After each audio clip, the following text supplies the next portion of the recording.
Good morning and welcome everyone to day number 4 here at the Intel Extreme Masters Katowice. 36 players arrived here in Poland to the World Championship for one single reason: to claim that trophy and to be called the best StarCraft 2 player in the world. Now only 12 players remain, and today we have 8 glorious best of 5s to look forward to. But before we get started, the group stage wrapped yesterday with some crazy moments you do not want to miss. So let's go ahead and take a look.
All right, welcome. Day number 4 here for the Intel Extreme Masters Katowice World Championship. We've had a phenomenal group stage, and I'm sure it's just going to get better and better from here because it's the brackets, and we have our 12 remaining players ready to go. Yeah, that's correct.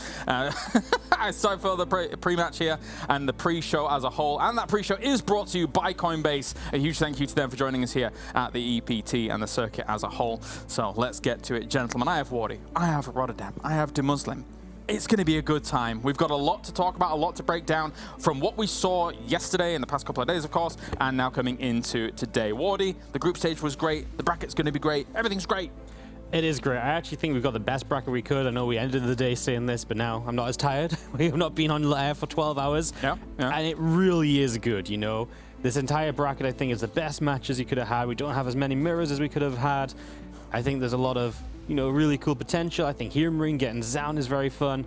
It's going to be a great day. Yeah, definitely so. The Muslim, obviously, they've been grueling days. I think not only for the talent, the production, the players, everything like that, but just in general, what we've seen from, I mean, some of the series across the board here have been really exciting to watch. Very close series here and there to push us to this point. You know what I've really enjoyed this tournament so far, actually, is just the amount of good series that we've had. Yeah. You know, very often we look at a tournament, it's like, all right, this series was pretty good, maybe one map in a game was pretty good, but this tournament has actually been amazing. It's come down to the wire in multiple groups as well, which has been awesome. I've been thoroughly enjoying it. Definitely so. Roddy?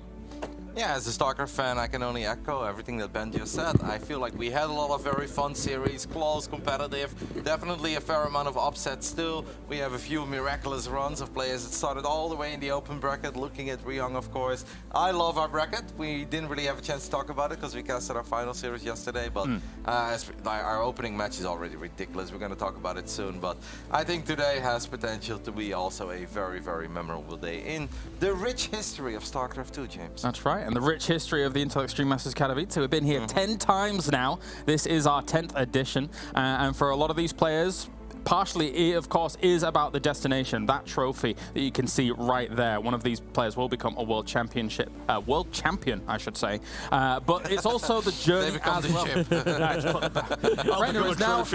Renner is now a title belt. Brilliant. It's also about the journey as well. Let's take a look at the numbers and the breakdown that we've had here as it does stand. A 42-minute game between Scarlet and Clem that we didn't even get to see on the main stage, but you guys were losing it here on the desk. Yes, and that was happening at the exact same time as that craziness of Maru versus Raynor on Berlingrad, where Maru made impossible things happen of literally no economy. But that game was absolutely bananas too, because if Clem lost that game, he would have been out immediately. He would have been 0-6. Yeah. Instead, he wins a miraculous 42-minute game, and after that went on a 5-game winning streak. It was super good stuff, an amazing game that if you guys have the opportunity for it and you want to watch some more StarCraft, go back and find that game, because it was 10 out of 10. It's kind of funny as well, that game of Maru vs Beyond You watched wasn't even the shortest game of the tournament. It was actually Dream versus Spirit. I actually got to watch it. It was a Dream Proxy 2 Raxa game, and it just Spirit just lost his first Reaper and again just bonked out of there. I swore that Maru game was going to be the shortest run of them, but apparently not. Yeah, okay, but like in this situation, I can sort of get behind it, because 2 Rexes and 3 Rexes, that can really snowball. Then you get an untouchable amount of Reapers. The Maru vs Beyond game was a shocker of the tournament, because like you have Hellions in 7 seconds, but Beyond was just like, nope, it's Maru, I don't want to play from behind. Oh yeah, that definitely caught me by surprise. Yeah, I think it caught us all by surprise there. But let's take a look now at the breakdown for the groups. We've had ourselves 4 groups across these last 2 days. Again, with a mountain of matches that were played here. Starting things off with Group A, of course, we had Rogue and Dream advancing into that round of 12. However, Solar, group stage Solar, baby, was able to take number 1, Wardy. Yeah, really cool. He came in with the 2-0 over Rogue after he lost out to Spirit, and he looked really good in that ZVZ. I mean, I think he's looking really good overall. He looked really good across all of his games. Again, shaky against Spirit, but if that's the one play you're shaky against, then you step it up for everyone else. Man, he could really make a run, and I know he really wants to play tomorrow. And this is actually the kind of bracket where Solar could potentially do it. And I know that playoffs are different, and he has often dropped the ball when we really had high hopes for him, but he's going to face the winner of Hero Marine versus Zaun. Solar is the favorite there. And if he makes it into the semifinals, there is a very good chance that he will meet either Dark or Raynor.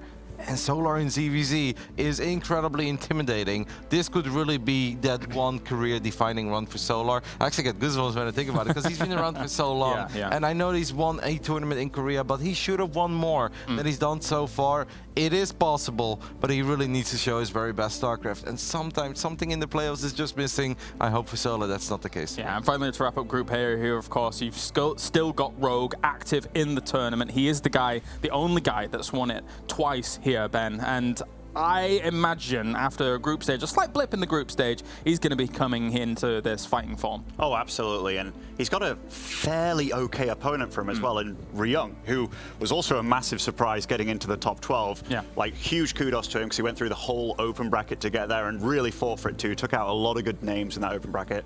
Creator, Hero, just the amount of names that he's gone through, it's amazing. He didn't want to play the big Zergs in his group stage, and then he gets Rogue for round of 12. Yeah. Good luck to Ryong. later on down the line. Let's take a look at Group B then and see what was happening over there as well, as we do have another 3 players advancing into that round of 12. We're going to keep recapping these groups to get you up to speed, just in case you missed the previous days. We have one of the only 2 players in, I think, the last 6 years to go 10-0 in the group stage. Dark was one of them, and now Serral is the second, and that's just a real stamp of assertion here for Serral to start off the tournament. Yeah, I mean, he started off with that series against Dark. You know, he held that first game, he looked good. He looked good in the second game. Just said, hey, look, I know I'm a bit afraid of ZVZ. ZVZs have been a bit weird for me lately, but not this time. And then he just got the job done. And the rest of the group, I think, was always meant to be very doable, of course, for Serral, but 10-0 is still very difficult to get to. You know, dropping a map along the way is something that can happen very easily at the competition like this when everyone is so well prepared. But Serral obviously just really looking hot and really is obviously looking like one to potentially win it all. Yeah, Dark and Ryung going to be advancing on alongside him as well here, Rotterdam. And yeah, I think Dark always a threat. Ryung, we've already spoken about just a little bit before, actually. I mean, Dark looked almost as good as Serral did in this entire group, because that second game between them was very close. And I actually think that Dark could have potentially won that one. The first one, maybe, you know, kind of a wild play. Let's see if Serral knows how to defend the cheese. But I don't think that Dark was really sweating getting out of this group. This, of course, was a difficult group, but if you compare it to the other 3, I actually think this was, on paper, the easiest one. And we all kind of thought that the 2 heavy-hitting Zergs were going to advance. For Dark, this is, of course, a big tournament as well. We know that he truly wants to win IEM as much as anyone else out there. And he's got the skill. And Dark is also someone that can truly rise to the occasion. Like, in playoffs, he can become another beast. And those games against Showtime, I mean, I know we don't have forever, but my goodness, that was some really impressive stuff by Dark. Ben, final thoughts on B? Yeah, I just love watching Dark, man. I've said it for a while now. He's just so good at playing from behind. Like, he does what no other Zerg can. It's amazing. All right, let's move on to Group C then as well. We had another 3 players moving on, and a little bit of a surprise to me, I suppose, and the player that was able to top this group and bag themselves around a 8 spot. Bunny does get himself number 1 here. Hiramarine and Trap will be advancing on alongside him. I know that, you know, a lot of people have already probably looked at this group, including myself, thinking it's got to be Zest, it's got to be Zest. However, he is not here. This is the first time in 3 years we will not see Zest in a grand final here at Katowice. Yeah, obviously he's had those back-to-back finals, and he got so close a couple of times, right? He was looking good, and then Rogue shows up, and obviously last year Reyno was just a little bit too good.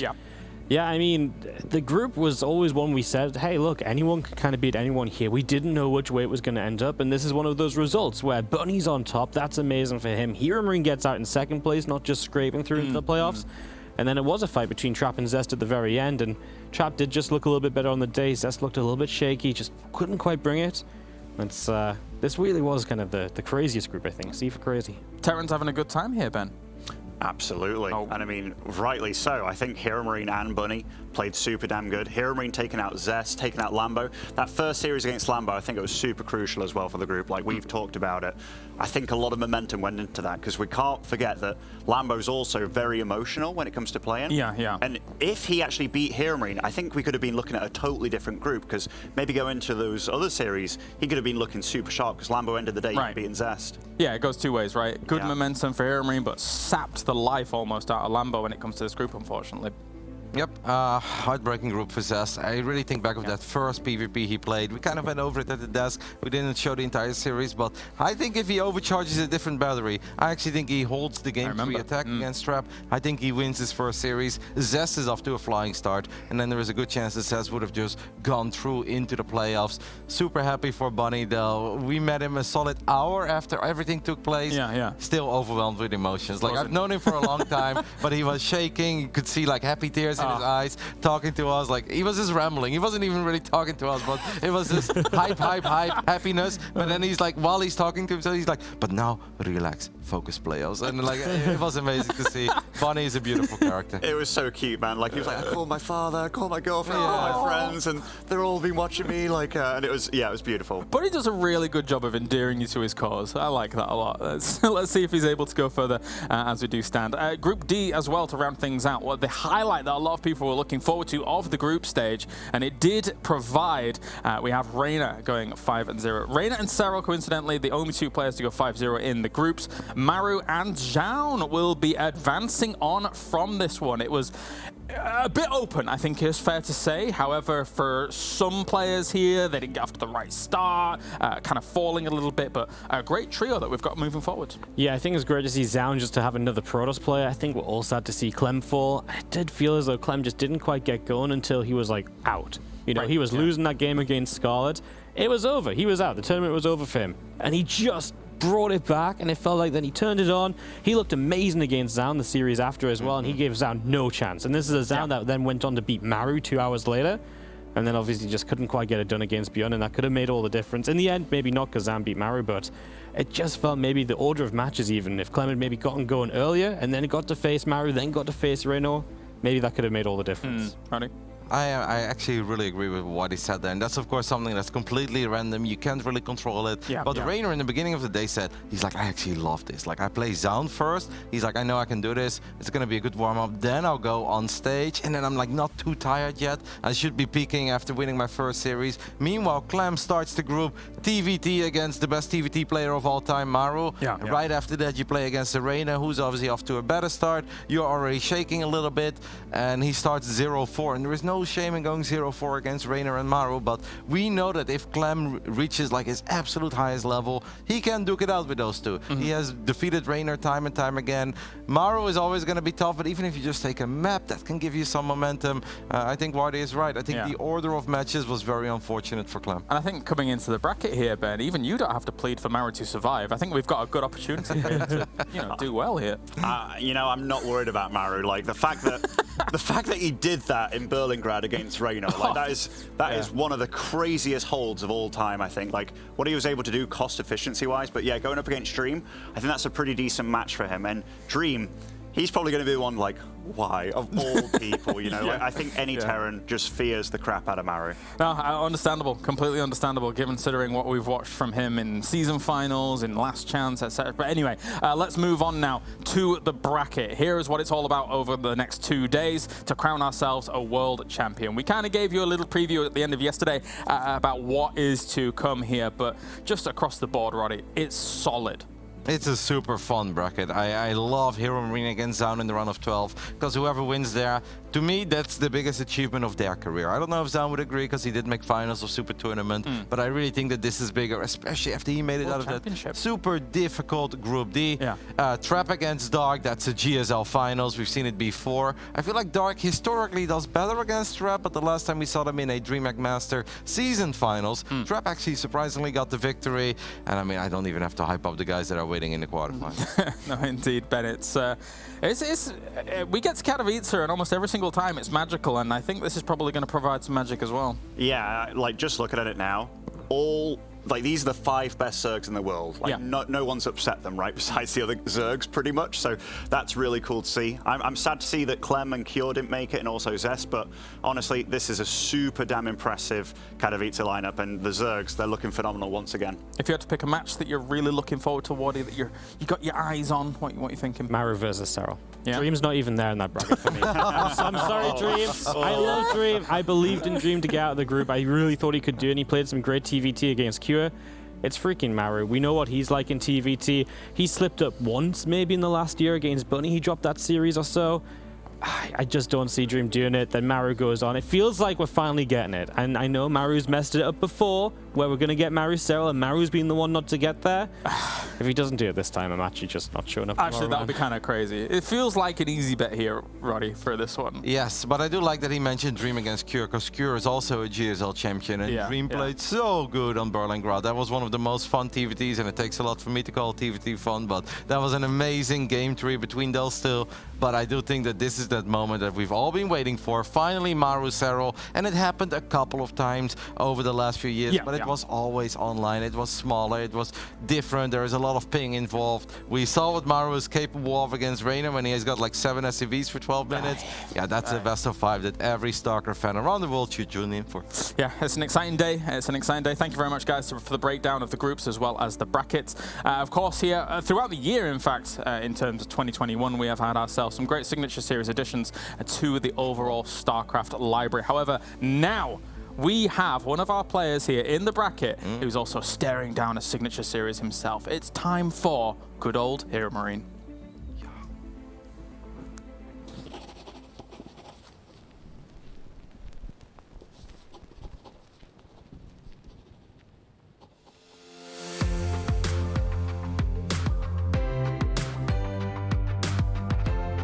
Ever since the point that I became like a full-time StarCraft player, I also kind of became a full-time streamer. Generally speaking, my stream is like always online, and I never take a break from StarCraft because of that. Yo, let's play some StarCraft. The first time I've discovered StarCraft is when my brother showed me StarCraft 1 on the computer. I got like the left side of the keyboard and he got the right side of the keyboard. I think I was around 11. But pretty quickly I discovered that, from my point of view, it looked like he was playing rather slow, and I was like, he can do so many things at once, why is he not doing that, why is he not doing that?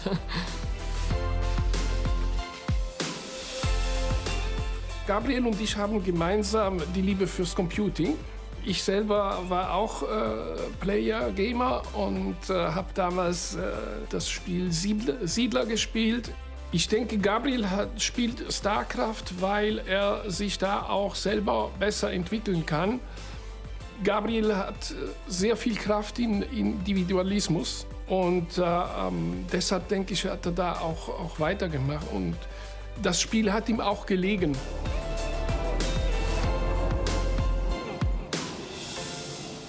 So I live in Cologne. I'm born and raised here in the center of the city since I was a child, and I have a dog that I go with every day at my parents' place, and whenever I'm like stressing out about a tournament or whatever, I can always visit the dog and my family, and that's what I really like about it. Was ist mit dem Turnier morgen? Morgen? Ja, dieses Montagsturnier. Ja? Wie jeden Montag. Ja, okay. Mit dem Hund warst du heute schon, ne? Mhm. Ja, gut. Okay. Wann machst du denn eigentlich wieder mal ein Streaming mit ihm? Der vermisst das. Schluss. The first time I actually got to show my skill offline and actually win a tournament was in 2013. A German veteran going up against Mr. Marine, the newcomer. He's going for flank! Oh, he gets the first Colossus at the back. All of them have gone down. This is going to be it, as Soccer is going to die off. GG. Well played. Hero Marine takes the EPS. It really meant a lot to me to win that, because that was always my goal. I think up to this date, my best experience. That definitely set up for a nice future. I really loved these tournaments. They were the best. But then they stopped doing it in 2016. So I kind of decided that I did want to stop, and my motivation wasn't that high, which is why I ended up not participating in basically any tournament. So things changed in 2018. It is the Kingpin of Cologne versus Captain America. At that time, I wasn't really too convenient with traveling, but I did feel comfortable traveling within Germany. And having a DreamHack, a WCS event in Germany, did motivate me by quite a bit to go there and compete. Neeb taking that performance over Hero Marine. 3-1, Hero Marine came in looking strong, but Neeb, he delivers. When I was reflecting the tournament, I was like, I kind of played against the best guy outside of Korea. So that definitely helped me out a lot for the next tournament.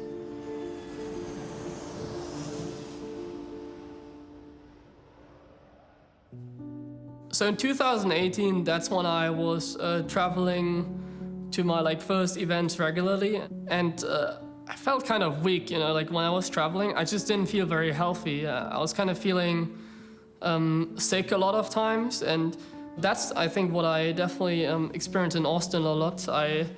Even though it was a great tournament for me, it felt like the more or the longer it lasted, the weaker my play got. So that was kind of the year where I also educated myself about like sports and also nutrition and stuff like that. Even though I was still very good, I think, in 2018. If I followed my nutrition plan and especially like exercise more or like earlier, I feel like I could have been a much better player at that point already.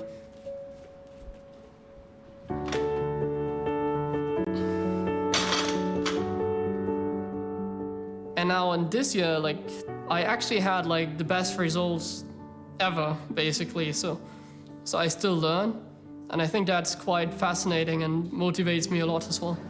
Anstoßen oder was? Cheers. Cheers. Cheers. So in the end, over the last years, what I've loved the most is actually traveling. Traveling made it actually very unique. And to this day, I don't know where the big gape comes from, but I do think it's because of my massive personality, of course. People are afraid of me, so they respect me, and that's why they call me Big Gabe, I suppose.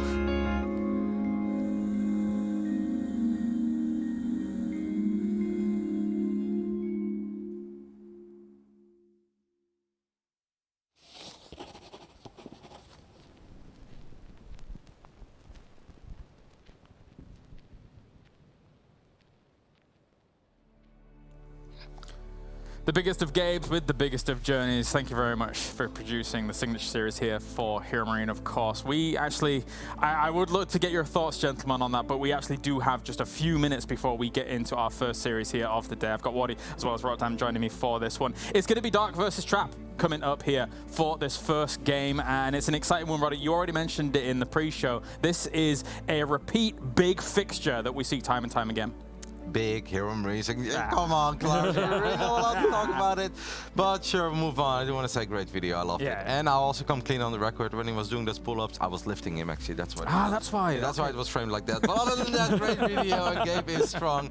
No, all right, back to business. Dark versus Trap. It's going to be amazing. They have faced each other in the GSL finals. Back then, Dark won convincingly. A little bit later, we had one of those season finals. Those were online, but obviously both players are in Korea, so no ping issues whatsoever. And we all kind of thought that Trap was going to lose and that he was going to bomb out in that early round, and then we wouldn't have any Protosses anymore. But Trap actually won that series, and I do think this is one of the more difficult ones to call in the round of 12.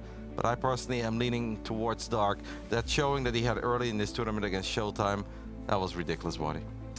Yeah, I mean, he just showed up and he showed us he could deal with pretty much anything as well, right, I think. And I just can't see Dark going out in the round of 12. I know Trap's really good, but I also feel like Trap's not been as magical this year as he was last year, or towards, like, you know, the latter half last year. It just feels like Dark is the one that's meant to move through here. He feels like we're meant to get that ZVZ, that rematch from that BlizzCon finals as well. I think there's a lot of story there. I really do feel like Dark's gonna have a very good time. There's a little bit of that spark loss for Trap, I suppose, coming into 2022. But if there was anything to light that spark once again, he's already mentioned that this is potentially one of his last tournaments here, Roddy. So he's got to go big. He is one of the best Protoss players of all time. That is without a shadow of a doubt. He's definitely been the best performing Protoss overall over the last year and a half. I know Zez wins a lot of small online tournaments, but Trap has won more big premier online tournaments.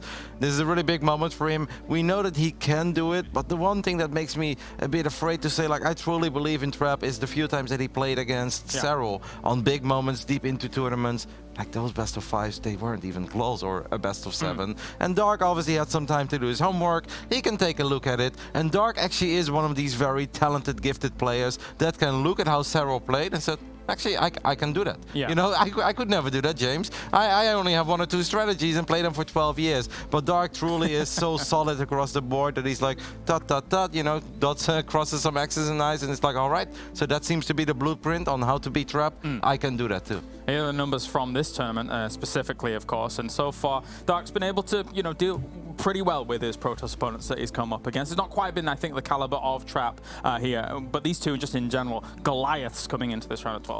I think, yeah, the one thing to mention is obviously we already mentioned was versus Showtime, right? And Showtime is a very strong player who will play that later game. It's not like Showtime is just throwing all sorts of random stuff at Dark. So it really is, I think, a good setup at least to say, hey, look, I can play a long game, I can play a late game. Showtime's really good in those scenarios, and Doc really looked good. Like, those neural parasites would just non-freaking stop. He looked like he was having fun. Yes. At the end of the day. Capital word. Actually, I agree. He's like, I can win with Munoz, I can win with Corruptus, I can also win with all the spellcasters, but instead of just fungling and turtling, I can take over your army. It generally looked like he was just having a ball. Yeah, a carefree Dark is a scary Dark, I think is fair to say. Well, thank you very much, gentlemen. Now time to greet to the stage 2 players that are very familiar with the color gold. Let's get on with it.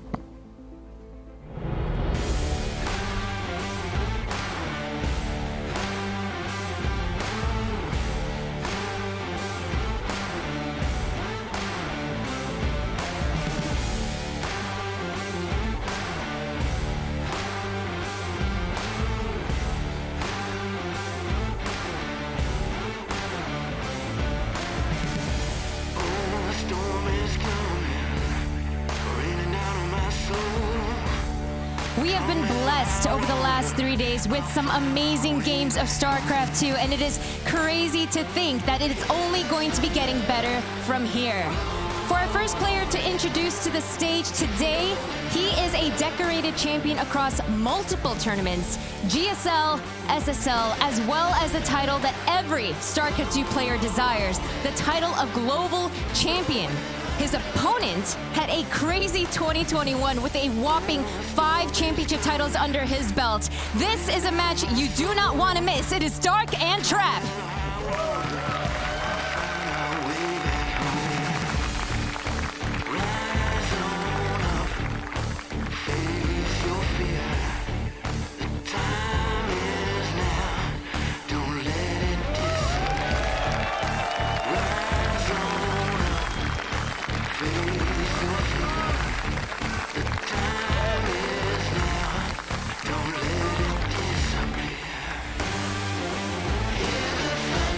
Two world-class players facing off against each other to start off the playoffs.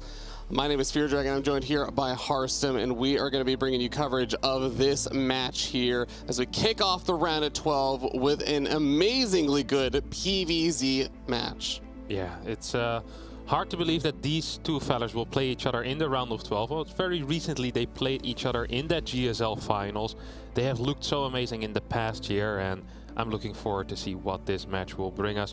Trappy, he looked strong so far this tournament. I really liked the way he played in all of his matches. His PvZ, he looked fantastic. And there was also some variation. We saw a cannon rush against Lambo, actually, something that I hadn't quite seen Trap do before. And he managed to win with it, which is impressive, because I know Lambo works a lot on those cannon rushes. Here, of course, we have Dark, and Dark is a player that is known for that diverse play. Like Rotti and Wardy were saying, he can truly throw anything out there. He can win with roaches. I was watching a game earlier together with you, and he was winning with Hydra Bane. I haven't seen that since 2017, so he's a very impressive Zerg player that likes to use every single unit in the Zerg arsenal. I think that is exactly what excites me about this match, is that both of these players have so many tools under their belts. They've been careered players who have been around for such a long time. They've got that experience on the big stages. They're tournament champions, and they have this super strength of diversity in their playstyle. So really, when we move into this match, it's hard to even know what we're exactly going to be getting, because it really is just about what these players feel like is going to be the best build to bring out against their opponents with all the preparation work they've had between today and yesterday. Yeah, it really would not surprise me if Trap comes out with something wild. If he's willing to cannon rush on Blackburn out of all maps, against Lambo out of all people, he can do something against Dark as well for sure. Dark responses often aren't super prepared, but he instinctually makes the correct calls. But against things like cannon rushes and these really early game prepared situations, I do believe that prepared responses tend to be the way. Wouldn't surprise me if there's still a couple of aces up Trap's sleeve when it comes to that early game preparation. Yeah, very interested to see if there's going to be anything crazy like that. I know even just the cannon rush is not necessarily the most common thing to see in some of those high pro level matches, but when we can bust them out and find some success, it's definitely worth a while. But this is going to be a best of 5, so this is going to be one of those matches where it's not just the best of 3s for the group stages and everything. You really have to earn those victories. There's no sneaking your way into the next round from here on out. You can of course try, but trying to steal 3 maps away from either one of these players is going to be close to impossible. As Dark sits down once again, puts on his headset, and he starts preparing for this match. And he's definitely a tournament favorite here as well. Both players actually coming in. I'd put them in my top 6, Ravi. I would have put them in my top 6. Right now they're still in the top 12. One of them will need to leave from here on out. Yeah, a little bit unfortunate. We'll be saying goodbye to one of these players, but it is absolutely nuts. These players are actually 2 people, I think, if you told anyone, yeah, I think the Katowice finals might be Dark versus Trap, I think a lot of people was nodded and said, yeah, I could see that. I think that's entirely reasonable. But one of them will get knocked out here as we begin game number 1 of our first round of 12 match. Let's see what map we're going to be heading into for our first field of contest. Trap just adjusting his headset a little bit, making sure he's all comfortable. Glass is fine. Yep, there we go. Settling in. Yeah, settling in, making sure he's all right. Both of them looking very calm. As always, of course, very experienced players that have been playing for years and years in the GSL and in all types of international tournaments. But for now, in the bottom left, spawning as the red Protoss player. Playing for Kwangdong Freaks, it is Trap.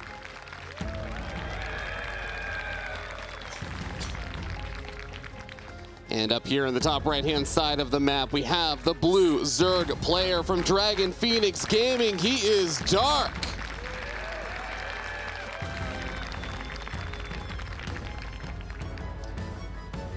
Loving those crowd cheers. Loving hearing you guys. Getting excited. So nice to be back at the offline events. Thank you guys all so much for attending and just being so wonderful and supportive of all these wonderful players who have been putting in so much work. It's been a whole year of work to qualify for this stage, to make it to the playoffs and everything. And I'm sure that all the players will be thanking you guys as well. Yeah, for sure. As Trap's opening up with the pretty standard hatch block here over on Hardwire. We have the line expansion coming out of Dark. Nothing too weird. Dark is a player, by the way, that is very keen on taking that 3rd hatchery a bit earlier than the others. Where we usually see most Zerg players take that hatchery after the Queens, Dark is one of the players that really likes to get that 3rd hatchery at 20 supply. I'm kind of curious to see if Trap has anything planned around that. If he maybe wants to block that hatchery, or if in the future he might actually pull something of a trick, as we see a quick pause here coming out of Dark. And yeah, first map, Hardwire, Ravi. What do we think of this map? Hardwire, it's definitely an interesting map. I feel like I've seen quite a few SkyToss games on this map, if I'm going to be honest. And, well, I saw that you were sitting down not too long ago, Harstom. I'm ready to buckle down in if we end up seeing a few of those games. Yeah, definitely. It's of course also possible to do some type of queen walk here on a map like this, but Stargate opener is honestly what I am expecting out of Trap. And yeah, well, Dark can respond with anything. The funny thing is that if this were a more regular Zerg player, I would say, well, we could see some late game or some Corruptor Roach timing on towards that forward base, which we very, very often see. But because it is Dark that is playing here, it could honestly be Mutas. We could be seeing a freaking 55 drone Hydra bust for all I care. He's played absolutely everything. And yeah, I'm really curious to see what he will pull out. Out of Trap, kind of expecting that double Stargate start, although he has shown some type of Void Ray into Glaive stuff in the past as well, with that fake fast +1 air, just making sure to kind of trick your opponent into believing that it is the double Stargate opener. Of course, if all Zerg sees is +1 air researching on the Cybercore, a Void Ray and an Oracle, it's going to be really difficult to call what it actually is going to be. So you see that both players are just having a small discussion with the referee for now. Yeah, players sorting things out.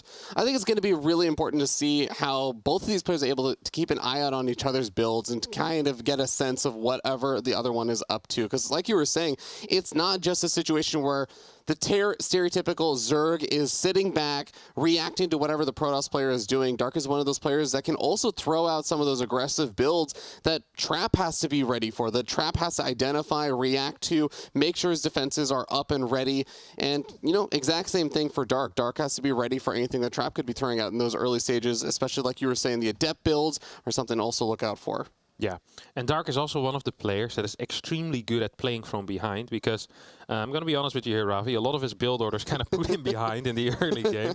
I've seen this man play, well, I don't want to call it the worst build order in ZVT for a year straight, but he kind of did do that. He'd be down 3 bases, 40 workers, 2 upgrades.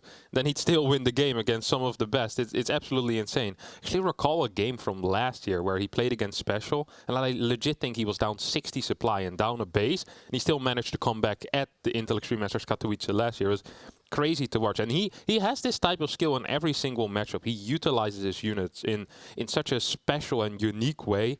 It's fantastic to see, and he has these little things in place. Like in CVT again, he gets the double hatchery in the main base every single game, 2 macro hatches. You talk to any other of the top Zergs, and you're like, man, I have no clue what this guy is doing. Like, why doesn't he just get another queen and inject a bit more? Like, he obviously has the mechanics. Dark is one of the fastest players, but he just likes it like this, and it works out. I mean, this guy's been on top forever, and yeah, it's just really cool to see a Zerg that is so different from everyone else. And I kind of hope that he can show some special stuff as well on this specified. Yeah, I would love to hear your thoughts also, as we're still waiting for that first game to get started again on Hardwire. But as an active pro, when you encounter players like Dark, I know one of the kind of frustrations is that if they are a little bit off-brand from the current meta, if they do have these unique little tweaks to their own playstyle, how do you do the proper preparation for those kind of players as someone like Trap coming into this match? Yeah, it's extremely difficult, and often I think the best thing to do is to kind of take momentum early on in the game, put your opponent off by something weird, because you know he's going to be doing something odd as well. You might as well be comfortable in that weird situation. It's I would kind of say. I know that Trap is extremely solid with everything. He is very good decision making, so I wouldn't be too worried if I were him, honestly, about any of the early game shenanigans. I think a lot of this is going to really revolve around the mid game and the decisions that Dark will make there. All right. Well, that's going to be something to keep an eye out for. I believe that we are going to be resuming the same game from the same place as the last time we loaded on up. Just a few technical issues getting sorted on out, but the game should be underway pretty shortly. We'll be able to see what these players are going to be planning on doing. Just want to also say, you know, it's been really cool to see how Trap has actually been coming up as a player and everything. And last year really was his year. I think it has been an interesting year for him so far, just because I know the desk was talking about how Trap hasn't necessarily seen, or we haven't really seen Trap getting a lot of those first place victories and everything, but he has been looking really solid. He has been looking really good, and this is one of those events that he did say in one of his interviews, like, he's thinking, he's not sure yet, but it could be one of his last events. This is going to be a really, really big, important stage for him. I'm sure a lot is going to be on his mind, hoping that he can just focus in, hone in, as we move back into game number 1, resume the game, and do his absolute best. Yeah, fantastic stuff. Here we see that drone being transferred over towards the third base already, so no quick third hatchery on that natural location, or where usually the natural would be. Obviously right now the natural's on the third will be on the natural. So is the natural truly the natural still Fear Dragon? That is the question. What came first, the net or the third on this Should we just start calling it the unnatural? Very nice Fear Dragon. What a great start of the day. We see this is a very interesting move. We see Warpgate first, coming out of Trap. He's hiding something as well, and he's hiding a Stargate. So the Overlord spots that this is Warpgate first, and whenever someone plays Stargate first, you usually do not open up with Warpgate first, because it delays your first Stargate unit, which makes it difficult to, well, take your third base. It also delays the timing that you can march across the map. Then on top of that, he hides the Stargate in the natural, which is the most unlikely position for the Overlord to scout. We follow it up with a Stalker as well. If you're Dark here, this completely smells like a glaive opener, or maybe even some type of weird robo start. If Trap builds a Void right here, I'd be insanely surprised. I've seen some Korean tosses do that. I have absolutely no clue why they do that. So I really hope it's just going to be an Oracle. Oh, that's beautiful. I love that. You know what I would love even more here? What? That gateway is too late, by the way. If you want to fake a proper Glaives build, you need to throw the gateway down at 306, because that is the timing that matches up together with the Warp Gate finishing. So if Dark is paying attention right now, he should at least get one Spore somewhere. He's getting that faster Roach Warren, which he usually wouldn't get, and he's getting the Spore. Okay, so the Roach Warren is just for safety, in case the forward gateway is like the third or the fourth gateway, but he also realizes, hey, that gate is a little bit late, let me just get a Spore. He's getting a second gas, though. He might second gas is very rare to play against Stargate. Yeah. The reason for that is because you want to optimize your mineral income, because minerals basically increase your eco, right? Anything that is built from minerals will get you more eco. The queen, the hatchery, the extractor, the drone, all of that requires minerals. So the faster you take gas, the worse your eco gets, and you want maximum eco against Stargate openers often, because there's no real pressure, just harassment. This is brilliant, by the way, out of Trap. He's forcing out roaches by hiding the first 2 oracles. Dark is buying this completely. Brilliant mind game out of Trap. Absolutely fantastic play. Look at that worker count. It's terrible for Dark. This is going to be really, really tough. Dark is hyper committing to the defense as those Adepts make their way across the map. A couple of the Oracles are now going to be revealing themselves, moving in on the right-hand side as the Adepts shade forward, cancel the shade, and Trap is out of there with the Adepts and in there with the Oracles. Getting 4 kills, definitely not too shabby. Takes a lot of damage on one of the Oracles. Has to back off to the safety. I think the 3rd Oracle is back at home, just helping to clean up that Overlord. But behind all this, Trap is ahead in workers. A Protoss player ahead in workers at this stage in the game is not going to be a place a Zerg player wants to be. Yeah, this was a great little double trick as well, right? So the first trick is you forced a lot of units. Oh my god, are you joking, Trap? Brilliant early game, but then no unit in the wall. Force field goes down way too late. Dark gets in, takes out 2 sentries. That's a lot of gas that just got wasted. A recall forced out to the main base. Hasn't lost any probes there just yet. The recall of just those 2 oracles in the top right-hand side. They have a bit of energy. They managed to gun down all of the remaining Zerglings. But that singular move there from Dark really counteracting a lot of the nice little advantages that Trap was getting for himself. Behind this, Dark does also add on a Spire. Yeah, this is really Dark's superpowers, making his opponents look worse than they really are. I have no clue how he does it. I know for sure that Trap has a unit in that wall every single time, but the one time it really matters, and Dark shows up with a bunch of links. These sentries were just chilling behind the wall. Trap was not in time with the response. Now we see a Spire on the way, and this is going to be really hard to scout because the Oracles aren't in that great of a position to do that anymore. They had to run back home, maybe try and defend against those links. And now they're just very busy trying to get some type of info. There's no fort base yet. I still think that the eco is good for Trap. Trap is following this up with Blink. There's no gases on the 3rd base yet. This is a big scout. If Dark can see the lack of gases on that 3rd base with a Ling or just with a Roach for all I care, or run a Queen across the map, scout with a drone, I don't care. This is huge info. The moment the gases aren't done before the 6-minute mark on the Protoss 3rd base, all the alarm bells should be ringing. A couple of Lings finally making their way across the map. They managed to make their way past those Oracles, and they will be moving in the general direction of that 3rd base, but it looks like they're going on a very roundabout path. Ling starts making his way into that 3rd base. Gas Geysers just now being taken. Scouts 1 Gas Geyser being taken. Doesn't scout the 2nd one. Is that going to be enough information, or is it even just too late at this point? Yeah, it's enough information, but he already built 8 Mutalisks. These Mutalisks need to do a lot in the counterattack. I wouldn't even mind a Spine or 2 going down at this point. Roaches need to be built, but for whatever reason, Dark is continuing Link production. It's getting a drone. Oh boy, this is going to get to be a very, very rough spot very shortly. Lings are going to see the Stalkers and the Adepts making their way across the map. Oracle's clearing the path and just ensuring that he has an open way to go into one of those bases if he decides to push forward. Looks like Trap is going to get another little pause as he does back off for the moment's time. Thankfully not during any of the engagements or anything. But this is going to be a very, very dicey moment here as we're going to end up seeing a situation where the game will be progressing shortly. We're going to try and keep it a little bit light on the details of the game since headphones are off right now. Yeah, for sure. Nah, good call. It's an interesting situation though, Fear Dragon, that both of these players find themselves in. It's just it's absolutely wild.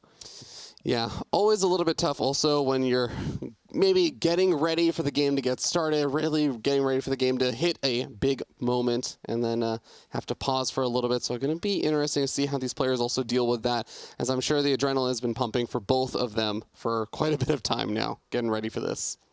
Yeah, definitely. It's an interesting start as well. Like starting a best of 5 with a build order like this, you know, pulling out the tricks early on. It's great to see. It's very different from anything we've seen recently. This was a build back in the day, what Trap was doing here, but I haven't seen it in quite some time, as it looks like we will be once again resuming from replay. You see that on our little monitors over here. Yeah, one of the best features we got from Blizzard, in fact. Being able to resume those games from replay. Back in the day, back in my day, we had to to replay the game from scratch. There's no way you actually did that. Fair. That actually used to be, for those who don't know, that actually used to be the way that things happened. There was no resume from replay. Yeah, but that never. Back in 2011? Did they actually replay games? Yeah, I think so. I think there's. I mean, you've been an experienced competitor for a long time. You know that there have been some crazy times for the rules in StarCraft. All I remember is Lucifron getting kicked out of a group because of a coin flip. Coin flip. This is. Yeah. There's a very good video of that as well, where I believe it was Yu-Gi-Oh who just. I think it was Yu-Gi-Oh, Strelok, and Lucifron in that group. And Lucifron gets knocked out, and Yu-Gi-Oh just starts screaming because he's so happy he made it through. It's a great video to watch. That's old school StarCraft, my friend. That must have been 2011, one of the earlier Dream hacks. So we still have a look at Trap's face here. Look at that. And this guy's he's a cheeky player. He really is a cheeky player. And he's pulling out everything. I said already before this series, I really feel like Trap has a lot prepared for Zerg specifically. And I think this really is just a start. This is not how it's going to end whatsoever. He's going to have lots of weird little things going on, loads of tricks, and I'm curious to see what those tricks will be. Yeah, I think that Trap has definitely earned himself quite a few fans in the past few years. I know, big shout out to Gemini, one of the most diehard fans, actually made a great montage video of just so many wonderful Trap moments. I think just the combination of his diversity in his build orders and his ability to prepare for particular matchups, as well as also just some of his stellar micro moments. I know we didn't quite get to see a ton of his Oracle control there, but even being able to snag those 5 drones thanks to the little surprise maneuver. But his Oracle control used to be one of the things he was best known for. Just really, really on point micro a lot of the time from Trap. Yeah, that's a good thing to be known for, Oracle control. It's a lot better than being known for having a single pylon power 7 gateways or something like that. Yeah, that's the thing in StarCraft. You can be known for good things, you can be known for bad things. And sometimes there are champions who are still known for bad things. I always felt bad for DRG when he lost that Protoss game to Scarlet. And yeah, that kind of sticks with you forever. You know, even 7 years later, people come up to me, didn't you lose to Scarlet MLG? Like, oh, good lord, not again. You lost to her off race in a professional match? Oh man, that's really got to sting. Yeah.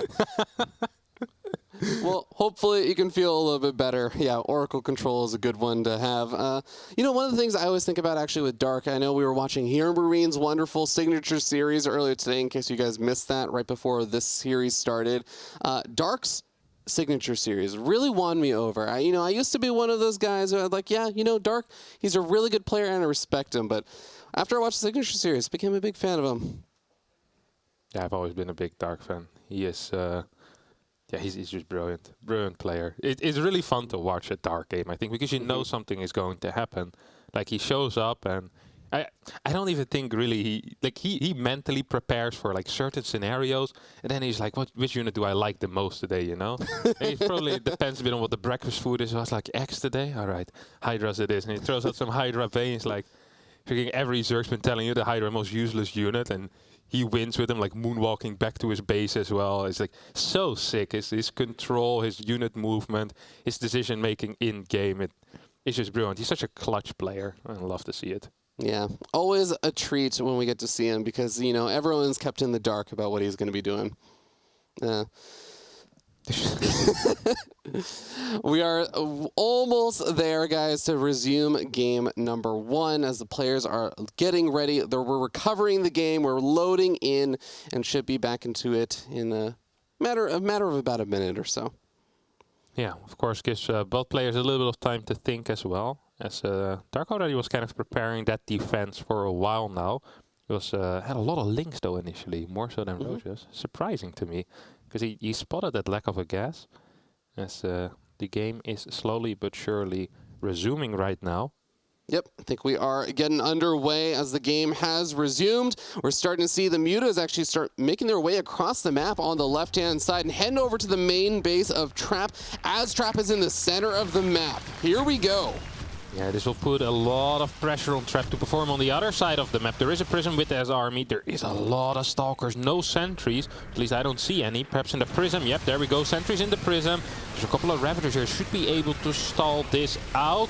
blink backwards means that this push will be delayed by a bit more, as only 3 workers have gone down so far on the other side. Now a lot of workers are going to start falling, and Trap will need to start pushing forward. Oracles join in as well, but the Queen's helping out against these Oracles. I don't think Trap can break this. Trap is having a really hard time. He's still just trying to turn his way through the Lings that have been reinforcing, and we end up seeing a handful of these units going down here for Trap. He's taking some good trades with the Micro, but at the end of the day, he needs better than good trades, as the Mutas focus fire down the shield battery, force in a Stalker Warping, but Trap is so busy microing, he actually ends up focus firing down, I think, one of his own probes before going after the Mutas. 31 workers killed and still losing more. Still continuing to take blow after blow, and he is just not able to get this counter damage done to the other side of the map. GG. Dark solidifies himself that first game. Yeah, this was actually the most Dark game that I've seen in my life. He opens up with 2 gas against the double Oracle save up, loses 4 workers, gets a couple of Ravagers out against, once again, an Oracle start. He's in a terrible position. You ask any Zerg player to be like, okay, this is absolutely unplayable. He just defends without any real problems, kills 33 workers with 7 Mutas across the map casually. He's like, yeah, this is how most of my games look, actually. And Trap's got to be scratching his head. Like, whoa. I prepared this build 12 years straight now. Been playing against a very easy AI for a long time. It's actually at the start of this tournament, Trap called me over. It's like, hey, come over here. And he's sitting in the lobby with a very easy AI. And he tells me, this is my favorite practice partner. And he laser was there as well. And he was like, yeah, mine too. I'm like, ah, that's great, Trap. And I saw him play a couple of build orders against the AI. It was good to watch. And he really is that type of player, right? He likes these tight build orders. He thinks about the early game a lot and how to play everything from there. And this is what he came up with.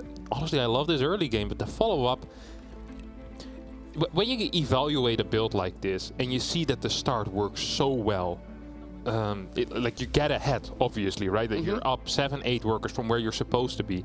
And then on top of that, your opponent builds 8 Mutalisks, which are not fighting units in the army.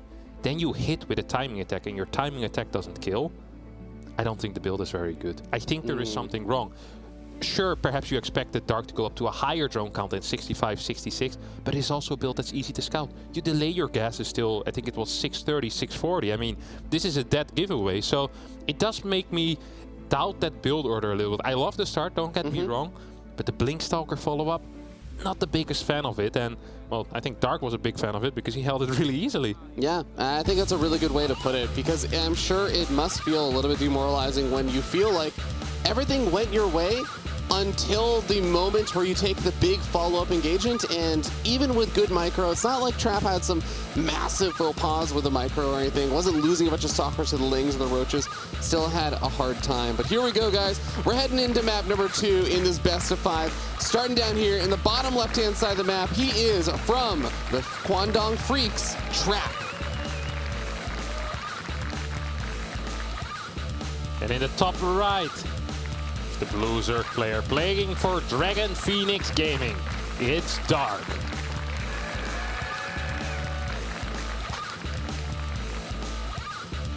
Got some great signs out there. I unfortunately do not speak Polish.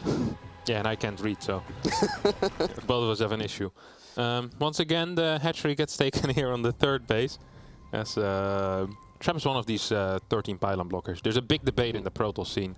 When I say a big debate, sometimes I flame someone on Skype about this, about the 13 pylon or the double probe scout. So the 13 pylon basically means you need to cut 1 worker initially, and you build your pylon in the natural at 13 supply. You wait with your chrono boost as well. This is what Trap plays, and he's been playing this for a very long time, and he loves this opener. Feels really easy. Harstem, I spy with my little eyes a Forge after the Gateway, which is exactly the order he was doing things against Lambo when he decided to go for a little cannon shenanigans. Yeah, this is clean. Oh, Dark actually wants to go for 20 heads, I think. He scouts in the low ground, immediately spots out the pylons. Now, this is a 3-pylon wall. This means that it is going to be very difficult for drone pulls to really bust through that. So it does look like Dark not going to be pulling any workers, not going to try and deny this. You can cancel the 2 extra pylons over here and open up the pathway. Throw down a gateway or something if you really want to, but I believe if he's going to do what he did versus Lambo, it's not going to be about gateways, it's not going to be about stalkers or robo or anything. It's going to be about a Stargate and making a lot of voiders. We'll see if he decides to play it out the same way he did versus Lambo. I'm surprised how casual Dark was here. I actually do believe pulling a couple of drones here in this situation would have been good just to force the finish on the pylons. And there honestly is not that much space either for these cannons. Dark is going to go for a bust. Look at that. He's getting triple spines right now. He's actually preparing for a bust, but he's going to need 2 tumors for that, no? This is, I mean, this is a very far away pylon and cannon, and even the Stargate's very far away. I fully agree. 2 tumors at least, and I think it's also a little bit, it might actually even be a little bit more because the cannon is going to deny additional creep tumors from coming down too close. Yeah, this is going to be tricky here, honestly, for Dark to hold. He's also getting link speed, of course, getting a lot of Zerglings out already. I wouldn't even mind if he sends 2 links across the map to force a cannon at Trap's natural base. Because, oh, there already is a cannon. Yeah. You don't need to force anything. Trap's already safe. Never mind. Oh, that probe can die. Oh, actually, there's a second probe. That probe can die. Fear Dragon, don't worry. Here come the spines. 3 will move down. Links will join the fight as well. There's 2 batteries. There's 2 cannons. And there's going to be 3 spines. There's a lot of units more being, or lots of cannons being produced behind this as well. Batteries also going down. I'm not so sure about this. That 4th spine can't quite reach. Targeting down the batteries is obviously the correct call. The first cannon is going to go down. I think Dark might just be breaking this. Yeah, all the links are gone right now. The shield batteries are going to be running out of energy very shortly. There are some more units further behind this. There are the 2 queens as well. They're going to be adding the DPS, but the Void Ray, if they can avoid fighting the queens and just go after the spines from the corner, there's maybe an opportunity, but the 3rd queen pops out. Transfuses start popping on the spine crawler, and it looks like the Stargate's going to be under a lot of trouble. If you lose the Stargate, it's all ogre. There's no following it up from this. Yeah, no, there definitely isn't. I mean, he will have absolutely no production on this side of the map. There's three queens. There's going to be a transfuse here as well. These queens can be microed. Batteries in the back will help that Void Ray stay alive. The Stargate dies, and this Void Ray will be the only unit remaining here for Trap that can do anything whatsoever. Brilliant defense here out of Dark, and Trap, with that preparation, he's coming in... but so far, it's not really working out. No, it feels like Dark has been able to swat it down reactively left and right. And now we have a Protoss player who hasn't started Warp Gate at almost 5 minutes into the game, doesn't have a single gateway unit, nor is there even a gateway unit on the way. It's just the single Void Ray, trying to buy a little bit of time as this defensive photon cannon with 3 shield batteries behind it gradually gets knocked down. And Dark comfortably just going to be trying to drone up as much as possible from here. Yeah. This looks really difficult for Trap right here. You could say, well, the worker count's pretty even, and Trap is already taking a natural. There's still a cannon here holding this back, but the queen count is good. The creep threat's going to be insane, and there's really no threat whatsoever coming out of Trap right now. I don't think Dark will need to drone up before he has like 85 drones or something insane. Like, no, legit. Yeah. Like, if he sees a 3rd base, he can probably go up to 82, 83 workers. And what is Trap going to do? Like, you can't compete with a Zerg that has freedom. This Oracle needs to deal damage, but there's 4 queens already. Good luck dealing damage. Even if you're going to send units across the map, there's 4 spines still here. Like, yeah, this is impossible to deal damage to. Dark could do whatever he wants. And all he needs to do is build drones. Look at that. Drone, drone, drone, drone, drone, drone. And Trap is following this up with +1 Twilight Council and a robotics facility. The charge? Templar Archives? What are we feeling here, Ravi? I mean, I think at this point, I wouldn't even hate the idea of, as difficult it will still be to pull off, even just something like Resonant Glaive to Depths, or heck, at this point, I would take a DT drop Hearthstone, because I think it's just going to be a tough situation no matter what, and no matter what Trap does from here, he is going to have to take some risks. He's going to have to make some gambles, hope that things pan out, do his best to try and keep Dark maybe a little bit in the dark about what the follow-up exactly is going to be, and try to punish a mistake, because he is absolutely 100% playing from behind here. Yeah, no, he's not playing a little bit from behind. He's very, very far behind. I do believe Roach Warren is going down right now. That is actually kind of important, because you definitely can die if you're playing with pure Link Queen against Salads with +1. I like this build out of Trap. I think this is a follow-up that makes some type of sense. I don't think the build is very good, but I also don't think his position is very good, and he needs to get something done. He can't allow his opponent to drone up to 80 drones, and then, I mean, at any point, Dark can just kill his opponent with a very high drone count. Like, there will be no risk involved. So Trap needs to really do something here. Do you think there is a little bit of a risk in that this is going to be an attack coming with the +1 weapons and charge going to be coming out? The Warp Prism, I think, going to have that potential also to warp in a lot of Zelts on the other side of the map. and just 10 workers on the way right now for Dark. He's got the Spine Crawlers. He does have some units still left around, but he's going to move in over here with this Zergling. Sees a third base, and this has been a kind of weird and wonky game. You should know that Trap is behind. Is it going to be easy for Dark to tell exactly how late a third base should be right now in this situation? I think he can kind of feel it out, and going up to 60 workers here is a perfectly reasonable thing to do, in my opinion.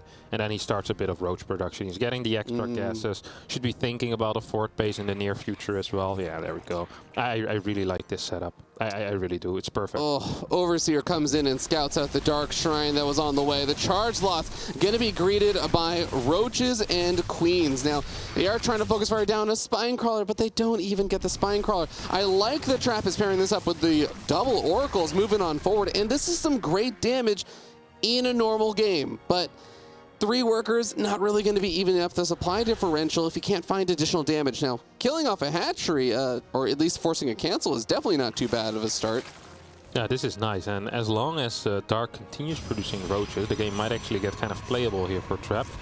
Yeah, Trap's aggressive rotations are by far the best out of any Protoss player. The thing that he did there with the Prism, forcing the Queens to the front, Oracles fly in through the natural towards the main base. I mean, this is the bread and butter of Trap. He's going to continue doing that. He's going to get a couple more worker kills here. He'll most likely now drop at the third base, or maybe even in the main, and we'll see a rotation with these Oracles. If he can cancel another fourth base, that actually would be kind of big.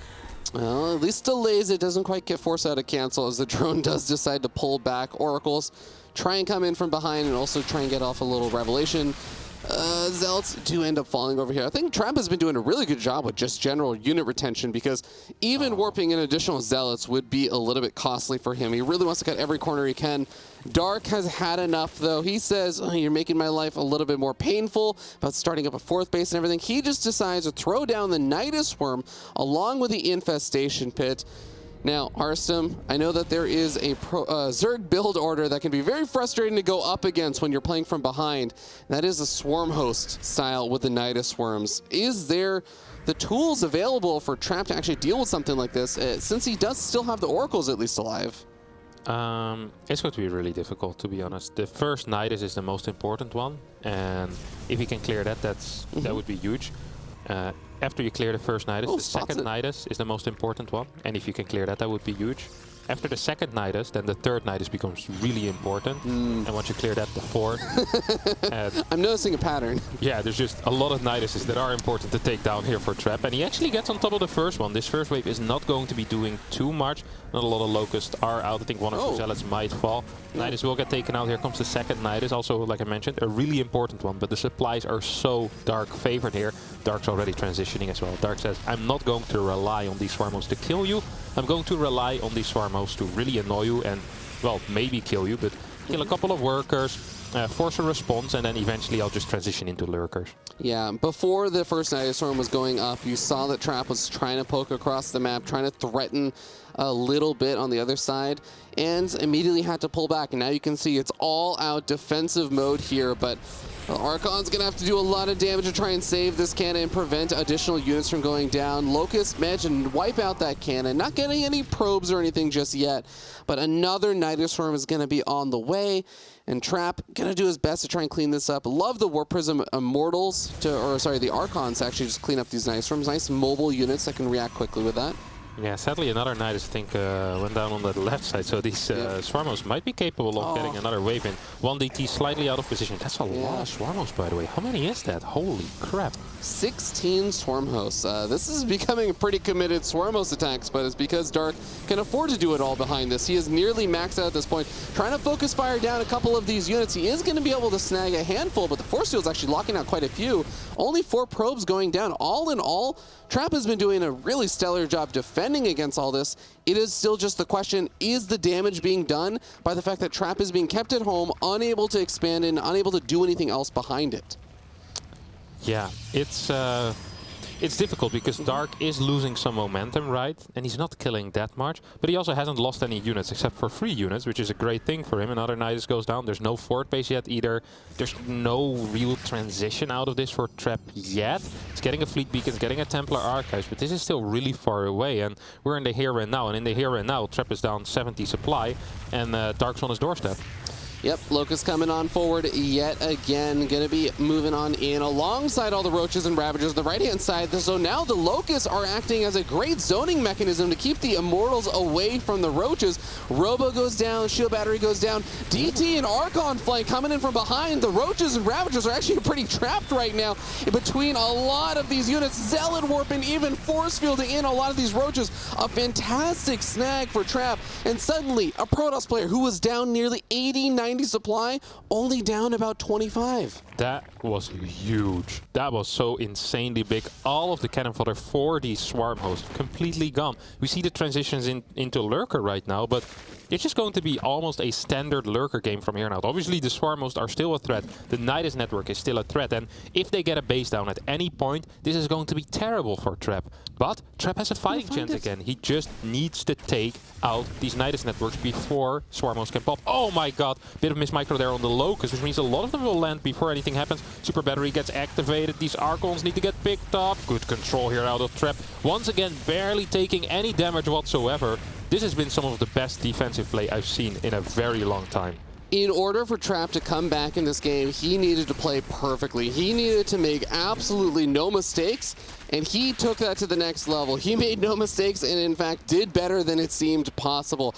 This has been a stellar defense so far from Trap. It really does feel like he has a fighting chance in this game again as he finally is able to slap down a 4th base during all this. Starts up a mothership as well, has +3 weapons and Psystorm on the way. You can start to see the glimmers of hope here for Trap as he's going to have a lot of the tech to not only deal with the Swarmos, but also to deal with some of the transitionary forces that Dark is going into. Yeah, Trap's on top of everything. Another Nidus gets taken out. Nidus on the left side did get spotted by that Prism with the 2 Archons, but Trap actually wants to continue his journey with this little Prism drop and decides to drop into 12 Lurkers. That didn't end up so great for him. Now he's like, okay, I still remember where that Nidus is. Maybe I can still take it out. Swarmos are already out and looking for a target, and I think that target might just be this 4th base. 4th base going to be under siege very shortly. We're going to see a cancel since Trap is not entirely in position to actually help defend against that. Archons are going to be able to find a couple of the Swarmos that didn't quite get the memo to load up into that Nidus Swarm. And these Locusts not going to be able to accomplish a whole lot, but do force out a Shield Battery overcharge as well as some Psystorms. Lurker's getting into a very interesting position here, and this is going to be a great pairing with the Nidus Swarm as well. So the Nidus Swarm going to act as a great escape mechanism for these Lurkers if things get a little too dicey. Yeah, now the Lurkers kind of zone the army away from the natural. The Locust can go there, and if there's nothing to defend, you're just going to lose a base, and the rinse and repeat with the 3rd base later on, or with his bottom side base here as well. Trap is going to go for a base trade, an interesting decision, and paired with that mothership, I don't really mind it. If he snipes the Overseers, what is there really to spot? Well, the answer is nothing, because there's no spores here. And funny enough, there are in fact also not a whole lot of units that are going to be attacking up. It's the Queens, which are very slow and going to have a hard time closing the gap on that mothership. And what, 3 or 4 Hydras? So here's an opportunity for that mothership to really stick alive for quite a bit of time. Disruptors coming out behind this as well, just to try and add a little bit extra DPS, but the Lurkers come on home. Storms have to go down on top of some of these Lurkers, but the Lurkers just do not take that much damage to them. And now, even though Trap is splitting up his army, he's knocking out some of these hatcheries. He is, in a sense, getting trapped. He doesn't really have an escape mechanism with all these expensive units. Yeah, this looks awful for Trap. Perhaps it was not the correct call after all. GG gets called as Dark takes game number 2 as well. And he's so close to that round of 8 right now, Ravi. An amazing game number 2 from both players there. Trap able to just, in game 1 and game 2, have such a great sense of exactly what to do. That intuition you were talking about, Harstum. And even though Trap did a phenomenal job, I feel like a picture-perfect job of dealing with that Swarmos harassment, Dark still just had his number. He was able to get those Lurkers set up in the perfect position, able to force Trap into an awkward spot where he had to make a decision, which did not end up well with the base trade. Yeah, it's just so sick if you think back of both of these games. In game 1, Trap gets really far ahead and Dark makes it look kind of easy to win. Then in game 2, Dark gets really far ahead and he makes it look kind of close. It's like, how does this make any sense whatsoever, Dark? But he wins, and that's all that really matters for him, of course. He's up 2-0 currently, 1 map away from facing Raynor in that round of 8, the rematch from BlizzCon 2019. In the finals, of course. Yeah, it would absolutely be sick, but Trap is not down and out quite yet. He has more things prepared, but Glittering Ashes is a good map for Protoss. Hardwire isn't that bad either. There are going to be worse maps coming soon. Think of Berlingrad, perhaps a Curious Mind. Pride of Altaris if it wasn't vetoed. Like, there are some really tricky maps that still need to come, and Trap, he will have something prepared, but everything that you prepare will be better on Glittering Ashes than it will be on a smaller map. It's going to be a tough situation for Trap to dig himself out of. He's down 0-2 in a best of 5. There are no more second chances, no more opportunities. This is the Intel Extreme Masters Katowice. This is not a qualifier for an event. This is not about earning EPT points for another event. This is the event that you want to qualify for and play in. This is the event that you want to make it further in. And now Trap, down 0-2, is facing a very hard reality that he has to win 3 games in a row against this monster of Dark. Can he do it? We're gonna hop into game number 3. The map is going to be Blackburn as we start down here in the bottom left-hand side of the map. He absolutely needs your energy right now, crowd. He is Kwangdong's Freaks Trap.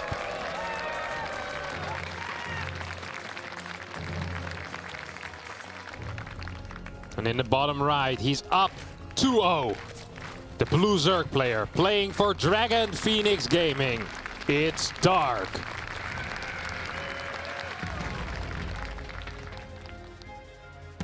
An absolute monster right now, Hearthstone. That's what it feels like Dark is. It feels like Trap is going to just be looking for some kind of way to come out in this game against someone who, frankly, is looking to be in such good form, in such good shape. It's going to be really, really hard to find some kind of solution that will be able to beat Trap, to be able to beat Dark. But let's see how things shape out. What happened there? Did he trick him with the drone? Yeah. Yes, very nice. Observer paying attention. Glad there. Okay, that's actually a big deal, and that's going to be super frustrating. Trap probably is not quite aware of that yet. Once he goes down, he's going to be like, oh my god, I can't believe I fell for this again. So Dark most likely just hit the drone for a little bit, closer to the third. Then once Trap probes went up, Dark just threw down the hatchery in his natural because he prefers playing like that. And that's a little mental victory that if you're down 0-2 as Trap, that's really going to bother you. Yeah, it is, of course, a nice little economic advantage if you can force out the third hatchery instead of the natural. Just the drone transfer time and everything is a little bit longer, but it is going to be the mental victory that will probably be a little bit more troublesome in this situation. Now, Trap, he has been going for some interesting styles and stuff. He has been pretty consistently going for, I would say Stargate openings. Granted, one of those Stargate openings was through the form of a cannon rush, but he hasn't been known for his Stargate openings and known for having really great Oracle control and stuff. Are you expecting to see something probably pretty similar here in Blackburn? Yes, but it's not fair. I said yes as the Stargate went down. That was not my prediction ability there. Technically, last game he played a double Stargate opener because he proxied the first one. The second one was at home. But I like the way you think, Hearthstone. Yeah, me too.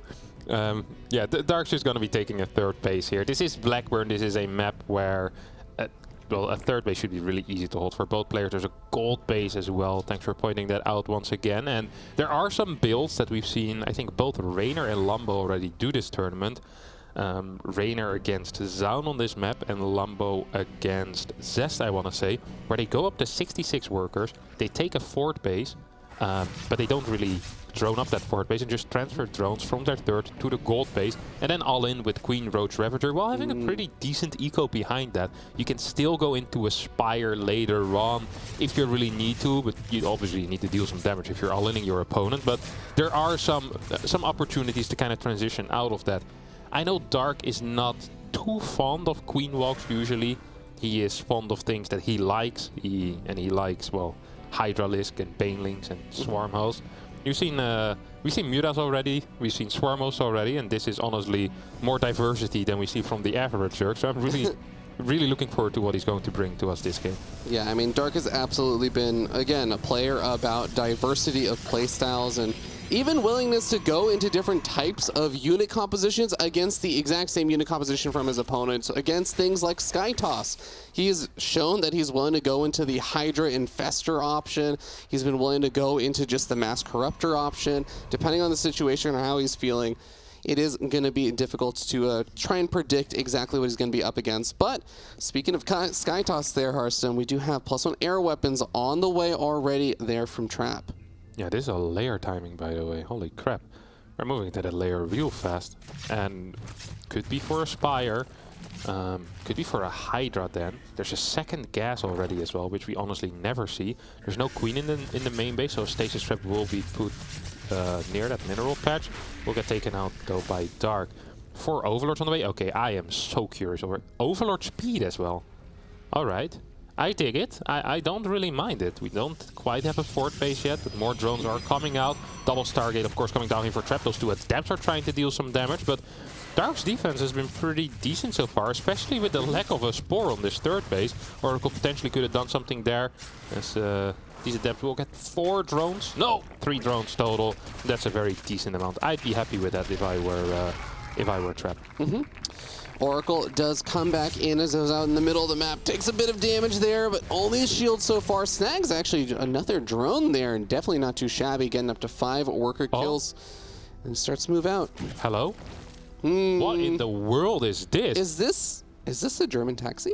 No, there's no Roadrunner. He played a similar build to this on Glittering Ashes against Zest, I want to say.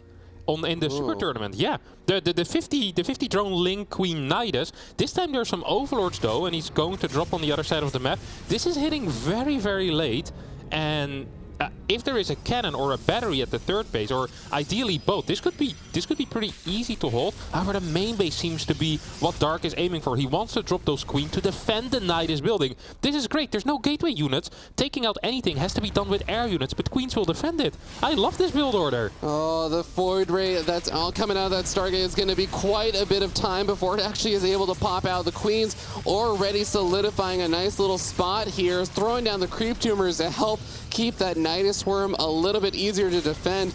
2 Void Rays on the way. The pylon getting focus fire down. Is either one of the Void Rays even going to be able to get out of here in time? Yeah, one Void Ray will pop. The other Void Ray also pops. Lots of batteries and cannons going down in the main base right now, but the production is on the right side. It will get taken out. Trap needs to work on getting production back online. Oh my god, did you just lose a Void Ray there? That is going to be very problematic. 2 Void Rays have gone down so far this game, and the Queens have so much transfused energy. The shield battery's going to be running out of energy soon. Until the shield battery is overcharges pop, we're starting to see the Lings just running rampant inside of the natural expansion.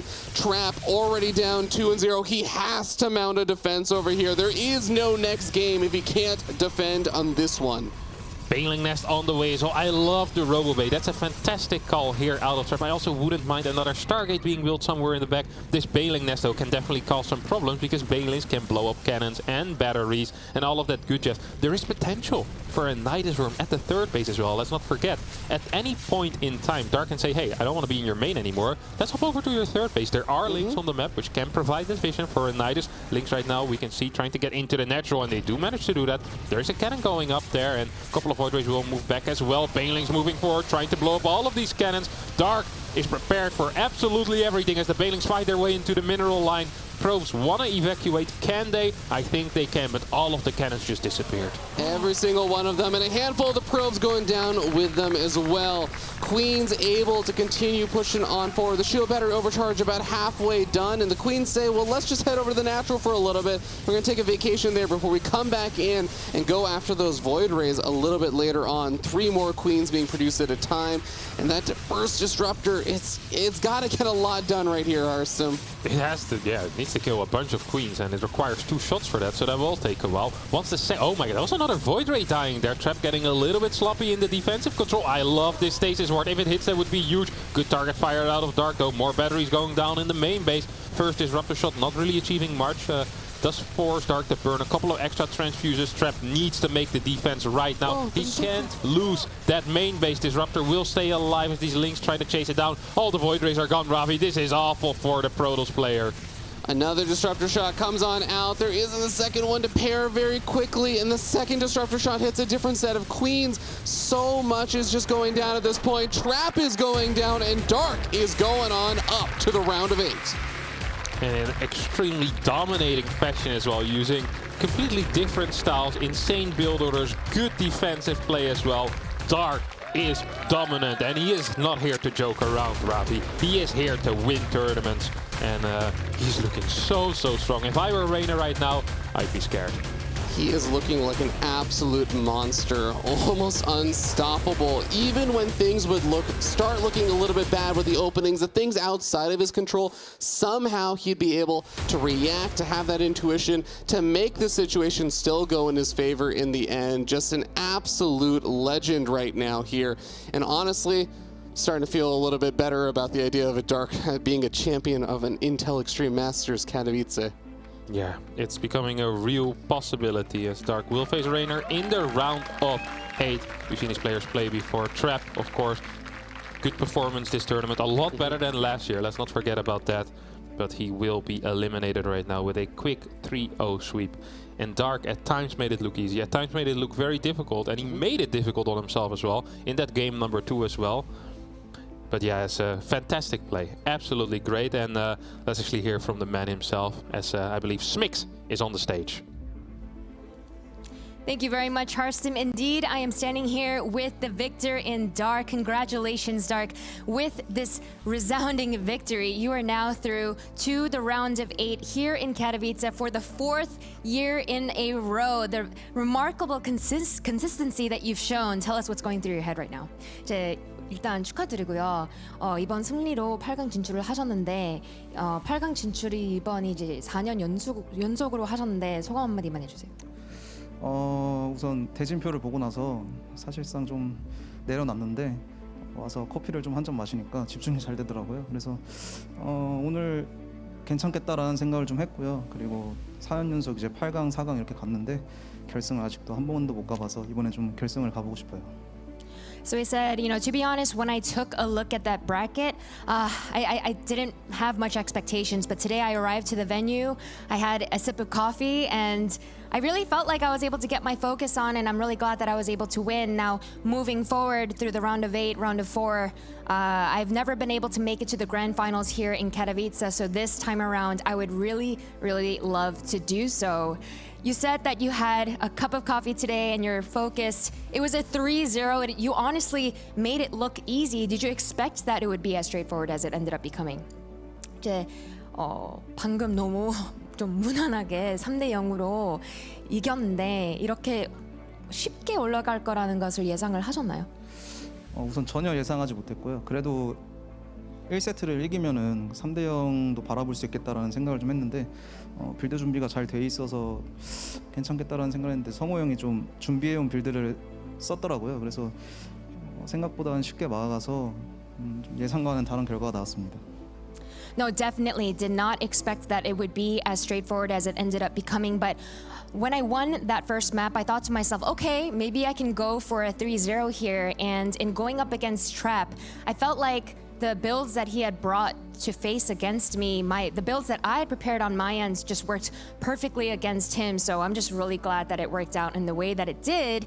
And now you are in the round of 8 and your opponent is Reiner. And last year, it was also Reiner in the round of 8. Back then, he took you down 3-2. Do you think you can get revenge this time around? 이제 8강 레이너 선수를 만날 건데 작년에 똑같이 월챔에서 8강에서 레이너 선수한테 3대2로 떨어졌었어요. 근데 올해는 복수할 수 있을까요? 대진표를 보고 나니까 작년이 좀 기억나더라고요. 작년에 이제 3대2로 아쉽게 떨어졌던 기억이 좀 나가지고 이번엔 복수를 하고 싶은데 레이너 선수가 이제 오프라인 무대다 보니까 되게 즐기면서 게임을 하더라고요. 그래서 그런 모습이 되게 부러웠는데 저도 이제 8강을 좀 내려놓고 즐기면서 한번 임해보겠습니다. So he says, yeah, when I took a look at the bracket, I saw that Raynor would be there, and I remembered the memories from last year when he took me down 3-2. I've been watching Raynor, I've been paying attention to him, and I've noticed that he really enjoys the game. He has a lot of fun, and so I'm gonna try to have the same idea headed into the round of 8. I'm also just gonna try to relax and have a good time in my series against him, and hopefully it will pan out and things will go in my favor this time around. But for now, congratulations once again, Dark. 4 years in a row, he is through to the round of 8.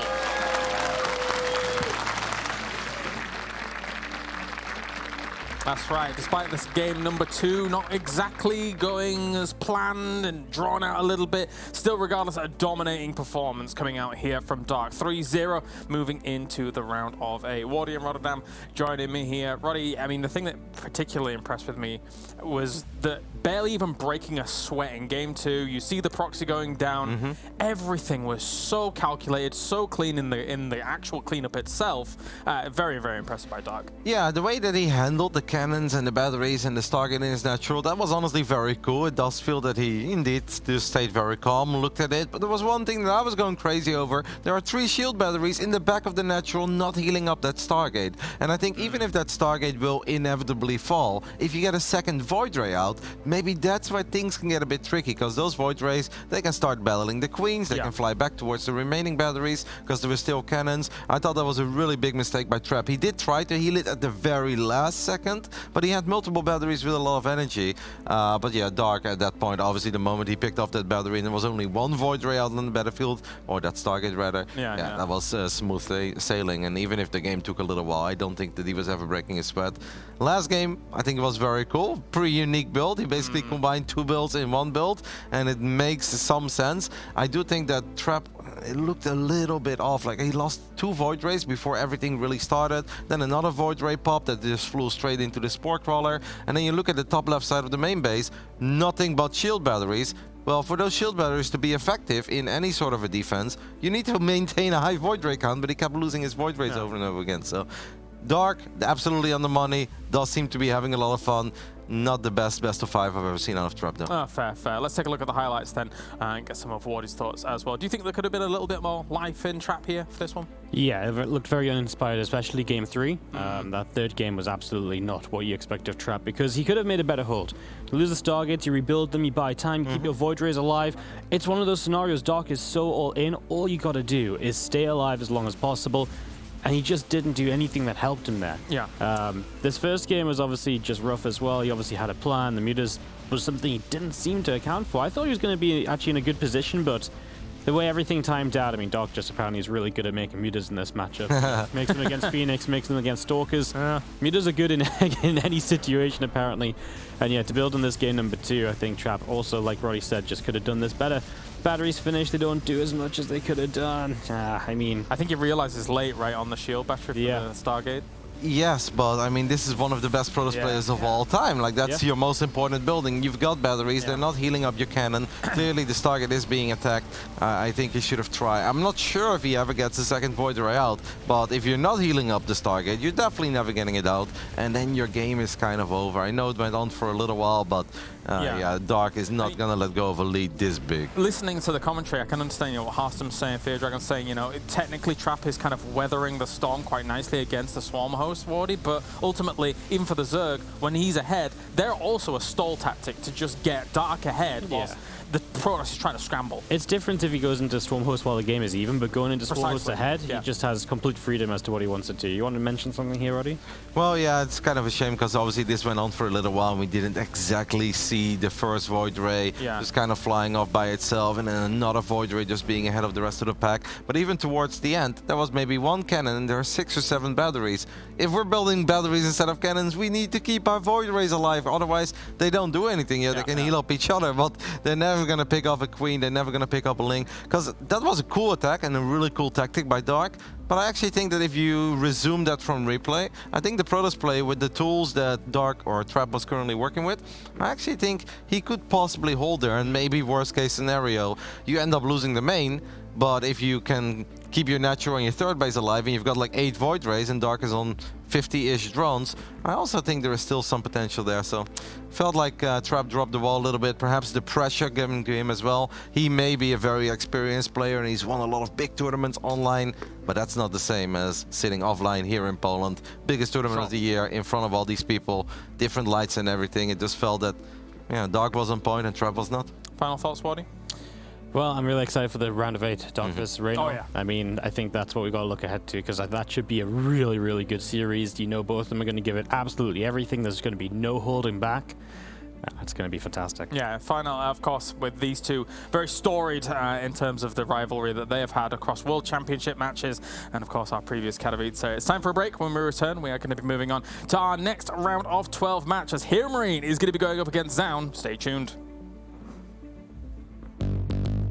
What's your style?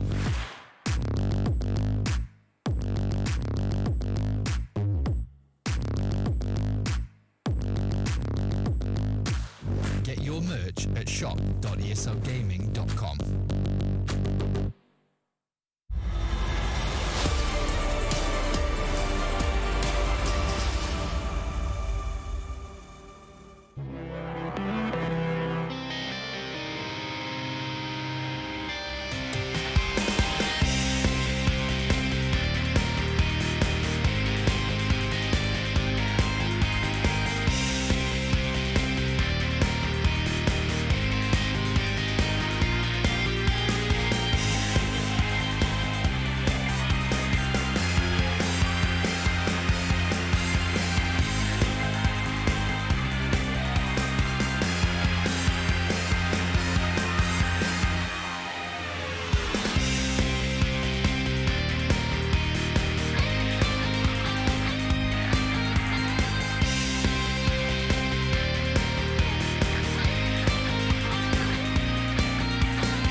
Welcome back to the Intel Extreme Masters. We're here for the bracket stage now in the round of 12, and we've already had a series go pretty swiftly, admittedly, here, but we have got plenty more exciting stuff coming on up. My name's Katowice, your host here at the desk, and we have Zombie Grub as well as Pig. ZG, yeah, a pretty quick start to the day, I think is fair. I loved your opening. That was a series of StarCraft. It was indeed, guys. Yeah, over about as quickly as I guess the majority of people were guessing, but I think we all had hopes that it would not look like that. But one of the two Protoss have fallen. Yeah, only one left, only one remaining. Let's see how they're going to fare. Let's take a look at the bracket now to get you up to speed, as you may have missed that fast series, as it was a 3-0 in favor of Dark, and that means now we get a repeat of an extremely storied matchup coming up later on here, Pig, in that Zerg versus Zerg. Oh yeah, that's going to be cool to see, of course. Raynor versus Dark. It's going to be a real banger to see what goes on there. And I mean, it's the whole bracket in general, because look at who's waiting in that round of 8 for these other matches. You got Solar, Serral, Bunny, all big challenges for anybody that makes it through. So I don't think there's any more kind of lucky dip line of the bracket. I got the easy section anymore. No matter what, you're going to be running into stiff opposition. No, definitely. And our next opposition, it will come in the form of Hero Marine versus Zaun. And as you mentioned here, ZG, one Protoss remaining. Can Zaun actually take down Hero Marine here coming into this best of 5? You know, there's a couple of stats that I could bring up as far as their actual head-to-heads, and Zaun is actually in the lead there versus Hero Marine. I could talk about how Zaun did take down Maru yesterday, all that type of stuff. But there's also kind of like a mystical type of storyline here, which is that Protoss have pretty much always made it into the finals of an IEM Katowice, except when it's not international. So there's like this magic force that maybe could push Zaun forward and give us yet another Protoss in the finals, perhaps even another Protoss versus Zerg, which has been the last 4, but it doesn't seem all that likely. Yeah, he has a decent shot against Hero Marine, more than decent, really, but I will say that Hero Marine been on the up and up in his own TVP. Yeah, I mean, as ZG brings up here, for Zaun, I think one big defining factor coming into this match is the series that he played against Maru yesterday here, Pig. So maybe if you can channel some of that energy, then the sky's the limit. Absolutely. I mean, that's awesome. And when you've got the power of, you know, tea leaves and kind of voodoo, Protoss has to make it to the finals as well. All right, I like that. Zombie Grub normally bringing the stats, but she's bringing a bit of the superstition as well. I like it. Honestly, though, Zaun, I mean, it was a great recovery at the end of yesterday, taking out Maru. Banger of a series as well. So Hero Marine, he looked pretty dominant in some of his games as well. And remember that he also brought out some cheeky build orders. I was absolutely shocked. I keep mentioning it, but just doing a 1-base Marine tank all in, it's oh, okay, we're doing builds from the beginning of Wings of Liberty still. Let's do it. That's very un-Hero Marine. As a result, you got to say, look, Zaun's been opening proxy 2 gates. Hero Marine's been doing his own weird all-ins. I wonder if they both kind of reel it back a little bit, or if they keep on trying to surprise their opponents. I'm concerned how many series are considered bangers by the entire talent roster here. Yesterday we had a series, and I think all 4 different talent described something as a banger in one series. I think me and Apollo have rubbed off on people way too much, Pig. Yeah, to be fair, I mean, I got to say, there was a few bangers yesterday, but there was. Honestly, I think there was more slobber knockers. There you go. Good point. Barn burners. Barn burners, yes. You know what? I should just quit now. ZG, coming in, what are you thinking for this? It's going to be a barn burner, obviously. There you have it. It's a banger barn burner. That's hard to say 3 times in a row. But yeah, I actually think it's maybe more fireworks than people would expect, kind of looking at the names and maybe thinking over like the last couple of years of like Hero Marine, for instance. But I think Pig's right. Actually, with the way they've been playing at Katowice, it's like, oh, this could actually be one of those weird like proxy things. But we know that, you know, certainly Hero Marine is capable of pulling back and actually going more standard. All right, well, thank you very much, guys. What will this series be here in the round of 12? Will it be a banger? Will it be a barn burner? Or will it be a slobber knocker? We're about to find out. Let's head to the stage. 2 worlds collide.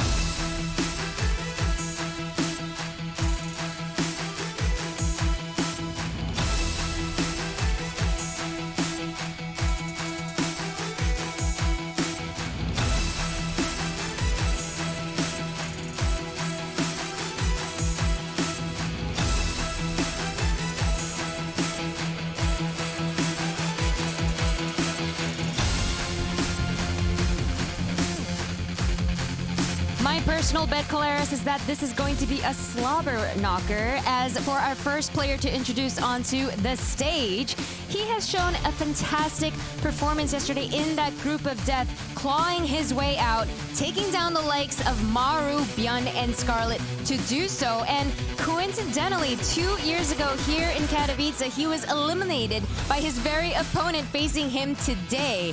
He's known for his very, very large personality. He's made it to the round of 12 2 years in a row. We'll see if he can continue that streak today. Give it up for Zaun and Hero Marine.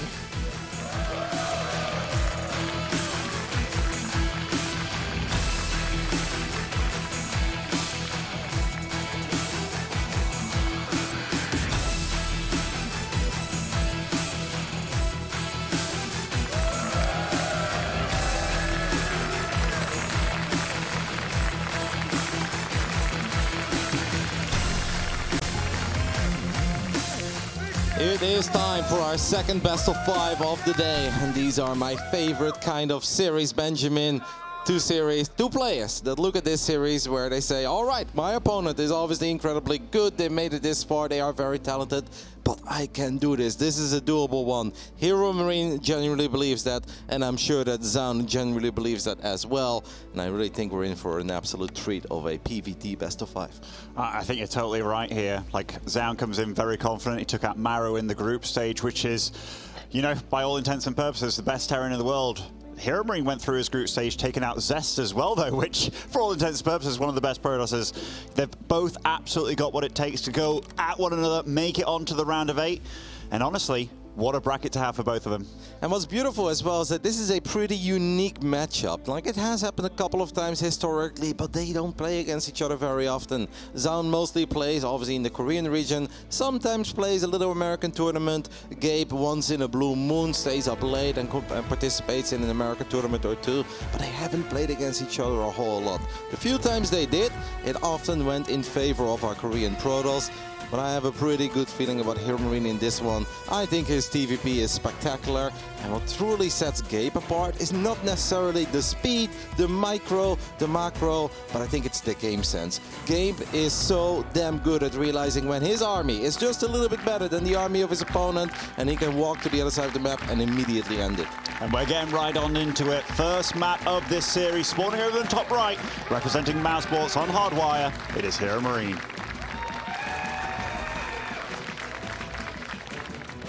In the bottom left side of Hardwire, we are looking at the main base of our blue Korean Protoss player. He is representing Team Alpha X. This is Zaun. The last Protoss remaining in the tournament after Trap just lost against Dark. A lot of weight on his shoulders, and going up against Hero Marine, it's one that he's like, okay, I can carry the Protoss flag. But I like what you said about Hero Marine. Very often in matchups, you want to force it, right? Like if you're a Clem or a Maru. We saw Clem do that to Zaun, where he was trying to force it, but very often in TVP, it's not one that you can force. You have to roll with the flow. Very often you're the one player that's reacting to what your opponent's going to do. And Hero Marine's a very, very intelligent player at coming up with the right moves, the counters, when to stay patient, when to go. A very smart player overall. One of my favorite things that I've seen of Hero Marine in the last few months is even a build where he opens up with a lot of Marines, tanks, and a medevac on 2 bases, and he will send an empty medevac to the other side of the map, and he will just position it between the natural and the main base. So the Protoss player is worried about whatever is inside of that medevac. Are those Marines? Could there be a couple of Widow Mines inside of it? No, that medevac is just there to keep you at home, and then he can hit you with either a Banshee in the main base a little bit later, or just open the map for those Marines and tanks to make it to the other side of the map safely. Gabe is really good at hitting his timings, and I gotta say, for all the love that I gave his early game and his mid game, I actually think Hero Marine has a very feisty late game as well. I think he's good in those 4 or 5 base scenarios. He's very comfortable with the Liberators and the Ghost.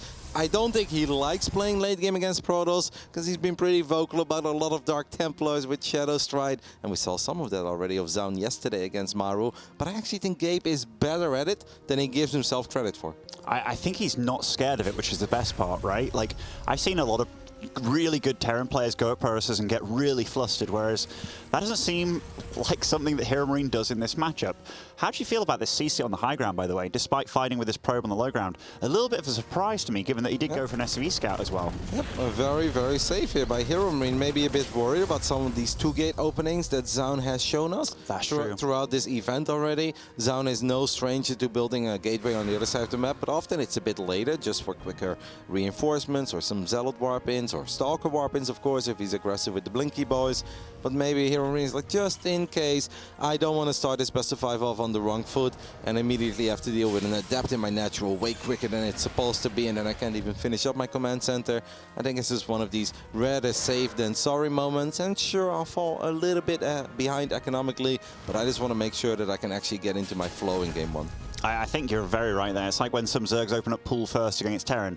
Just anything to make sure they don't die to the very obvious that could happen to them. But here, Gabe running around the shade with this Widowmine. This is already a little bit cheeky and could be kind of cool, but so far both openings are very standard. Zaun going for Blink Stalkers here with a Robo. Very, very safe play by him. Gabe, on the other hand, looks like he will be opting for something most likely like a Widowmine drop here. Hero Marine is, of course, a grinder. We all know how often he plays in the Monday night tournament, and he even joked with us yesterday. He's like, oh, if I do make it to the semis, maybe we can postpone Spodak till Monday. I was like, well, Gabe, you have a big personality, but I think that's going to be a little bit difficult. But where do I want to go with this? Hero Marine does, of course, just feel pretty good across the board. I wanted to say something, but I completely forgot about it because I was thinking of the things that he said yesterday. Oh yes, Gabe is also a player that really does his homework. And Zaun has played quite a few PvTs throughout this tournament, so I'm sure that Hero Marine is already thinking about a lot of these things. We saw Maru struggle with finding some of these offensive gateways on the other side of the map. I'm sure that Gabe has studied, and it's in the back of his mind. This is already perfect for Gabe, by the way. Seeing that pylon, seeing the probe as well, but he wasn't actually scouted. The medevac obviously having a little bit of extra vision range here, which we're being shown by our observer. So I guess to see that third base going down as well, and this medevac sneaked across the map and nothing to greet it thus far besides probes. Yeah, it's important that Zaun is paying attention. I thought he saw this. The probe pool is a little bit late, but I gotta say that was pretty well handled. But it's still kind of painful when you don't get a single shot on the Widowmines, on the medevac. That kind of means that your Stalkers need to do something on the other side of the map. But Hero Marine is bulletproof so far with the tank. He's got a Raven as a follow-up as well, just in case. It's quick Dark Templars. We saw this from Maru too. And of course, that's going to help him as well to potentially reveal some of these observers. I love the tank positioning as well. Just keeping both his bases safe, going for the switches on the add-ons here. 2 tanks is pretty damn safe. Going to want to switch into Widowmines eventually, but so far, it's definitely good for him. We do see a Robo Bay on the way for Zaun, which I think is a smart move as well, but the Raven's already out. That is something that can definitely shut down that Colossus if he does make one. Yep, build order-wise, I am loving this for our German Terran player, and I'm sure that this is something he feels very familiar with. We all know that there is a lot of Protoss players on the European server. Medevac flies in again, both Widowmines get out, both Widowmines will fire. First one connects with a Stalker, second one goes for the burrow on burrow. Now he can do some of the retargeting. Unfortunately, does not want to pull that one off, so Zaun can continue mining. But look at the work account. It's 46 SCVs against 49 probes. The Nexus was a little bit late, and I don't hate the fact that Zaun is opening up with a Disruptor here. Colossus is more solid, stable, but I think Zaun realizes, like, actually this is not going that great for me. Pretty much every single thing that I've tried so far has not gone in my way. And if I just go Colossus, and I know my opponent has a Raven, 1 interference matrix, and my army is useless, with a Purification Nova, you can potentially just chip away the Marine count and actually just take the game from there. You can always hope and pray with a Disruptor, and getting another one out straight away. Also, the extra investment of that Thermal Lance, it's not being done, right? So he's putting it into more units, which I think he's absolutely going to need against this push that it's almost inevitable at this point. It's not going to be a super hardcore one. We do see the third one, or third base on the way, but it's going to be a push that you absolutely have to respect, because 2 tanks mixed with this amount of bio, that's scary. Yep, Stim and Combat Shield are finishing up, +1 is close to finishing up as well. Hero Marine does, of course, need to be very, very wary of the fact that there is always a chance the Protoss player does not just go for the super default Colossus, but they actually switch it up, and they'll go for a Disruptor, and we've also seen Zaun open up with very quick High Templars early on. I think Zaun was hoping for that ground move out, so he was able to land that big Nova. That Observer is going to give the heads up that this is where the army is. Hero Marine sees the first Nova coming, and the first Nova is good. And now these tanks are very exposed, actually. So he's going to just siege them up defensively. But we do still have that double drop heading towards the main base. And I don't think Zaun is aware of that at all. He's terribly out of position to deal with this. Yeah, I love what Hero Marine was doing, man. He was using that Raven to find out where the Observer was, constantly poking, just making sure he knew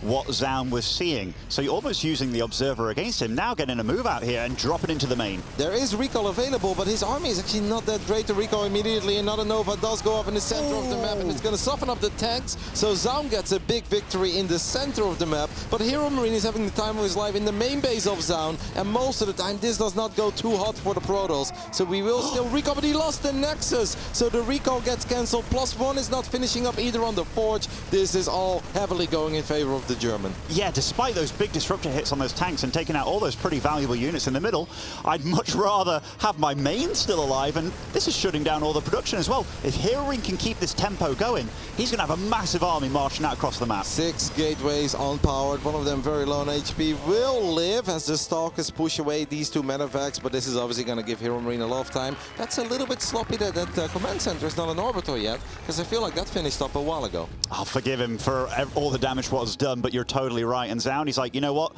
Let's double Nexus here. I'm going to start my Colossus production, because that's about the only building that wasn't unpowered in that mess. And Hero Marine is just going to continue doing the harass. Got a drop on the south, a drop on the west as well. And Zaun, it's going to be tough to get back into this one, but not all hope is lost. He is still a damn good Protoss player. A great call by Hero Marine to go for that double drop, because more often than not he actually goes for the single drop in these scenarios, and he focuses a little bit more on the ground push. But for whatever reason, Gabe decided to switch it up and he went for the double drop. And it's safe to say that it was a big success. We do have the Templar Archives, and there may not be Storm, but Archons can come in very handy. And as long as you've got those Disruptors out, and now the first Colossus are on the battlefield, there is still some hope for Zaun, but it's not looking all that hell. Ooh, he sent those probes back very quickly. I love how Hero Marine is doing this as well. 2 Widow Mines in the third, 2 Widow Mines in the natural. Zaun is at least making sure that we don't have any very big drops, and that's an amazing shutdown, as these 2 medevacs do get picked off. Hero Marine perhaps getting a little bit too carried away there. Needs to... I actually think that Hero Marine could have focused a bit more on the ground army rather than still trying to find fights and damage at 3 or 4 different locations at once. No, that drop being shut down definitely halts this tempo play. But look at that, 13 probes fell somewhere on the map, so those Widow Mines came in handy again at the third base by the looks of it. This is not looking that healthy for our Protoss player. Yeah, perhaps Zaun thought that it kind of was going to finish up in time and that was just going to take care of the mines, but I don't think the armory was done, so these Widow Mines are not permanently cloaked. Oh, we do have an armory, so yeah, maybe he lost vision of them and he thought they were gone, but they weren't actually gone, and the cannon finished up just a little bit late. So Hero Marine finding more economic damage off screen and now slowing the game down a little bit, because I do think it's important not to get too carried away. If you can find success in the straight-up fight, then believe in that, right? Like, sure, there are some disruptors out on the field, but we know that Hero Marine has a very good micro, and he should be able to keep track of where those disruptors are at. Hero Marine is going to send in these 2 medevacs once more, and even though they're super low on HP, one of them does make it into the third, and this obviously allows the rest of his army to just get on top of these Nexus, and the High Templars just standing there. 4 High Templars going down. Game 1 is seemingly going all Hero Marine. It is, but disruptor shots have been good so far. Nice snipe on the first disruptor there, and that is a huge concave on both sides. The tanks are taking out the Colossus. There are Archons tanking up all these bio shots, and Zaun will be able to push him back, but it cost him quite a lot to do so. 4 High Templar, a couple of Disruptors, and the Colossus as well, and we can't forget the Nexus. Well, imagine if he was just able to land a couple of feedbacks or still more of those High Templars into Archons, because in the end, Zaun actually did quite decent there. One of these rare scenarios where I think Archons are very good, because there are no Ghosts out yet, and there is also not an overwhelming amount of bio that they just pop immediately. Zaun's doing good with this Stalker Micro here, even gets a tank. You saw Hero Marine trying to pick it up last second. Oh, Disruptor through the smoke, and okay, only 1 Marauder fell there, but the other Disruptor's so exposed there at the front. But great force field here, managing to pick off quite a few extra bio units there, did Zaun. Yeah, and Zaun did manage to get it all the way up to +2 attack, so he's still hanging in there, and he's got a 5-worker lead. Unfortunately for Zaun, these Zealots show up while there are a lot of bio units waiting for it, so Hero Marine gets another little W on the board. But I am very impressed by what Zaun is showing us here. because this is not a beautiful game by him. A lot of things went wrong in the early game, and especially that initial double drop. That should be game-ending damage, but he is still making Hero Marine work for it. Absolutely. Some of the shutdowns that he's done of the drops have been really good, by the way, not taking too much damage. This is also fairly decent, as long as he doesn't lose too much, which maybe he is doing. He's still down 30 supply, but he has got decent upgrades, 2 disruptors at a time, taking a 5th base as well. Feels he just wants to expand, wants to get himself out of this bad situation. And Thermal Lens is done, so Colossus can actually become pretty important too. Another forward blink, immediately goes for the Medivacs, gets the first one, second one very low on HP, goes down to that final shot of the Stalker, but at the same time Gabe has a few bio units in the bottom right side. This is a very high-paced game and a lovely way to kick off this best of 5. Certainly is. Nice disruptor snipe and pick up there by Gabe. He's playing really good. And a slow warp in. Those Stalkers will not last long at all. And how many probes have died this game so far? I don't even know. 41 and only 1 SCV. I'm surprised down still. A nice disruptor snipes. Holy crap, that was right before the Novas went off there. Holy crap, Big Gabe. Yep, and the shield battery gets picked up as well, so no battery overcharge to help out. The Archons are still very tanky, but it's pretty much just the Archons. At the same time, few bio units still having a field day in the main base. Hero Marine is still maintaining a 40-50 army supply advantage. There is no observer here to take care of all these Widow Mines, so those could potentially fire again as Gabe picks up a few bio units, unloads on the low ground. A beautiful game by Hero Marine. I think the kind of game that just gives you wings, and these mines will fire again. A very low HP Colossus almost goes down. We're gonna have a recall on the observer, I assume. Gabe probably gonna EMP and scan or kill it. Yep, there you go. Scans immediately. Could take care of it, and he does. And that's a lot of Widow Mines. This Nexus, it's not long for this world, is it? And I mean, okay, nice baiting there with one of the Zealots, but the Nexus still falls. And now Gabe's army is just bigger and better. He's getting Ghost in the mix too, but he can't get too carried away. I look at all of this, 23 probes extra have fallen. Wow, Gabe expanding really far forward. I kind of like it though. Gabe actually going up to 4 bases by taking this base. Not the first time we've seen that all tournament long on Hardwire. A bit surprised by it, because I feel like in all the online tournaments we did not see it. You can take care of those Widow Mines with just the Disruptors, but it seems that Zone has other priorities, perhaps is worried about another drop on the left side, because that's one of the biggest problems as well, because he's been under so much pressure. He doesn't have a lot of map vision, and playing a PvT, if you don't know where those Medivacs are coming from, just becomes a nightmare. The resilience that some of these players have shown when it comes to just not dying whatsoever has been amazing. Like the fact that Zaun is still more than in this. Like, if you told me that 50-ish probes had died this game and like just 1 SCV, I wouldn't have believed you. And you lost your main base. At 1.6 gateways were unpowered, +1 did not finish up. Yeah, no, the fact that Zaun still has a little chance in this game is pretty remarkable. Another Widow Mine drop though. Quick pull again on the workers, so we shouldn't lose too many. Hopefully this doesn't send them all back without actually keeping track of it. Oh, definitely, definitely. I like the split of these Widow Mines as well, but greeted by a handful of Stalkers, which I don't know if there was enough to quite kill that Widow Mine. Looks like it was with the Pro Pull, but yeah, well, great game to start off this series. Hero Marine is working on +3 attack and +2 armor is on the way. Cannons have some DPS, and that should barely be enough, yeah, especially with the probes helping out. Ooh, Archon's going on a little adventure, a bit too far ahead of the rest of the party. One of them gets picked off. And that's quite a decent pickoff. Can't afford to lose any extra units here, at least not unnecessarily. 3-2 on the way for Hero Marine. Once those upgrades come up, he's got a 2 upgrade lead on his opponent. He's also on double starport here, going up to 8 barracks as well.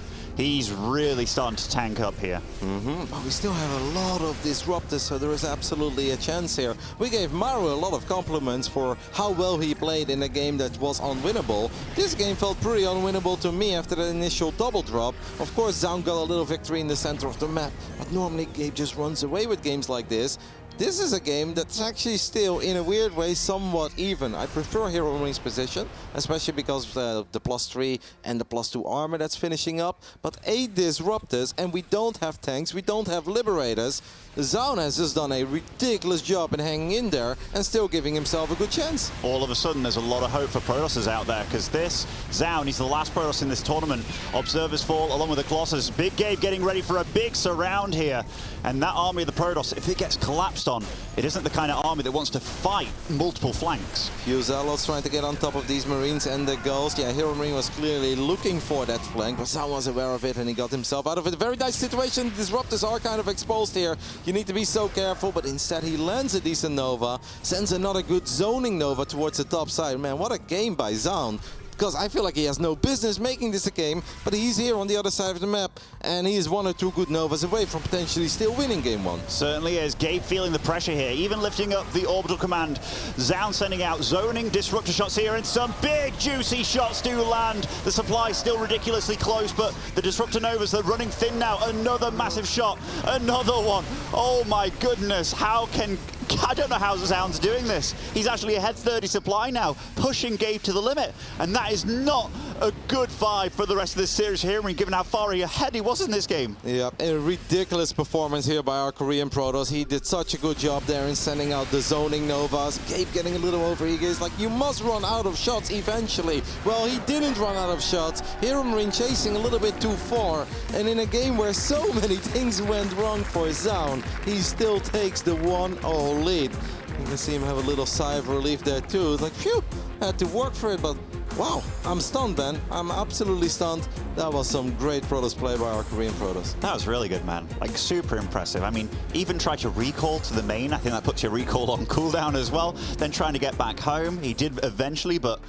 yeah, that does not taste good if you are Hero Marine, because for all intents and purposes, that game was his. I mean, like, maybe he got a little bit carried away when it had a drop behind the main. He had a drop coming in from the right side as well with the Winter Mines. But then Zaun had the Stalkers in the main base in position there. I think that was the real swinger, because if that gets in, those 3 drops, Zaun's probably just tapping out right there. And sometimes simple is perfect. Perhaps Hero Marine should have just grabbed all of his forces and make a big ground attack. And I think he had the firepower to just end it. Also, imagine if he would have picked off that forge, because he did unpower it when there were 9 seconds left on +1. But he didn't kill it, so Zaun was very quick to repower it. He got his upgrade and never stopped upgrading, because he actually had +3 attack before Hero Marine did. A little bit later, I felt maybe there was an opportunity to surround that Protoss army, land a couple of big EMPs, but Zaun seemed to be very aware of where the forces of Hero Marine were. Both these players had a night to think about what they were going to do against one another, and they both had their fair share of PvTs and TVPs. Hero Marine, I think he went 2 on his group, only losing to Trap, but that's quite a lot of studying that Zaun could have done. Anyhow, we're going to get into it. 2K Atmosphere, spawning over in the bottom left as our Red Terran, it is Hero Marine.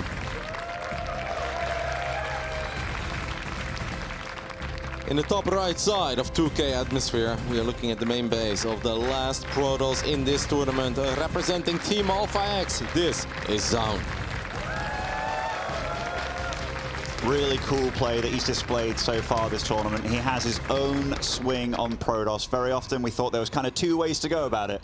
The Zest approach, very clinical, clean. Then the crazy Protosses, such as the Pardings and SOSs of the world, I suppose. But Zaun, he's got that mix in between almost, which makes him a very difficult opponent to go up against.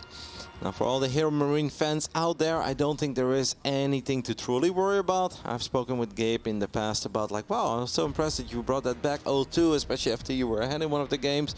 And Gabe can be very simple about those things. He's like, oh, I don't really give up ever, so it doesn't really bother me. And he's mentally quite strong, perhaps not as strong as Reynor, as it truly seems that nothing phases that kid.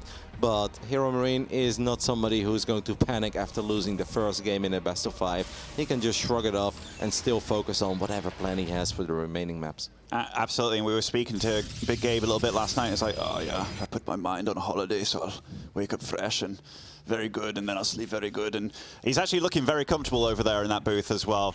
Like, he doesn't seem phased by losing on Hardwire. It is a tricky map. It's a very long map, and maybe of the maps in the pool, that is the one that's like, you know what, that is a little bit tricky, because obviously you only get 1 veto these days in the best of 5 stage.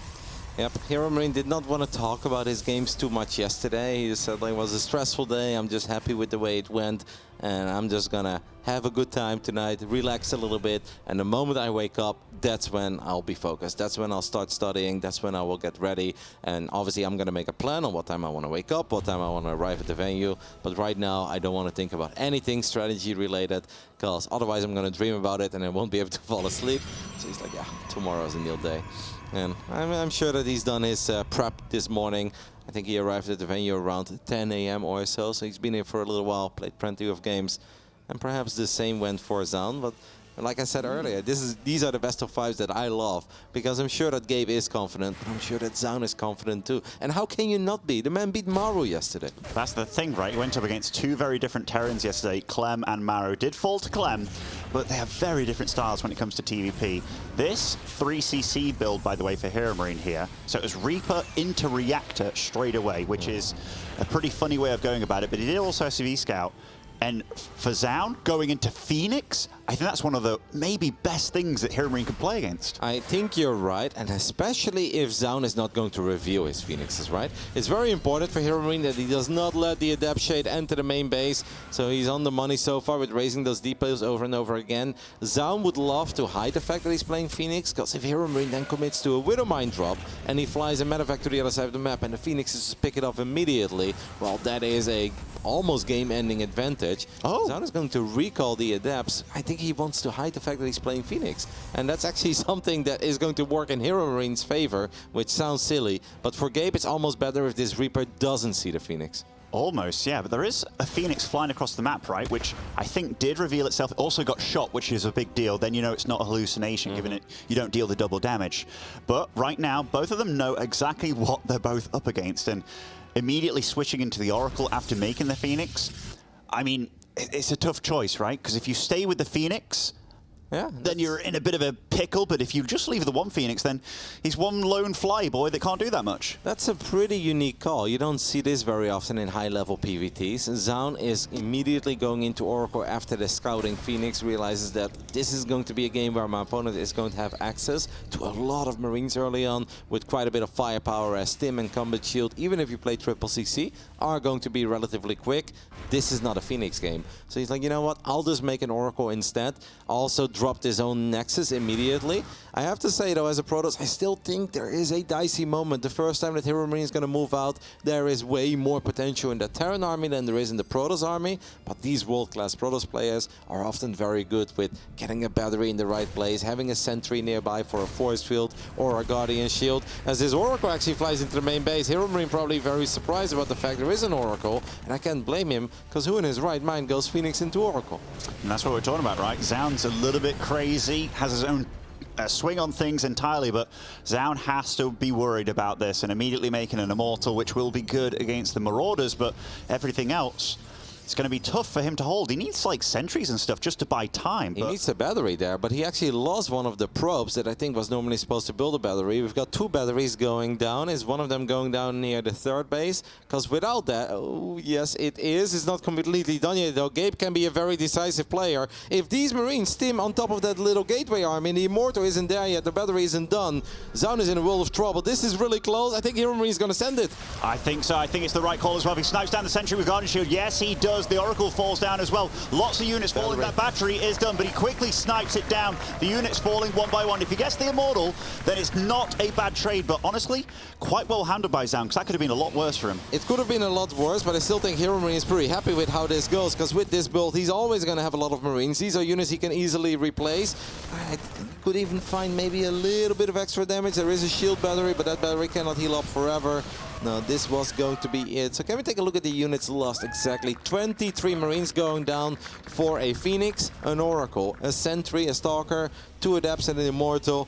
Very well done by Zaun, because there are moments where a game can just end there. I'll be honest, I think sniping, because he went for the Oracle first, right? Or rather the Sentry, then Oracle, then the Phoenix. Yeah. I think ignoring the Phoenix entirely would have probably been a better call. Like just saying he could have maybe sniped off an extra couple of Stalkers, which that Phoenix was almost kind of redundant supply. Yes.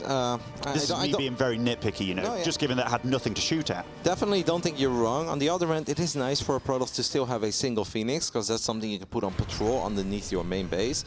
And now that isn't there anymore, so that does kind of open the door for drops down the line, because we don't have Blink yet either, I believe. The Twilight Council finished up not too long ago, so he's actually going charge first. I don't hate it. It's an expensive unit and it takes away some scouting and some map vision. I think both players just handled it well there. I thought Hero Marine was decisive, on the money, quick, knew what he wanted, and Zaun made sure that he didn't straight up lose the game. No, you might be absolutely right. And this drop, if he was going for that, and it's like, yeah, he left it open with the Phoenix not being able to be here, and immediately comes in, starts dealing some damage, forces a recall and a battery overcharge. But nice move by Hiramrin. He's so good at this, by the way, getting medevacs into the main base and stuff. He does this in a lot of his TVPs. And because of the way that Zaun opened with the Stargate, and now he's also going to Twilight a lot of gateways, we of course don't have a lot of observers because he was forced to make that immortal. And now we even have a Void Ray on the way, and to me that's a little bit like a Desperation Void Ray, where he just wants to make sure that he's got a little bit of air DPS, so these medevacs can just hover around his main base forever. And if he didn't lose that Phoenix earlier, he probably wouldn't be making this Void Ray in the first place. I think Gabe doesn't realize that Blink isn't even remotely like coming online, right? Because there, I felt that Colossus was kind of exposed. If you saw a player like Clem or Maru, maybe they'd have pounced on it with that amount of Marauders, but you've obviously got to be careful. You're one map down here, and a lot is counted on this best of 5. I love how we're like 20 minutes in, and now suddenly I'm thinking of everything they were talking about on the desk. This is a banger so far. This is a barn burner. It's been a very close and competitive series. Hero Marine pedal to the metal one more time. Another overcharge has been activated immediately. These little sentries dropping some force fields from downtown, but nice pickup on a couple of these buy units that were shaved off. And it's very important that battery is there, because if it wasn't, this Colossus would be in serious trouble. I think, though, the battery overcharge is maybe a bit too soon, because it's the real fight that's happening. And oh my goodness, that is a lot of bio. Only 2 Colossus pretty much remain here. Even the Marauders getting on them. And wow, all of the Protoss army just falls just like that in GG. Hero Marine tying up the series. Gabe, so decisive, just knows what he wants. He's always got the good setups. And indeed, that battery overcharge was very early. I don't think it was even necessary because there wasn't that much DPS on the Colossus. But I don't think that's where it went wrong. Zaun looked at that army and he thought the initial units that he saw, that was everything. But there was way more behind it. And once he got in range of those tanks, he just stuck around a little bit too long. A beautiful game 2 by Hero Marine, who really is playing a mighty fine best of 5 so far, because even in that first game, he was obviously holding his own, and he probably should have won it. It's an awesome series. I love it. When it comes to TVP rating, Hero Marine is 3rd best in the world, and probably only trailing behind the likes of maybe a Maru and Clem. And we have to remember, Zaun did beat Maru in that previous match there in his group stage. So Hero Marine going toe-to-toe with the likes of somebody that can beat Maru in this matchup. That's a massive deal. Yep. Gabe, we saw his signature series earlier. Of course, big shout out to Shopify for making those beautiful videos. And Gabe was talking about how he kind of turned pro and streamer at the same time. Of course, he already had a high level when he started streaming. But once he streams, yeah, he likes to play ladder. If you play a lot of high-level ladder on the European server, you're going to meet a lot of Protoss players. So this man plays against Protoss over and over again. And then on top of that, some of his favorite tournaments also have a lot of Protoss players in it. So almost on a weekly basis, Hero Marine will play a competitive best of 5 against the likes of Showtime and MaxPax. And Zaun is incredibly good, but playing against those guys absolutely gets you ready for him.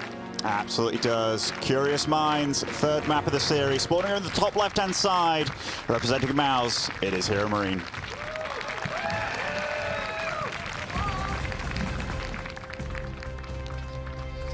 In the bottom right side of Curious Minds, we are looking at the main base of our blue Protoss player representing Alpha X. This is Zaun.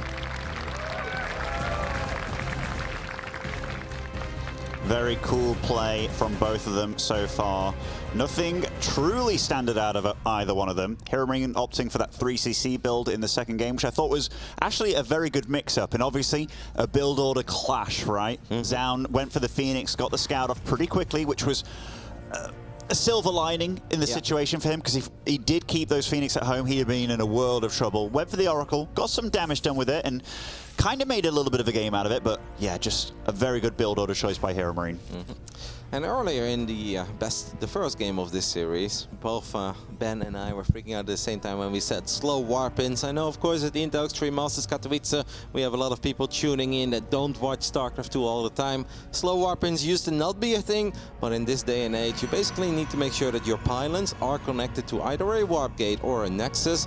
In that moment, you get the quick warp-ins, as we like to call them, or basically default. But if you just have a pylon in the middle of nowhere and then you warp in units, so it's not powering a gateway or a nexus, then you get the slow warp-ins, and the difference is a solid 7 or 8 seconds, which is a lifetime at this level, because Hero Marine will see that immediately as well and realize that he was able to kill those 3 Stalkers for free. This really shows that Hiramarin's done his homework against Zaun, though. Like, going for the CC on the high ground every time. Hasn't paid off just yet, I would say. Although in that second game, he did go for a CC on the low ground, right? Yes. It feels like a lifetime ago, even though we just casted it. But yeah, I do like that kind of play. Just being patient, like being confident as well, as long as he makes it to a latter stage of the game. Because, yeah, Zaun is one of those guys that still throws out that gateway at home and then a proxy gateway on the map, and it's very tricky to hold if you don't know it's coming. The timing, by the way, of that first Adept dancing with the Reaper and the SCV finishing up that CC on the low ground last game was really close. It was basically 1 second as well, or that Adept would have been able to get a few extra shots off, and then you get in that awkward moment where do you send over another SCV, and then sometimes when you do, the next Adept shows up, and that can already completely ruin your game. Some people would even leave, but I don't think the game would ever do that. No, I don't think so. Not in this kind of situation. We even talked to him about that Beyond Mara situation. Like, yeah, no, I wouldn't leave kind of thing. But yeah, so here we have the reactor opening for Hero Marine after getting 1 Marine out. It's a very, very safe standard opening. It's good against the possibility of Void Ray all-ins as well, which we haven't seen much this tournament, which thank goodness. But yeah, very standard follow-up for him. Although it is a tech lab on the factory instead of just getting some Widow Mines out. So I'm a little bit curious. Oh, a tank immediately. Again, mixing it up a little bit. I cannot help but to talk about this right now. Since you're talking about Void Ray all-ins, Benjamin, I had a little sit-down with Skillis, and he told me that you unfollowed him on Twitter after he made some Void Rays against you. To be fair, it was 3 games in a row, Kevin. It was horrible. It was horrible. He was laughing about it. It was shameless, Kevin. Absolutely shameless. But you know, I'm just a Terran out there, you know, doing my best in the world to try and rid the world of these dirty Void Ray all-ins. Anyhow. Didn't think that you take a couple Void Rays and batteries that personal, man. Mate, I'm bold from playing Protoss for all these years, you know. That was just the icing on, that's the tip, the icing on the cake, the straw that broke the camel's back. Either way, Kevin, fancy bringing that up in the bloody round of 12, eh? There is that empty medevac that we did mention earlier in this best of 5. I love it. Gabe is smart. If Zaun sees this, he's gonna assume that there are Widow Mines, that there are Marines inside of it, so he's gonna keep his units at home, while actually at home, Hero Marine is already building tanks and Marines. And Zest also said in one of our video pieces that he hates Curious Mines. He just feels it's very difficult to play. This is some really cool stuff coming out of Hero Marine. And Zaun, there is a chance he knows about this, but it's so hard. Who's gonna make that call? Like, yeah, it's probably empty. You move your stalkers to the other side of the map, suddenly you lose half a mineral line. You don't want to find yourself in that position. Cool strategies coming out of Hero Marine here. Also, this is going to be a lot of firepower at this front door. You might be wondering, like, why the Vikings? If these Vikings land, they deal 20 damage per hit to Stalkers and mechanical units, such as most Protoss units besides Zealots. Does Zaun know? I don't think he knows about the push. I don't think he has any clue whatsoever. There's going to be 2 tanks, a bunch of Marines arriving on his doorstep, and then this medevac can actually fly over and start healing this army. This is really cool by Hero Marine. Yep, this is working out in a brilliant manner for the German, and Zaun is going to receive the bad news right now. That medevac is obviously going to sync up with the rest of the army, so we can start healing the Marines. We do use battery overcharge immediately, and battery overcharge is absolutely fantastic. Gabe should have brought over that medevac just a little bit quicker, but we can't run away from that battery, and battery overcharge does not last forever. One of the gateways goes down, battery overcharge has expired, and this is where these tanks are truly going to hit like a truck. Zaun is in trouble. He wants to get an Immortal out, but he's going to lose power to the robotics facility. Oh my goodness, he's got Pylon behind and a battery coming up, but this is now 3 tanks in his face. Going to lose the Cybernetics core as well. That means no more Stalkers, and if Gabe kills this Robo, no Immortal either. I think Gabe's doing it here, Kev, and he's doing it really damn well. StarCraft 2 is a game of execution at the highest level, and sure, there was high execution here, but this is a strategic victory by Hero Marine. He knows how Protoss players think, he knows how they react to certain things that they scout, and he gave Zaun the completely wrong idea with that empty medevac. He has done it before. I brought it up, and I honestly did not know he was going to do it. Wow. But Gabe just takes the 2-1 lead here in the round of 12, and that really was all strategy, all his big brain. It really was. We talked about his intelligence going into this matchup. He's maybe played more TVP than anybody on the planet with the amount that he ladders on that European server. I see a little cheeky smile on his face, and he's like, oh yeah, my massive brain and massive personality coming in handy over here. And wow, 2-1 up here. This would be absolutely amazing if he can make it in top 8, because the winner goes on to play Solar. And honestly, That's not undoable for Hero Marine, but I'm going to take it easy because one step at a time. He hasn't done it just yet. Nope, he definitely hasn't done it yet. And if Zaun can win that first game, imagine what he can do in a game where he actually is off to a flying start. Because so far in all 3 games, Zaun hasn't really had a moment where he's like, yeah, I like where this is going. Game 3 ended before he even realized what was happening. Game 2, he goes up against a build that's not very good on paper since he opened up with the Stargate and the Phoenix. And in Game 1, he was in a world of trouble. So let's not count Zaun out, because there's also a chance that Zaun finally picks off a medevac in the center of the map, takes 0 economic damage, creates a 15-worker lead for himself, and perhaps just runs away with it. That was super good by Gabe, because if you go up against Blink Stalker, like going for those tanks, it is kind of a blind counter by him, but just he made all the right calls. And one thing that he did was really smart as well. He didn't let Zaun know what was happening in the base of him. Like, yeah, there was a continuous shade scanning, but you saw him. He kind of pushed it away continuously, stopping the scanning go on. He had no idea about the tanks, and he arrived at his front door without him knowing. Yeah, just really good puppet master play by Gabe. So what happened to the Adept? Did he just brought it home? Well, he was kind of like fighting with the 5 Marines in the middle of the map, and then, yeah, I think he just sent it home.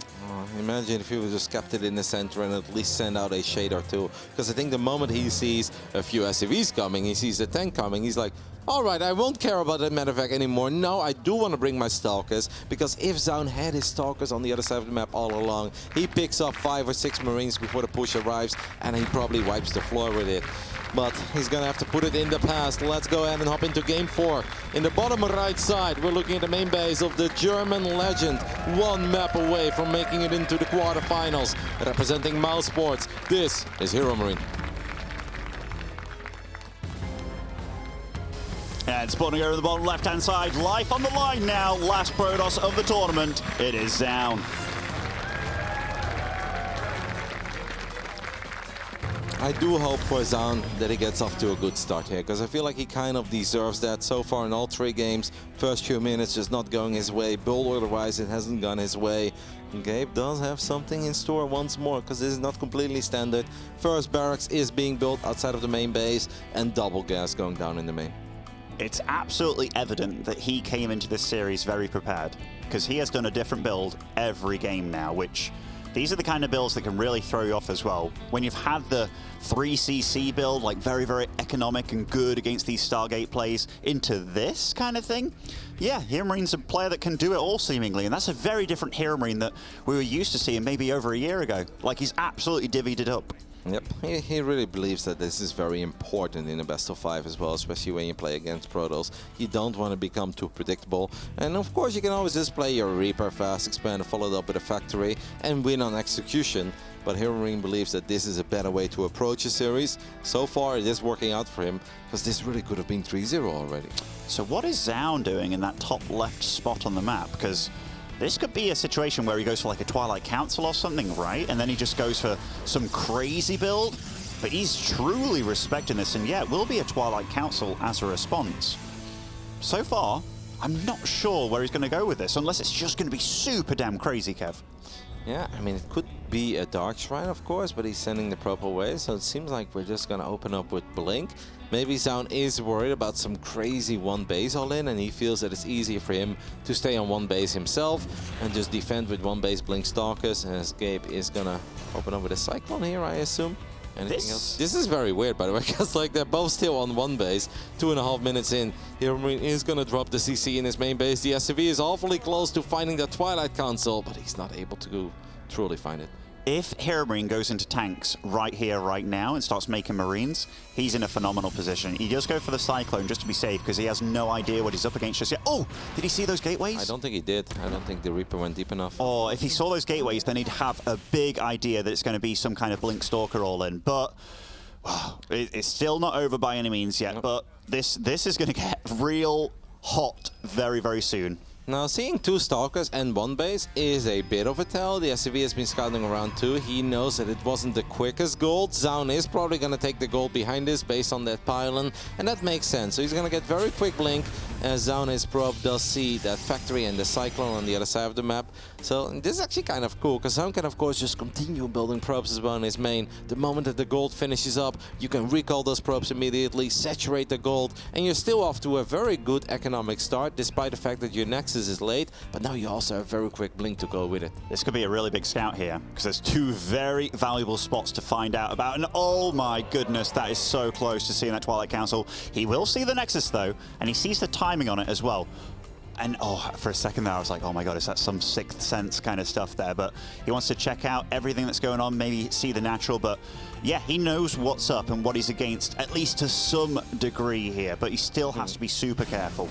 Needs to listen to a little more Beyonce. To the left, that's all that Reaper really needs to do. But I think that Gabe now already knows. He's like, all right, I saw two Stalkers, I see your Nexus, I see the timing. I'm sure you've got a Twilight somewhere. I haven't found it, but I also think he's a bit worried about DTs, and I can't blame him, and that's why we see the Raven once more. It's not that Ravens are bad in normal games, but if you don't worry about DTs at all, and you can skip the Raven, I think you prefer it. Oh, cheeky little shot there on the Stalker. Cyclone. He's going to reveal his blink here, he has to. Oh, the Reaper can actually get a kill on the very low HP Stalker too. Can Gabe get the double kill here? No, he cannot. Single kill. That Stalker survives with 3 hit points. Not a bad trade though, a Reaper for a Stalker, and he had to reveal Blink there. That's a big deal. Now Gabe's going to be like, oh, I don't have to worry about like Blink or rather DTs and what have you, but he knows that something's coming, and he's going to be getting out any unit he can, but we're looking at it. It doesn't look like anything is going to be coming. Zaun's very happy with his position here, being, well, when I say very happy, that's a bit of a fib from me, but having a gold base going, at least you know something's on your side. Yeah, now defending the gold can get very tricky though. If these units make it to the center of the map, Hero Marine obviously doesn't have to go all the way towards the left. Nice pick up on the Cyclone, but at the same time another Stalker does fall. We've got a Templar Archives finishing up, but I think all that Hero Marine wants to do is just siege up on the right side, or at least in range of that Nexus, and then it's all good. Zaun does fire up charge now. Hero Marine is losing a lot of his Marines, so he needs to be very careful. That Raven is a bit exposed, but we're not going for the Raven, we're going for one of the tanks. He doesn't get the tank, but it's not like Hero Marine can just repair it immediately. Can the tanks fire at these probes immediately? I think the answer is yes. Yeah, he's going to go for that battery though, just to make sure that these Stalkers can't repair any more than they did already. These Stalkers, they will want to get a fight, maybe a jump on it, and that is a big deal. I think he kind of waited for the first volley of the tanks as well, so he cleans up all 3 tanks there and keeps a good portion of his Stalkers alive. That was actually really good for Zaun. No high ground vision there though for Zaun, so he needs to be careful because a lot of these Stalkers are still low on HP. It is good, but he's down 9 workers. Having the gold is great and all, but being down 9 workers and having only 7 Stalkers, not a single observer out on the map, I think he needs more. He needs better fights than what he's currently getting. Yeah, the big saving grace for him is the fact that he's going to have some charge lots on the map pretty soon, but everything just says Hero Marine is ahead. Wow, that's a really ballsy set of gateways there. He's really going to go for a big all-in, I feel, because, yeah, even though we shut down that push, which he had to, otherwise he'd have been dead, he's still looking grim in this game. Yep, and it seems like indeed he just wants to end it. War Prism on the way, Zealots. I don't think we're even going to build a lot of additional probes. That man just wants to win the game with a couple of Stalkers and a couple of Zealots. This is a very, very ballsy call with your tournament live on the line. Right when I say that, he fires up Storm, but this is not a game that should go on forever, because if he loses power to those 3 gateways on the other side of the map, that is catastrophic to his production. Oh, look at that scan by Gabe on the Templar Archives as soon as it started practically, and sees the Warp Prism pop out as well. It's crazy though. It's super crazy. I mean, so many things about this game right now are crazy. This is not a normal situation. You see blue blobs here, there, and everywhere. When he's going to see these gateways as well. I love the fact they didn't show his Raven. And that, 3 gateways there and a pylon, that's going to be probably Hero Marine's next location to stop, because depowering 3 gateways, that's huge. Yep, and he did throw down the scan, of course, and he's like, you're going Storm. It's like, well, it's one or the other. Either you're all-inning me and I really have to turtle, or you're going up to Storm, and that means that maybe I can move out and I can temporarily unpower. I do think this is very risky what Hero Marine is doing right now. He's got a lot of his supply on the top side of the map, and now he's sending a double drop to the main base, but since he's going to unpower these 3 gateways, he may get away with it, but I think this is an insane call Then again, he's got 69 army supply against 35. Whatever Zaun had in mind is not working out yet, and Zaun really needs to find a victory in the next 30 seconds or his tournament life ends here. He's only on 2 Nexus, remember. These are some nice storms so far, clearing up this army, but this isn't even Gabe's full army. Look at this, recalls to the main. I'm not even sure if there's enough energy there to recall, and this drop is doing a lot of damage. Okay, just got enough energy, but Widowmines are in the main base, going to connect with quite a few Stalkers and the Zealots as well. A little bit of a drive-by, does take out the Medevac with more units, but Gabe is coming online here. +1 on the way as well for him. Still a bigger army, but Zaun, that actually went okay for him in yet again. It could have went a lot worse. Yeah, it went okay for him, but I'm still not in love with where the game is going for him overall. There is no Forge, he's down 6 workers, but he does have Storm. Apparently lost one of the 3 gateways, is going to repower the other one that's not currently powered. Hero Marine knows that this is just the Wild Wild West at this point. You know, even Gabe, for all the TVPs he played, I wonder if he has played really too many that look like this. Zaun knows about this medevac. He has blinked a couple of Stalkers across the debris. What a sick pick-off by Zaun. Man, how often do you see that? Stalkers fighting a medevac there with the rock still up. Amazing play by Zaun. It really was. I also love the fact that he wasn't sat at the edge waiting, right? He went to the middle of the platform so he could blink on whatever was flying over, not giving the Terran time and giving his Stalkers extra shots. And this is a little puny army here out on the map for Hero Marine. Will take out the gateway and get out of there. One Marauder left behind. Oh! What's happening at the gold? Just a single Marine. Zaun is in a very awkward spot though, and don't forget he's got no recall. He already used recall, so he may actually just go for it here. War Prism flies in, can't lose the War Prism. There are quite a few Widowmines though, and Widowmines and Bonkers will make it really hard for this army of Zaun. This was a bad attack, and don't forget about the medevacs that are still out and about on the map. Whatever Zaun thought he saw there wasn't there. No, it certainly wasn't. Now all these Stalkers even more bruised and battered. Hero Marine having his moment here to move out onto the map, producing 4 Marauders at a time. He is on 5 barracks against all of this, running through the fire, running through the storms here. His army is badly wounded, but that gold base has got to be mining out soon, right? Or at least not long left on it. I mean, Gabus is loving life. He's got Widowmines to deal with the Zealots. He's got +1 on his infantry units. These Protoss units have no armor. One storm comes in from the high ground. Second one lands on some of the units on the right. Zaun needs to hang in there for his tournament life, and the Archon's actually soaking up a lot of shots. 2 out of 3 do fall though, and all that's left is a couple of Stalkers, as we do have a few more Zealots show up, but I'm afraid it's just not enough. Unless we can land 1 or 2 more storms, it still feels that this game is going in favor of Hero Marines, but the fact that Zaun hang in there, very impressive. I'm really impressed by all of Zaun's trading here. Can we have a look at the resources lost tab in this game? Oh, fairly close. Actually, Hero Marine losing more, but I guess he slowed down the income rate of his opponent quite a bit this game, but that is a lot of units that have died in an 11-minute game. Yep, Hero Marine losing around 1,400 resources more, but Hero Marine has just been mining more. Like having the gold, Widowmine apparently connecting with a War Prism. War Prism did live, but now you have to be very careful in future battles. You can't send that too far forward. Gabe just wants to stim and he wants to snipe that Prism, but Zaun is here with his entire army to protect it. The thing is, it's lovely to have a gold, but this is not Pride of Altaris. This gold does not have 8 mineral patches, it has only 6. So sure, you get more for less workers, but it's not like you mine a whole lot more than a standard fully saturated base with 8 mineral patches. Yeah, it's just Gabe's also starting to mine out here. I wouldn't be surprised if he... Well, he's going to start floating over that main at some point, right? Maybe just mules it up and then he can float it over and just take a 3rd base kind of thing with it, but it's getting close here. Zaun has secured his natural now, which he's mining off freely. The probe count's still very close, but... It's the ghost count. I know there's a few out there on the map. Yeah, 4. I mean, if the Archons disappear, the rest of the army is not very impressive. The doors are wide open here as Hero Marine gets on top of the last few probes that are left at the gold. Good job there by Zaun, at least saving the majority of them, but this Nexus is beyond saving. It is gonna go down, and I don't think Zaun is even gonna rebuild it anymore because there aren't too many minerals left. Zaun knows that he cannot lose another fight. The game wasn't even looking all that bad with Storm now and all these units, but he needs to be careful. He needs to land 1 or 2 good Storms, or just make sure that the Zealots don't all run into the Widowmines. Oh, I like this by Hero Marine, floating over his main base.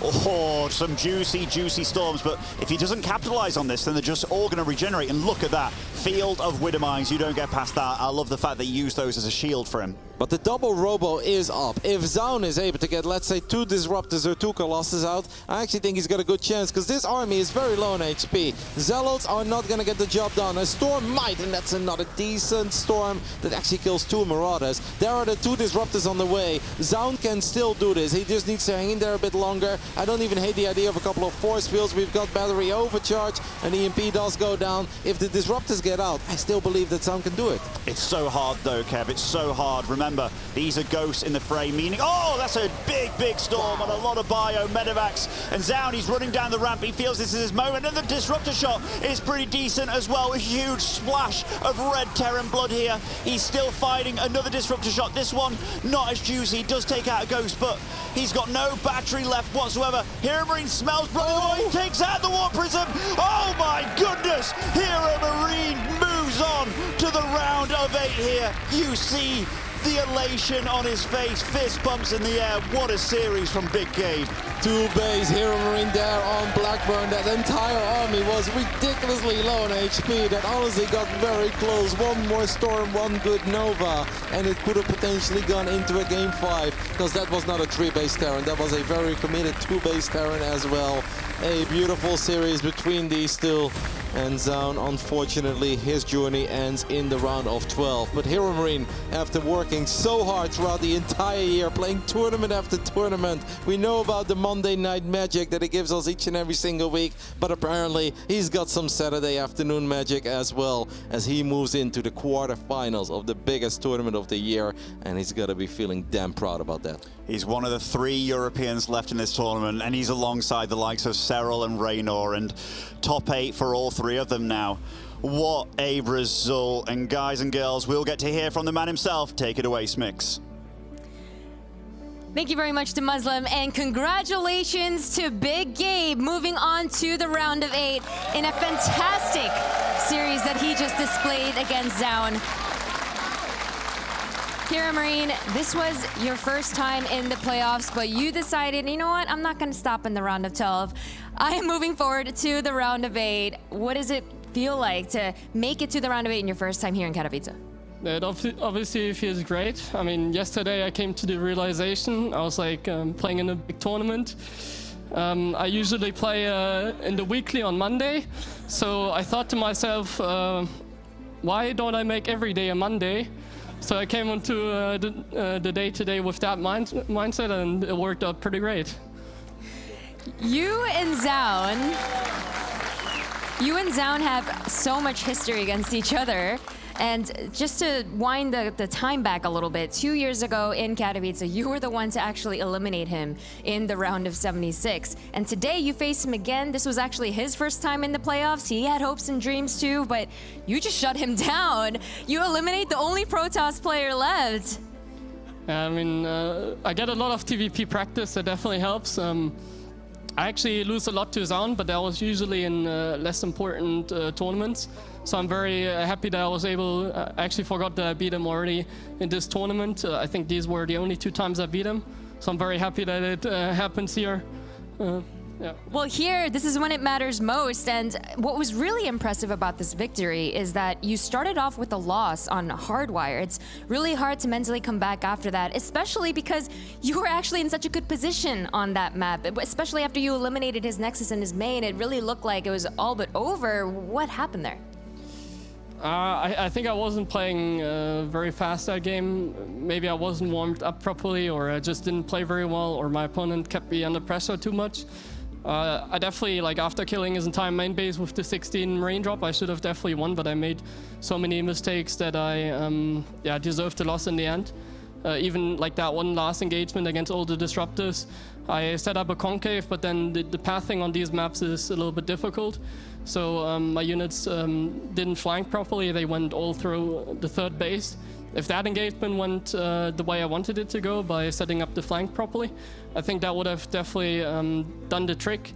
But yeah, it's true. There were many chances I had. I didn't take them, made some bad mistakes, but mentally I'm not really too upset about that. I think I'm pretty good at processing, like, let's say, losing the first map. Well, I want to ask about Curious Minds as well, because it was a pretty unique build that we saw from you. Where did you come up with it? I heard a bit of a rumor about it, but let's hear it from you. That's a strategy I don't use very often because obviously people would figure it out. I think I've used it twice so far in my entire career, besides the practice games. And I was basically hoping it would go Blink, so the plan was after he lost with the Stargate in the game 2, I do this build in game 3 because he's not gonna go into Stargate or DTs, and he went into Blink and he thought it was a Withermine drop, but then it was the tank push, and yeah, worked out. And then on that final map, it was pretty nail-biting, I'm not gonna lie. I was sitting in the audience was on the edge of their seats as well. Was there any concern or worry on your end? Because Zaun, for a while, was doing a fantastic job holding on to that game. I didn't realize he was committed on 3-base so much, so I overextended a lot of times, but then he overextended as well. I guess he got confused too, I don't know. Either way, I think it worked out in my favor because he didn't expand quickly. Definitely think that build got me because I played very defensively and I didn't scout properly for the Twilight or even the proxy gateways. Yeah, it was a messy game. I think, like I said, I should have lost that if he expanded faster, but yeah, I'm even happier to win that one because of that. Final question, and then I'll finally let you go. Your next opponent in the round of 8 is Solar. You've played him many, many times over the past couple of years, but most recently you played him in the beginning of January in your favorite tournament, the ESL Open Cup, and that record was 3-0. And yes, it's an online tournament, but still, that being the most recent facing against him has to make you feel a little bit better about going up against him. Well, that was on the European server, but yeah, I mean, I think out of all the Zergs remaining, Solar is definitely the one that's that I can beat the most. I'm more afraid of all the other Zergs, but I mean, I respect him, but I think I have a pretty good shot, so I go into it thinking, yeah, that I can win, and we'll see. I have to think about it, and we'll see how it goes. Awesome. Well, thank you very much, Big Gabe, and congratulations once again as Hero Marine moves on to the round of 8.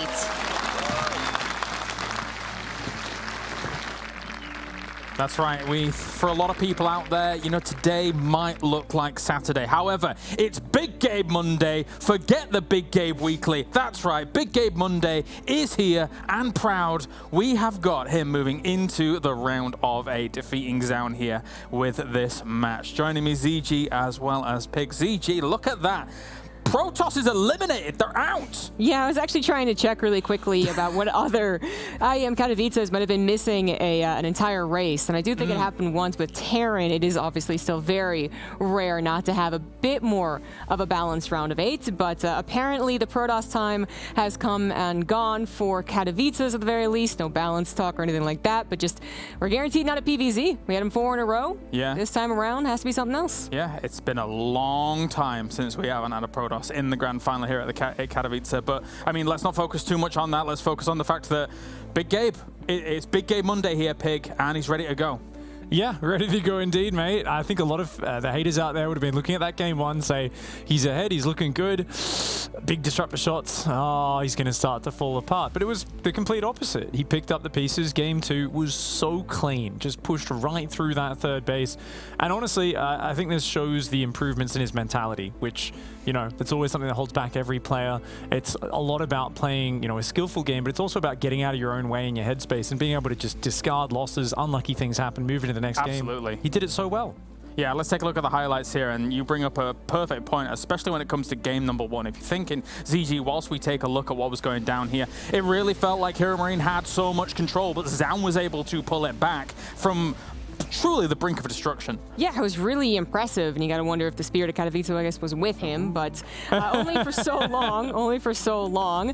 But I love Pig's point. This is usually where, actually, many Terran, you would say, oh no, that was a really tough loss, and then what if the second game starts off with them kind of off kilter, and then it just snowballs from there, which Hero Marine perhaps has been guilty of in the past, but certainly where he's not guilty of that is in perhaps the Open Cups, where he does still, again, just seem to be a step above love. So I love that he was able to, I guess, realign whatever mentality he has on Mondays, bring him here to have, you know, variety of build orders, great control, great macro, micro, decision making, as well as great mentality to actually persevere. Well, you know what else is there on Mondays? His Twitch chat. That's right. When he's streaming his weekly tournaments, he has the wisdom of literally millions of grandmasters from around the world all putting in their 2 cents on how he should play the game. And I think he channeled that a bit here. Honestly, he brought out just some confident strats, some great plays, and I'll have a little bit more about that in a moment. But honestly, just great comeback from him after a rough turnaround in game 1. And I like the way he kept the pushes going and the movement on the map. There was no point where he kind of pulled into his shell and turtled up. Stayed very active on the map from start to finish. He knows when to hold his ground as well in some of these engagements. I thought it was an alright start for Zaun. I thought maybe, you know, he would be able to get some damage done with how he was going to approach it, but Hermine didn't really give him a whole lot. Nope, here Marine for basically the most part knew exactly what to do to not, you know, throw the game. I would say mostly just because in this exact clip example, there was like a little bit of a worry. Do not go up that ramp if you do not have to, and then storms came down, but it was all good. As I said, basically 99% on point to make sure that Zaun would not be able to mount a comeback. Yeah, so here Marine now moves on, and he will be taking on Solar in the next round. And I think, you know what Ben said at the casting desk is astute. I think this is not a completely impossible matchup for the German. No, not at all. I think it's definitely one of the matchups where you look at it and you say, you know what? This is such a hard, deep kind of player pool. So that matchup there against Solar, I think, is actually doable. I do think Solar comes in as the favorite, but I mean, we've been talking about tea leaves and the spirit of Katowice and stuff. There's also the monkey on Solar's back, the ghost that's there, with him being very unlucky in the last year. Are you saying Hermarine's going to make nukes? Is that what you're saying? I'm saying if he makes nukes, they've got a higher than normal chance of landing, yes. be on the edge of my seat. But actually, I'm going to stick with you, Pig, here for this one, because we're going to take a little closer look at what went down in that series. Indeed. Well, let's take a little walk over here then. Wait a minute. Can, that's my job. Oh, we can do a Kalaris walk? Maybe? Damn it, Maybe we can do one of these? All right. All right, so we're going to take a look here actually just at that game number 3. And what was so cool, we were talking about the spirit of Twitch chat. Well, he was actually playing one of the qualifiers, I believe it was, earlier in the last year, and it was someone in his Twitch chat, and they said, Big Gabe, why don't you send an empty medevac across the map, and then you can try and distract the Protoss player, and then they won't see a push coming. And he said, you know what, that's actually a pretty clever idea. Tried it, and ended up using it against Trap, I believe, as well, and taking him out. So the fact that Hero Marine is once again recycling a Twitch chat suggested strategy with that empty medevac is very cool. We can take that back just a moment there, and you can see that this medevac, it does not actually have any units inside it.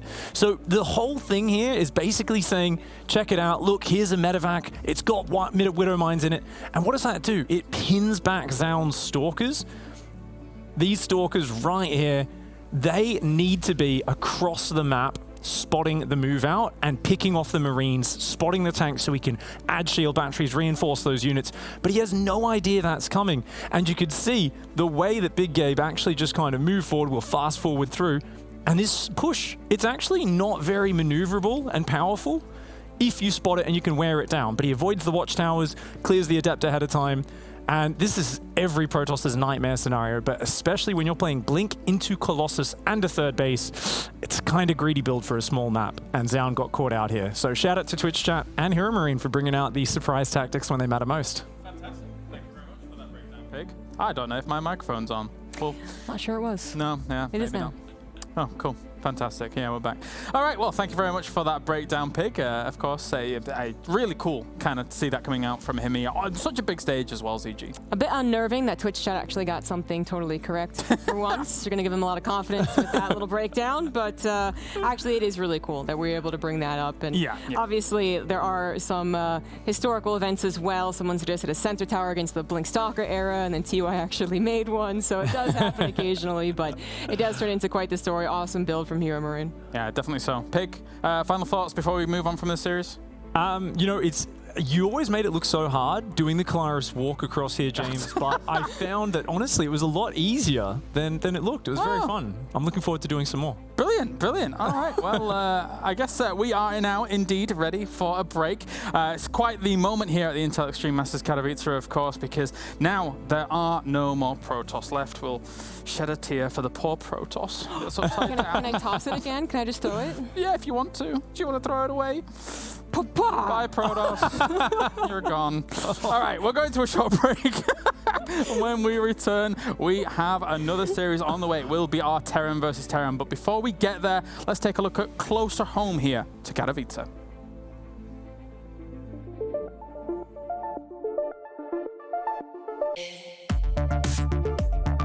StarCrafta poznałem zaraz po wydaniu. Jak jeszcze mieszkałem w Kielcach, jako nastolatek często chodziłem do kafejki internetowej, w sumie był to mój drugi dom. No i przygoda z tą grą właśnie tam się zaczęła. Co mnie w niej zainteresowało, to to, że nie masz określonego toru, że grasz jednoliniowo, tylko cały czas musisz kombinować, musisz myśleć nad taktyką, musisz szukać rozwiązania pod danego przeciwnika. Każda minuta, można powiedzieć, że i sekunda ma ogromne znaczenie w tej grze, bo twoja zagrywka względem przeciwnika w ciągu kilku minut może zaważyć nad wszystkim, tak? StarCraft uczy pokory i jeżeli tego się nie nauczysz, no to w StarCrafcie daleko nie zajdziesz.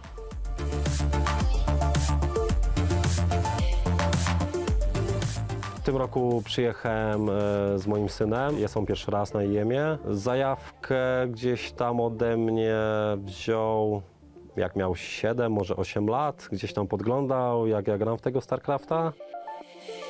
Cześć, jestem Mateusz Matykrok-Klokart, jestem ze Skarżyska, przyjechałem na tegorocznego IEM-a z tatą. Mam 13 lat i gram Protosem, mam około 4300 MMR. Moje zainteresowanie StarCraftem wzięło się z oglądania mojego taty, kiedy grał. Bardzo mi się wtedy spodobała gra.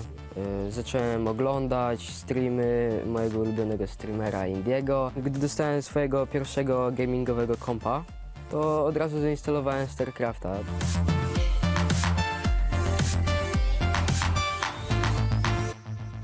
Nasze relacje moje z Matim są różne. Są sprzeczki, są kłótnie, czasami ciche dni, ale tylko spowodowane tym, że gdzieś tam mamy różne poglądy na taktyki, na rozpoczęcie gry. StarCraft zbliżył nas z tatą. Dużo możemy sobie o nim pogadać, poćwiczyć, potrenować, gadać sobie jakieś taktyki. Różnie, możemy sobie oglądać streamy. Jest dużo tematów do poruszenia o grze.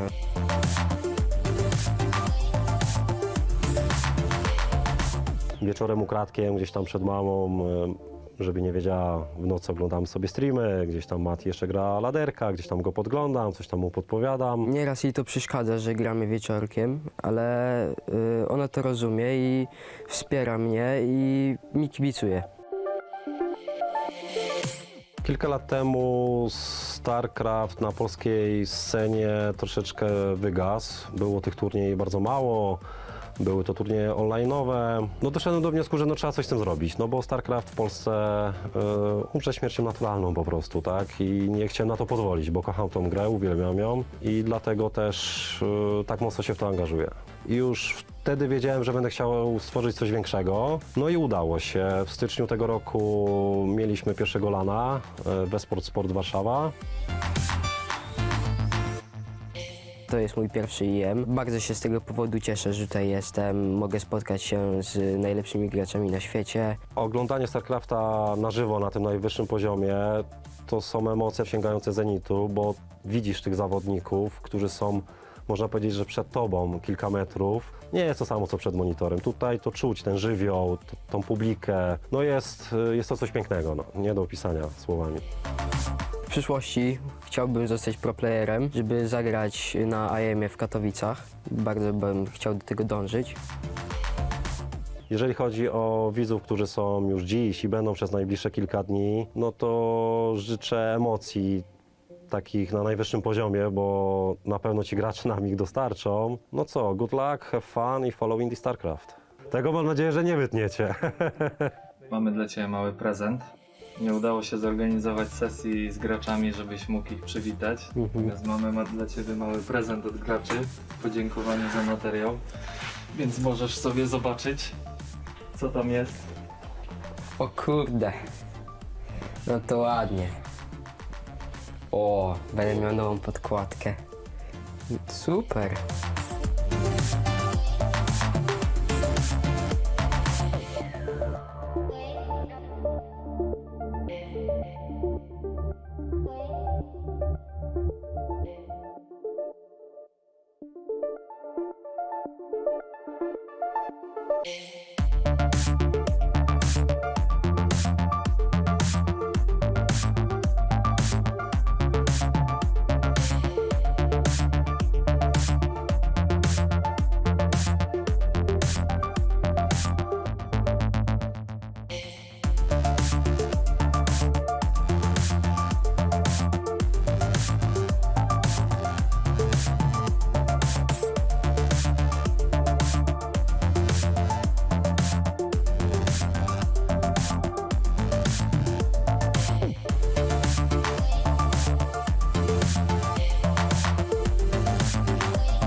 Welcome back to the desk here as we continue things on. Today will be known by many names. Some will know it as a Saturday, some will know it as day number 4 of the Intel Extreme Masters World Championship, some will know it as Big Gabe Monday, and some will know it as the day of Protoss deficiency. Joining me, I have Harstem as well as Fear Dragon here joining me.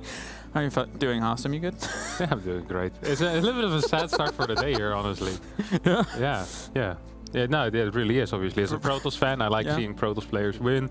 Sound gave it a good fight, but can't win them all. Big Gabe looked fantastic, and I'm happy for him as well. Yeah. I'm glad to hear that he managed to make some, get a deal with the people who create the calendar to change the Monday to the Saturday. It was a pretty cool move out of those guys as well. And it worked out for him, so I'm happy to see that. No, but yeah, in all seriousness, obviously I'm sad that Protoss is gone, but there's still a lot of great players around, and looking forward to all the matches. It means a big change here in Katowice, because again, as previously mentioned, there's always been a Protoss for many, many years in that grand final, but now it will be different. Let's check in with the bracket here and see what is going on. It's Terrans and Zergs from here all the way out, as we now have Big Gabe moving into that round of 8. He's going to be going up against Solar, and it's going to be exciting to watch that match later down the line here, Fear Dragon, because I think that one's still up in the air.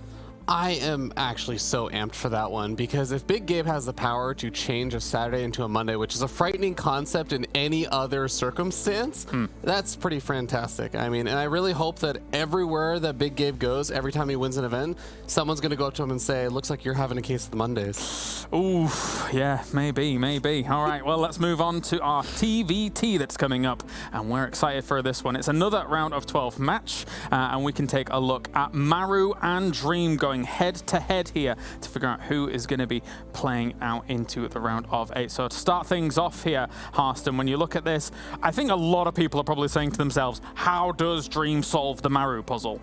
Yeah, and we did see some fake news stats appear on the screen earlier, Calaris. I'm not quite sure if people noticed that, but in the break it says something like their head-to-head record is, what was 6-4 in series. 6-4 in series, but a little bit of context there. The last time that Dream won was in 2015. Yeah. They've played twice since he truly came back, both of times in 2021, I believe, and Maru won both of these times. So, yeah, Maru is heavily favored. Maru in the past year and a half, 2 years, has been the best TVT player in the world. Yeah. And I still believe he is that to this day. He looks extremely scary. He performed well in TVT yesterday and most likely is going to perform well again today. However, that does not mean that Dream is incapable of winning. He has taken maps off him and Dream looks better this tournament than he has done before as well. So I feel like both players really are at their peak right now. We just got to see which peak is higher. Yeah, and for Dream, I mean, he got here via some incredible moments over in the bracket stage, over into that group stage, and now back into a bracket stage here, Fear Dragon. But for all intents and purposes, Maru in this matchup, he's God mode. Yeah, it's just so tough. This is the hardest situation I feel like you could be placed in as Dream, who I think is had already a Dream run, right? This is not necessarily a player that we look at and say coming into the event that he's going to be the first place finisher or he's going to be one of the favorites to win. So I think he's already made a spectacular run. I think making it a little bit further will actually really defy expectations for a lot of people on what they thought Dream was capable of. But like Harston said, he's playing better than he ever has before. I'm really hoping that he can bring out his best and maybe even just bring out something a little bit special to face off against Maru here. Yeah, maybe. But regardless of all of that, is Dream the one to deny that Maru Serral round of 8 here? Might be tricky. Yeah, it might be tricky, but honestly, that is the best hope Dream has as well, right? Kind of leaning on that curse a little bit, saying, well, Maru versus Serral is not supposed to happen at a big tournament, so it's my turn now to shine. Yeah. And if there is a phase in the game where perhaps Dream can do something, and we've perhaps seen some vulnerable, well, not even necessarily vulnerabilities, but just points in which Maru doesn't lead completely dominating, it is, I think, that phase from the early game into the mid game. If the early game for Maru doesn't go perfect, there is an opportunity there when Maru's taking that third base, you know, tank, Raven push. It's always possible to die, but once Maru gets into that late game, it's it's so it just looks ridiculous. Like he's just defending, and then at some point he's like, this army looks really nice. I think I'm gonna take it to the other side. It's not human sometimes. It's not human. Anyway, we are ready to go. It's TVT on the way here for the main stage as Maru goes up against Dream.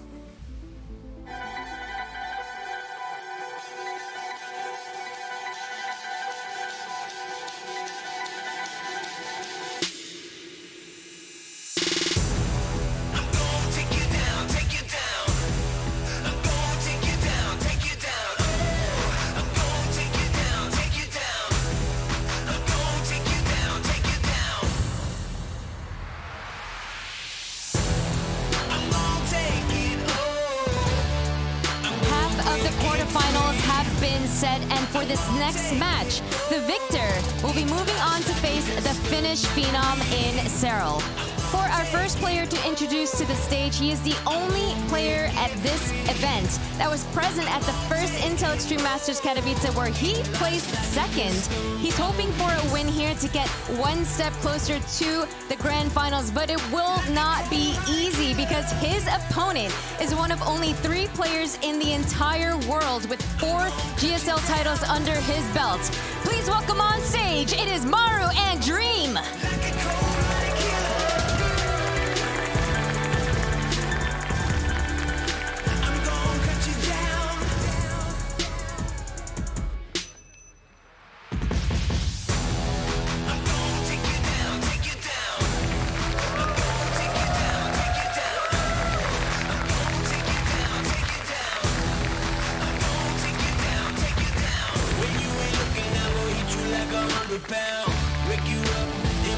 Maru versus Dream will be the TDT best of 5 we'll be getting into in just a second. It is quite the story of Maru right now, where his Terran versus Terran has been almost unbeatable in the past full year, actually only losing 3 series to 33 victories. But Dream has been having one hell of a run. But Wardy, can the Dream continue? Can the Dream continue? No. Okay, all right. Plain simple, series wrapped up. It's going to be really difficult. The saving grace for me in Dream going into this series is how he played against Kua in the group stages to make it to these playoffs. He played some really cool games. He played games where he also showed that he's ready to do different things. He was a bit cheesy, right? He proxy Rax Reapered. He was trying to play greedy and cut corners. He played an insane base trade game. Not all of it was perfect, but it was really high level. He needs to bring at least that today if he wants to put up a fight against Maru. It's not going to be easy. It's not. It really isn't. There's not going to be that many chances for any Terran to take down Maru, but it's actually kind of the story right now is that who can take down Maru is always the question. Well, Dream has yet to do so upon his return from military. They've also only played twice, so there is kind of that question mark element where Maru has repeatedly beat a lot of other Terrans over and over and over and over again. We kind of get the picture. For Dream, maybe less so, maybe something stylistic can actually throw Maru off here while we're on the stage. Katowice, as that can impact the players as well. Usually not the Koreans who've been playing offline in GSL, but still something to think about as we have that fantastic crowd out there. Let's get into game number 1. In the top left, as the Red Terran for Good Game Gaming, he is Dream.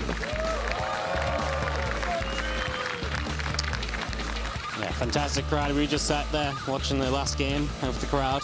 It gets loud in there, Zombie Grub. It really does. It's in the bottom right corner of Berlingrad from Team NV. This is Maru.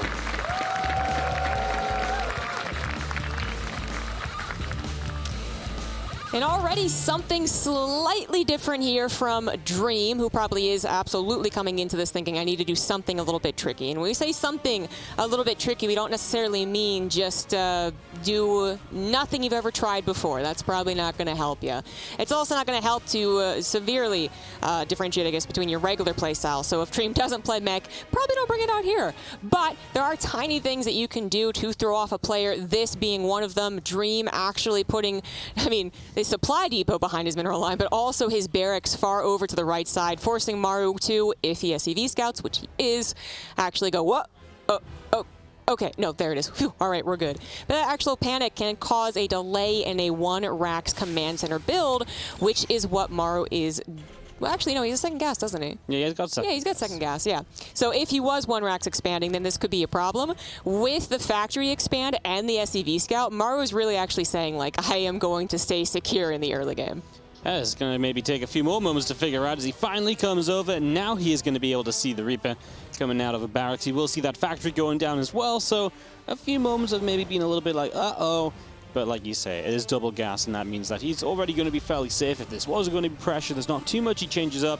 Now he's got confirmation. Look at this, straight into a reactor here, so not going into a second Reaper or anything. Maru playing a little bit more of the greedy opening. Yeah, that is very true. So I doubt that Dream was really expecting a 1 Rax expand as we go into Berlingrad, one of the shorter maps, and especially against Maru, who, you know, maybe is more like the 2-racks than he is 1-racks expand. Not impossible, but what I think this can do, as we're talking about an entire best of 5, is set up expectations for further games. So while nothing really insanely cool happens right here, right now, I do think it's something we'll be talking about in game 2, 3, and we'll see if we actually get to 4 and 5. We'll see if we get to 4 and 5. As the series stretches out, though, it feels like it becomes more and more kind of Maru favored, just because of the fact it's, you know, he learns so much about his opponent every single game. He is so good at adapting. I feel like it's going to be tough for Dream to come up with so many different scenarios to make each game competitive, and that is what this series is, right? Dream trying to find ways to make a matchup against Maru competitive in TVT. Yeah, exactly. I do think this will ultimately come down to micro, macro, and army movements, which Maru is especially good at. There's only so many tricks you can bring out. But speaking of micro, we do have Maru going for Yay out of that reactor, puts a little pause on that army production. Can be a bit scary if Dream had run over with 2 Reapers, then builds more Reapers when the reactor is done, right? So that temporary pause leads to actually a large swell of attacking units. Now these units, you know, they're only going to be so effective for so long, but they do pack a punch basically before you have not even the first Cyclone, which is already popped for Dream, but even a little bit more to make sure you can protect that Cyclone, because all it takes is one miscalculation from Dream, not quite expecting what Maru is doing, to actually lose such a big unit like the Cyclone. No, absolutely, as we do have the units of Maru pressing forward and ready to pressure. Reaper Hellion coming through. Well, that Cyclone is going to be critical here. Can tank a bit of damage, can put out a lot, and also guarantee kills with the lock-ons. Maru does target it initially, and now we'll go for the other units after forcing that Cyclone backward. His Reapers are doing a lot of damage. He ain't back it up at all. He will get the Cyclone here, and now the Reapers could have jumped up into the main. They stick in the natural for a moment longer than I feel like they needed to. I feel like he thought he was going to get more SCVs there. Yeah, well, that's always very scary when you see the Cyclone fall, right? But what was really important, and credit to Dream as well, is that he kept it alive as long as possible. The absolutely worst thing to happen in an attack like that is for you to not be paying attention for a full second or a second and a half, so that the Cyclone just gets target fired immediately. Then all of your opponent's units are still alive. But what happened there was that the Hellions, the Marines were still shooting, Maru was still trading, and while it is still a good pickup to take a Cyclone off of the map, you know, that definitely could have been a lot worse. Yeah, there was no follow-up from Maru, because by the time he got rid of it, everything else is basically being cleaned up. So you had a couple of Reapers left, as we saw. They didn't even get too much done on the tail end of that. And now Dream will just send 1 Reaper into the natural to check what's up. There are units nearby from Maru more than anything. This is, of course, just a scout, and it's a pretty good one. Just gets in, gets to check the production. Did you see that 3rd base build? Just to get an exact timing on that, he did. So Dream knows everything that Maru is up to at the moment. Not that anything is really kind of offbeat or weird. Yeah. Just good to have the confirmation that it is very standard and that he's got a couple of advantages. You know, 3rd CC is a little faster. Oh. Not a bad start for Dream. He is going back. He is going mech. So, okay, so rewind for a second here. I mentioned that if you're not practiced with mech, oh, it's scouted actually. If you're not practiced with mech, then maybe you don't bring it out just because it's new and different, right? But the thing is, Dream is very practiced with mech actually. Before he left for the military, he was in a fairly mech-dominant era, and he was quite good with it as well. So he is bringing out something that he is very familiar with. Is it necessarily meta as I am speaking right now? No, but I do like that he has the confidence to try something different, and of course the experience to do it well. But as I was pointing out, Maru did scout it. That very fast gas, that urgency on the 3rd base gas is a bit of a tip, right? So Maru is going to try and apply this pressure and catch Dream while he's still adding on his production. Good scouting from Dream, spotted this army coming across the map. Maru was just trying to find a way in. Playing mech on a map like Berlingrad, it's small, it's a short rush distance, and in some ways that helps you because it gives Maru less time, as he's going to Raven harass here for a little while. It gives Maru less time to counterattack in while you get your mech push going. But at the same time, I feel like this map in particular, there's so many different angles of attack. I'm a little bit worried about how Dream will set up to defend. And right now he's taking a lot of auto turret damage at 7 SCVs, and Maru just going to edge back ahead in the work account. Yeah, that is true, that is true. I mean, not that much though, not by 7, right? Just by 2. Yes, so bringing himself back into it. Yeah, exactly. But this is... it's an interesting use of Ravens a lot of the time, right? Because now he doesn't have Ravens on the front lines to contribute to a fight. He has a couple of Vikings, which Dreams are a little out of position, so he can try to bully away Dreams' Ravens. But Raven energy, when it comes to these type of fights, the timing of this fight, really important. And basically, I think, yeah, Maru was even saying, by that auto turret harassment, unless I found you way out of position, I'm not really expecting too much more within, like, the next 30 seconds. Yeah, no, absolutely. This was really cool from Maru, right? He uses the Ravens, harasses, gets a position, takes a gas. That's all he's looking for.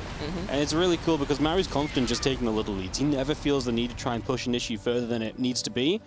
And so just picking up little bits and pieces, things that will slow his opponent down, and really just taking advantage of having map control he has. He's going to Matrix up, and there's only one tank that remains sieged. He will just stim in for this. A couple more tanks sieging up now, and the auto turrets come down to help from Dream. Maru will do okay there. He gets that final tank on the back end of this. Now he's got one more tank to kill. Wow, I mean, he got a lot of tanks there, if nothing else, but Dream does trade okay at the same time. Yeah, you know, he wasn't exactly all in position. Not everything was sieged. His air army was out of position. Doesn't even really end up using his Ravens yet again too much. They got bullied back, only sent out an interference matrix, and then actually the Viking numbers were still in favor of Maru, so forced to pull back there. For Maru, taking these kind of like little pokes and prods and keeping the tank count down is very important, but it's also important that he stays on this side of the map so that he can be a greedy bio player back on his side, right? He wants to slap down a fourth base on location, something you might not do if you're facing an equally mobile bio player, but it's a very different pace when you're talking about mech versus bio. Yep, and he's got all that pacing in his favor, and he is setting the pacing as well. As Vikings and Ravens, I mean, Maru is so good at this Viking control. He just nabs a Viking there as well, and he's just going to always be picking off and looking for those pickoffs in the sky, and that obviously gives you a big advantage too, as yeah, he's just going to go the other way. And again, Dream just trying to struggle to keep up with what's going on, where these movements are. In general, he's been okay, but there've just been those little moments which Maru has been able to take advantage of. He's going to drop a Matrix here. He doesn't have that much more Raven energy, so he'll drop one more, but he actually dropped on a tank that died moments later, so wasn't that useful, and Dream will get a lot of counter fire off here, dropping auto turrets too, and he's going to clean out the tank count. He does get rid of most of Maru's tanks, but he did also sacrifice his Ravens in the process, so really a lot more unit retention on the side of Maru, which is already scary enough, just that sentence alone, but especially when you're talking about the unit retention of mech versus bio. It's just the mech player wants to continually add on those tanks, so all of a sudden it's not like, oh, maybe I could break 6 tanks. It's, oh no, there's 12 tanks, I can't break that. So this is actually an increasingly worrying game. It seems like little things, but they are certainly adding up as Maru continues to be such a bully, actually, getting after these Vikings. 2 more do pop from that very close production, but is it going to be enough with the auto turret coming down and contributing, actually mostly targeting the Hellions? It is not going to be enough to win the air war, but at least Dream does take out the Ravens. Yeah, removing the Ravens is key. I mean, they're such a good unit, and we've seen TVTs completely depend on who has Ravens and who does not have Ravens. So getting rid of the Ravens is a big deal, at least. The Vikings are looking for something extra. They'd love to drop down in the mineral line for a few moments and get some SCVs, but he's just not quite seen an opportunity for that yet. Maru is going to try and work his way around here, but that's where the barracks is going to be spotting, so Dream will know about Maru's attempted drop play as he gets his own 4 bases set up, continuing to scan around. These Vikings are just, well, kind of a little bit cornered, but also just still threatening, making other units of his opponent move around as well. Yeah, Maru is just getting all this intel from, you know, very almost awkward positioning on those Vikings. He's going to go for the drop on top of the tanks. Dream probably thought he was safe because he had tanks covering just a simple drop, but that particular micro was going to actually decimate the third base defenses, potentially open up just straight up a victory for Maru right now as he has that supply lead. He does try pushing up a ramp into a few more tanks, into Big Daddy Thor actually on top, and that is going to be enough for now, but Dream once again reset on his tanks. Only a couple left over. Third CC has to lift. Yes, he has a 4th base, but Maru has been mining continuously off 4 bases, now grabbing his 5th, completing more upgrades, and going to be continuing to send a lot of units across the map. It feels so tough. It's like, can you actually play mech against Maru? Like, he's so good at finding these openings, finding these chances. He pulls you this way, he pulls you that way. He just is so patient, and then he finds that moment there where he's like, oh, you saw my drop head into the main. You know, it looks like I can't go anywhere. Oh, joke's on you. It's a frontal attack again. And the Vikings that were lurking around forever suddenly drop down as well to join in. It's just so tough. I know, you know, we go on a lot about Maru, but his TVT really is just on that level. Yeah, this has been really a masterclass. It's just the confidence from Maru and being so precise about what he can get, right? It's actually quite amazing. And really, Dream has been in a tough spot in more ways than one. So not only was he lacking mobility as mech players do, his tank count has been reduced consistently. He also lost the Viking War over and over again. And what happens for the mech side is that they have to worry about 2 things: being overwhelmed by bio, which is once again going to happen, or being out transitioned into air. So Dream Dream was forced to make those Thors, which aren't necessarily the best thing to have on the ground against the overwhelming number of Marauders that Maru has pumped out. Once again, denied access into that natural and even kind of AI'd back accidentally, lost a lot more Marauders, but still a commanding presence from our blue Terran.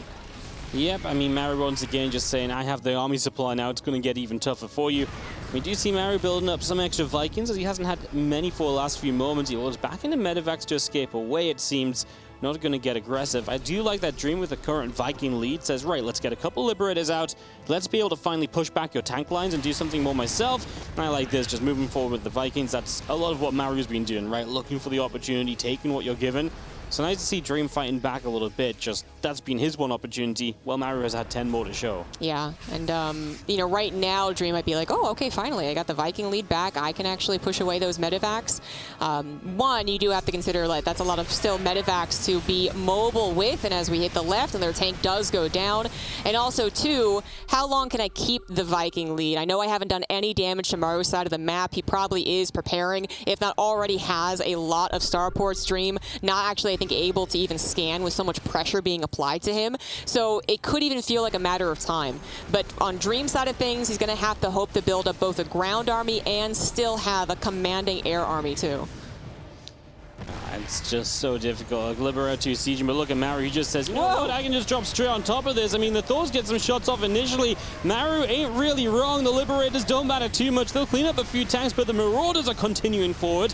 A few Hellbats getting into the front, and to be fair, the tanks did a lot of damage as well, and maybe an uncharacteristic misread from Maru, getting a bit more aggressive than needed. I think you're right. I think that's actually very correct. That's I was woeing just because it was a float into the Thors. I was like, well, I don't know if we usually are accounting for Thors in such a maneuver. Usually, again, the mech player does still have the Viking lead, and they've been depending on that, or just the Thors maybe are somewhere else, right? But running right into him, almost grouping up his Medivacs, that was a little bit scary. But then just in general, I think because those Thors weren't tanks, they were actually shooting. They didn't get in a dead zone. There is no dead zone on Thors. So that was not quite the tricky maneuver that Maru was hoping it would be. He still does have the lead. He's even up in economy still with the 5th, and now more command centers going down, and he is starting that very swift transition into air and Dream. I think is probably right to try and push and do something while he has a decent army supply, and he's on a short map too, so it's going to come hard. But Maru is doing a great job buying time, continuing it to up the Viking count, and of course add on Liberators with Liberator range. Yeah, Maru is just, even though that was one bad fight, he was ready to reproduce and bounce back from it, and maybe that's why he was happy to go a little bit more carefree into that battle, saying, well, you know what, everything else has gone so well, my bases have gone uninterrupted as I expand up the right-hand side of the map. Let's just see if I can end it, and if not, I'm going to rebuild right out of this anyway, so maybe a moment of danger, but he's right back in control, maxed out again. Dream at least will take a chance to get a Liberator across the map, and harassment like this is something which can maybe give him some control again, right? Force Maru to defend, force Maru to think about other places than just where he wants to be fighting. And he needs something because this Viking count is getting out of control for Maru. He's got the Liberators, like you mentioned, and soon he's going to be the one just sieging up on top of Dream's army repeatedly. Dream will get pushed back into a corner until he has to make a last stand, and I don't think that's going to be very pretty. Very much kudos to Dream for surviving when it seemed like everything was going so well for Maru for pretty much 90% of this game.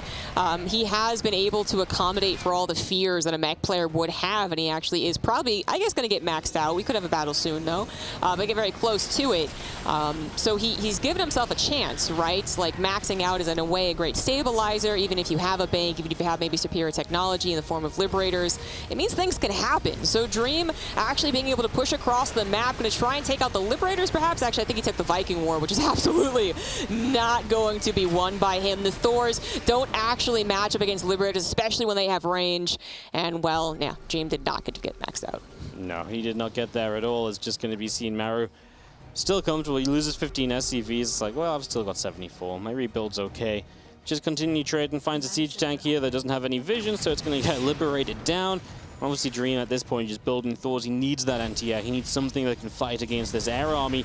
He's going to find a few more SCVs perhaps, which again is nice, but it's so little compared to what he overall needs in this game to truly be back in it. And again, this feels like it's been 15 minutes of Maru just taking positions, taking control. Liberator's going to get a ton of tanks here, and it looks as though Dream is just going to try and fight this position. Didn't try and go for an unsiege. I mean, Yeah, I assume he just didn't see it until too late because that Yeah. made no sense otherwise. Yeah, he might have also thought there was going to be bio, so it was definitely one of those damn if you do, damn if you don't. But there's actually not any bio with this, so yeah. he could have probably pulled back. But it's been 18 minutes. As I said, kudos to Dream for surviving for so long. But Maru was in control from basically minute 3 is when their builds started to differ. And Maru shows once again his prowess in this matchup. Yeah, the initial Reaper Hellion was actually, fairly well defended by Dream. That was hopeful, and that was like one of the last hopeful things he had, right? Like one fight eventually went his way, but only when Maru was like 3 bases ahead and everything else. Yeah, just not really a fair fight, it feels like. When Maru's just walking around the map all over the place, when is Dream meant to get his opportunity? When is Dream meant to get his chance? Well, that's why I just don't know if you can play mech, Yeah, that was certainly a good question you had asked.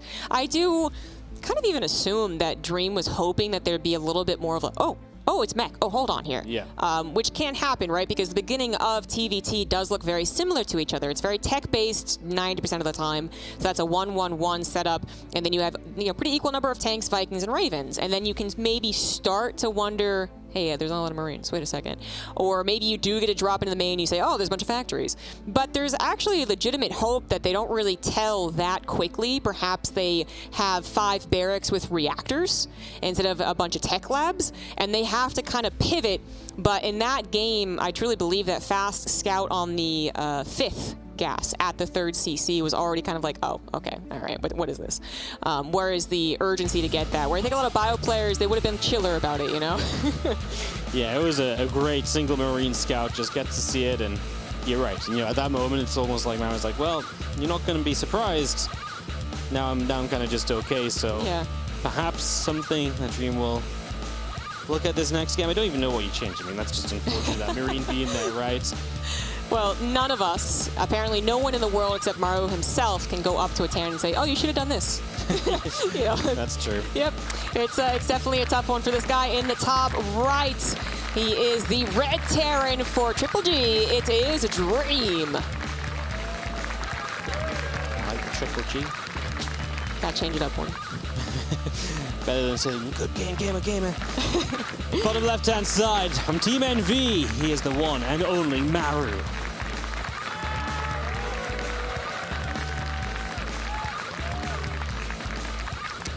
What I do also like about Dream's decision to go mech, however, if I'm trying to think through any other Terrans that have played against Maru, Maru's mentioned, if I win this TVT, maybe it was because the other guy let me control the pace.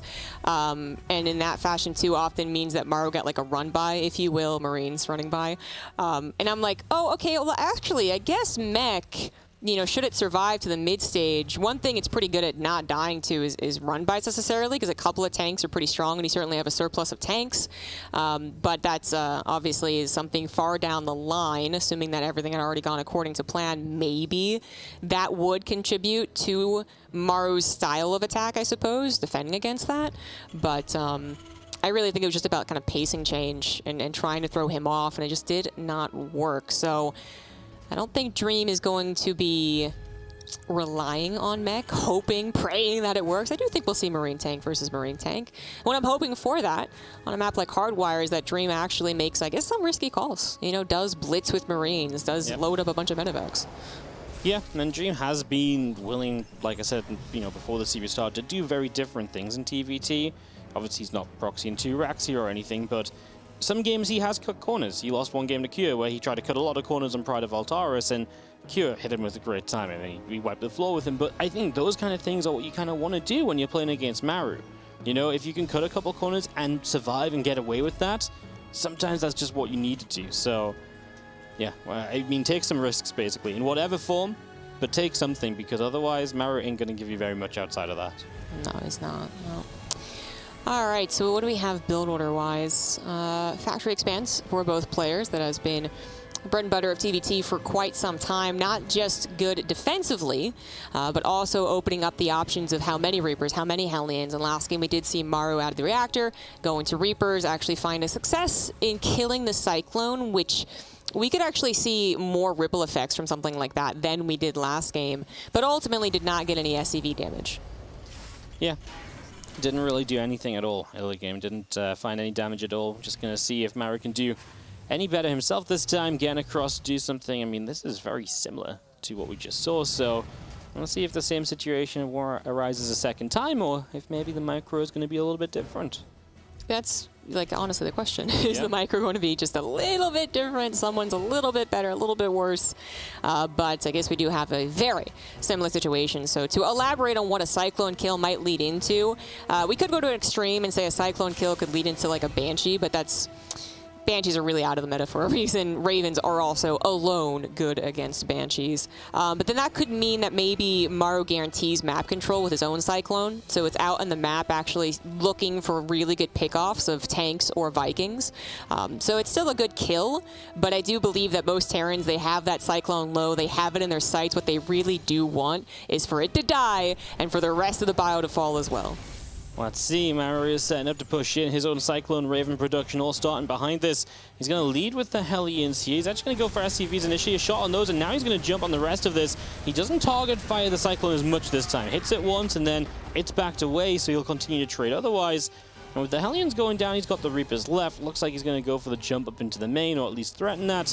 The Raven is nearby, the other units are nearby. This was fairly predictable. He will get himself couple of kills to start out with, and now he will make his exit, losing not one more Reaper. The wrong Reaper got shot there, so 4 Reapers survived. That's still pretty scary.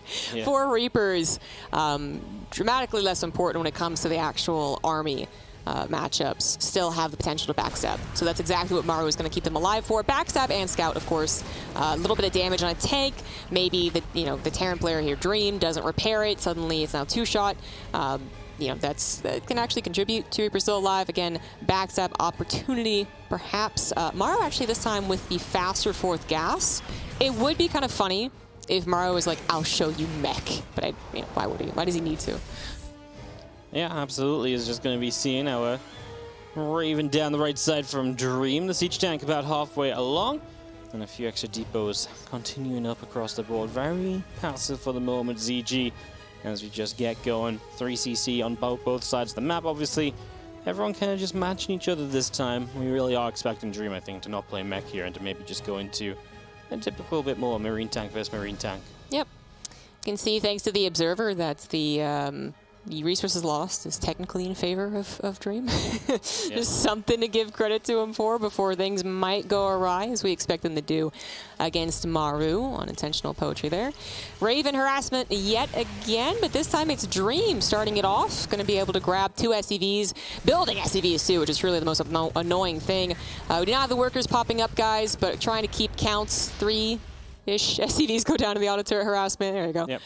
And Maru will be able to push forward with his own Ravens full of energy. Yeah, absolutely. That's the risk. Whenever you send these Ravens across the map, you're giving up a big part of your defense. And while army supplies are even, the army that Maru has across the map is way, way better just because it's got Ravens involved. One of the Ravens went down as well, so those Vikings getting involved, I'd imagine. That's obviously really nice. There's now auto turrets from Maru. He's just actually going to look for some harassment. Yeah, he tried to get a siege tank there. Doesn't quite work out for him. Maru has shown us in this event as well. If he feels like he's in trouble, he will use his Ravens fairly aggressively. So, he gets one more of Dream as well. That's really nice. So yeah, he has shown us he'll use his Ravens aggressively if he needs to get back into the game. He loses 1, Dream loses 2. I mean, it's really bad to lose 2 Ravens. It is. Let's be real. I feel like we kind of wanted to be like, oh, that's not a big... No, it's a very big deal. That really sucks. So that's, again, maybe things are already going awry. Seems so minuscule, but it does really have leading effects. So Maru once again showing his absolute brilliance in the control of the engagements. So it's not even just the micro as far as pulling back a Viking, but it's what exactly do I use an interference matrix on? Where are my Vikings positioned? What opening do I think I can find? And this sends B1 on hardwire. Terrans, obviously, both of them going to be wary of that. So Dream trying to track Maru.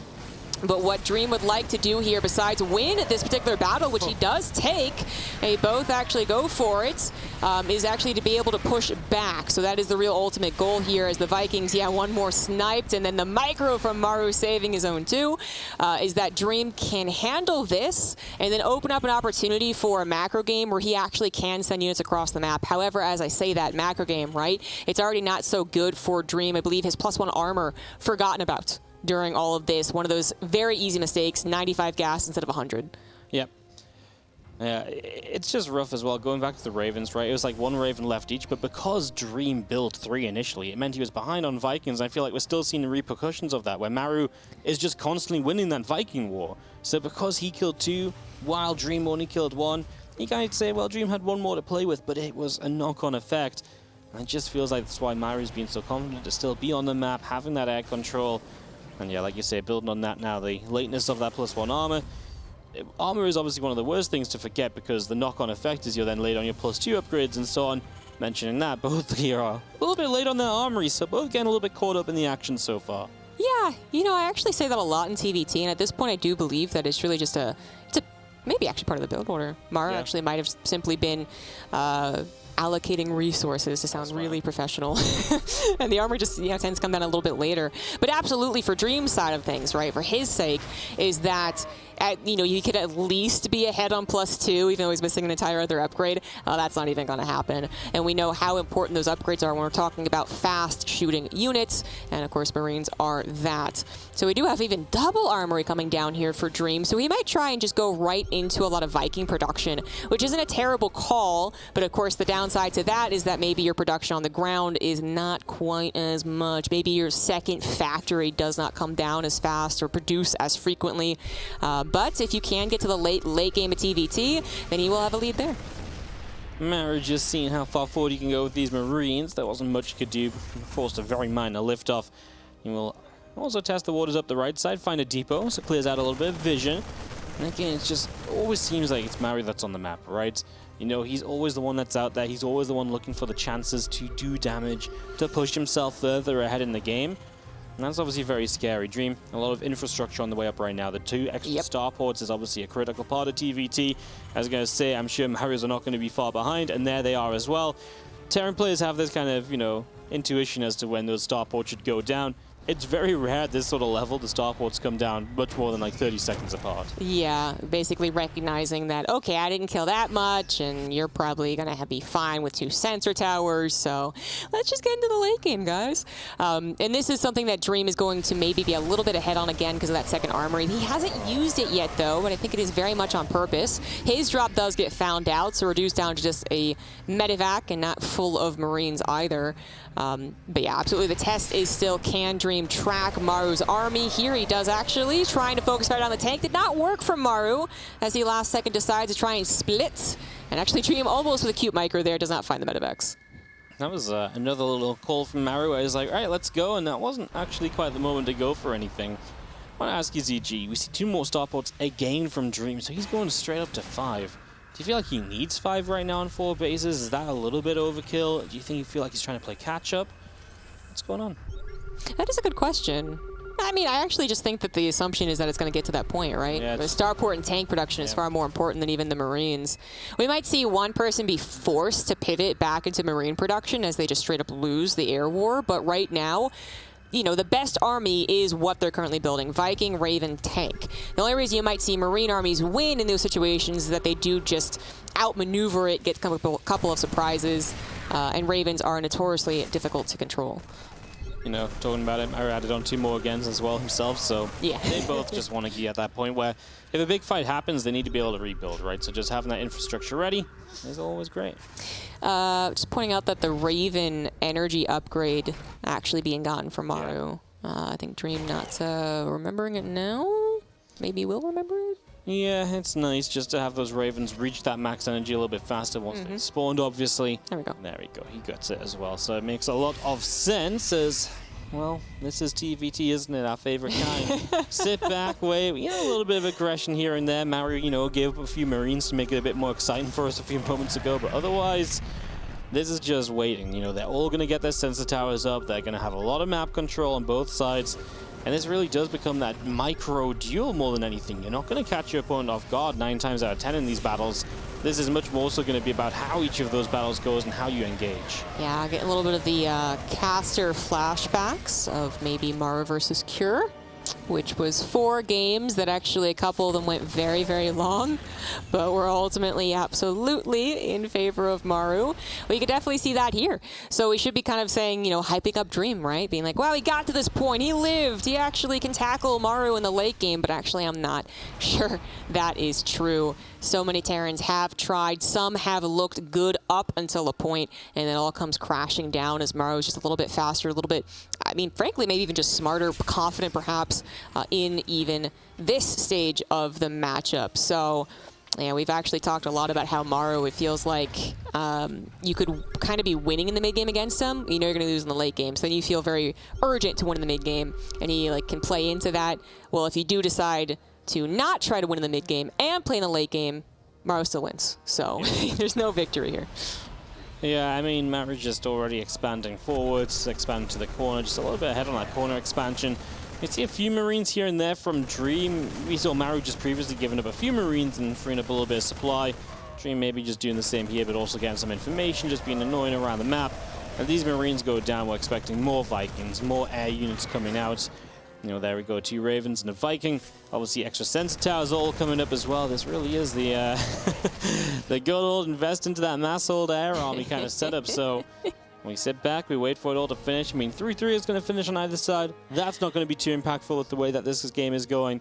And Maru just says more command centers, more starports. Oh, a fusion core? Yeah, we'll have that one too. Why not? You know, it's actually kind of fun just watching the minimap right now. That's what I'm doing. Just watching the minimap? Yeah, you just see blobs moving around. You see big old circles every which way. You can start to guess what the Venn diagrams actually mean on this map, and it just kind of gets trippy. It's like an ink block test, actually. Like, what do I see? But honestly, that's like, we're waiting for something big and decisive, and not going to be coming soon. Even this drop in the main base, it's good, actually, and especially going after the armory is a right call indeed. It's going to get it. Yeah, that is +2 ship weapons denied. And you know what's cool about that is our observer not long ago pointed out that +2 ship weapons didn't start as soon as it could have done. It was sat there, that armory inactive, and that might have made the difference with it being done by now versus it getting cancelled. So an actual pretty sizable win from Maru, who is going into ship weapons himself, also favoring vehicle plating. So that's going to be like double upgrades on these Sky units, and I think in this game that's absolutely correct. And yeah, Dream might want to start looking towards that himself. Just make sure his air units are upgraded as well as possible. It'd be nice to get to. This is really splitting the map in half. This is some Brood War-esque TVT, actually. We even have 3 tanks guarded by a single missile turret so that you can have just enough tanks that the committal of Marines is annoying, but then also making sure that there's no medevac drop shenanigans. So it's actually very interesting. Both these guys... Actually, I don't know if Dream played Brood War. I don't think he did, but Maru was far too young, so I'm just going to assume that. Yeah. They both came up in eras where it was still popular. I'm sure they watched quite a few VODs, actually.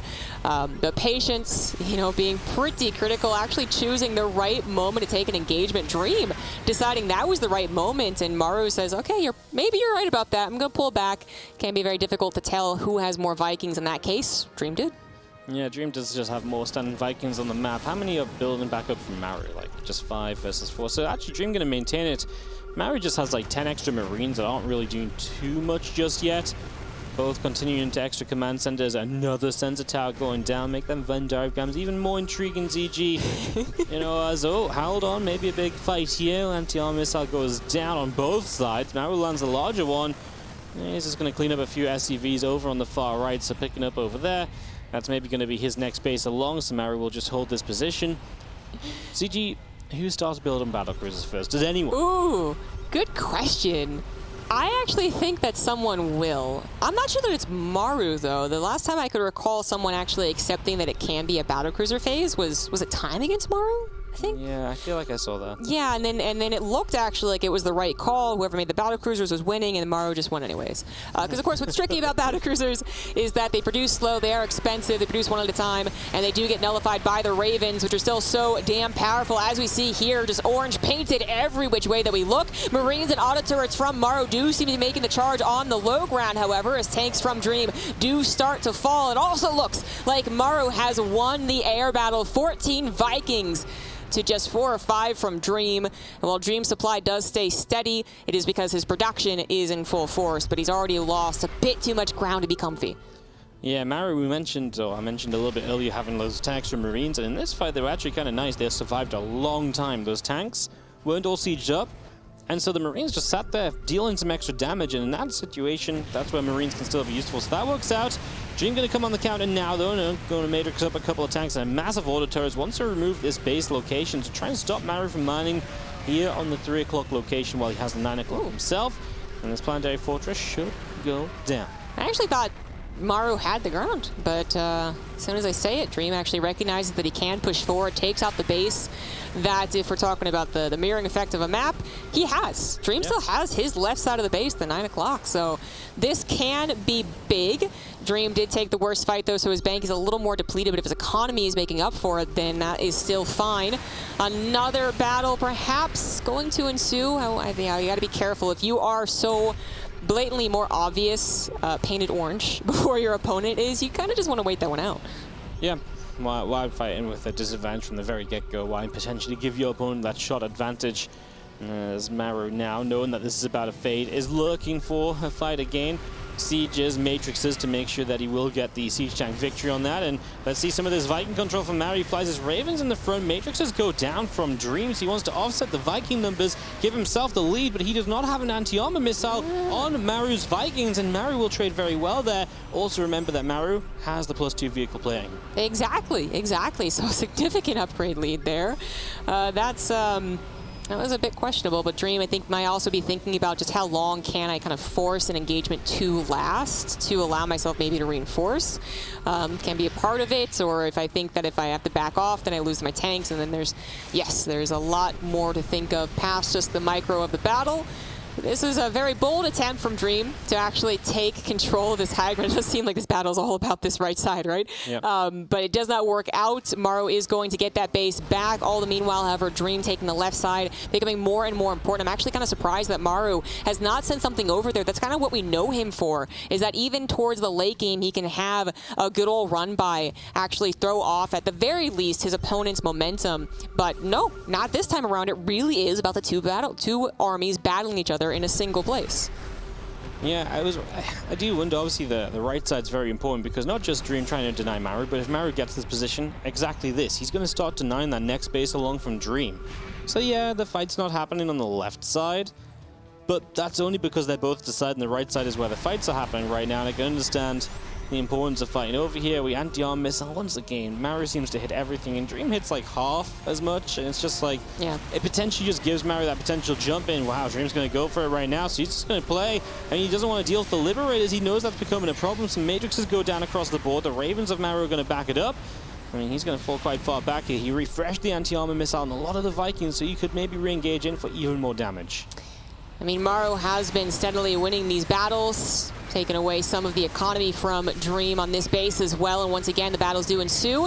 Now far closer in the Viking counts than before, but much higher in the tank count, as Maru could just start to siege hop forward. It's exactly what he does, resieges his tanks, gonna try and take down some that are in his vision, and Maru once again just taking, I believe, the better trade. He's got such a humongous bank for the fact that they've been on equal bases, or even actually Dream one up, but Maru has always had more SCVs, so that is very fair to point out, and maybe has even been saturating his gases better than Dream.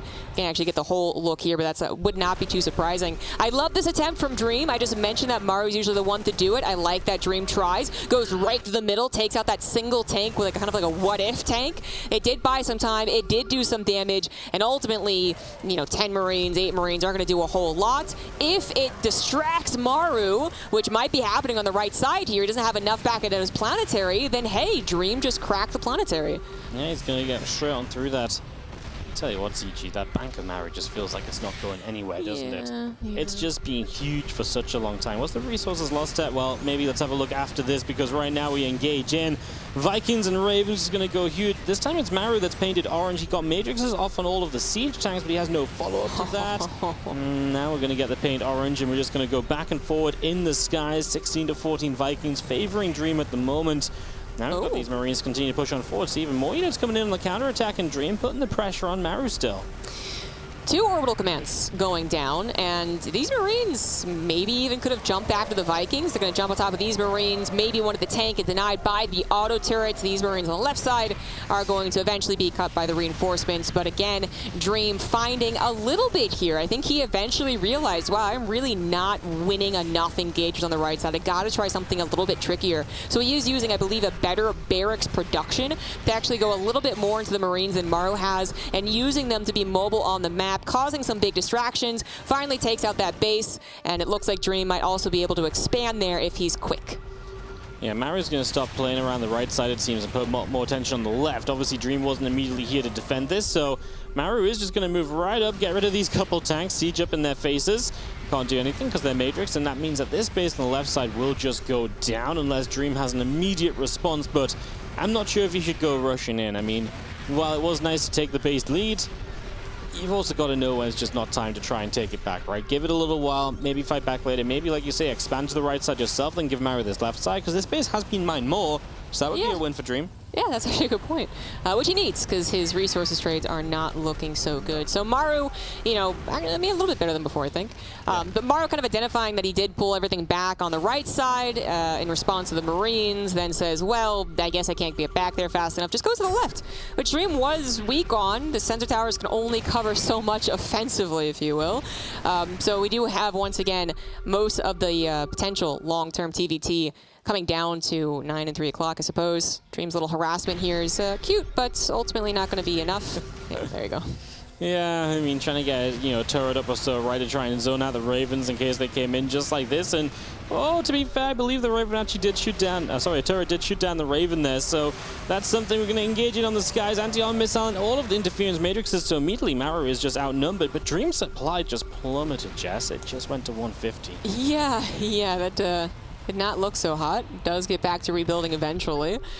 But not letting Maru back up onto the base. Dream does finally send them over to take it, but that actually took a while as he was dealing with the left side. Once again, the engagement does ensue.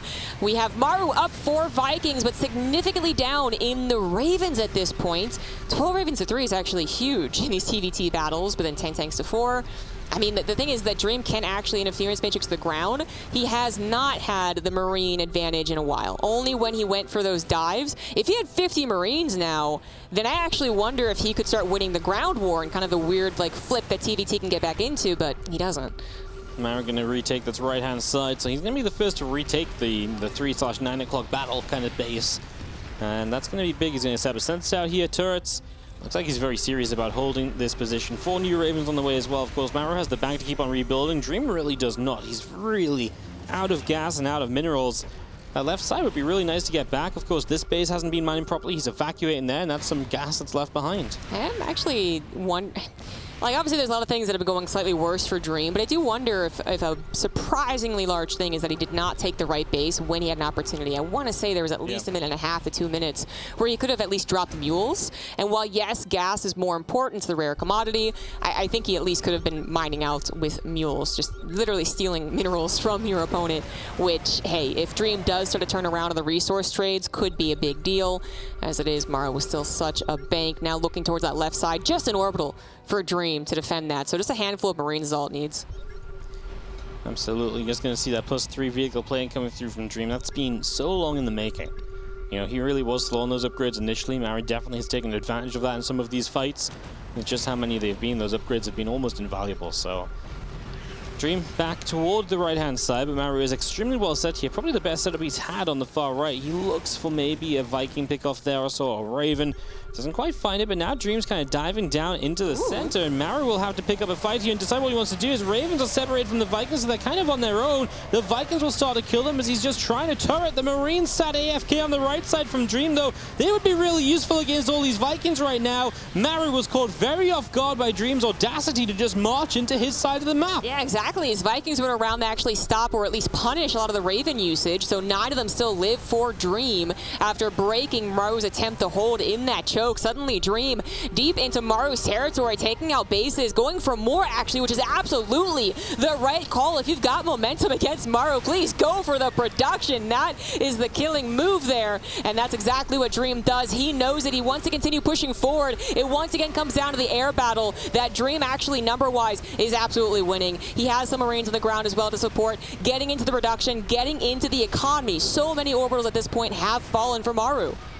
Wow, I mean, Dream, he just found that one move that he needed, right? Made a push through the center. Maru was not ready to fight. He got punished because of it. And Dream is just going to keep on rolling. He's got that left side base back up for himself as well. Maru's still trying to scramble together, and he might maybe be able to make a hole, but he's losing so much infrastructure along the way. And this is opening up the rest of the map for Dream to refocus the rest of his units, his reinforcements elsewhere, or even as he leaves, he can get a whole bunch done as well. Yeah, Maru is trying to rebuild it in other places, so see if that actually works out. I think maybe in the very, very bottom right is where the production is being rebuilt. Yeah, exactly. So that should be safe for a while. This did not end up being the fastest blitz into Maru's main base, which really could have been the killing move there. Instead, tanks pop out. The Viking War once again happens. We have a slight lead for Maru in the Vikings. He is down to the Ravens. However, he is starting to push us back. The Marines of Dream, they want to help. They do. But the tanks on the high ground for Maru are going to stop him. No, actually, they decided to go for it because the Ravens came in. The Ravens come in. Interference switches the tanks. Allow the Marines to get up that ramp. And they're going after the Vikings. They're trying to be able to win the Viking War. Dream still has a couple of tanks on the low ground, but from behind,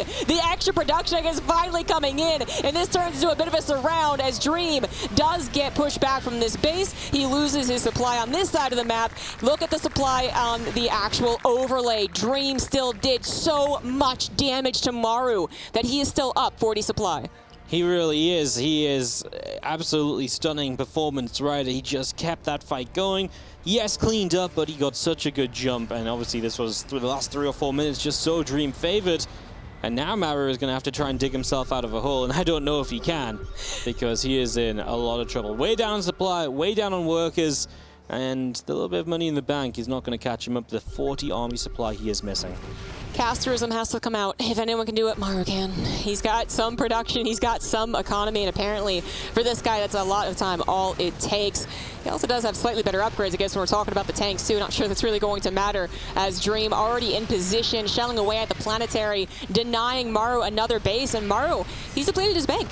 You know, it's great that he had the bank for so long, and he had kind of a backup plan, but that only covers so much. And truly, the attack through the middle from Dream did enough to put him solidly in the lead. He has taken control over the map, he has taken control of the supply, and he definitely has Maru on the ropes. Isn't it so crazy? We see all of this back and forth for 25 minutes. It's so close. Maru is, I'd say, for the most part, leading. He's got a bigger bank. He's trading better.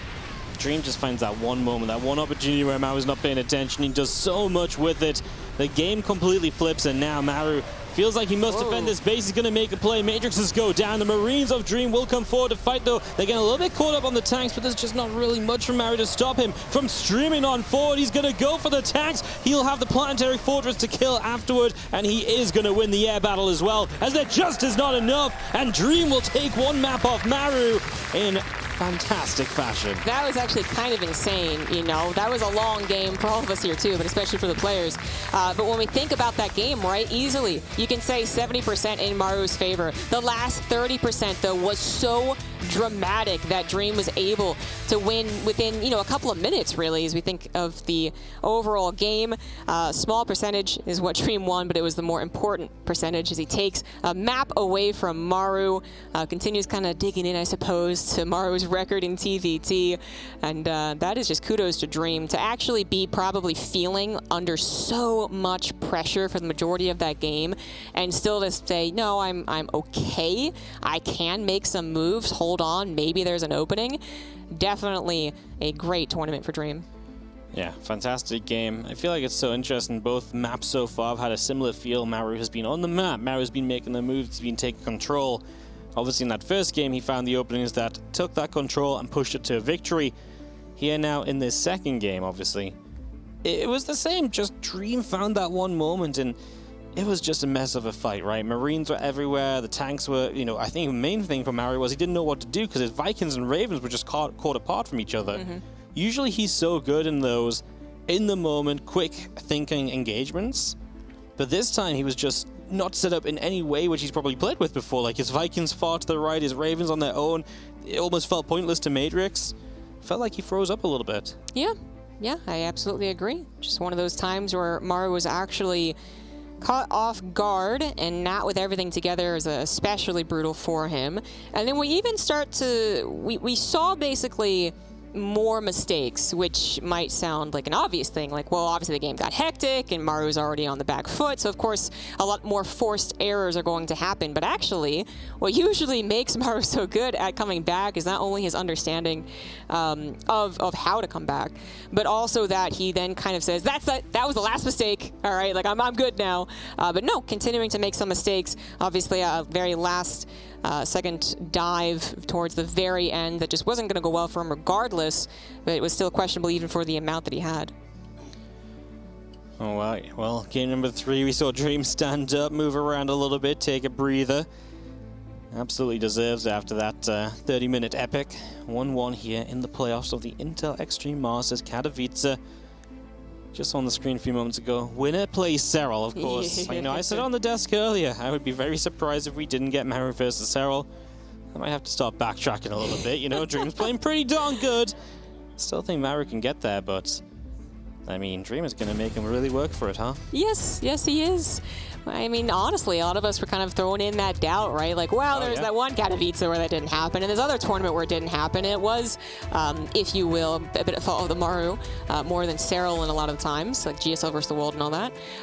But we looked at this and we were like, maybe still a concern. It's TVT. Mario has been so good this past year. Again, his record absolutely insane since last Katowice that it just didn't really truly cross our minds that he could lose this best of 5. But once again, we remain, I guess, with a lot of surprises left in Katowice. In the bottom left, as the Red Terran for Good Game Gaming, he is Dream.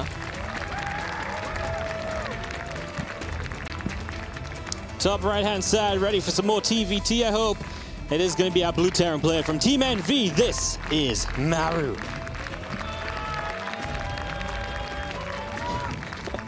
Yeah, I love Maru that much as well. Shout out to that guy.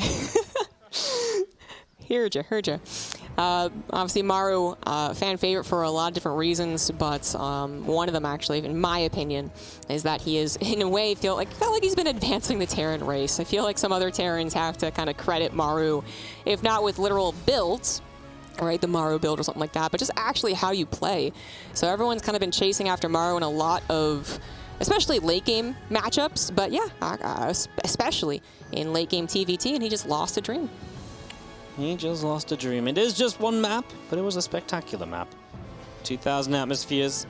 Really, I mean, this map, potential for a lot more of the same, right? Yes. There's a little bit more movement left and right. It's a bit more, it's a wider map. Yeah. But that doesn't, you know, it's nothing Sensor Towers can't cover. Yeah, you got to build like 2 or 3 more of them, but you're still going to get pretty good vision if it gets to that point, so.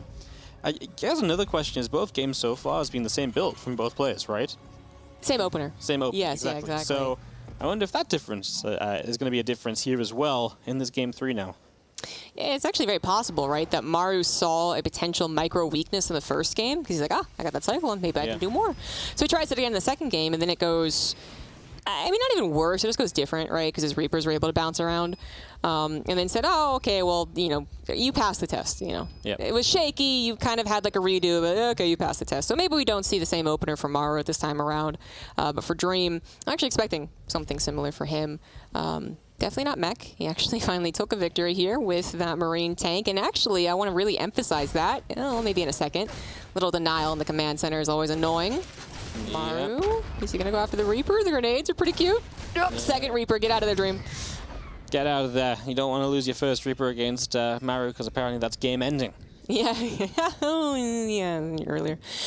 So what I wanted to get into, like, I want to really specify the Marines, as we have another Reaper battle, and actually the grenades once again go down. Suddenly, though, however, it turns into Maru's disadvantage, and back into an equal fight, is that Dream his Marines really were, from the start, they were just Marine tank because it's TVT. At the end, it felt like the Marines that opened up the opportunity. So I absolutely want to see him play around with those units yet again. Reaper battles apparently still going to happen no matter how much I want time to speak about last game.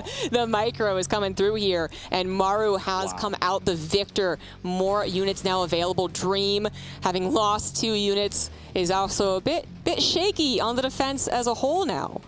Yeah, I mean, Maru just saves a Reaper and a Hellion on both very low HP. He'll lose the Hellion pretty much straight away as it comes in, but he was able to get extra shots off of it already as he continues to fight. This not going as well for him. He wants that Hellion, but the grenades from Dream have been really good. And the early game micro on both parts. First it was Maru, but then it was Dream. This TVT is absolutely top level. That was actually pretty cute, you know, like, impressive. That was a lot of potential for especially Dream, I feel like, to kind of panic and not micro as well, but there you have it. Dream micro's fine enough. Defends. We do have Maru changing up his opener, though, so he did open up with the Reapers and Hellions, sure, but then now going into a medevac drop with the Cyclone. Dream, unlikely that he'll actually be able to scout this out. If he sent his Reaper across the map right now, he might, but no, it has not happened, so there we go. Medevac will be able to float across the map unseen. Does Dream now place his Cyclone in position? No, not so far. Oh, he's going to be out the front, which is obviously dangerous, but he's not going to wander too far away. You see him pulling back to the natural there, at least, as Maru will be looking for his opening around the left-hand side. Let's see what he can get to. Maybe just work away in a depot in the corner or so, right? Just little things. He's going to drop in here. The Cyclone comes in immediately, gets a lock onto the medevac, forces that back. Obviously, Maru does pull back far enough to get the lock-on removed, but that basically stops the drop. Not everything could unload, and from there, Maru was already depowered. Yeah, not very amazing drop.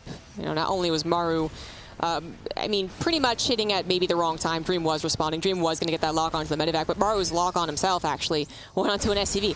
Not so useful. So now he's been reduced to just this, which is ultimately what it usually comes down to, a little bit of harassment. Good pullback there as he wants maybe the supply depot, maybe a Marine, something for his trouble of getting the medevac, but so far it is Dream deflecting. All right, the supply depot will burn down. Or will it? There's 2 SCVs. The grenade attempt was cute. It was cute. I think it was pretty safe there. So Supply Depot gets to stay on alive. I mean, 3rd CC coming up way faster for Maru. Just the belief that he can do this because he's been the aggressor. Doesn't feel as afraid. And of course, the Raven production continuing from both. So Dream should at least be ahead of Raven. And we'll see if that's something he can maintain. And we'll see if Maru wants to match him on the Raven count. And Dream even saying, you know what, with medevac early, I don't feel under pressure with my, to need my Ravens at home. So let's use them. This is fine as long as he doesn't lose them, right? Yeah. Use them, but don't lose them. That's the good motto, exactly. Good motto. And we are at a point where Maru does not have any Vikings to chase those down, so it is going to be energy-based. So basically free harassment here. We'll see how many SCVs it does get. Maru does have a faster 3rd command center already in orbital, already floating over, so that is a potentially significant difference, about 30 seconds. But is that going to be made up with the auto turret harassment in the main base? Already grabbing quite a few, 4 in total so far, 6 actually. And 7, I think, might be the end of it for now. The Ravens, if they're confident in, I guess, their ability to stay on across the map, which would be quite bold, but some people do, could get more. I do prefer the turnaround. This is going to be interesting because obviously those Ravens are across the map, so Maru will maybe have a Raven advantage to work with over here, but he just doesn't see an opportunity to do too much. He tries to get his own auto turrets down, it looked like there, but also doesn't see that. So good defense from Dream, just going to straight up put himself ahead and doesn't feel any repercussions from it. This is a really solid start for Dream. Now ahead 4 or 5 SCVs at a time, thanks to his auto turret harassment, definitely making up for the later command center. Upgrades are relatively equal. Perhaps most importantly is that Dream does have, 20 seconds on stim. Not usually stim that matters. Sometimes it can matter for the combat shields timings, right? But even that doesn't happen too often. It is still worth pointing out that if Dream, for instance, wanted to push, then saw no combat shields in his army, combat shields on Maru, he might actually withdraw. Or reverse that, actually. If Maru saw it, then he might withdraw. A little bit of Cyclone fighting on the map as the medevac of Maru stays alive, and he's got the lock on to go for the Cyclone kill, so that should be a guarantee. Nice just to remove some of Dream's map control. Obviously, the less that Dream gets to see, the better that Maru is going to be feeling. Dream's going to try and push out here, break down the rocks. Stim is finishing as I speak, but yet not so for Maru. So that's going to affect how he actually takes maybe a concave, for instance. The 4th command center already on the way for Maru does mean that if he holds, he will have quite the economic lead. Wow, that's actually a really fast 4th. Let's see if he can hold it. That is a slight delay on his barracks production, of which he's actually not even making Marines as I speak. So not a whole lot of fodder here for Maru. No, not a whole bunch of anything just yet, as we do see this force of Dream get across. Cyclone getting caught momentarily, but Maru gets it away. His tanks are very well positioned. The Viking Raven force should be threatening enough to stop Dream from getting forward here, and that means that the upgrade should even out on either side. Combat shield a little ahead from Dream. Not sure if that's enough for him to really make anything happen at any point. Yeah, exactly. It absolutely is better to have combat shields, and it does sometimes prompt an attack, but there is also arguably just a certain number of tanks that really can't be overwhelmed because of that upgrade, or even the anti-armor missile from the Raven is far more of a problem. You know, if your opponent gets that down, you don't type of situation. So with all said and done, Maru holds basically by Dream admitting that he probably can't break him. And with that hold, if you will, 4th CC goes down, way ahead of Dream. Now Dream does have, I would say his 4th base was a little more like usually time for TVT, almost is making up for the later one in the context of this game by adding 2 more command centers on top of that. So perhaps Dream now thinking, I'm gonna go ahead and be in control. I'm really gonna be in control of this TVT. I'm going to pressure you. I'm going to have my presence in your sensor tower, in your face, and then I'm going to be able to get a lot of expansions behind this, as well as more production, as we already have that 2nd factory and starport here for Dream. It's a cool change of pace from the other games where Dream is finally the player who can be out on the map. He can be the aggressor. He can be the one that's done what Maru has done for 2 games in a row now. It'll be cool to see how Maru adjusts, obviously. And don't get me wrong, I think Maru is fantastic at also just sitting back, waiting, and just going to the late game where he truly believes he can win out. So let's see. Dream for the moment is going to back it up, so that's kind of a difference, right? Because I feel like Maru would still be moving around just to try and threaten, whereas Dream's like, ooh, I'm a little scared. What if it goes all wrong? Yeah. Pulls back. I mean, it might be the safer option. Maybe there is no opening. It just feels like that's something Maru never really gave in the last couple of games. That's probably what's going to happen is that Maru is, again, kind of like the defender. He's not the one that's moving around as much as we would expect him in a relatively equal game. But then Dream might even get a little overconfident. We've certainly seen this before. Maru a bit more defensive. People are like, oh, maybe I have him under my thumb. And then they're committing to an attack, and Maru goes, lol, 20 Marines down the middle of the map. Ha. So, you know, actually, when Maru lost to Time in, I think, last chance, something like that, I feel like that was one thing that Time did really well, was that he was acknowledging very much so that Maru was going to send 20 Marines to the middle of the map at any point, and always had the defenses. And considering that that is how Maru actually lost the game, is that he got the 20 Marine blitz to the middle, that's ripple effect into what happened. Yeah, I wonder what they're thinking about that as we head into Ravens. A little bit of scuffles with tanks, doesn't even get that one. Yeah, that was Maru being pretty comfortable there. He will not do too much on the right-hand side either, though. Dream also has tanks in a decent position. Ravens coming up on both sides of the map. So both players building into Ravens. The 3-3 upgrade starting up from Maru as well. I mean, both of them just heading into Raven energy upgrades across the board. Again, Maru going to prioritize that +1 vehicle plating, whereas Dream says, okay, I'm going to go vehicle weapons even further and the ship weapon upgrades. So an interesting difference. They're both getting even faster to the late game this game, right? Like, the amount of command centers is kind of comical. Do you call that a quintuple CC, right? Like, 5 at once. Maru's like, I've flown so much money. That's so What funny. happened?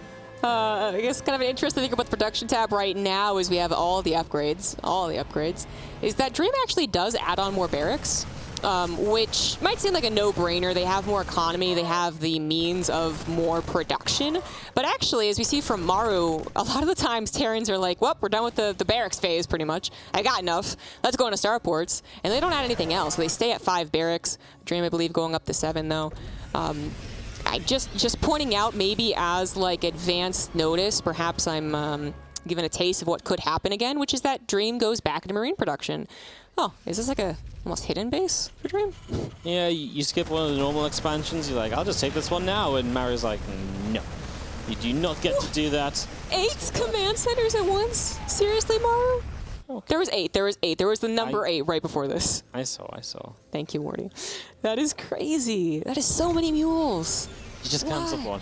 Okay, well, still. I mean, those units moving there to cancel it, but I was like, maybe it's actually not that bad. Okay, another one gets canceled, and another one. But that should be it. Planetary is a bit too strong for just a bundle of Marine. Just place it right down. Well, no, I want 12 command centers. He at least does need one over here to float to the top corner, right? So I can get behind that one. It's the other 5 that maybe, well, I mean, more CCs the better, I suppose, in a way, as long as you have money left over. More TVT, where we just sit back, sense tower it up, and you know, this first game was really cool, ZG. I feel like Mario was all over the map, finding opportunities and everything. Last couple maps have been a bit like, you know what, let's chill out, let's just hang out around a little, see what happens. No one really, I guess, wants to make the potentially fatal mistake of trying to end the mid-game. Yeah. When the games have been equal. You know, obviously if like 20 SCVs have gone down, I think someone actually tries to win the game. But otherwise, a lot of respect going down, I would say, as we have the first air battle, which we're already 2, like it's mass air already. 9 Ravens for Maru. And 10 Vikings. Dream is just straight up winning this air battle. I'm a little surprised that Maru turned around and tried and take it again. So much more production, though. I'd actually be really surprised if they truly wanted to engage each other. But Dream, he was just giving a little bit of a taste of victory, you know, and he wants to push forward. Well, Maru really needs to give up some SCVs. You know, a lot of his supplies is in SCVs. That's why he's trailing on the air war a little bit, as now his Marines get caught a pathing issue as he pulls to the top side. Some units go right, others go left, and Dream jumps to get a big old cleanup. And of course, you know, that just offsets, and a resource lost here is even. So Maru has mined a bunch more. They're trading evenly, so generally this is good for Maru, but he needs to be able to fight at some stage. He's got the more Marines. Through the middle we go, maybe, question mark? As he certainly isn't defending this right side base with the Hulk of his army, right? Like there, yeah, Dream also kind of scanning repeatedly. Is where is that army?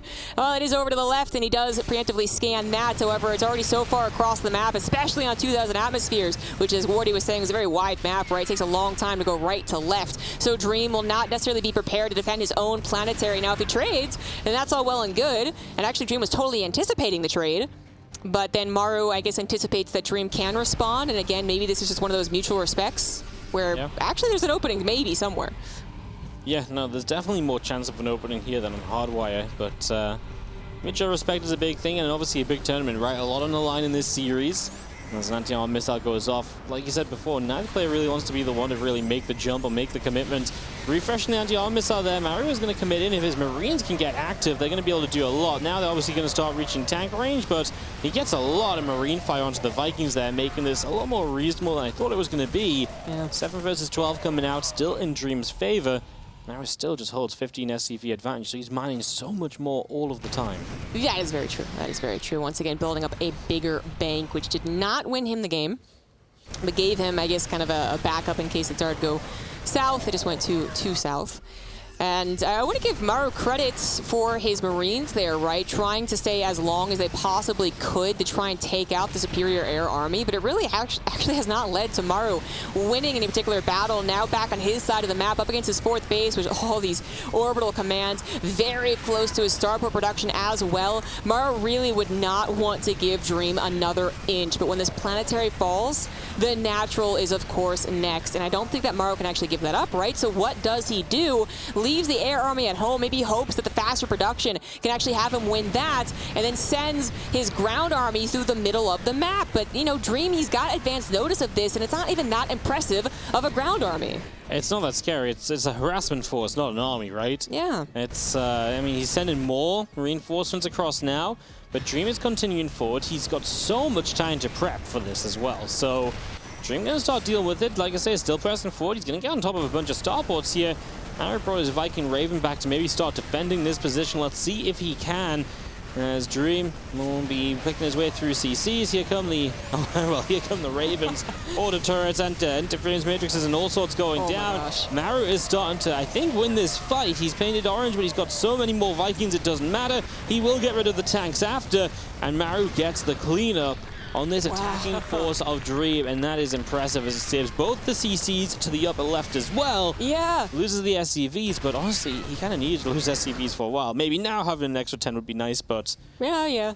maybe make the 6, right, and then just be done. But that was actually kind of cool. So finally, Maru's ability to read the ground fight actually worked out for him, right? So combining the Marines and the auto turrets actually gave him such high DPS against the air army of Dream that's really where the victory was for Maru, and he's able to clean everything up because Dream was, I think, correctly saying, if I could just get into the natural, if I could get on top of the production, I could actually win the game. But in that process, Dream missed the opportunity to kill a couple of command centers. Actually, 3 of the planetaries to the top left, which he had cut Maru off from. So Maru saves everything. He rebuilds his army. He actually goes back into, of course, emphasizing that air production as well. And we got ourselves, again, one heck of an even game. SCV is very equal. Bank very equal. Upgrades pretty darn equal. And it's just a matter of who can find that next opening. What a difference it would have made, actually, if Dream gets those CCs, you know? Yeah. Maru can't mine from those locations, then he's got to get more CCs up there. Maybe they're not planetary, so just a Marine run-by would start to clean them up because he's just replaced them with orbitals.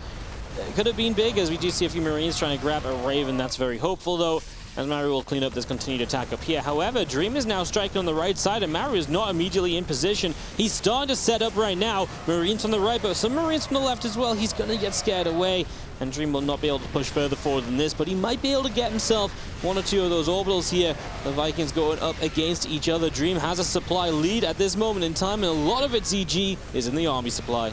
Yes, it is.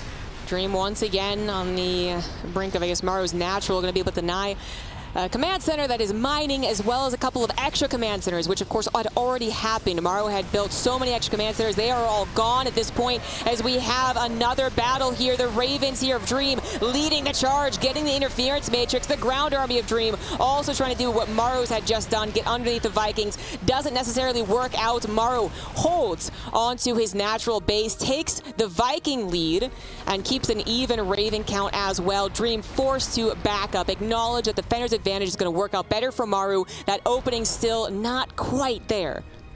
Not quite there at all. And Maru is going to try and bring his units forward a little bit now. Again, the top left just mining so freely. And these are bases that Dream doesn't have himself in comparison, especially the corner base. Maru is just going to come straight across the map, dropping auto turrets and trying to get a jump on this, but too many siege tanks. Maru will have to think twice about that. Backs it up. As I can see a few Marines chasing forward, but then Maru has his own tanks, and they're back and forth. Can't fight each other. Game continues. Yeah, still, it's not just Viking Ravens. If you guys, as you guys have been seeing, it's a lot about the tanks, and you have enough tanks. It is still going to draw a line in the sand. So Dream was able to hold on basically to the mid of 2,000 atmospheres, not let the control go entirely. Again, those opportunities missed, not able to get into Maru's natural base. That is absolutely just Maru being who he is, but he could still force the engagements on Maru's side of the map. As long as he holds here for now, then he's going to hope for another good engagement for him and another push into Maru's economy. Moving forward here, Vikings going to take on Vikings. Looks like both are happy to take this. Meanwhile, Maru has got a Liberator sieging up, so we'll force the tanks back just a little bit. And it looks like he wants to really press forward with the Liberator able to help. And obviously Ravens that can potentially Matrix. He is going to start gaining position and start working his way towards Dream. Dream has a little counter on the top left, but this is where we want to be right now, right? Because, yeah, those tanks are going to do something. Maru will have to go deal with them. But the position Maru is taking could be deadly, because he could cut off a couple of bases himself. Dream should be able to shoot down this Liberator pretty easily. Yeah, all it takes is 1 second. So that Liberator, you know, it tries to actually contribute. Maybe a little bit. Maru is forced to bring over 2 medevacs, clean up these tanks. Really, this was only going to kill a planetary if it had just been Maru not paying attention whatsoever, but the effect is still kind of there for Dream. I don't think this is a useless cause just because the tanks aren't necessarily killing the planetaries. They could find building command centers, they could find an SCV rally, and they could find Maru pulling too much away from the front line, which perhaps once again they have Maru acknowledging he cannot keep the middle of the map, backs up into his command center. Dream now sharking around, looking for that good fight, is going to tag 1 tank just to start things off. I gotta say, ZG, Dream is playing some fantastic TVT. He is going toe for toe. He's making plays. He's playing better than I thought he could, quite frankly. Like, he really is. I thought after that first game, I was like, you know what, we're justified. Yeah, he's not looking too hot, but he has stepped up games 2 and 3. He's been looking fantastic, and once again, making the move forward. 20 army supply lead, chasing Maru back, removing bases of Maru from the equation. And these tanks are going to get caught, and Maru not doing anything. Not sieging. He's being chased down. He will stim his Marines to try and help, but they're immediately anti-armor missile. A medevac evacuation gets shut down as well, and Dream will continue to chase Maru to the top left corner. Oh, that terrain, right? Having to wrap around those rocks, that pillar, whatever it was just so deadly for Maru. He knows that that is a huge loss, not just literally in his units, the very important units as well, but literally in the positioning. He's forced to kind of do a loop-de-loop in his own base to try and defend once again at the natural, which has been such an uncomfortable situation. This is the third time at this point that Maru has to hold the natural in order to hold on to his production already in that natural base. The starports have been camped. The main base is the next target. Dream was not able to end last game here, but ultimately led to the end of the game. Is it going to be the same effect? Dream is trying to hold on to the actual right side here, but he has lost his tanks. He has lost a lot of his Marines. He's just trying to take out what he can. The air battle ensues.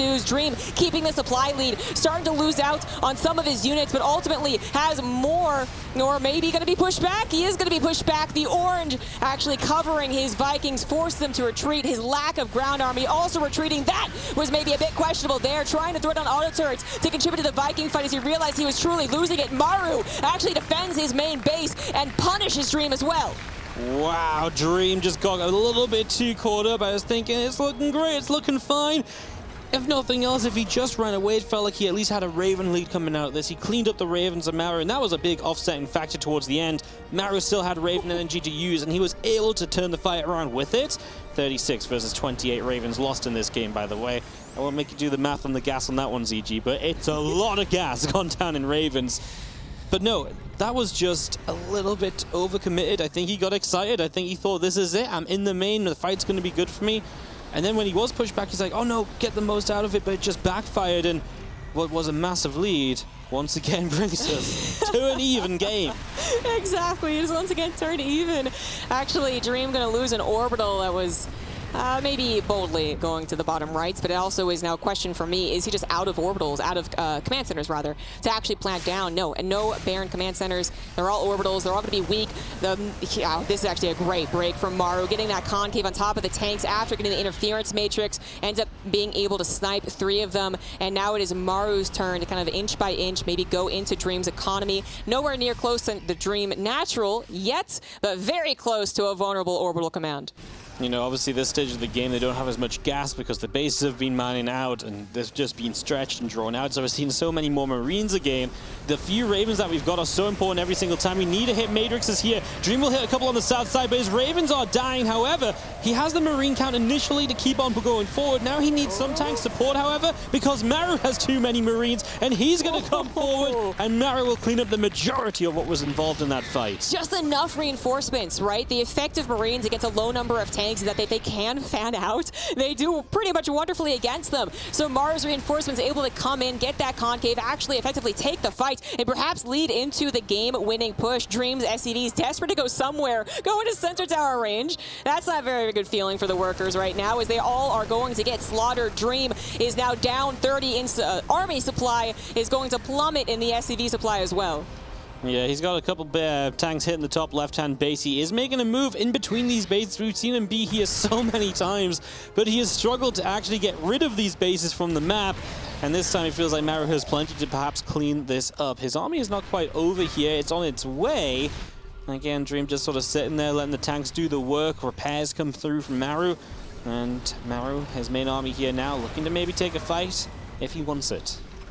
Ooh, Dream has been able to consolidate his army a bit more, and he actually successfully evacuated SCVs all the way across the map. But he is absolutely in trouble. He's hoping that Maru perhaps makes a mistake in his chase after Dream in a really weird sense into his own side of the map. Dream also desperately wanting to hold on to these left side bases and perhaps even take the top left. So it is actually a lot about right here, right now. Dream forced to take the engagement to try and hold on. Maru does spill forward with a couple of his tanks interference magic, but the number of Marines is going to be enough, and Maru will take game number 3, now leading the score 2-1. Well, that's just the Maru factor, isn't it? So I cursed at CG. I suddenly said, you know, Dream, he's burned up a good fight, he's looking good, maybe Maru won't be all that. And then Maru's like, hey, look, all it takes is one really, really good fight, and we can take this down. Man, that was just, I mean, 2 back-to-back games that were just incredible, and Dream really showing he can go toe-to-toe with Maru if he needs to. He will take fights. I mean, it was just a great effort. And he was so close to having it when he was in that main. If he just gets out of there before the Ravens get, feisty and everything. Guys, we have got more of this TVT still to come. Maru leads 2-1. We'll be back in just a few moments.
everyone. We are getting into what could be the final game of Dream versus Maru. Maru able to hold a late game TVT to put his score at 2-1 against Dream.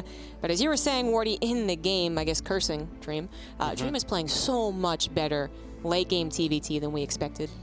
Yeah, I mean, we knew he was going to play good TVT. He played that crazy game on Berlingrad against Cure, dealt with some really crazy situations. But it's very different getting into crazy situations, controlling well there, and then going toe-to-toe with Maru and controlling a game against Maru as well, which is kind of what he did here. We had a couple of games where Maru was controlling maps 1 and 2, But map 3 really was kind of the Dream game for quite a long time. Maru really kind of needed Dream to make a mistake more than he made plays himself to get into it. Yeah, that is, yeah, maybe a often brutal way to put it, but yeah. And Dream getting just overconfident into that main base might have been his real downfall. But it must have been so tempting after so many times hitting that natural so close to actually camping. Very important production for Maru to actually just go for it, blitz for it. But Maru able to turn it around and hold on and then play better, I guess, is best TVT towards the later stages, carry the momentum, and take the victory. But obviously Dream, he's so close to actually breaking late games Maru TVT. Did it once, almost did it a second time. We'll see if he can actually do it again here in game number 4. Absolutely. Of course, Cyril waiting in the round of 8. He probably quite likes this drawn out long games. It's like, you know, Dream, thank you. Tire Maru out as much as possible. Take anything you can get, right? Reap the benefits of starting in the round of 8 today. That's actually not a bad point. Of course, Maru does have plenty of time after this to rest, should he have one, and ditto for Dream, of course. But yeah, it's going to be interesting to see who actually ends up facing Cyril, who is up after this in the bracket. We are on to game 4, guys, on Pride of a Terrace in the bottom right, playing one hell of a TVT. He is the Red Terran Dream.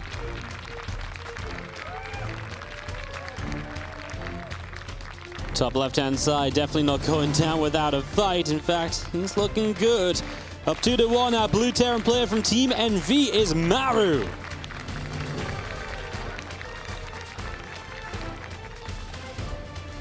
Ooh, that last game was so long, I have to ask. Was that the medevac game? Yes. Yes, okay, Maru opened up with a medevac that did not actually go super well. Got locked on immediately while his lock-on was quite useless. And then we had it almost get a supply depot, but not quite.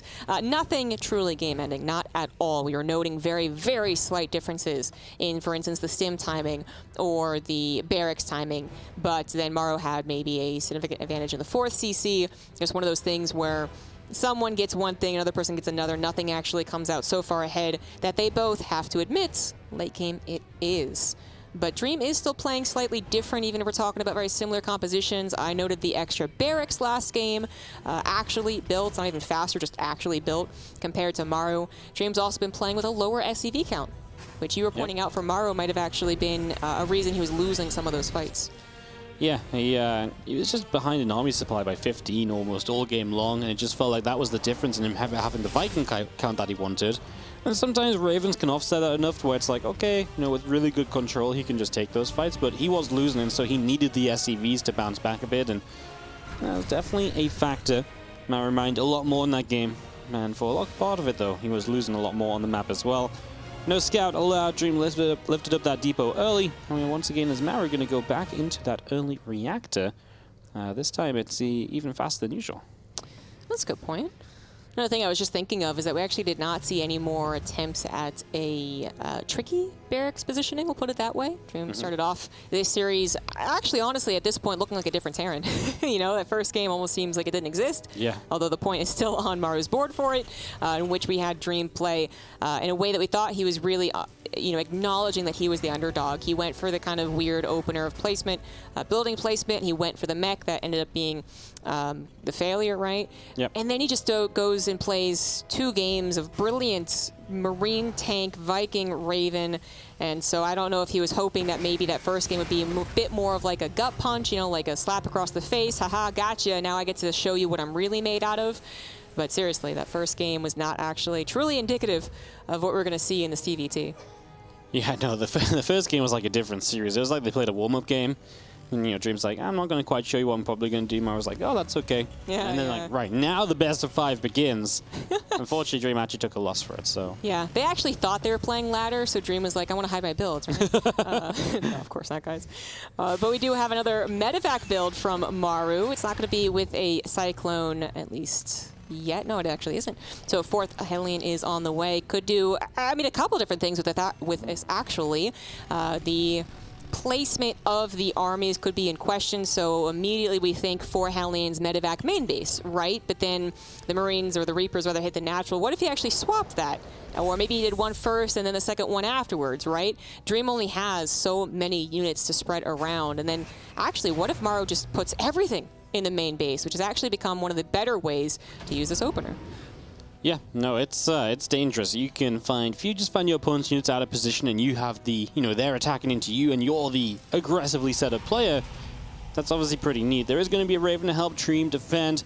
We'll see how well he can do as the Reapers are going to jump up with the Hellions. This is why this depot is over here to spot something just like that, but Dream actually just jumped his Reapers down, so it's going to take him even longer to come back and respond to this. The Cyclone is in the main base, has a lock onto the Medevac, which is likely going to go down. It just continued to move forward here as Maru gets 4 SCVs right off the bat, but everything is committed. He will kill the Cyclone, 6 SCVs now in total, but he loses a lot of his early game units, and you have to imagine that opens the door for Dream to go straight across the map. Yeah, exactly. The army supply is not looking so hot for Maru. Always a bit deceiving when it comes to Supreme early games of StarCraft. Is the army supply, 4 army supply difference going to be important? Well, actually, yeah, it absolutely can be. It can certainly give a lot of confidence to, for instance, Dream here in taking the attack and then taking the faster 3rd CC. So Maru, kind of funnily once again, it was like the focus was on the Cyclone, and obviously if he had killed it first and foremost, and that would have opened up opportunities, but because it took so long to die, these units that are great at killing SCVs were busy killing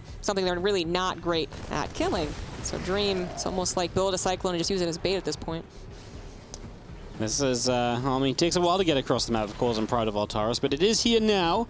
The 2 Ravens going to try and help out as the single Reaper will jump up and hit the mineral line. The Ravens seeing if there's anything worth maybe auto turret in here. Maru puts down a defensive auto turret. He's just like, get out my main base. As Reaper does get dealt with. The tanks will siege over here. I mean, that's obviously a freebie depot that you can maybe get, but other than that, it's a big main, so there's not much else in range. Maru really does not have a lot of starport production. His own Raven auto turret harassment is better. 4 CVs do go down, lots of lost mining time, and he might even return because there's nothing to shoot his Raven. Kill the Marines, yeah. Couple of Marines, but you drop this down, you kill those Marines, the SCVs continue to drop, and that's a pretty big deal, right? I mean, there's going to be 7 workers killed. Maru's up quite a few workers right now. As long as his attack of Dream ain't doing anything as he takes a tank shot on his tank, it looks unlikely as though he'll be able to do much. Well, this looks really, really good. I mean, they're going to get in range of the refineries. He can do this because the Raven is obviously across the map. Nice matrix on the Cyclone. But because Maru's Ravens are across the map, harassing a little bit, it just means that you are able to get these tanks sieged up without the fear of them being matrixed and killed off. Yes, that is very true. I really thought that Dream was going to be able to use his own Ravens a lot more, though, right? So Maru using one to attack and using the other one almost getting its auto turret baited out, I thought was actually going to open up an opportunity for Dream, but then, not really. Additionally, the Viking production actually being a bit later than perhaps had he not opened the way that he did. I truly thought the Ravens with Dream were going to contribute a bit more. That said, I mean, they're alive. They're getting energy. They're going to be full energy for the next attack, so absolutely still could be important. They most definitely will in TVT. I just thought they were going to be able to do a little bit more there. Yeah. I thought so a little bit too, as tanks, Marines, Ravens all hanging out back at home now from Dream. Both on the way to Stim. Maru will trail on the upgrades. His 1-1 just now starting, as we do have him. He's a little bit faster on the barracks production though. His barracks already built in reactors, so, one player leads here, the other player leads there. Mild differences across the board here. In this 4th map, Pride of Altaris, not one we see a lot, but when we do see it, sometimes it is in this mirror matchup scenario. And we'll see if we ever get the craziness of the gold base coming into play at all.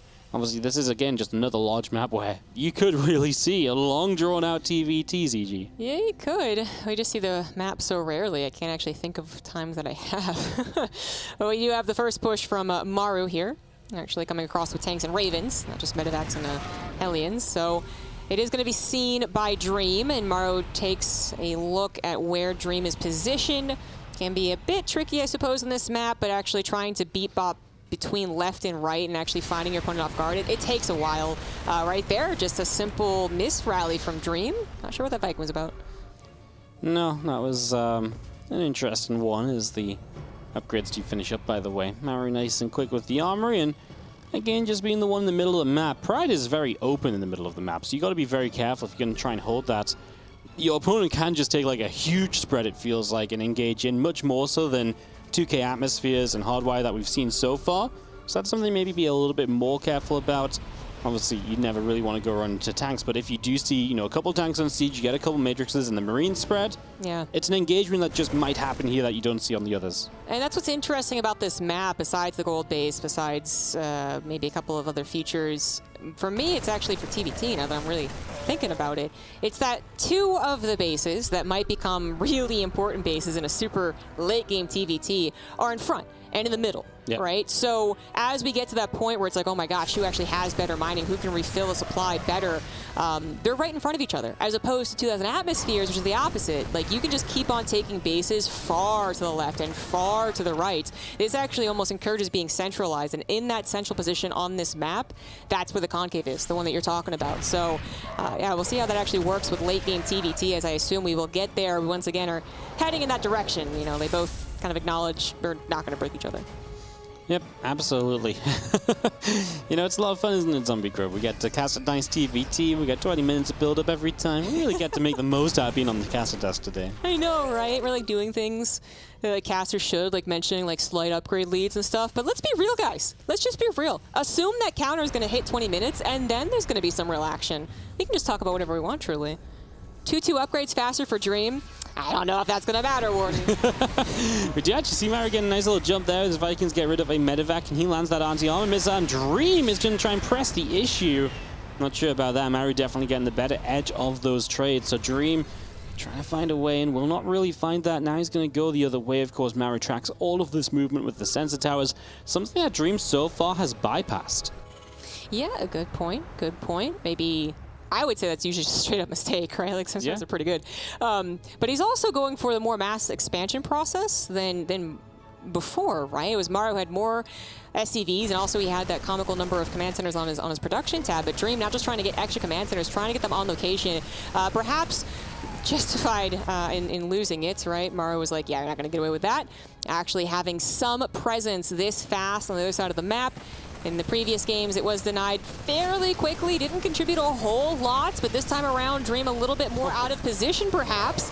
Reactor is going to be the target. Mario actually not moving away from the tank position was a bit of a mistake on his part. Now he's going to try and add on some SCV kills, but yeah, it's going to be cleaned up.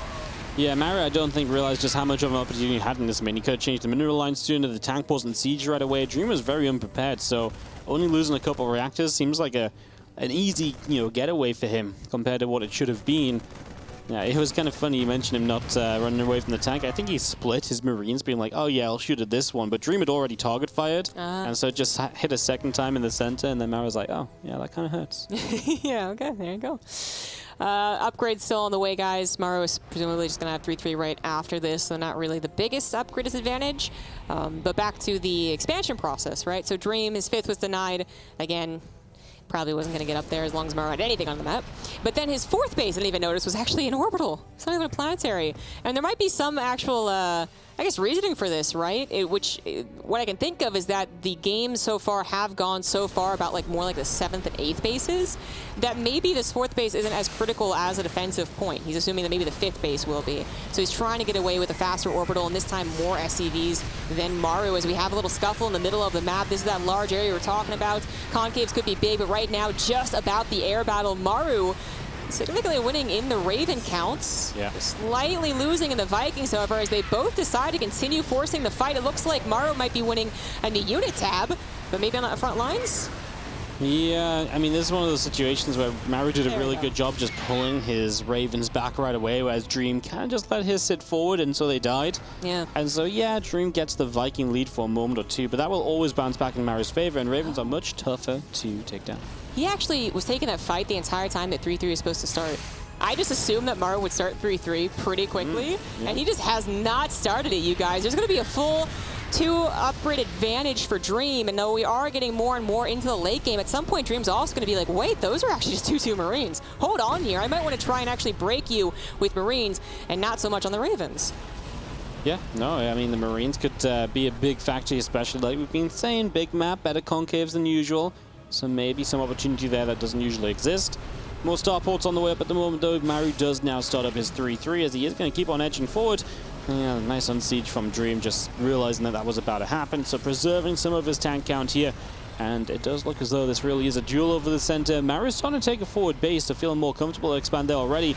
And now hunting. And again, he's so good at this Viking Raven. He just gets a Viking. And it's just those little things that keep on, well, right now, continuing to take an advantage. He's already up by 7. I imagine in big part that's because Dream had to go full commitment back into Ravens, whereas Maru could just build Vikings because he already kept his Ravens alive. I think that's where now the Viking disparity comes from. Yeah, I think you're right about that. And unfortunately, even with such a heavy upgrade lead, there's actually no way to really know it, right? Because even if you can click on the units, which you can, you don't know if it's 10 seconds away from finishing or 30 or 45 seconds. So there is actually a little bit of assuming here. There also is just the dynamic of late game TVT, which is that it's usually not about the Marines. They're contributing to the fight, of course. They're, you know, but they can be the main decision maker. It's so much more about the Ravens and the tanks, the interference matrix, the slow siege forward. It would really take a lot of courage from Dream to go, I think I do have a 3-3 advantage. I think I could get a surround and then just go for almost an all-in in that tactic. So we probably won't even get to see it. And Pride of Altera so far actually lining up in a TVT that we kind of foresaw, I suppose, which is just all about the middle. Yeah, all about the middle. The last couple of games definitely set us up for something akin to this as well. Now, we're doing a great job this game of catching these tanks, right? Just really bullying his way forward, something we've not really been seen as much of. It's been much more try and hit here, try and hit there, but this really is, like you say, full attention on the middle. And there's Maru blitzing with some Marines, EG. You've been seeing it all series, and finally it feels like Maru's going to do it. Yeah, I mean, Dream's, you know, attempt is just actually quite weak in comparison, and all of a sudden Dream, I mean, he was being slowly pushed back, but all of a sudden it just looks like a big old break. That right side not being a planetary is not going to be a real issue. Actually, speaking of planetaries, Maru's going to lose one, so maybe Dream's Marine's not so comical. But back at home, Dream is losing all of his command centers, he's losing a whole lot of positioning, and he is about to be in his own natural, in his own choke, really. And that is going to be so dangerous. That 3-3 timing completely gone, by the way, not going to contribute in this fight. Maru seems to have a chokehold on Dream. Yeah, he's just winning fight after fight, bullying his way wherever he wants to be. He'll back up here a little bit. The anti-armor missile, obviously not something he wants to fight with, and the Viking count's getting even, so he'll give Dream a little bit of respect and a little bit of space therefore. But he did just pick up a big set of wins. Resources lost massively in his favor, killing off those CCs helps. And now he's just going to rotate elsewhere, find another position for his tanks to get sieged up in. Another orbital will go down. This is all adding up as this time Dream does bring his Ravens forward. All the turrets go down immediately from Maru. His Ravens are out of energy, so if Dream can get his own Ravens involved on the follow-up here, that could be great for him. He's down in supply, but he is starting to chase Maru away. Yeah, the significant Viking lead for Dream is really letting him push this back. He's going to snipe all the Ravens while he can, and at least say, like, I took a victory here. He still is, in a lot of ways, at a disadvantage so far on his own side of the map. So many bases have been lost, but this, actually, the Raven issue might contribute to him being able to break the tank count now of Maru, which would be significant in his attempt to just break out of his own half of the map. Maru just still settled over here. Will deny that planetary on the right. Another command center that just falls. And yes, Dream built a whole bunch of CCs, but that is money invested. And now he trails on the SCV count as well. Yeah, it's just going to be brutal as we continue through. We do have ourselves Maru just setting up with another CC, more starports, Raven production. He does what he wants back at home during this because Dream has zero pressure out on the map. Yeah, it's gonna take a lot for Dream, but we kind of had the same kind of tone in that second game, actually, where it looked like Maru was just winning in terms of late game TVT, slowly siege hopping forward, winning the air battles, and Dream all of a sudden making that right call at the right time, was able to turn it around. So we are, I guess for Dream fans, hoping for that to happen again. But Maru is looking once again at the third CC. That's going to be another orbital kill. There's even one still in the air that he could also try and go after if he knew about it. Of course, that would be a bit risky since Dream's air army is so close. Yep, just keeping on pushing up that ramp again. A base backing away, using the middle of the map once again. Dream has a little counter-attack going on, but nothing compared to what Maru has, who is now setting up offensive sensor towers, offensive missile turrets. And so Dream will be much more limited into how far forward he can go until he cleans that out, which he will start trying to do here, but it's going to cost him a tank or so as well. He now gets the matrices off, but he already lost one tank, so it wasn't maybe even as great as it could have been. Well, at least Dream is back to mining reliably on 5 bases. kind of forcing again the fight to be in the very middle. Maru is like, yeah, I don't really want you to get away with that. I'm going to continue pushing this issue. So this orbital does look like, actually, this time around, I think it might just be a goner. Maru pulls back his air army to try and protect the tanks in the middle. He's also got those missile turrets helping out as well. They will eventually be destroyed thanks to Dream's Marines on the ground, but it is Dream who opens up the pathway in the middle. Maru, however, one of the reasons he was lost in the middle is because so much was over to the right side. Kills the orbital, kills all those SCVs, decides not to go for the base trade, which is probably the smarter, easier move to do. He knows that he has killed so much of Dream's economy that Dream is far more all in than he is.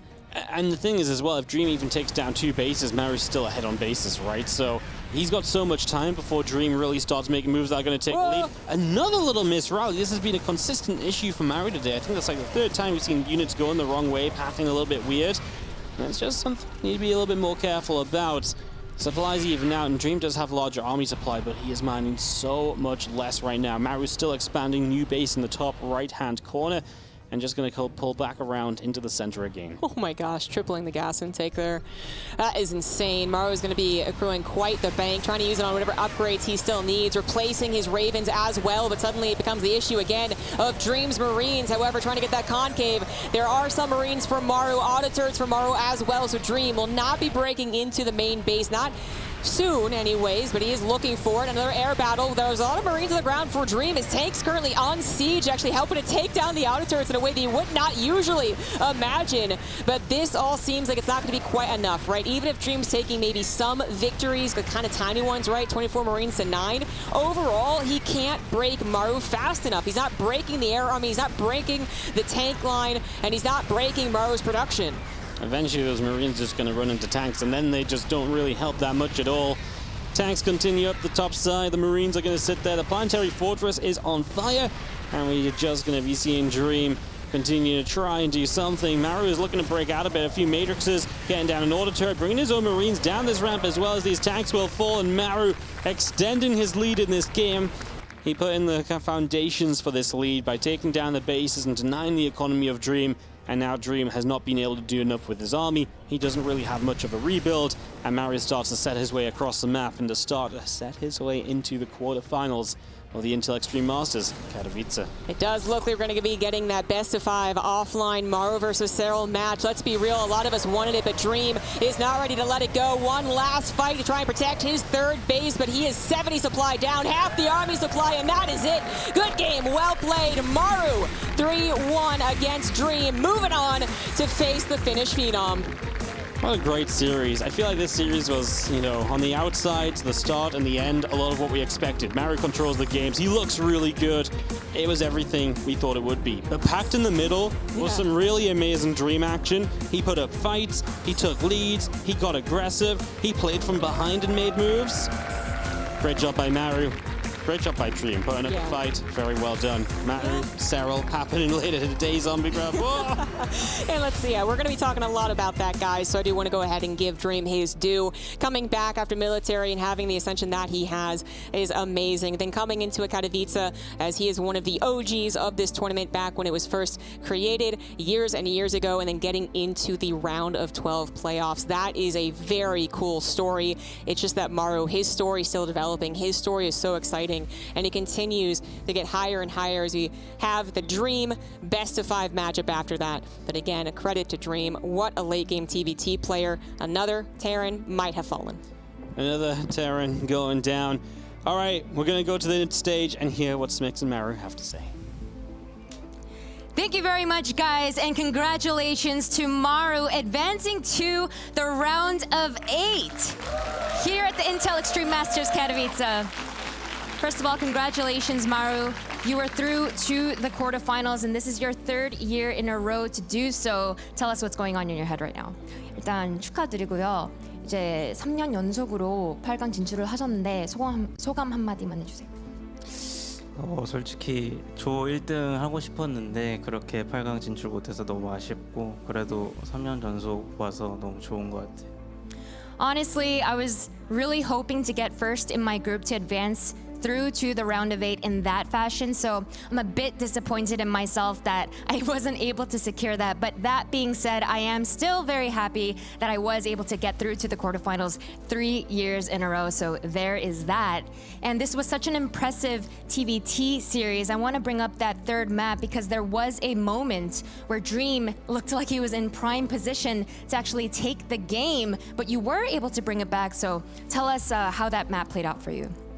3세트 때 드림 선수가 되게 좀 유리한 상황이 펼쳐졌는데 그 상황에서 어떻게 다시 돌아올 수 있었나요? 솔직히 진 줄 알았는데 중혁이 형이 유리해가지고 방심을 한 것 같아서 그 덕에 이긴 것 같아요. 아니요, 방심 안 했으면 제가 졌을 것 같아요. I'm gonna be real with you. I thought I actually lost that map, but I think what had happened was Dream just kind of lost focus in that moment. Maybe he just really wanted to take that win. If it weren't for him losing his focus, I really do think that that was my map to lose. So I feel very fortunate that that had happened. And now, everyone, we are finally seeing the Maru versus Serral matchup that we have been denied over and over. In 2018, everyone wanted to see this matchup, but we didn't get to see it. And then 2 years ago here in Katowice, we almost got to see it in the grand finals, but we were denied once again. And finally, in the round of 8, we will be seeing it. So what are your thoughts in headed into that match finally? 이제 드디어 마랄록이 나왔는데 2018년도에서 모든 팬들이 원했던 경기였고 그래서 아쉽게도 못 봤어요. 근데 2년 전에 월챔에서도 결승전에서 만날 것 같았는데 못 봤어요. 드디어 마랄록이 이제 나올 건데 기분이 어떤지 얘기해 주세요. 그래도 최근에 이겨봤었기 때문에 뭐 자신은 있고 오프라인 무대에서 처음인 것 같은데 재밌을 것 같아요. So, luckily enough, I do have a memory of beating him recently, so I am pretty confident going up against him. But that being said, this will be my first time facing him in an offline environment, so I think it'll be a really, really good series, and I hope it pans out for me. But for now, congratulations once again, Maru. You are through to the quarterfinals for the 3rd year in a row at the Intel Extreme Masters Katowice.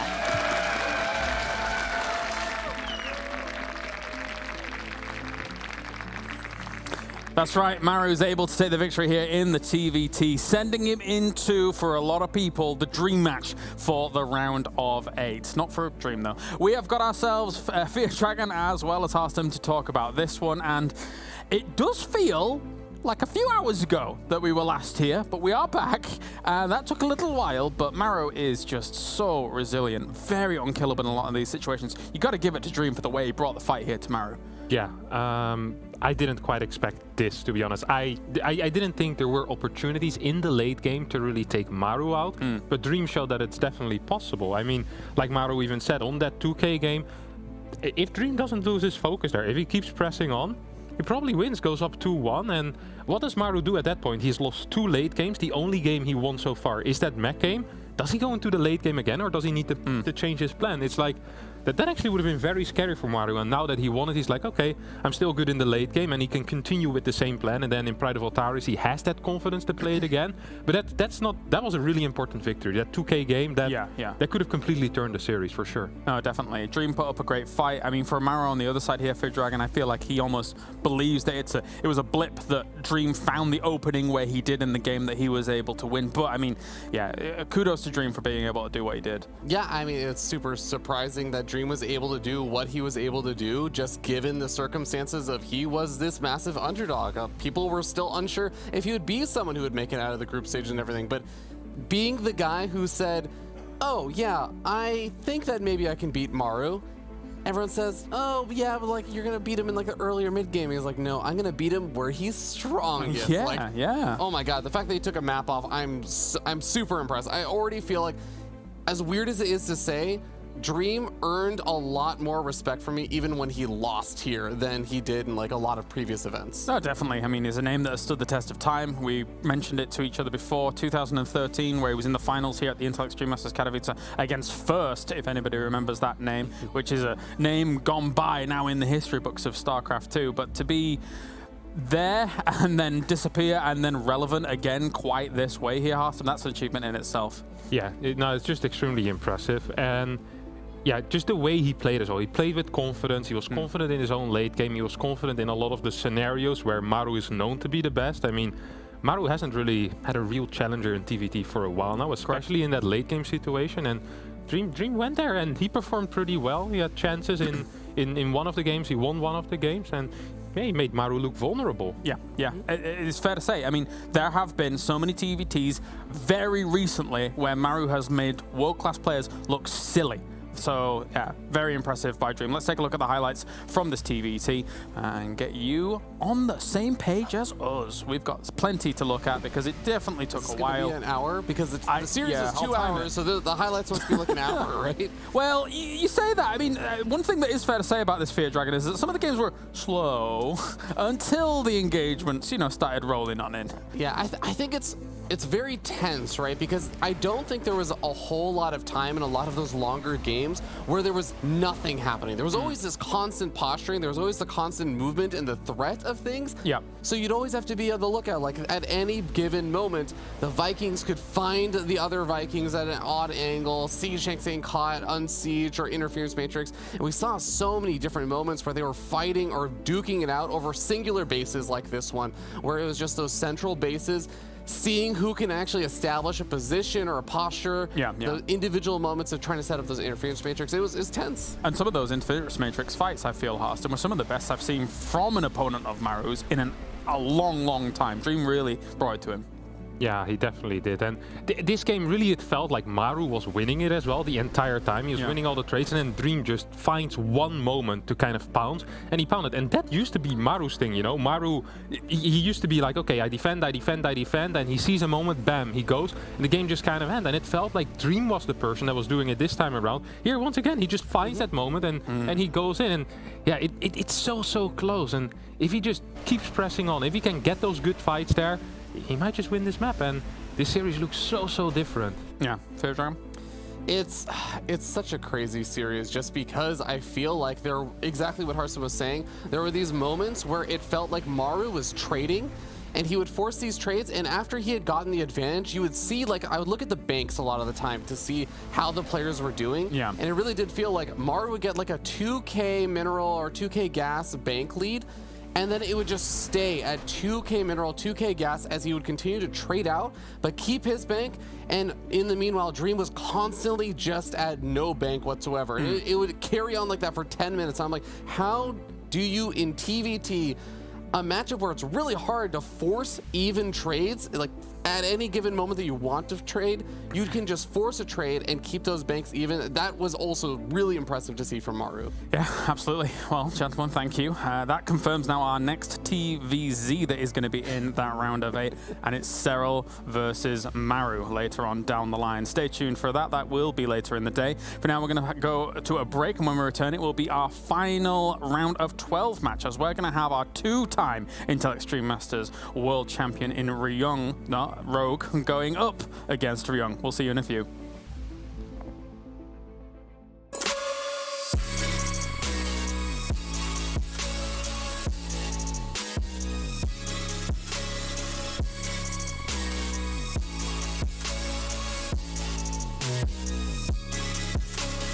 You love it, you wear it. What's your style? Get your merch at shop.eslgaming.com.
Welcome back, ladies and gents. We've got one more round of 12 match to go. Rogue versus Ryung here to determine who's going to be moving on into the round of 8. Joining me to break things down, talk about stuff, do the things, we've got ourselves Benjamin Baker and Mr.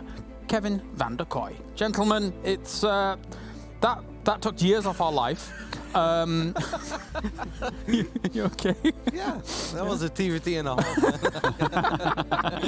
Yeah, it was. But again, you know, we were saying it just before, Dream played really, really well. It's just a shame that he goes up against someone like Maru in this instance. Yeah, that's the thing. Like, it wasn't one of those series where Maru played bad. Maru played like Maru, played really damn well, but Dream stepped up to the plate, dished out to him. It's just a shame that it was, it ran into Maru. Yeah.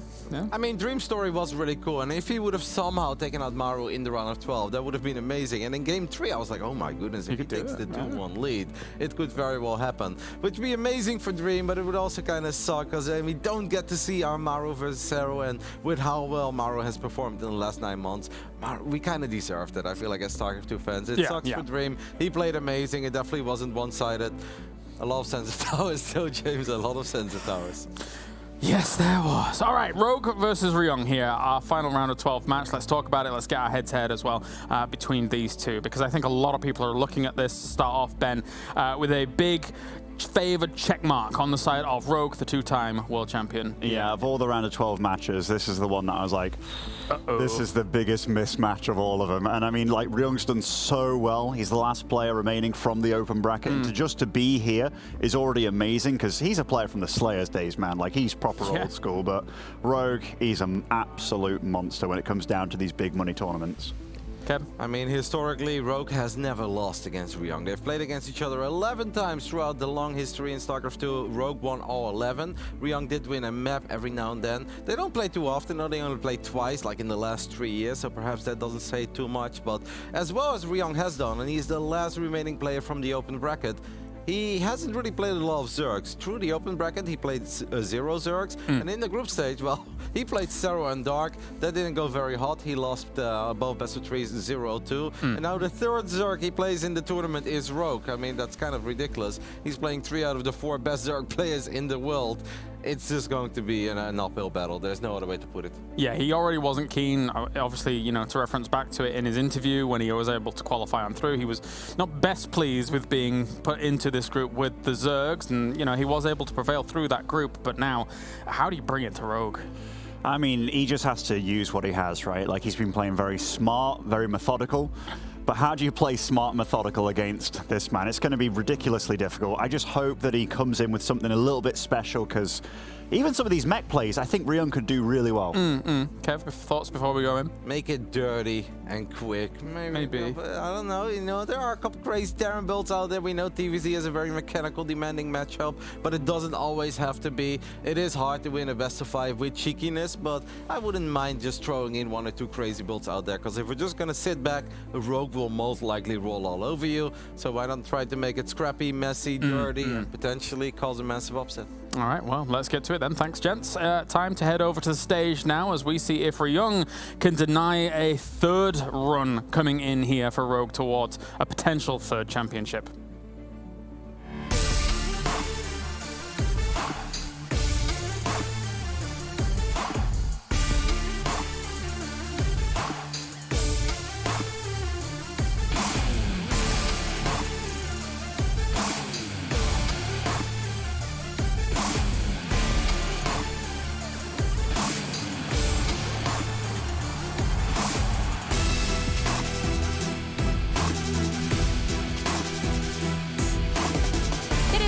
Time for our last round of 12 match of the day, and for our first player to bring out onto the stage, he has fought tooth and nail to make it to the round of 12 as the only player to fight out of the open bracket, but he will be facing his toughest opponent yet, a player who is no stranger to the global stage and the only player to ever be a 2-time Katowice champion. Please give it up for Ryung and Rogue.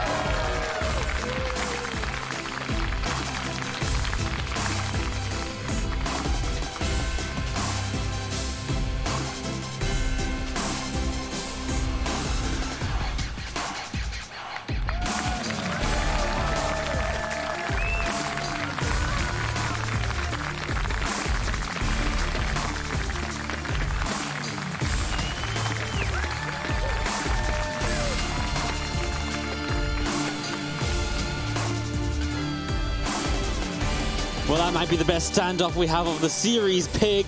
As Rung and Rogue, they didn't know when to go, did they? Well, you know, it's a bit of a stare down. Who's going to stick their hand out first? Who's going to go for this shake?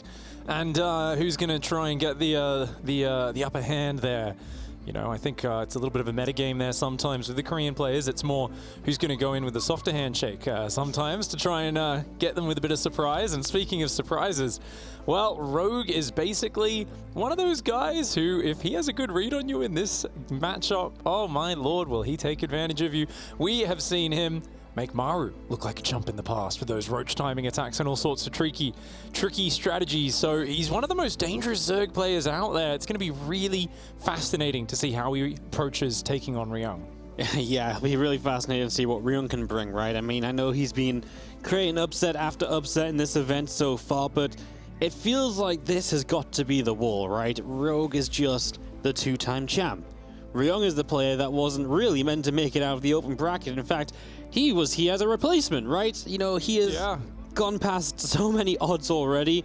It feels like Rogue might be one too many mountain to climb, but I really do hope that Ryung gives us a heck of a series, because I do think he's good.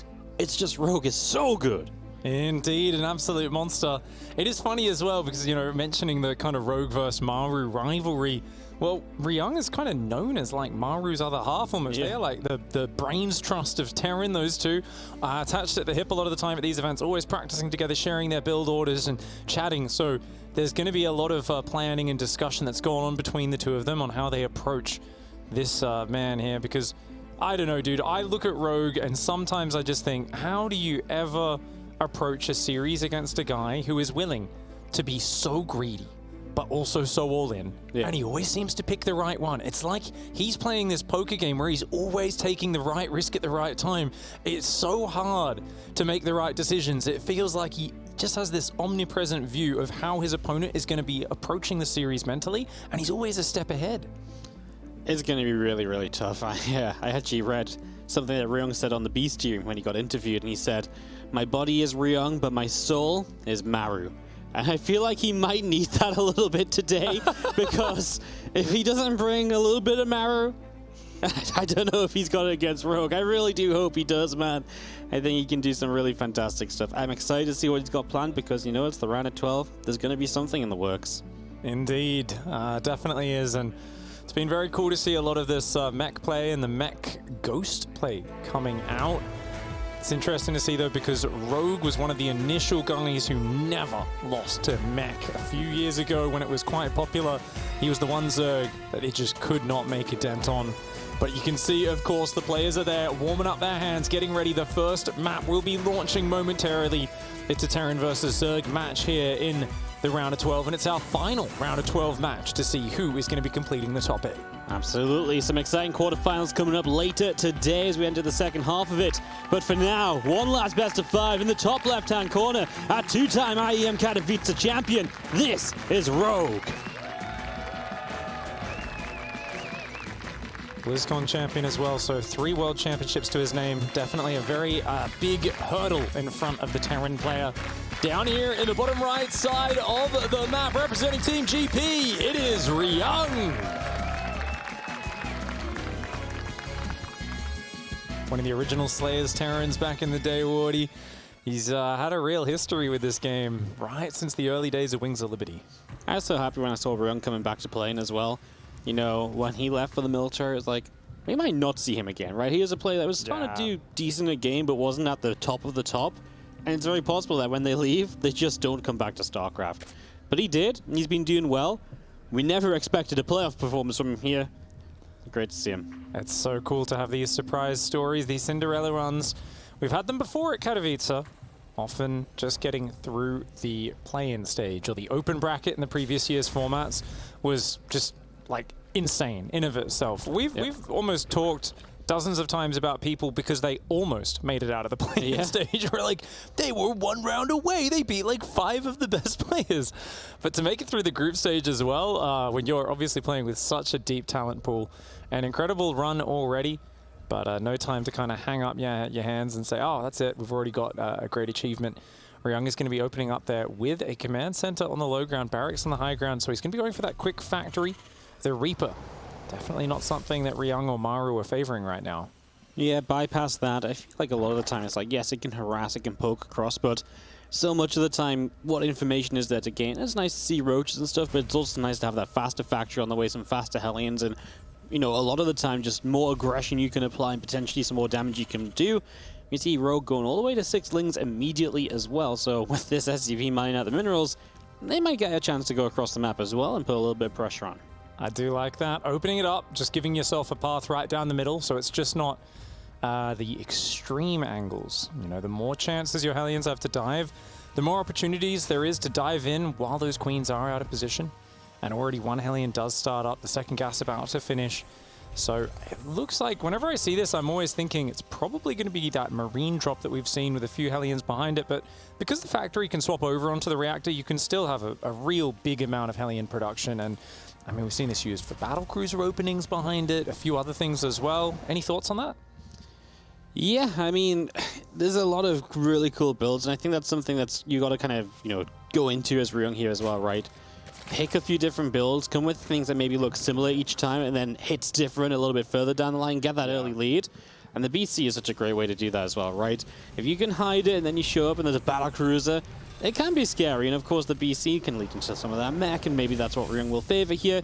Right away, this is just going to be a couple Hellions and Reactor and Marine still, so shows 2 Hellions, makes it look a little bit like that factory's on the reactor, but in reality it's a lot more Marines, and maybe that's where Ryung will find an opening this game. Yeah, it kind of feels like with the timing that this is a third command center build order, right? Yeah. 2 Hellions are a bit delayed with that build order because you rush the third CC. So just based on Rogue's very limited information, and I mean very limited it is, it's an Overlord out front and that's it. He might well think that he's up against it, but now Marines and a medevac do come out front. First Overlord will be going down very quickly. And this tells you a few more Zerglings probably going to be needed, and you're going to have to shuffle those Overlords back. So what this does is it kind of pins back the Zerg's vision into a tight little corner. They're not going to have as much vision of where things are coming from. And in the past, we've seen that used for battlecruisers, Liberators. In this case, though, I see a couple of barracks and engineering bay. I don't think there's been a third command center yet. No, there has not been. Ryung's just going to open up with like a whole ton of aggression, right? He just wants to go and never, ever stop. And just hope he can get enough momentum going that he can just win out from there. He did a similar kind of thing when he played against... Was he in the group with Cyril, I feel like? Oh, the Zergling did try to run in. If that Zergling got vision of the production, it's huge. So we do need to check if Rogue got vision of the barracks inside, but no, he did die just before he got up on that high ground. Very important block by Ryung there. Yeah, we've seen this build order a lot, absolutely, yeah. Wardy, as you were saying. So it's been a lot on this map as well. Do you think maybe it's almost too predictable on this map? It's a funny one, right? Because this map's typically good for Terran. It's short, you know, you've got a good couple of bases you can take. Yeah, the Zerg has left and right, but there's not a ton of bases on the map either, right? Yeah. So it's not a bad map for playing longer games on. So it's maybe a bit of a surprise factor. It's like, oh, why are you being so aggressive on this map? Like, yeah, it's short, but it's good for you anyway. So maybe a little bit. I feel like it might be a bit too predictable from Ryung. He's maybe shown, if not this exactly, something akin to it. You know, if Rogue's been doing his homework, he'll say, oh, right, you know, you like to be just very aggressive on this map. Well, I will never overdraw this time around. I'm just going to play it a little bit on that safe side, and Rogue is in that luxurious position of probably being able to play it a bit safer if he feels he needs to. Indeed. Well, interestingly, Ryung has got 2 barracks on Tech Labs, but Combat Shields doesn't really get sped up by that because it starts like maybe 5 seconds earlier than it could have, yet that reduces his Marine production by 1. An odd choice. Every Marine matters in this scenario, and this is a 4 barracks, 2 Tech Lab, 2 reactor build. I wonder if we see Marauders added in the near future, just to add some tankiness. This is essentially, at this point, a 2-base Marine tank push that has to do big damage. Rogue is up to 57 workers. He's already massing Lings, Banes, Bane Speed, and Evo Chamber. It feels like Rogue knows exactly what is happening. He's not taking any risks. He's just on 4 gas guys. I mean, this is perfect play for Rogue. He's so well set up to crush this push. Yep, he has everything that he needs to have. With Baneling Speed is going to be done soon as well. Then it's going to be very, very difficult for Ryung to make this work. He's going to need some really good tank shots, but so much of this is usually gaining momentum. With Rogue setting up like this, there might just be no momentum to be gained. Rogue feels like he expected this to be coming from earlier on, and even with just limited scouting information, he's so prepared for it. The Spore Crawler even shuffles back a little bit. He wants to use that to help zone out the Medivacs. He's just going to wait for Baneling speed, and it does kick in just 2 seconds. Those Queens may be the first units to go in. Look at that, the Spore Crawler getting transfused. The Medivac goes down to a Spore. Ling Bane flank on the right side. Wardy, we got a big 180 flank. In we go. Lings and Bane say hello to your Marines as the Medivac lifts up what they can, but Ryung is going to be sent packing. His tanks are gone. He's going to try and reinforce through the middle, but Rogue ain't done yet. He wants to keep on going. Nothing will stop this man till he has no units remaining, and this just goes to show how well set up he was and how ready he was to deal with this aggression, because that from Ryung looked like it wasn't even close to working. No, I mean, this is a surprise tactic that it has to be for Ryung, but because it's been shown not just by him, but a bunch of the Terrans on this map, in this matchup, in this tournament, you can tell Rogue, he'd studied it. He said, nah, there's a high chance of this. I'm not taking any risks. 57 workers, pump the Ling Bane. And you know what? Even if it turns out it's not that push and you see a third command center float down, you've got a nice Bane speed timing attack of your own that you can try to swamp in, hit the natural, hit the third at the same time with. But behind it, you can see even as Rogue was engaging, he held the drone key down, dropped a Spire. And it's like, you can tell this is going exactly according to plan. Yeah, and now he's going to be 70 workers. Muta's in production very soon, so he has that in his favor as well. Ryung is trying to build a third CC. I mean, by the time that morphs into an orbital, lands in position, Rogue is going to be running around the map with Mutas. He's going to be on great upgrades, and he's just going to have a swarm of units everywhere. I mean, he's only not drawing up any further right now because he doesn't quite have a fourth base yet, but also does he need to? Ryung doesn't have that third, so Rogue just a game playing it a little bit safe as he defends this initial drop. This game really is in his hands. The only thing he can really do to lose this is to just overdrone, make one attack for Ryung, be that little bit too good, and then maybe Ryung could do something, but he's just not opening that opportunity at all. Honestly, I mean, you've got to think about it. You want to be a base ahead. You do want to be up in workers. In this situation, as Rogue, you cannot build a worker for like 4 minutes straight and still not be worried about falling behind. You are going to have had such a window of income advantage. Even if Ryung catches up in income, it doesn't really put any urgency on you because it's like, yeah, I mined more than you for 4 minutes straight and a lot more. You're going to need to do a lot to catch up on the military, on the upgrades. The Mutas now to control the drops. That double drop on the north side is looking very threatened. The Mutas are popping out. If that gets caught, that's going to be really bad for Ryung. Yep, there's Ling Bane here, of course, to force it into the Medivacs. One Medivac is dead before the lift even happens. The left side drop doesn't do much at all. These Medivacs are both going to go down, and obviously Ryung's supply will continue to plummet from here as Rogue is just, well, on the executioner's path at the moment. Yeah, you know, sometimes it feels almost like Rogue's a puppet master and his opponents are doing exactly what he wants them to. He just kind of is so ready at so many moments, and he's able to just be ready. 4 libs, 4 tanks, nice little setup there defensively for Ryung. One of the ways I was thinking Rogue could lose is if he doesn't go Mutas. You know, maybe the Liberators get out of control, loses his Queens, and you do the thing where you, even though there's an overwhelming amount of Ling Bane, you just pick up, drop in the main. The Ling Bane overwhelms, you pick the Marines back up, you unload them when the Ling Bane pulls out, and you kind of just win through them not having things that shoot up. But there's Mutalisks out, so that is not a possibility, and Rogue's creep spread is starting to look awesome. Yeah, I mean, it's just all over the place. As Rogue gets to maxing out, I mean, I imagine he might even start launching a few attacks of his own. Yeah, this doesn't look like a pretty position to attack on into, but he's going to have so much money and just be that far ahead that he realistically could. He might just play it safe as well. Infestation Pit is on the way up, and he will look to tech up a little bit behind whatever he chooses to do here, but I wouldn't hate him just run a few Banes towards the natural, try and hit the third base at the same time. Because worst case scenario, he's on 80 drones, he's going to rebuild straight back up off of it. I mean, I do love that defensive position. Ryung is basically saying, hey, you're probably going to max out and then just want to trade with me. Yep. So, hey, check it. You know, Marines, tanks, libs, a planetary on the third, which is just so ridiculous. Like, it's literally like, okay, this is something, you know, everybody out there is always like, why don't you get a planetary on your third base? And it's like, do you know how much income you lose by not having an orbital command center? Well, Ryung knows that, but he's chosen to do it anyway because he knows, well, a fourth base is out of the picture. His whole plan is dig your heels in, dig a trench, stick spikes in it. I don't know, have a can of paint that swings down when you ring the doorbell and smacks him in the face. Like, just set up traps. He's playing Home Alone. Rogue is the bunch of big scary burglars, and Ryung just needs to build the sickest defense of all time. Drag this game out for many minutes until that huge momentum lead that Rogue currently has dissipated. Yeah, you know what's funny? Because I didn't even notice it was a planetary. You know when you're just like blind because you just totally expect it to be something else? But yeah, that's kind of ridiculous. So, well, so is 44 Banelings on the way, accompanying the ones already up and out. Oh, 57 Banelings? Yeah, okay, let's just keep adding a few more.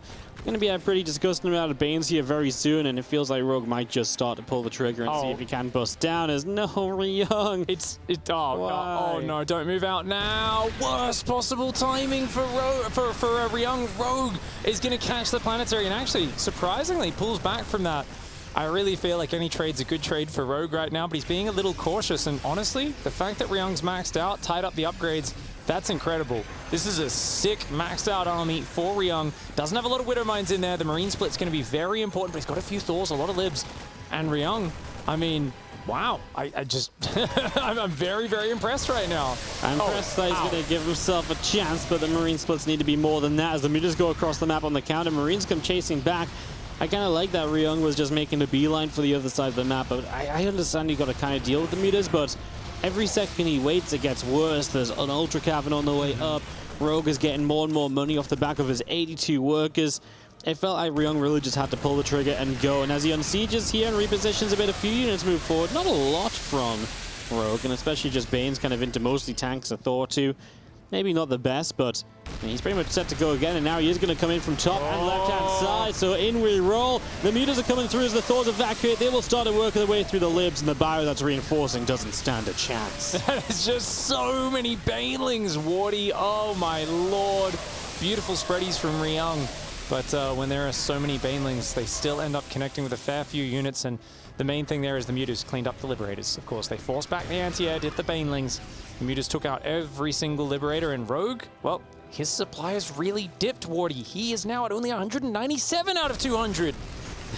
Yeah. Oh no! Yeah, that supply has definitely taken a little bit of a beating, you know. Oh no, he went back to 199. Can he ever max out properly again? As Lings comes streaming on forward. Yeah, Ryung is in a ton of trouble, obviously, and this first game is all but over as Rogue just comes through, looking for the first game of the best of 5. I think very much so kind of what we expected. Ryung came in with something planned, aggression-focused, as Rogue gets the GG, and Rogue just said, well, look, I'm the guy that can, you know, I don't have to take too many risks. I can play it a bit safe. That's fine for me. Great ideas from Ryung, but Rogue was just a little bit too good this first game. Bit too good, a little bit too prepared, the way he always seems to be. I'm not sure if he can read minds and he's some sort of mutant or what, but he always seems to know what his opponent's going to throw his way. And it played out just the way he wanted there, stopping at the exact right worker count. The upgrades lining up so he could absolutely just squish his opponent's push. And that is Rogue in a nutshell. Always seeing into the future, studying his opponents. I mean, you see build orders out of him that you don't see out of anybody else. And it really is the perfect combination of a guy who can play a very reactive macro game and play a smooth late game style, lots of efficiency. But he also studies his opponents and finds weaknesses and habits as much as someone who's like super cheesy. You know, someone like whose whole thing is, I'm going to find out your habits and take advantage of you. And the blend of those two extremes is what makes Rogue so hard to play against. And perhaps this game one strategy didn't quite work out. It was what Rotterdam was asking for, a bit of aggression from Ryung, but just didn't quite surprise. It needed to have some more maybe disinformation or something, some way of tricking Rogue. It's just so difficult, right? I think I'm with you. I think Ryung did what I wanted him to do. It's just there's some point at which it's like, what more can you do as well? Oh, it's really difficult. I'm gonna be intrigued to see what else Ryung has planned for this series, especially now I imagine we're going into one of the Zerg maps. Rogue's map pick after Berlingrad was map number 1, so now the odds are really stacked up against Ryung. Let's see what it is. It's 2K, so actually this is interesting. Not quite a Zerg map, but one that Rogue picks a lot over Hardwire and Glittering early on in the series. Pick, take us away.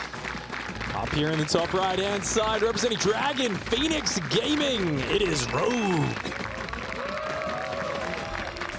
On the road towards his 3rd championship here at Katowice. In the bottom left-hand side, our Blue Terran player from Team GP, this is Ryung.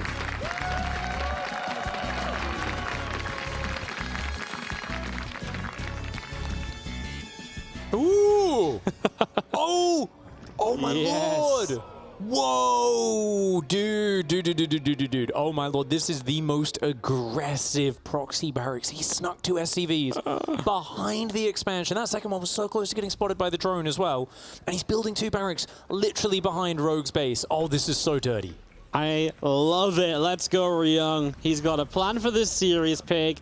His plan might not have worked in game number 1, but you know what? Ramp it up a little bit for game 2. Hell yes. I mean, those barracks almost form a little wall between them, so you can't even surround the Marines because they can fall back to that choke point. You can fit maybe 5 or 6 Marines in that corner. There's no way you're getting in there with drones. And Rogue, his whole way of defending 2 racks is always to go for the surround with the drones. He loves to shut it down immediately. He is not going to be happy playing from this situation, and he still doesn't even know yet. Oh, he has no idea. The bunker is building to, well, I mean, that's a full-on house at this point. It is, and of course, if you use your micro well enough, you can pop into the bunker, pop out into that back little pocket. The drone coming down to the natural. Rogue is about to see it for the first time, and he's in for a nasty surprise. Gets the bunker down just before the creep gets there as well, and the first Marine's already in the bunker. You give this hatchery up, no doubt about it, and Rogue immediately puts down the Roach-Roaring. I saw him kind of rub his nose there in a little bit of frustration. Drops a Roach-Roaring in the second gas, and he is just going to try to break out with Ravagers. So Ryung, though, he's already got a factory on the way at home. The whole thing here is it looks like Rogue is not going to try and even contest keeping the hatchery alive. He's just going to say, look, I'll get Ravagers, Corrosive Bile outranges, bunkers. One of the problems here is that it's going to take him a while to break out. I mean, the SCVs are repairing, and Overlord popping in the open. He focus fires it, does Ryung. Oh, no. He should have unloaded to get that, and he does. Okay, nice. Gets an Overlord as well as Ryung. He's going to get this hatchery.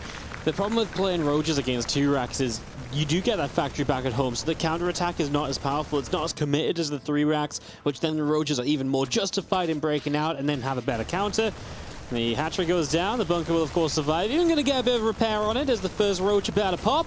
He'll take a couple of shots to get up to the high ground, and the first Ravagers are not far away. I do like that there was a Zergling that went to the other side of the map to try and interrupt the factory, but it is just building a Hellion for now, and a Marine goes back to clean that one up. The SCV will survive there, turns around, and gives the Ling a taste of the drill. Construction tool also, makeshift weapon. Barracks, of course, will just scout. I mean, at this point, there's not much to scout. You know that Rogue is going to have this Roach Ravager. He comes through, a couple Corrosive Biles in the SCVs. Oh, cute micro from Ryung, keeping this alive as long as possible. Wants to get the most he can out of this. Now the Marines are going to go running. Only one gets out of there. The SCV goes down too. Here's the lone man to try and tell the tale of the epic 2 racks in the natural. Wow, there's even a barracks in the main, seeing everything that's going on. So Ryung's going to leave that around as a bit of a follow-up scout. Banshee is building here, which should be able to shut down any Roach or Ravager counter pressure. And that command center, halfway finished. Hatchery, only just now starting for Rogue. Yeah, great timing on the expansions in Ryung's favor.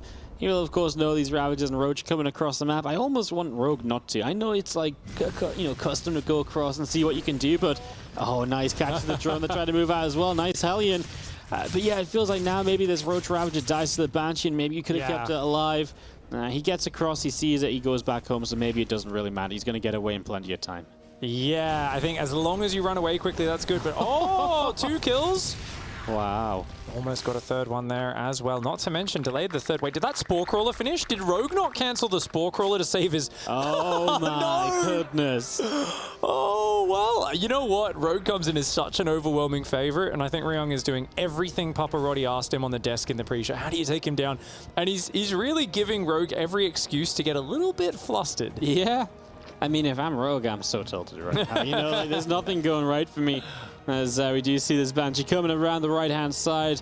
Spore building in the main to help out with that. Cloak not done just yet. Anyway, he's going to actually back away from the Overlord vision. Wait for 2 Banshees together and maybe try and approach from a little bit of a surprise direction. The CC moves down to the natural, of course, and Ryung has a worker lead here. 5 minutes in against Rogue. Third gas going to go down on that natural nice and early. That third command center up really quick. I love the barracks blocking the expansion as well. And Rogue, yeah, 31 drones on 2 base. Oof. These are not spots that Zerg players relish. It's all about the minerals. And he's going to go straight mutas on 2 base? Wow, Rogue, 4 gases? A very fascinating choice for him to play super low economy mutas. I mean, he does this sometimes when he's under the gun in Zerg versus Zerg. and with, you know, has made some pretty epic comebacks with heavy mutas there, but I don't know, here against Terran seems a little rough, and especially because we've got extra barracks building. I think against Mech, the mutas are a bit more annoying to deal with, but with a bio player who's already so far ahead, I think Ryung is going to be perfectly happy. Scouts it immediately as well, so he knows to be prepared, and he'll also know some of the timings he might get from this too, right? When he can attack and the mutas are just popping, really take advantage of them a little bit. Yeah, I love it a lot here for Ryung. He does have Orbital still morphing in, extra barracks engineering base all coming up. He's going to try and fight this queen. He goes for it. He will trade a Banshee for it. As one remains, and we'll sit back and maybe try and grab one or two more drones a bit further down the line. Very nice macro for Ryung here. Up 3 workers still. Extra weapon upgrades, stim on the way. Marine and tank production continuing. Extra gases going down as well to continue this growth. And with a 3rd command center up, that's not going to slow down anytime soon. Rogue's Mutalisks are going to need to make magic happen. Remember that he does not have a Baneling Nest. He does not have a 3rd hatchery. Normally, when Mutas come out, we see Zergs bounce back from what looks like hard positions, but that's because they've got hatcheries to actually build drones for. Right now, he's not even fully saturated on his natural expansion. These Mutalisks, like, it is just such an onus he's putting on them doing damage, and it's fascinating because this really is, like I said, a thing that Rogue does. When he gets behind, he will be like, these mutas have to kind of do game-ending damage. I gotta like get in a mineral line, get to another mineral line, bounce around, pick off a tank, pick off another tank. But putting that pressure on those Mutalisks, it does make this equation rather simple. If Ryung's anti-muta defense is on point, he should get a massive, massive advantage. Sit back, deal with the mutas 1, maybe 2 times. Just go for a big push when your upgrades say that you can. Oh, yeah. And that should just be, in theory, game, right? Because Rogue is just playing from such a deficit. But it's Rogue, you know? If you put some mutas in his hands, he can make things happen, which others can't. I mean, there's turrets up and everything. Like, I want to believe it should be a done deal. Yeah, but it's Rogue, man. We talk about Rogue as a strategy genius, as a guy who plans really well, but definitely he's got the control. He does have the mechanics as well, and the ability to know how to use these units. Double Evo Chamber going to go down for him. He's trying to drone that 3rd up, but notice that he's still continually building mutas. So this is what I'm talking about, is if he started massing drones, dropping a 4th hatchery, he could bump up to 60 or 70 workers very quickly, but at no point has Rogue made that decision. He is banking on these mutas doing the work. You know, it feels like in this position, actually, the best thing to do is Ryung is obviously just sit back, right? Because you know, he's got a lead. He's got a worker lead. The economy's good, but it's so scary to sit back against someone like Rogue because you're like, am I not just letting him get back in the game when my opportunity is there? We will stim just a moment too late to go and intercept those mutas on their way back home. Obviously, you can see Ryung just working his way around this left-hand side already, getting on top of some of the creep spread here. Nearly loses a medevac. Rogue already trying to make something happen. So this hatcher on the top side, the 3rd base, is in a heck of a lot of trouble.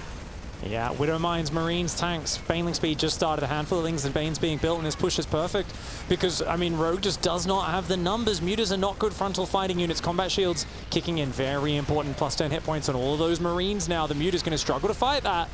Yeah, the 3rd hatch is already dead. Marines keep on moving forward here. The creep spread continues to dissipate, and Ryung gonna even siege up some Widow Mines now, so he continues in. Ravages are building, Banelings are building. Will Rogue be able to clean up even this 1st army? Well, that becomes the question. Reinforcements are almost here from Ryung, and Rogue has not been able to really cut many of those off. He catches a couple Widow Mines, but that's about it, as Ryung continues to step forward. Oh, the Muta's now finding some more value.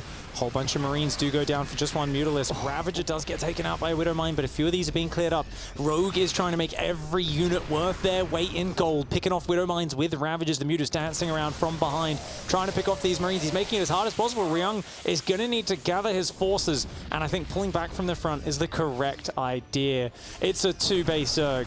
The only way Rogue wins this game is by you taking bad fights into him. And Ryung, wisely, unsieges, pulls back, says, dude, I'm building a 4th command center. I've got my 2-2 on the way. There is no reason for me to force the issue right now. Just before 2-2 kicks in, that'll be a perfect time to fight. I love that Ryung's just like, you know what, yes, I'm confident enough to play it safe and expand. I've killed your 3rd base off again. You know, surely this should be okay for me to just take a bit more economy and set up. That's the one time, is it? You kill the natural in the early game and then you kill the 3rd a bit later. Yeah, it's like the one time you feel comfortable enough to like play macro against Rogue. It's like, okay, I think at this point, I can't possibly make the wrong decision by doing this.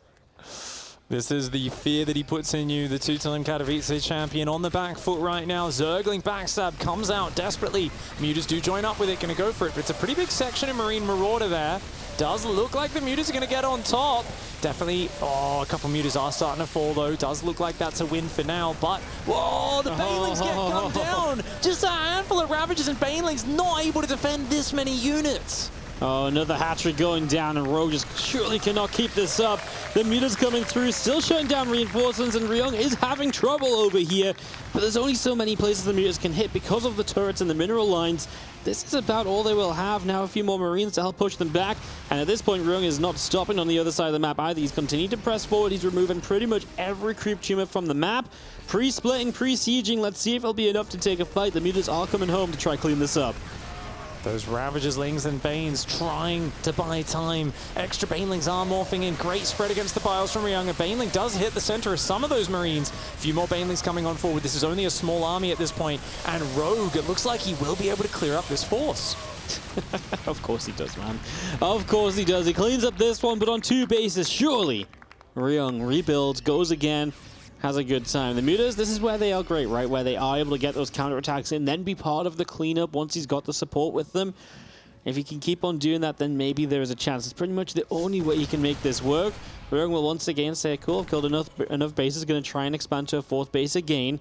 8 Marines at a time, 3 Widow Mines at once, and Drilling Claws on the way against what is still a 2-base Zerg, because this hatchery still ain't long for this world.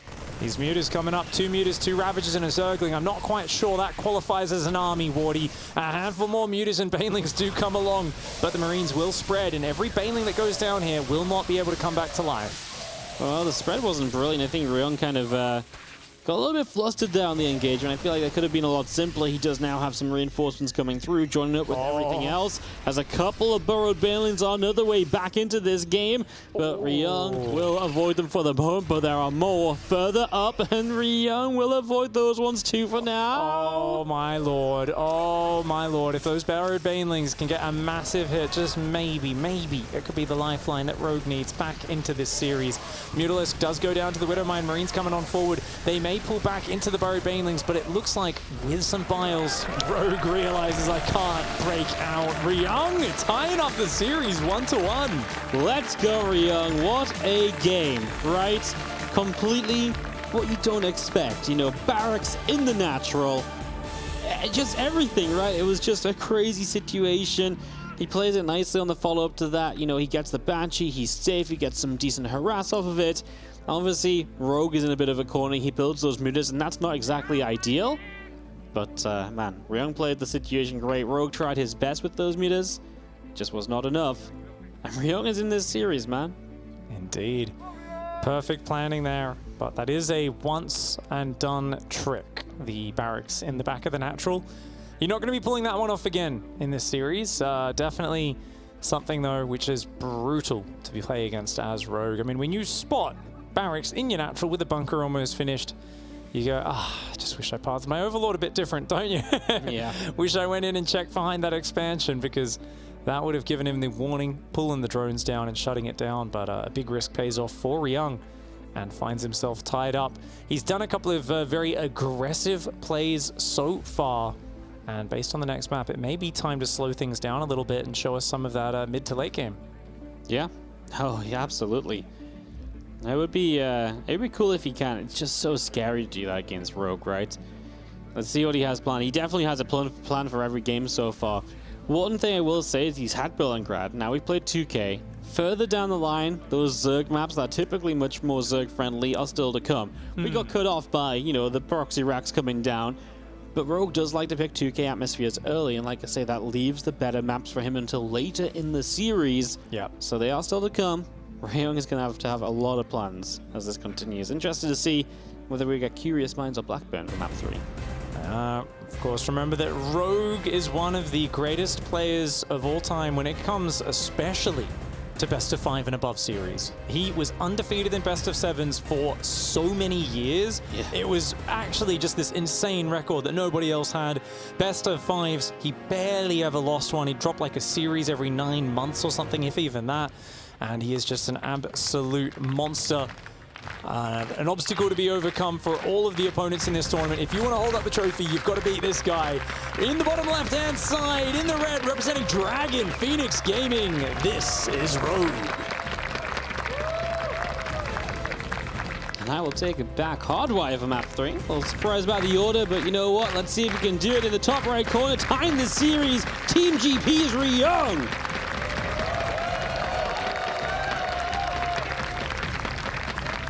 Couple years without live events, Wardy, and you realize the kind of group consciousness of the Europeans and the Koreans, I think, you know, goes different ways on the map sometimes, and who knows, it could just be a Rogue special, to be fair, in terms of the map preferences. But it's always interesting when you're like, this is definitely a Zerg map, that one's definitely a Terran map, and you come across these top-tier players who just completely disagree, and like, no, that's my map. And you're like, oh, really? But they go, no, I just have a really sick win rate on it. I like the way it plays. Sometimes they can explain it in detailed, specific reasons. Other times they go, it just feels good. It just feels good. You watch them play and you go, yeah, it does feel good to win as much as you do. I bet it feels good, mate. I'll tell you what, we've got a bit more of a normal start this time. There's no barracks out of the map, just one back at home. Ryung, yet to just take us into, like you say, that kind of more macro-focused 3cc kind of build that is oh so common in TVZ. Once again, here we'll open with a Marine and not a Reaper, so that will speed up the progress towards his factory, and that will come down a little earlier than usual. It's been a 2-base all-in, essentially, in game 1. Proxy barracks into some rather aggressive following-up play. In game number 2, it's best of 5. You got to win 3 games, and definitely I think it is the sort of thing where you go into it knowing I really do need to be able to win a game that starts up, you know, a bit more standard into 3-base. You can still, of course, throw curveballs from there. You can have very specific timing attacks, things like the 8 barracks all in with just 1 tank pumping out at a time and a ridiculous number of Marines. But you've got to be able to bring in this range because it makes it very hard for your opponent to just simplify what they're playing against. So far, Rogue has seen 2 very aggressive plays. If you now come out with something that's maybe on the greedy end of the spectrum, it definitely has that chance to catch him off guard. Lings is gonna take control in the corner. Again, 6 Lings just playing it safe, right? Just every time says, don't want to take any risks, just want to make sure I'm as okay as I can be. Again, that kind of luxury of being the favored player, you know? Play a little bit safer, little edges don't mean as much in games like this. At least that's the theory. Indeed. Well, the Marines, I mean, you know, it's kind of funny when you build 6 Zerglings, because I've always been questioning it. Just like, even if there is a Reaper, it feels like too many. Yeah. But to be building so many Zerglings this game, in fact, I mean, that's crazy. How many was it? It was 6. Okay, 6 Zerglings, no Reaper. That seems very unnecessary. I feel like you can see the Reaper coming across with the Overlord and then build Zerglings reactively, but interesting to see Rogue there playing so safe and now going super fast lair, 2 base lair. Wow. I think it was... Ooh, I think he did do a Nidus Roach Queen all in the group stage. Brought one of those out, but the Mutas in the last game looked like something he was really enjoying playing from far behind, so you got to guess. Right now, Wardy, lock it in. Mutas or Nidus? Oh, I'm going to say he Niduses, but there's a fusion core going down from Ryung. And that's going to be fun as well. Banelands goes down. I didn't lock mine in time, so I don't get to guess because obviously I got the tells there. Yeah, looks like it will be. So I mean, 2-base Muta can be pretty decent if the battlecruiser teleports in and dies, right, to some Mutas. But it's one of those things which, if the battlecruiser kind of just defends and the mech player builds up, you aren't in a great economic position necessarily. So it's really about which player is going to overextend and throw away some units, because that can put you far behind. But otherwise, battlecruiser is just a big mobile anti-mutalisk platform. It's not the quickest at killing them, but it will do the job. Did Ryung just see the lair there with the zoom in? He did, so he knows it's a very early lair. I mean, he obviously knows there's no 3rd hatchery as well, right? So he's aware roughly of what's going on now. He'll narrow it down to a couple of things. If this was Nidus, BC is actually pretty darn good at playing defense against that, so he probably doesn't worry there. Like you say, BC against, you know, Mutas are kind of nice as well. So, set up neat and tidy for Ryung. He starts his own 3rd CC, so obviously no fear of like a super aggressive play. Feels like he can still get that down, finish that wall off. In fact, he's even seen the Spire, so he knows exactly what's going on. It's going to be interesting because it's such a quick battle cruiser with a bit of a slower command center, but you're up against a slower hatchery, and indeed, extra barracks going down. So it is going to be bio play as the follow-up. A lot of people prefer bio mine versus Mutas, but I mean, we saw in that last game how annoying those Mutalisks can be, and Rogue is not going to be playing for massively behind this time. Doesn't have the big, massive economy lead that he would love to, but it's still a solid 2-base Muta. 7 Mutas powering up immediately. Yep, 7 meters. The BC is going to finish. And let's see exactly what Ryung will do. It gets scouted. In this case, you just can't teleport across the map. Because if you teleport across the map, you might get a little bit of pressure out. But then this BC is a goner. Because the meters will show up. They will work it down. And there's just nowhere to hide until the teleport is back. So the BC probably has to stick around a bit more defensively. And in a weird way, Rogue's opening kind of nullifies the opening of Ryung. But then, of course, Ryung still has the BC defensively. It's definitely a funky one as we go straight into bio upgrades. Stimpack, like you mentioned, this bio play is going to be what Ryung follows up with. And I do like that a lot against the Mutas. I think that is going to put you in a great spot because it allows you to be more aggressive, faster on the follow-up. And against the Muta stars, that can be very good sometimes. Unlike in that last game where he was desperate to do damage, notice he's kind of intermittently building Mutas, but mostly he's droning right now. He's adding the upgrades. He's getting everything set up for more of a macro game. Of course, Rogue still being a nuisance here, gets a few Marines doing some damage. And just chipping away at whatever he can. Any exposed angle is going to be something where he's looking to find damage. Good trades. Remember, Mutalisks have enhanced regeneration compared to other Zerg units, so they do very quickly heal up after combat. You just want to go back into the main. BC fires a shot, a few Marines underneath it, and these couple of depots taking some hits as well. One Marine going down already. And is just happy to sit here and just try and pick up some damage. Ryung, of course, should be able to repair up those depots, though. He is going to start to move out to his third base, and yeah, Rogue only 8 workers ahead, so it's not crazy. Ryung hasn't had to go across and do much damage just yet. And as 1-1 finishes up and Combat Shield comes through, he's going to have quite a while where he's going to be able to have that 1-1 versus 0-0, potentially take a few fights. Indeed, that's the advantage you get. If you're playing Bio versus Mutas, they might be able to pin you back for a while, get some good creep spread, but guess what? You've got those much faster upgrades.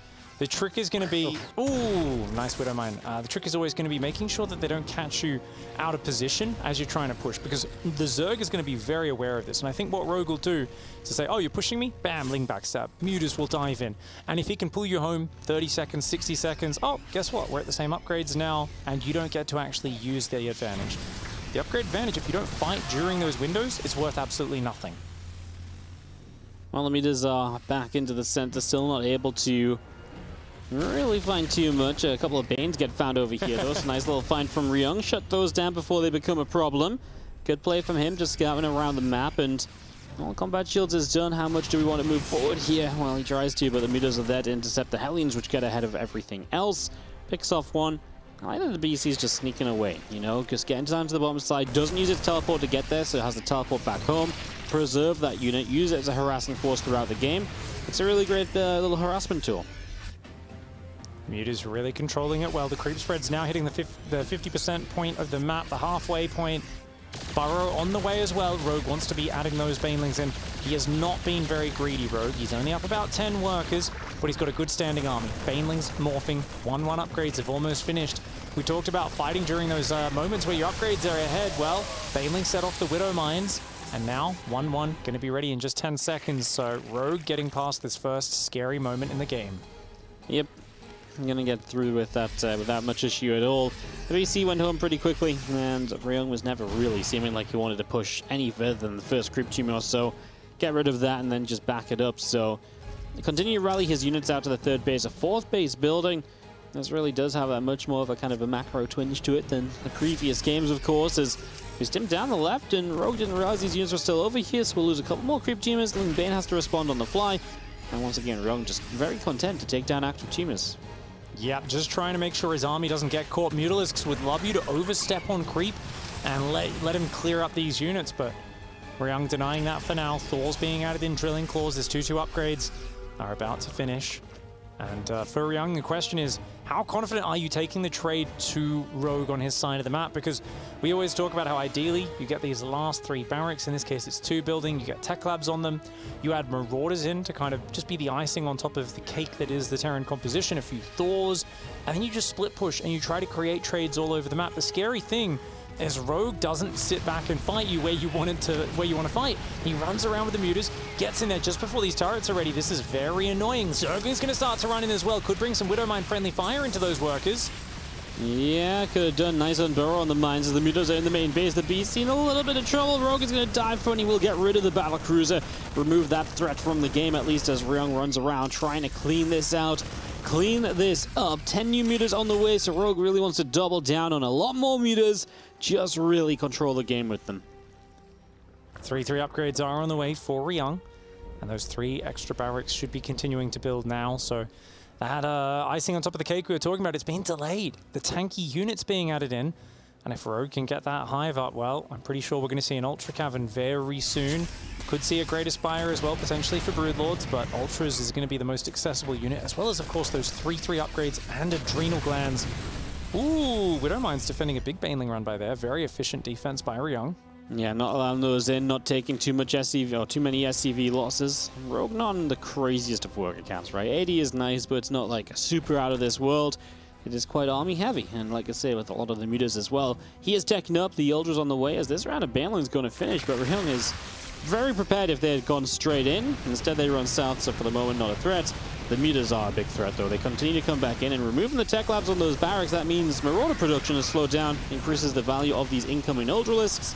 So that's really nice as we attempt to go into the Goats Academy too, and that's another reason you want those tech labs on the barracks. Oh, this is so annoying for Ryung. And oh no, Baneling run by in the natural. It goes around his army on the left side, and it finds a bunch of those workers. 25 workers going down, a lot more damage. And look at that, Widowmines into the SCV line. Zerglings are basically free at this point. Rogue starting to find the trade, starting to pick Ryung apart. The Mutas, the Zerglings, and the Banelings running around from all sides. Thor's having to be ferried across the buildings. Ryung has walled himself in his main base a little bit, and that's making it even more awkward for him to defend. I mean, this is just the power of Rogue. He goes one way, then he goes the other, and he is just playing at a different pace to Ryung at the moment. Ryung cannot keep up with all of this aggression from the Mutas in the main to the Banelings over here. We do not get the Widowmine shots you're looking for, and so the Banes can continue through for as many Marines as possible. 57 dead SCVs, and this has fallen apart in an instant. Ryung barely above 100 supply, and the Mutas are still working their way through anything and everything. Widowmines are found.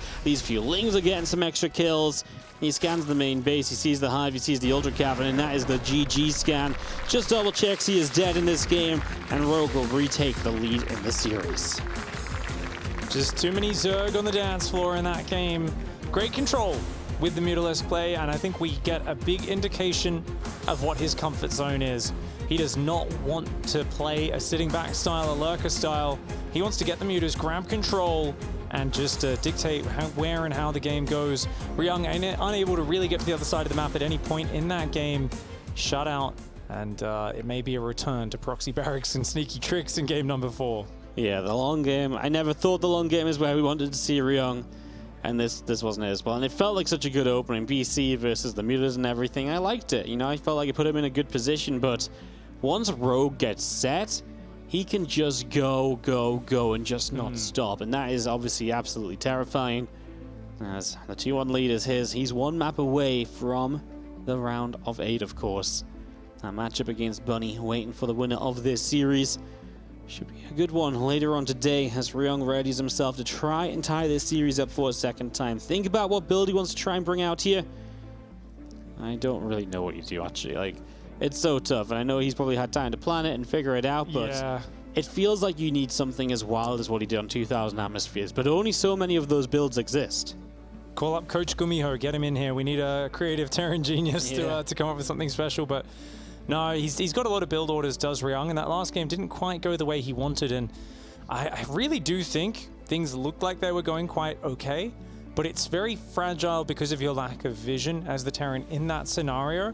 You're kind of on edge the whole time going, is he going to flood in? You know, what's he going to do? And I think when those Mutas flew into the main base, trying to build 4 more turrets just at that moment, if he got those turrets up, maybe left a Thor or a pack of Marines in the main base, that would have changed it, because it was the moment the Mutas got inside the main base, delayed the barracks, they came back a short while later, and then again and again, that's where Ryung was disrupted and taken down. So we're going to see if he changes things up in this next game and finds a way, if he does return to the same style, to get a different outcome. Let's see if he can do it. Rogue looking for another Katowice quarterfinal. Ryung looking for upsets. 4th map of this best of 5, moments away as we load on into Blackburn. And we're going to start down to the bottom left-hand corner in the red, and in the lead of this series, Dragon Phoenix Gaming's Rogue.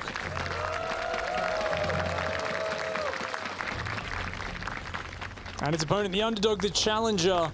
He's made a good account of himself so far, but he's going to need to win the next 2 in a row. It is team's GP's Ryung.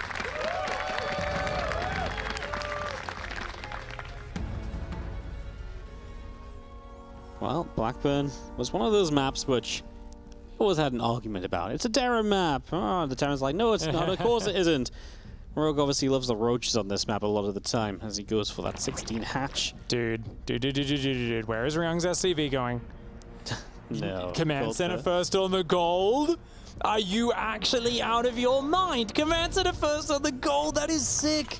I don't know what this turns into, but this is going to be absolutely insane. I have never seen this before, but Ryung going straight for the gold base. Is it Mass Marine? Does he try to get Hellions up and cover it? I feel like to defend this, you're going to need to get offensive. And I think maybe a Mass Barracks play could get that done. Yeah, just like racks. Just get as many units out as possible. Play something a little bit offbeat. Kind of what you need. Tell you what, Pig, back in the day, pre-on terraces, I like to CC first on the gold. You know what? It had 2 gold bases. Sometimes I went double CC first. It was terrible. Why even CC first? Just lift it down, mate. On those maps. I remember back when it first released, it was just a gold in your main. How beautiful was that? Oof. Yep, I'm sure the Zerg players and the Protoss players definitely would be a bit annoyed at Terran getting that one in the main base, but look at this. Rogue goes and scouts for, apparently, I mean, the Koreans have said a lot of players, even Terrans, have been rushing gold bases on this map, on Pride of Altaris. And here we go. It's spotted by Rogue. Now, what is the response is the big question. I love that he pulls that Overlord back without it getting spotted. So Ryung does not know this command center is being spotted just yet. Yeah, it's a tough one because it feels as though, okay, he's going to pull out of gas for now and just start link speed. He's going to make extra lings, right? So he is wanting to put pressure on. Makes a lot of sense. I mean, the big question is, can you defend somewhere like this as Ryung? You know, if you can, brilliant, but it should in theory be tough. And even if the link flood don't do it, some sort of roach follow-up on the back end might be very scary as well. More and more lings on the way from Rogue. He is going to flood this base, absolutely. He just saw it so early with that Overlord Scout. Yeah, there's a Reaper on the way out, but how do you cover all this space with that Reaper? He's going straight to the top left. Ryung might have a sixth sense about how Rogue likes to counter gold bases, but no, he does snake down towards the south side again. And we'll continue forward. Factory and Reactor are on the way in the main base a while. So Hellions already spots the Lings! Spots a pack of the Zerglings leaving the base. A very important scout here for Ryung. Rogue has already committed to a massive number of Zerglings. But the Reaper going to start picking them off, and most importantly, going to give him a heads up. The only good news there so far for Rogue, I suppose, is that only 6 were seen, but now you see the next one over here, right? It starts to become a little bit like, oh, how many Lings have you made? Link speed is just a few seconds away. The ones from the top left already heading across. And now we're going to have all of these Lings striking very soon. Only 20 drones in the game from Rogue, who truly believes he can end the game or do game-ending damage with this. The gold base is not safe. There is nothing to defend it. What is the plan, Ryung?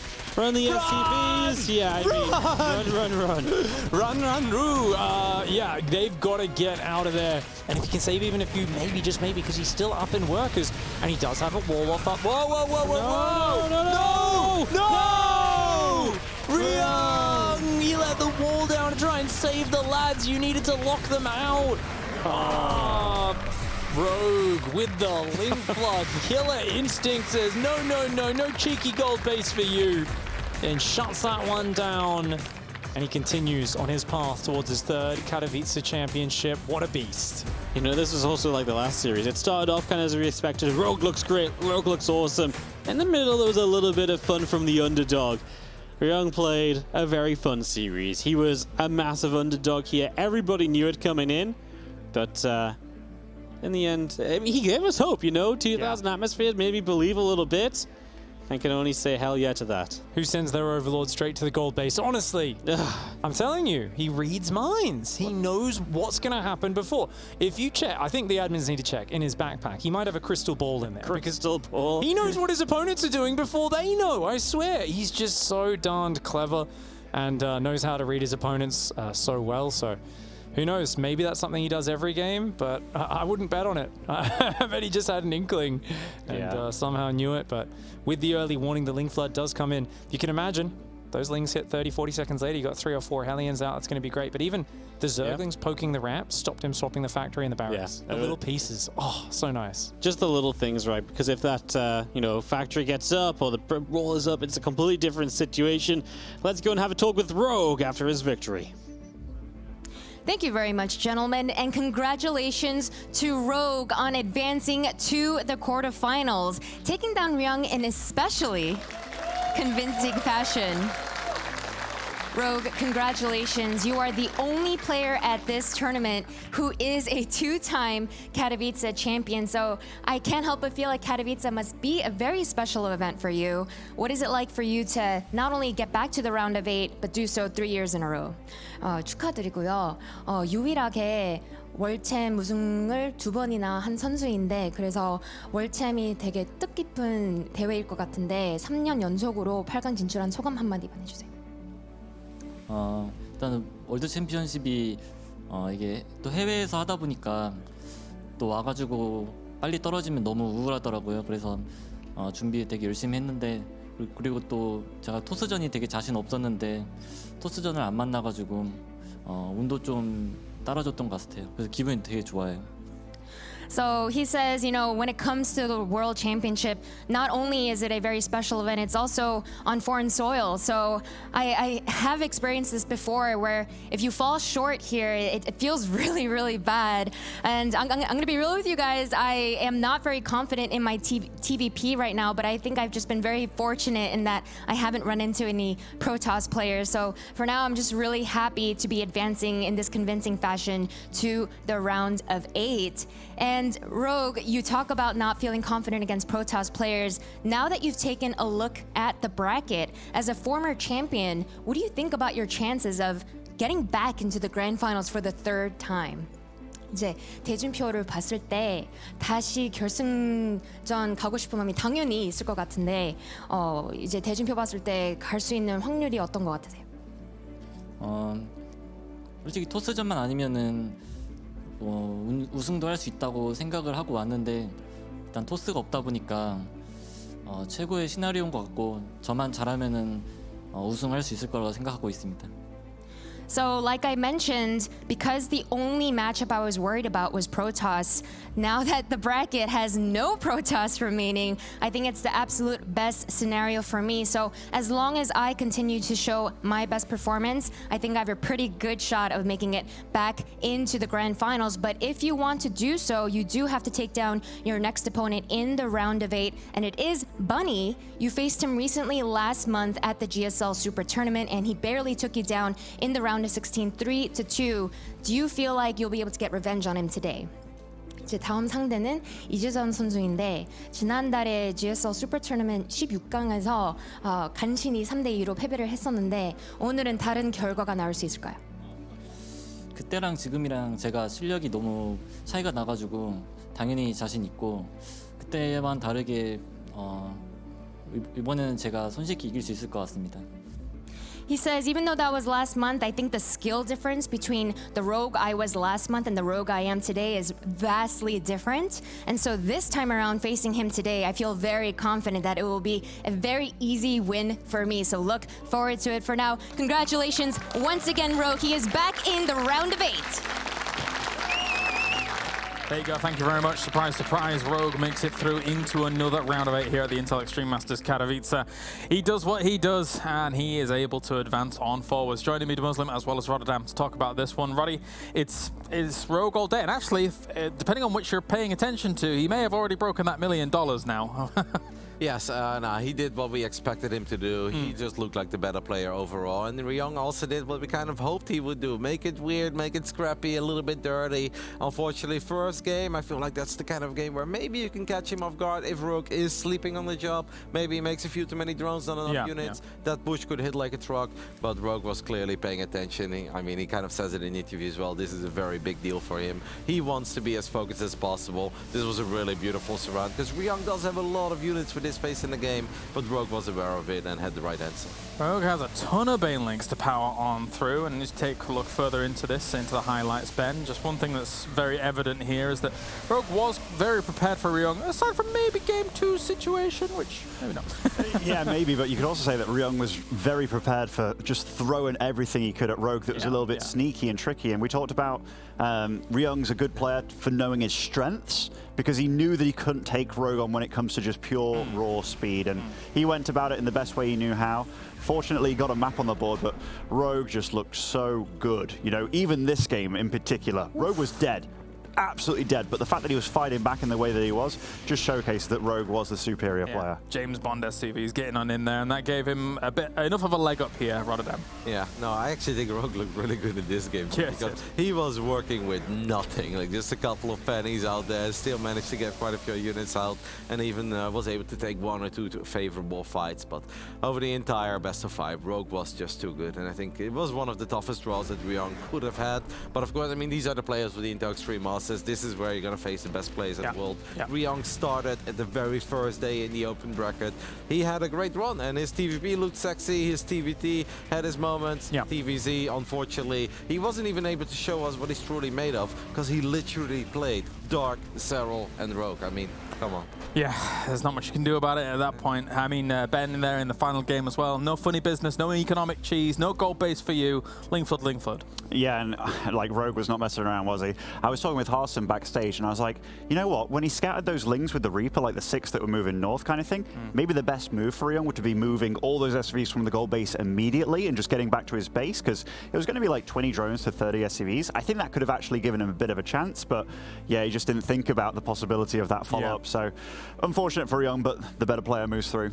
And that means now Rogue even is going to be playing against Bunny in the round of 8 there. Another Terran for him to potentially dispatch off, but Bunny has been looking good. He said easy win? I don't know, and Bunny is flying, and Bunny is definitely a momentum-based player too. I do think that Bunny has the skill to match Rogue and really make him work for it. I do think Rogue is, of course, the favorite. I mean, he's the only Intel Extreme Masters Katowice 2-time champion out there, but Bunny is playing a magical tournament and is overall having a pretty magical year. Not always winning or not always making ultra deep runs, but he has been doing this stuff before. I think that's going to be an absolute stunning best of 5 to close out the day, but I mean, that's so far away, James. Look at these other quarterfinals. Yep. All right, so all of our quarterfinals are locked in. If you got here, you're guaranteed $20,000. That is normally first place in any other tournament here in StarCraft 2, but now for the quarterfinals, $20,000. If you make it into the semifinals, that's $40,000. Second place will be $75,000, and first place, $170,000. These are the 8 players that are going to be competing for it. 3 TVZs and 1 ZVZ here, Ben. So get them Protoss out of there, and we'll never see them again here, Ben. You excited? I mean, I'm always excited, James. I'm always excited. We've got no TVTs, no Protoss, a lot of ZVT. It's an amazing matchup. And to kick things off, Reyna versus Dark. I mean, that's a BlizzCon rematch. That's an amazing one. It's a big fixture. All right, gentlemen. Well, thank you very much. Time to go to a break. We'll get to these pre-games in a few moments' time. The round of 8 begins now. We'll see you in a few. Intel Extreme Masters Katowice is brought to you by Blizzard Entertainment, Intel, Shopify, Coinbase, Monster Energy, and Norton Gaming.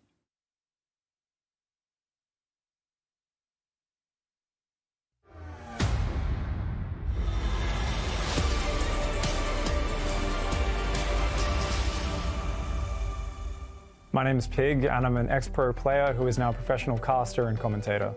My name is Kevin van der Kooi. I am also known as Rotterdam or Roddy in the world of StarCraft 2, and I am one of the commentators and analysts for this tournament.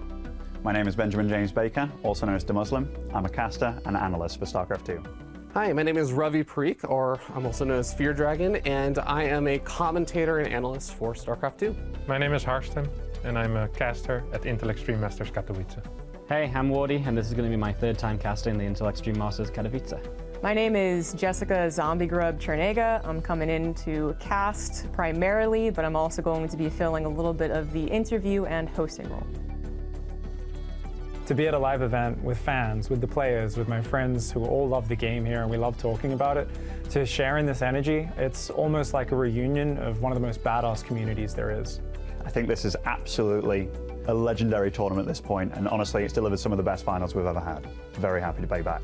I have been watching this event for almost like a decade now, with envy, just hoping and wishing that I could one day attend, and I'm so happy to be here. It's amazing, just the crowd and the energy that's there, and I'm really excited to maybe get to cast into the place with the crowd there instead of just being part of the audience, so I'm really hoping for something special. I actually think one of my best memories from the Katowice tournaments was And this is a real wounder of a moment. Serral and Sue, I think it was on year 0. It was like 2-2. Serral was behind the whole time, but I thought he was coming back. Ended up losing to Sue. And everybody was like, oh no, like now Stats is for sure gonna win. But Sue, out of nowhere, finally got his championship win. Cried when he was interviewed as well, with Smix interviewing him, and Smix even got choked up. Honestly, for me, that's one of my favorite moments in StarCraft 2. In 2016, watching the TY Stats finals, the energy in the crowd was something I had never felt before. The guys were great. We wanted both of them to win, so there was really no losing, and it was just epic StarCraft 2. When Clem defeated Serral, it was one of the hypest matches in general as far as just StarCraft goes.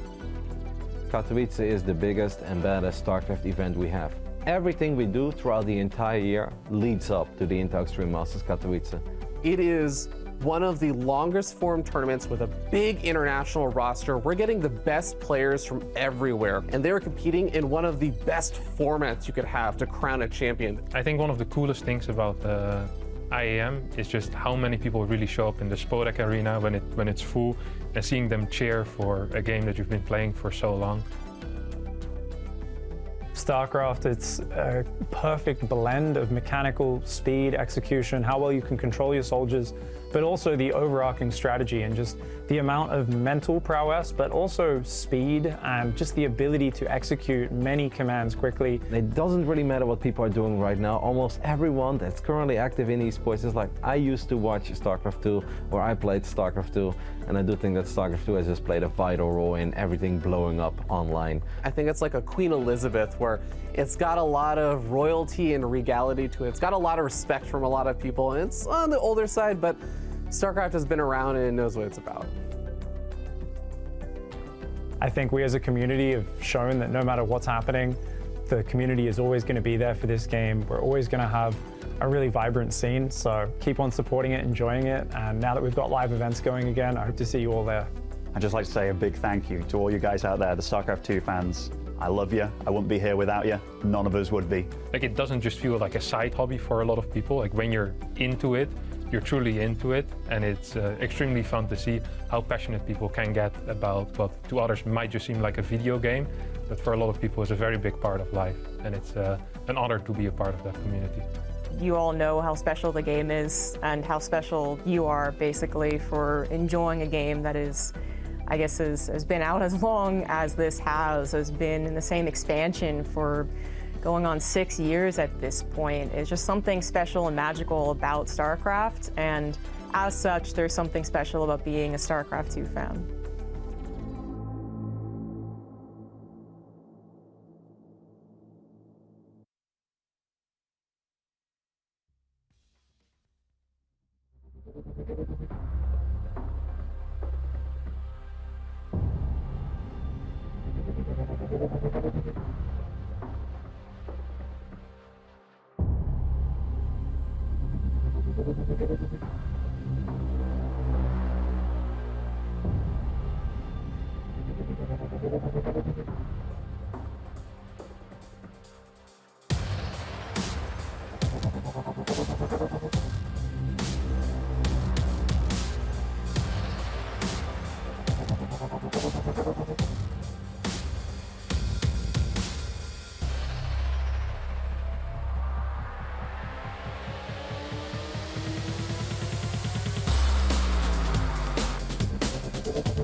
Hello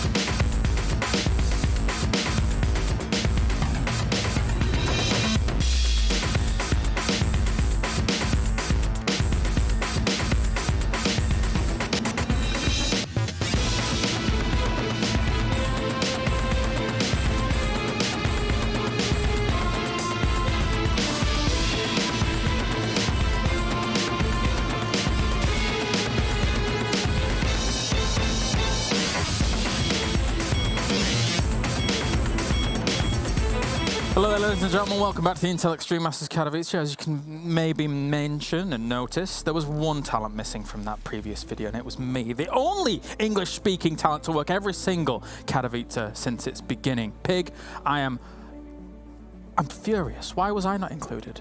It's almost like you avoid social interaction with other talent. Other you kind of hide in your dark corner, so when they come and ask us about what do you think is going to happen in the groups, you know where to be seen. I'm aloof. That's what I'm doing. I'm doing some other things. I'm driving around in my car, skinning around the roundabout that's in the middle of Katowice. It's good times. Good times. Wait, you're the guy who's been doing burnouts that's keeping me up at night? Jesus, James. Maybe. All right, let's get to it then. This is a rematch of many times, in fact, here, coming into the round of 8. And 364 days ago, these two players were in the exact same spot that they're in right now, in the round of 8, facing off against one another, and it eventually led to Reina's World Championship here, Harstem. So we're back again. What do we think is going to go down?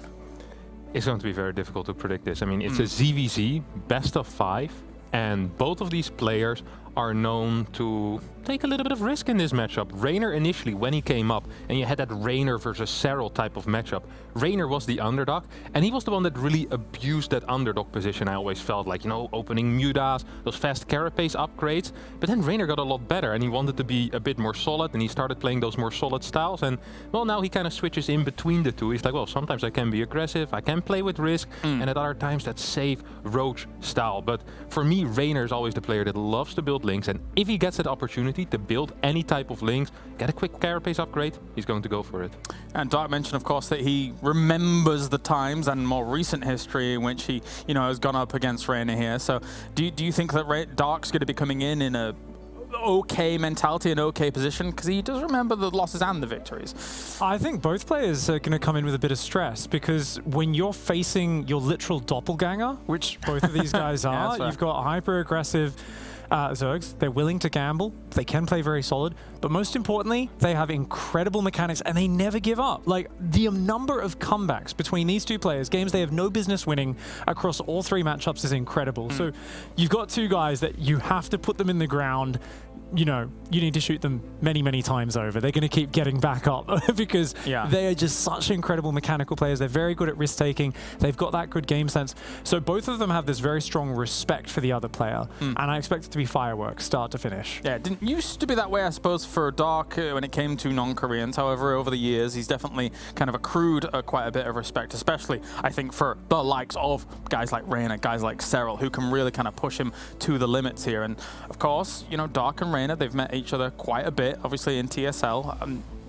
Is that the most recent result? That TSL 8, yeah. Okay. So, and how did that go again?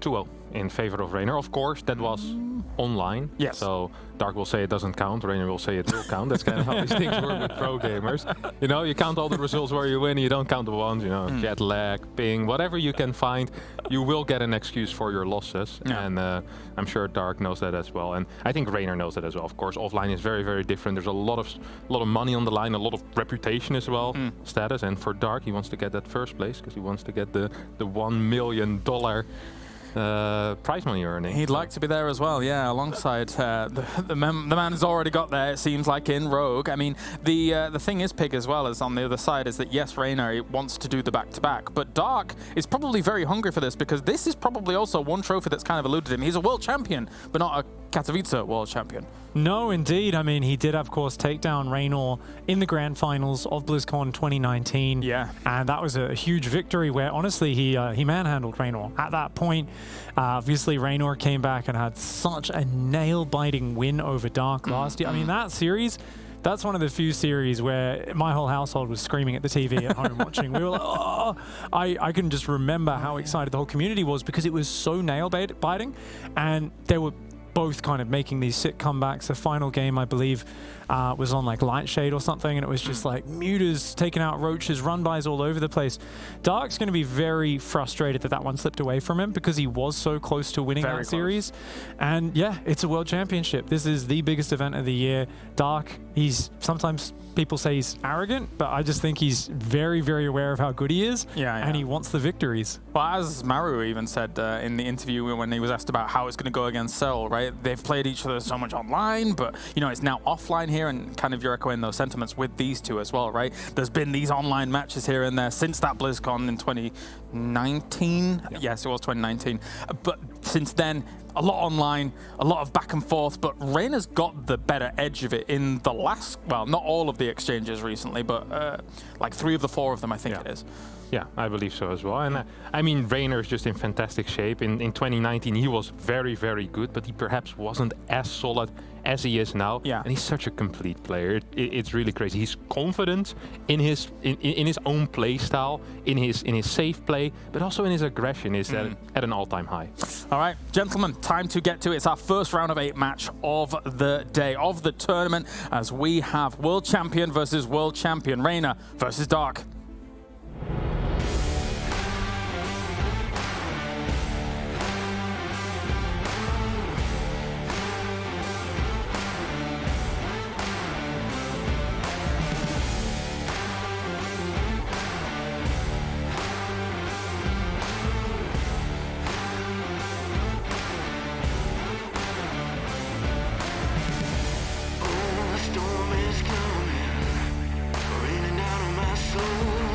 Quarterfinal match of the day, we have 2 of the best Zerg players in the world duking it out.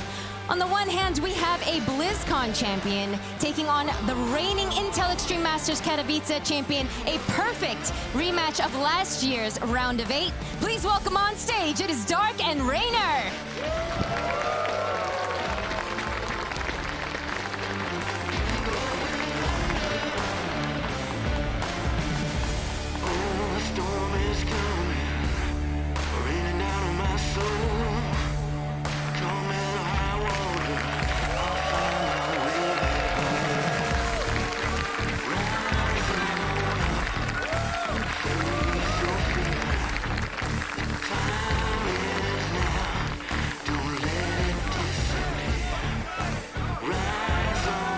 Champions from different eras, a BlizzCon champion and a Katowice champion, a Raynor champion versus a Dark champion.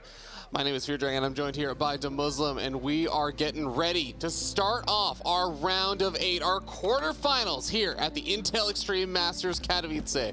Ben, how you feeling about this match? I was just thinking, what a way to start things off. I remember the finals between these two at BlizzCon, and I remember some words uttered by Dark afterwards. It was like, how do you feel about this finals? And he's like, I think it would have been a better finals if I was against somebody like Cyril. And those kind of words, they stick with that young player in Raynor. And ever since, I think it's been a lot closer between them. Raynor even taking quite a few series off Dark. Honestly, I wouldn't know who to say is the favorite. Like, just hearing about them talk about one another, there's a lot of respect shown these days because they both know they're some of the absolute best Zergs in the world. But I did like what Dark said. He likes the fact that Raynor enjoys the game, and he's trying to implement that in himself as well, to just try and enjoy the moment, enjoy the game, and have fun with it. But you can definitely tell that Raynor's having a lot of fun on stage. Absolutely. A big old smile on his face compared to the calm and collected stare of Dark, just looking like he's getting ready to enter absolute killer mode right here. Really, really interesting difference between the way that both these players end up approaching this series and everything. And I do want to actually mention that you were mentioning that they had played a bunch of matches against each other previously. Raynor, most recently, actually winning the last time that they played, 2-0 in the TSL 8. really cool series, but Raynor looked really strong and seemed to have a good edge, especially in the ZVZ mind games. Yeah, I'm going to have that elitist attitude, though, towards it. Online, every online match doesn't matter. All comes down to the stage right now, because whoever wins this tournament really is the best player right now. That's something that we can't deny.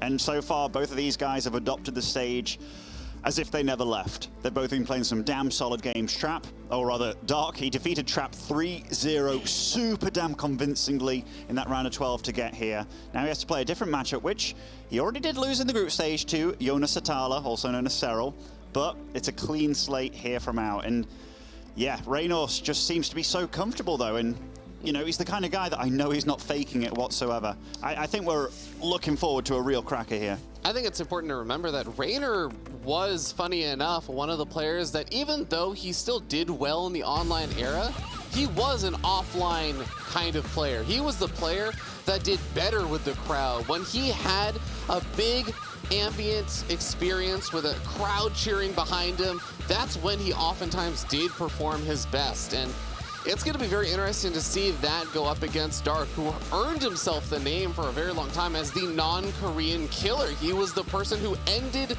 the runs of so many hopeful foreigners. We're going to get right on into it, Ravi. Starting off on Pride of Altaris. Spawning over in the top left, representing Clash, it is Raynor.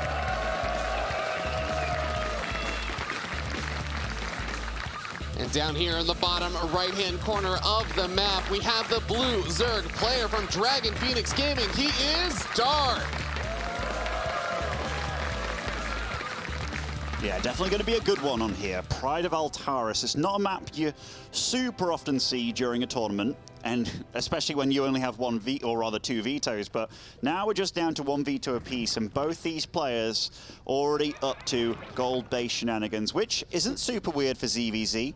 It's one of the reasons that a lot of players like to avoid this map playing against Zerg. But yeah, there's not really any super way to punish it, I don't feel. But yeah, they're both going to go with it anyhow. That's absolutely going to be the case, and it is a bit interesting because what it means is that as Zerg players facing off against other Zerg players, your gold bases are going to be the most forward vulnerable location, right? But it's also the point of your production as Zerg. So both of these players are going to have an interesting dynamic where some of their reinforcements are going to be coming in from the gold base really fast if they want to get aggressive. And then some of their units are actually going to take a bit of time. They're going to have to run through the map. And if we end up seeing some really fast, early-paced aggression from both these players, which, I don't know, if you just look at the distance between these two gold bases, I feel like it's bound to happen. It is going to be a really strange kind of a set of engagements there. Yeah, and you might be wondering, like, oh, why don't people do this on Blackburn? And there's gold base on that map. On this map, slightly different. The gold base actually has 8 patches to start off with. So not only is it almost equal to a, you know, normal blue base where you have the 6 mineral patches, it's actually far better. So both players respecting one another. Both of them transferring quite a few drones. I don't know how many over here for Dark. He was a little slower to it by the looks of it. So Raynor catching a little bit of a lead here just when it comes to a bit of the economy game, but it feels like Dark did transform more. Oh no, it's just looking at it. Look, Raynor's actually going to be mining quite a bit more already. So maybe just a few extra things in his mix there that just gave him a little bit of an edge. Yeah. I do want to mention the last time these two players faced off against each other again, TSL 8, this was the second map played, and I do remember Raynor and Dark getting into very action-packed Ling Baneling micro. I believe Raynor was the one that did end up coming out on top just actually with really solid micro. So I think that's something we're going to be on the lookout for as Baneling nests do come down. A lot of Lings being started up for both of these players, and I think the thing to keep an eye out on is going to be, are either one of these players going to be adding on any drones at any point in the near future? It's about when you pull the trigger. Like we've all seen Dark against Serral, where it was like, you know what, I'm going to test you with a 12 pool drone pull, doing the spine crawlers, and you know it didn't work out. But then in that second game, he was actually testing Serral throughout everything, and it, you know, Pig likes to call it a bit of a noob check, kind of. But pulling that off at this level, it's crazy. But we do see already both of these players going for quite a few Lings, and this is where it can start to get a little bit spicy in your ZVZ. Yeah, kind of cool or interesting that Raynor is starting up more drones behind all of this. So he is going to be the first one to start adding on drones to try and get up some sort of follow-up, but that is going to mean that some of that extra larva is not going to be Lings and Banelings. He needs to take good trades with these Banelings of his own. He's the one also getting aggressive and getting really, really far onto dark side of the map, but the Baneling run by over here, Raynor does not notice it. All of those extra drones he just made going to be going to waste effectively. He's going to still be caught up, but now that army supply is so important to keep alive for Raynor. That was definitely a big blow, but looking at all the stats. Oh, counter damage done. Yeah, I was looking at all the stats and I was like, it still doesn't seem that bad for Raynor, actually. One Baneling does run in here, which will soften up a lot of these drones, and now Raynor knows where the next attack from Dark is going to probably appear. And now it only needs just a handful of Lings to deal damage to those, because they're all in the red, but yeah, drone-wise, army-wise, it looks pretty good for Raynor so far. Yeah, Raynor actually just got another Baneling connection and picked off 4 extra drones there just off camera. And we're going to end up seeing more of these Banelings trying to zone Raynor back. Does he have any Banelings of his own? He's going to start morphing some in. Needs to control well against these remaining Banelings of Dark. The Queen is going to come forward and try to get some extra pot shots off. Don't quite manage to pick them off, and it's going to have a hard time chasing off of creep, but more drones going to be going down. Just a single drone there for those 2 Banelings of Raynor. That was actually a really good pick off with the Queen there, because it made one of the Banelings blow up, and then it was like, all right, can't waste the other Bane, just might as well go for the one drone, at least get something out of there. But Dark's actually adding on additional roaches already. So this, they're really utilizing the short distance between both these gold bases and going to go for the kill. This is going to be a vital moment here. Whether or not these roaches are effective is going to have a huge impact, because Raynor's up almost 10 workers. And that is an insane amount given their worker counts right now. That's a 33% boost in your economy. So what Dark is going to be relying on is these roaches to do a lot of extra work here, to really start evening out this game and give him a potential to come back. Raynor is continuing to drone behind this. Does he realize how much trouble he's going to be in soon? He sees the roaches. He starts up some spine crawlers immediately. The spine crawler was instant there. He reacted so damn quickly. Still ahead in supply, but that's going to be a lot of roaches on his front door, killing a lot more drones. Look at that count, 40 to 17. As long as he survives, I think even if he loses his goal base at this point, he's going to be in good shape. But that's another story. These Banelings, they're looking for these connections, and dancing around the Baneling is Raynor, sniping it off as well. A few Queens will fall at this gold, but he's getting his own roaches out now, Ravi, and Dark, he doesn't have much left in the tank. Raynor is up in army supply. He's up in worker supply. Actually, this is insane. Raynor making an insanely good hold. The economy really starting to kick in. And here in game number 1, Raynor is chasing Dark back. The man who was effectively all in off of this, who had to do something with this attack, is getting pushed on back by the roaches of Raynor. The economy of Raynor is just too strong now. I mean, look at the supply. 84 to 48 right here. Almost mining 2 to 3k more than him, or rather 2 to 3 times more. That is insanity. Dark can't be feeling too good. He doesn't seem phased on the camera, but holy crap, he needs a lot of things to go his way. And Raynor just getting a little cheeky scout through his base, and it's like, wow, you're in worse shape than I thought you were. And Raynor's probably feeling uber confident at this point. Yeah, I can just imagine how Raynor's thinking right now. It's like, I knew that you were dead, but I didn't realize how dead you were in this game. Really, really got to be feeling happy about how this has gone so far now. Dark is going to continue to try and play this out, see if he can make something happen. You can see just in the unit count, 18 roaches to 5 is going to make things very difficult. Now, Baneling run by over here. We're going to look to try and get some damage on. You can imagine 1 or 2 good Baneling connections in a saturated mineral line. Maybe you get 10, 15 drones. Things do start to even up pretty quickly, but that army supply advantage is going to be the really difficult thing to overcome, because Raynor, he's not going to give Dark, 10 more minutes to try and come back in this game. He is seeing that this is now the opportunity where his economy is paid off enough, and he's going for the kill.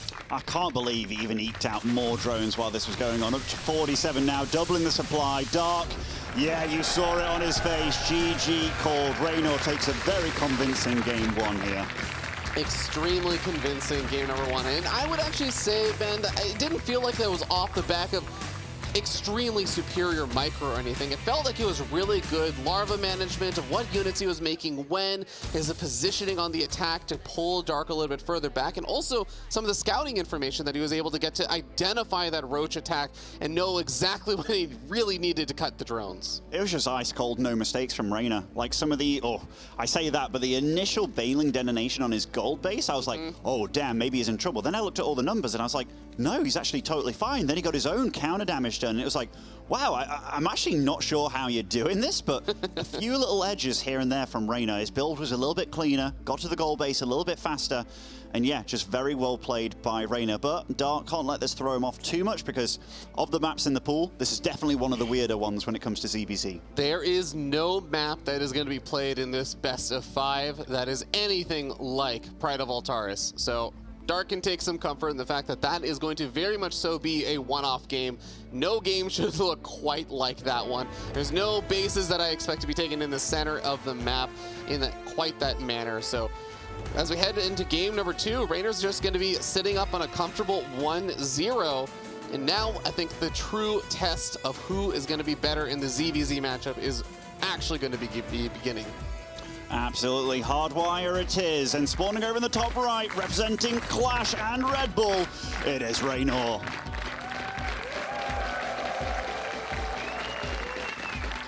And down here in the bottom left-hand side of the map, we have the blue Zerg player representing Team Dragon Phoenix Gaming. He is Dark. Or as Pig would say, Dark. Absolutely a big fan is Pig, and look at the crowd filling up. Oh, I wonder who they're cheering on. I have a slight sneaking suspicion that it might be the young Italian here. Yeah, a little closer to home for Reyna, I would say, over Dark. It's a bit more of a journey for Dark and a lot of his fans to make it out over here, but I know that there are definitely some Dark fans out there. Koreans absolutely showing up for this event as well.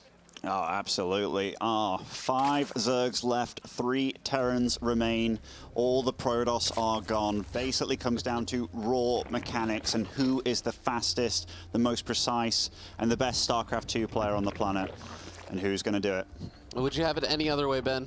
Absolutely not. I wish the Protoss had died sooner, honestly, Ravi. But well, not so much that part, but you know. No, I'm looking like this series between these two, because in my head, these two are players that can absolutely plant themselves in a position where they're behind, but come back in their own special kind of ways, which makes them both insanely special players. Some of the ways that Dark's played in this tournament, such as against Showtime, he did it in his own way. Against Trap, absolutely in his own way, bringing out these peculiar but raw power builds. And when it comes to late game management, both these guys are super damn good as well. So I'm definitely, and in fact, whenever I see Dark against Rogue, I'm always like, wow, if Rogue's going to win, it's usually in the early to mid game. But as soon as it gets late game, Dark is amazing at it. So if we see any of those games in this series, he might be the first Zerg that's really going to put Reyna to the test.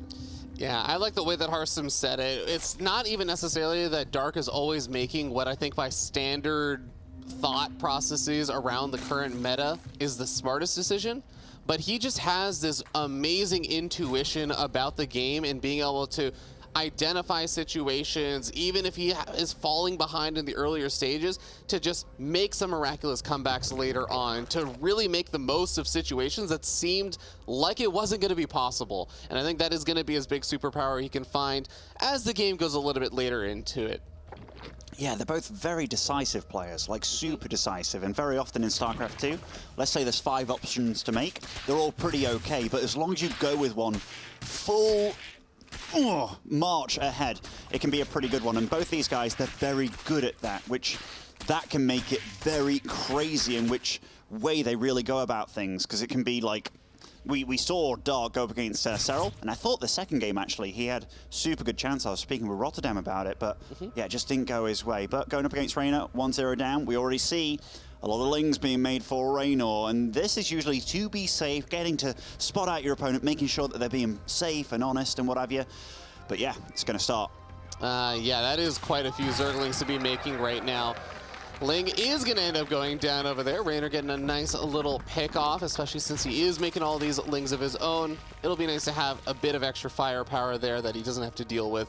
Now, some of the Banelings being morphed in over here. It looks like one of them got canceled. The second Baneling is going to start waddling its way on over. Dark has a pretty solid wall set up, but is his third base going to be quite as well established? Baneling number 1 does go off, and it looks like the Banelings from Dark are going to try and zone out these Zerglings for Raynor. So far, a decent early game from Dark, honestly. Oh, where do those Banelings come from?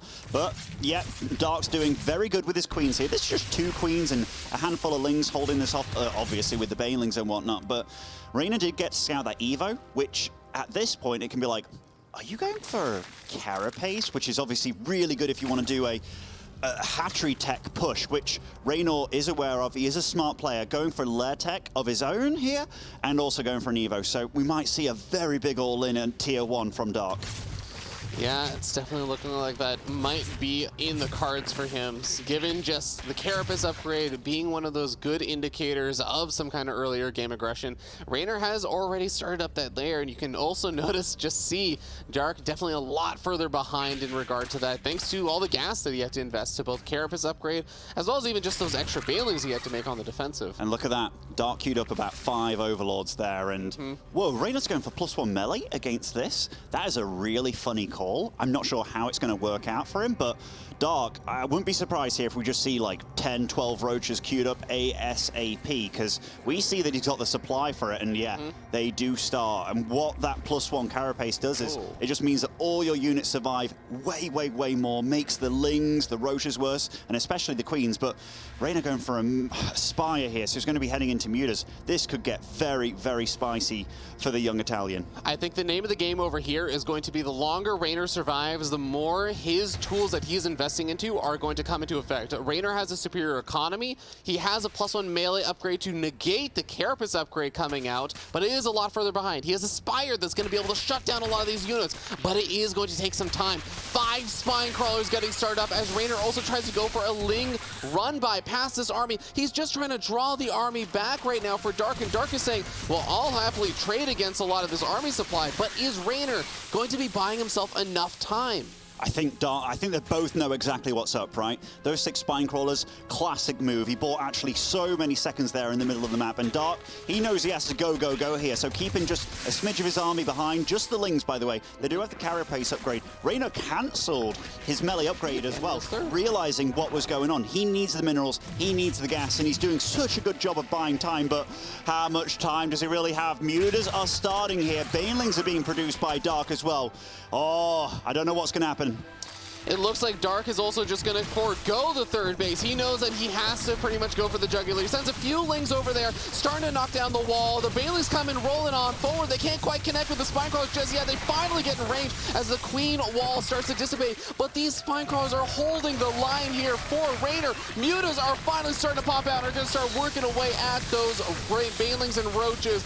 And it seems like Raynor's ace in the hole over here for the defense is starting to come forward. But is it a little bit too late? Can he do enough damage to this army? It looks like the answer is going to be yes for the moment. I mean, so many Lings coming in, but nah, look at that. Equal supply against a Muta player. Didn't even take out a single hatchery. Behind in tech, behind in everything. Lair just starts up now. Or in fact, he did take out that hatch at the 3rd, so that was actually decent. But right now, if you're in Raynor's shoes, it's like, wow, everything I did worked out miraculously. And Raynor's got himself into a very nice position here. Dark's going to have to play that slow, turtley style, lose all his overlords on the map. And he's going to have to tech up to something like Infestors, Lurkers, and play the real slow game. Yeah, really funny decision from Dark, by the way, as, of course, the Mutas are going to have total map control right now. There's nothing to contest them.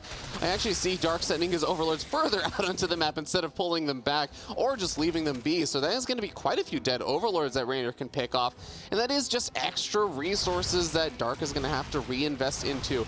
You can see Dark finally finishing up that lair tech as well. He's trying to get Lings to run around, buy time against the Mutas, because he is trying to just turtle up right now. He added on a bunch of drones, he's adding on an infestation pit, he's thinking about how to deal with the late game situation that Raynor's going to be setting himself into.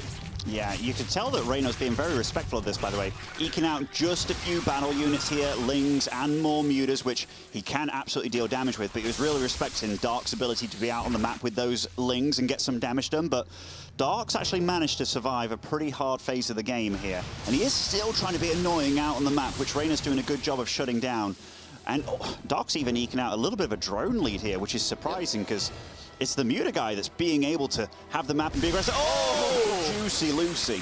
That's actually going to be very nice for Reynor because he doesn't really need to keep the Mutas at home anymore. And even that third base, I want to note, was a little bit lower on hit points. There aren't a ton of Spore Crawlers over there. I think I saw 1 or 2 Spore Crawlers in the area. What is the queen count at right now? I know the Infestors are on the way. We do have those 7 queens that can try and act as that defense against the Mutas in conjunction with the Spores. But I am seeing some opportunities here where Reynor can try and stretch Dark a little bit more thin. I've got to say, Dark's got himself out of this situation real damn well. Like, he's going to have 2-1 units, like, upgrade-wise. These Infestors going to be timed with that Pathogen Glands perfectly as well. Going for Hydra upgrades here at Lurkers. Normally, it's so hard to get anything going because he's so under threat, but he bought himself so much time. Both these Zerg players playing very intelligently with the tools that they're given.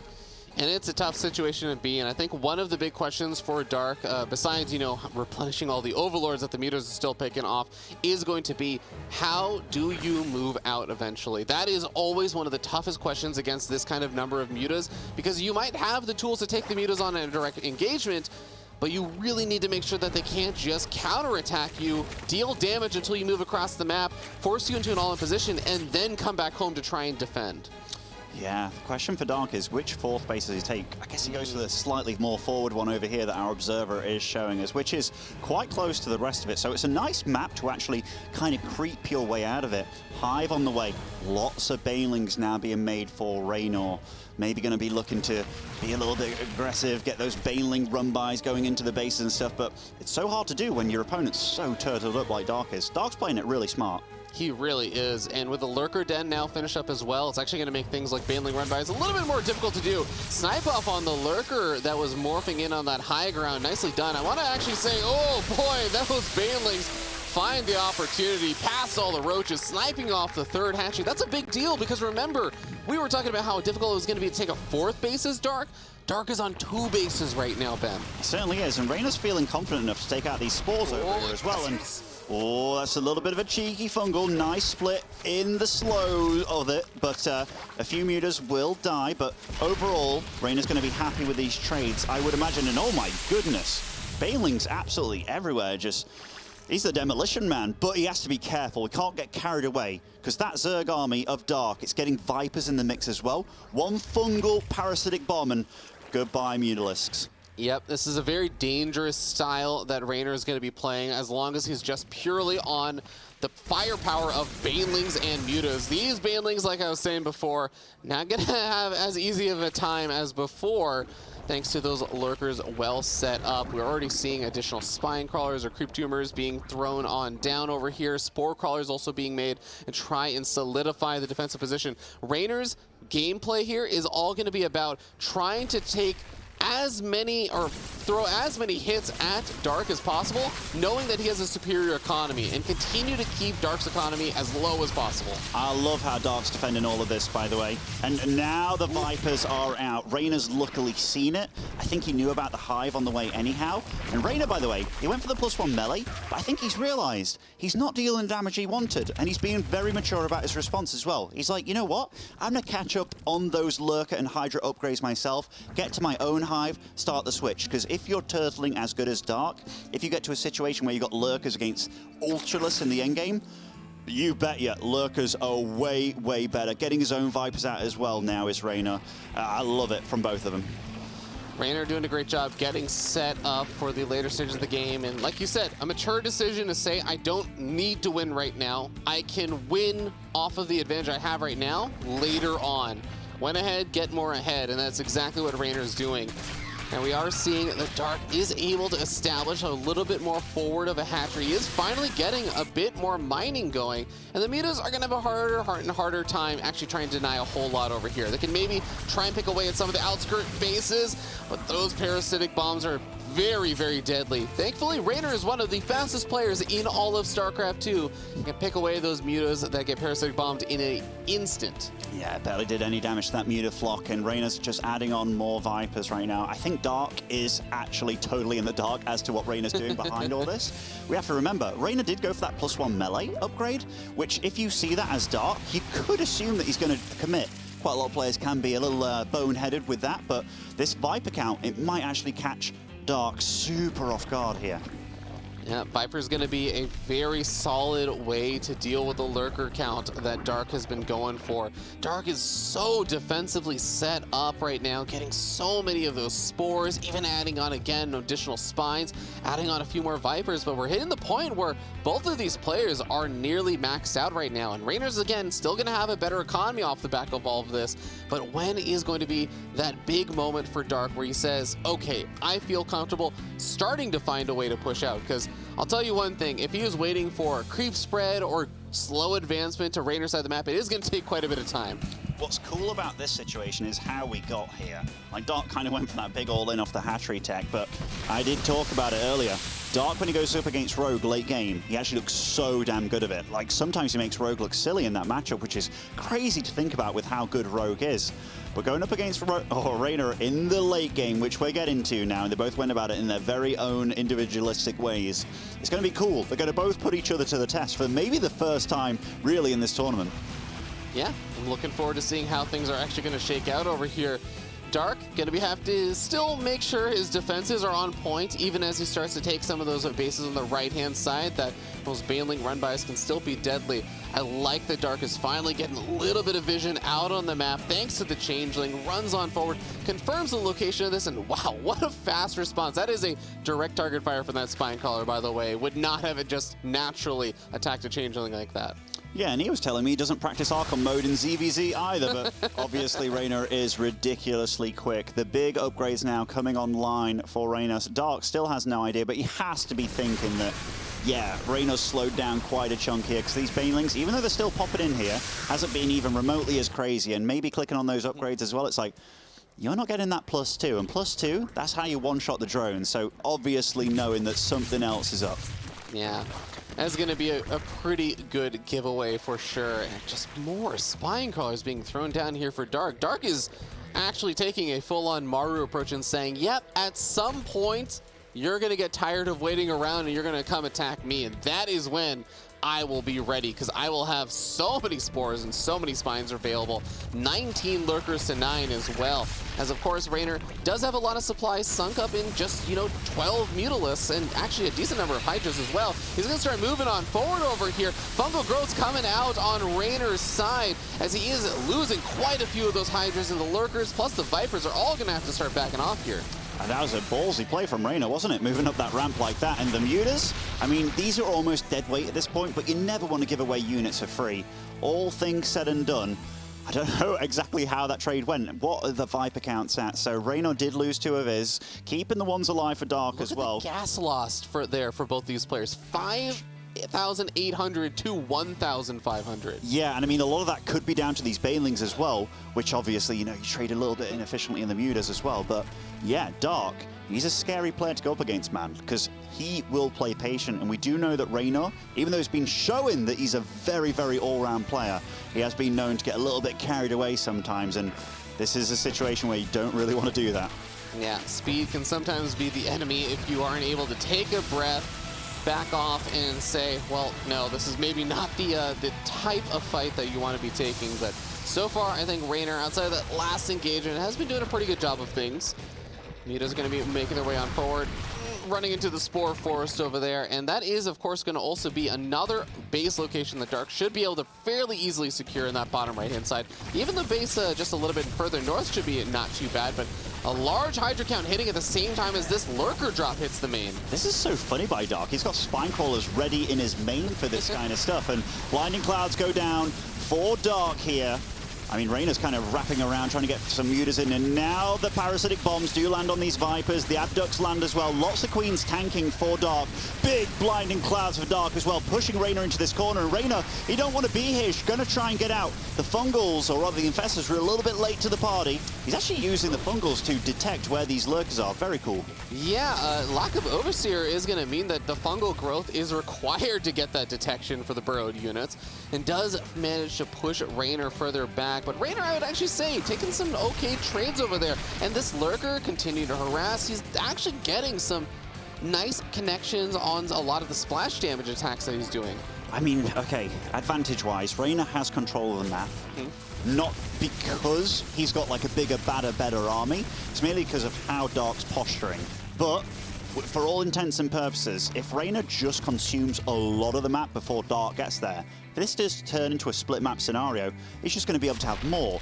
But he has to absorb the map, he has to expand, he has to be crazy, and he has to keep Dark back. So that is what Reynor's trying to do here. So it might look inefficient, but he is technically mining quite a lot more, which we see.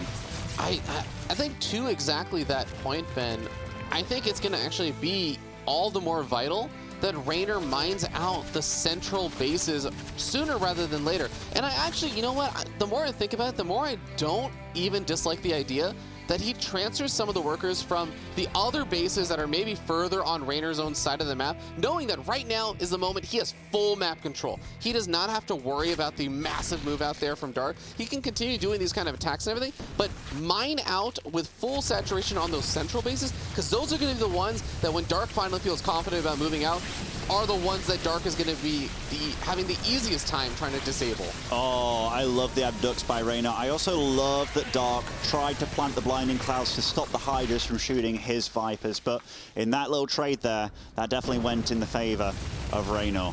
And Reynor's starting to push, man. It's always difficult to push in these kind of situations. The Fungal's being kind of cheeky here, taking out a Viper or two, but it's so hard to push in. But the Vipers, they give me PTSD against my tanks, but they're doing such a good job for Raynor. Yep, another parasitic bomb comes out. Ooh, nearly gets two of the Vipers over there, but good split off there from Raynor. Finally seeing some of the ducks coming out on Dark's side. Does manage to pick off a couple more of those Vipers. So Raynor is going to actually end up retreating back since his Vipers are both low on energy or, you know, at this point now dead.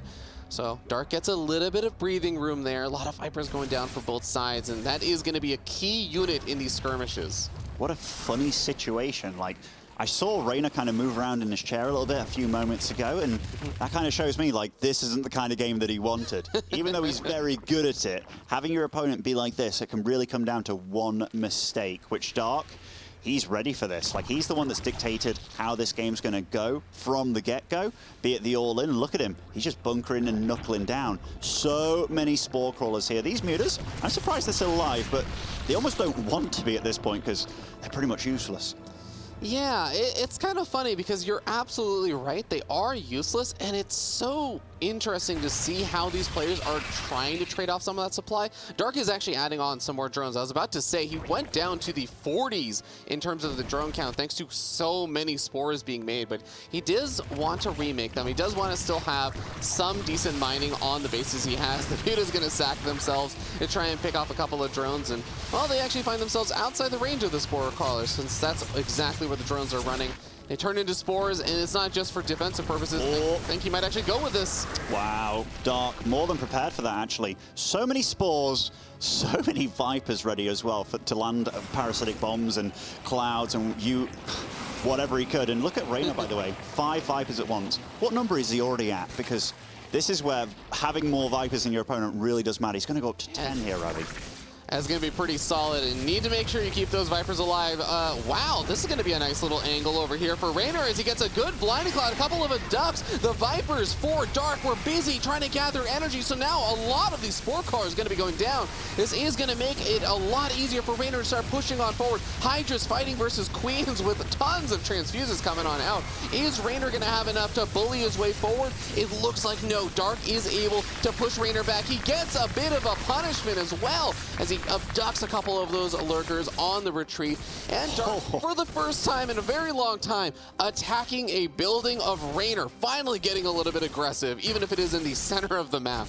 That was so bad for Raynor, so bad. Look at that gas bank now. Like, now Dark actually has the better gas bank, which is crazy. All those Overseers flew in, the Vipers flew in as well, all died to the Spore Crawlers. Maybe needed a few more blinding clouds on those bad boys just to keep those units alive. Then he had no vision of the Lurkers either. Dropped down to 120 supply very quickly. Dark, slow, methodical approach to this map, just taking zone by zone. Absolutely is a thorn in Raynor's side. Raynor is starting to mine from both of those gas guys just at that right center base, which is going to be a big deal. The more he can mine from that base, the less is going to be available for Dark if this does go into that mined out map situation. Raynor's also taking that left center base, trying to be as greedy as possible about that. So if he's able to get both of those bases up and mine quite a bit, it is going to make it more difficult for Dark, who has, again, just been trading a little bit more cost efficiently, but it is tough to continue to trade cost efficiently if he has to try and move across the map. That is a lot of Vipers. I can't remember the last time I saw somebody with 15 Vipers, Ravi. That is absolutely bonkers. Good abducts to start this off, getting out some of those fungal boys in the infestors, and look at that, dealing a lot of damage on both of them, and that is a lot of yoinkage, but that is a lot of Spore Crawlers that deal a lot of damage. Like, Raynor really wants to get Dark out of this game, but Dark just isn't allowing it, and Dark is absolutely playing mental with his own spellcasters. He is doing a fantastic job with this. Yoinks on both sides, the Hydra's cleaning up the Vipers, and the Spore Crawler's cleaning up the Vipers.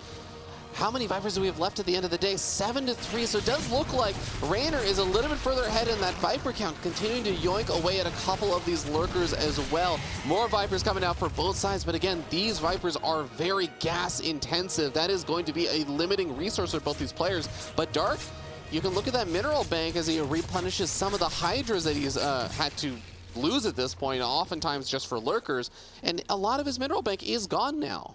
I'm still enjoying Raynor's position. Like, being the one that's being aggressive and being out on the map is good. What's happening over on the right-hand side here? A few Lurkers are running up, but unit composition-wise, 27 Lurkers for Dark.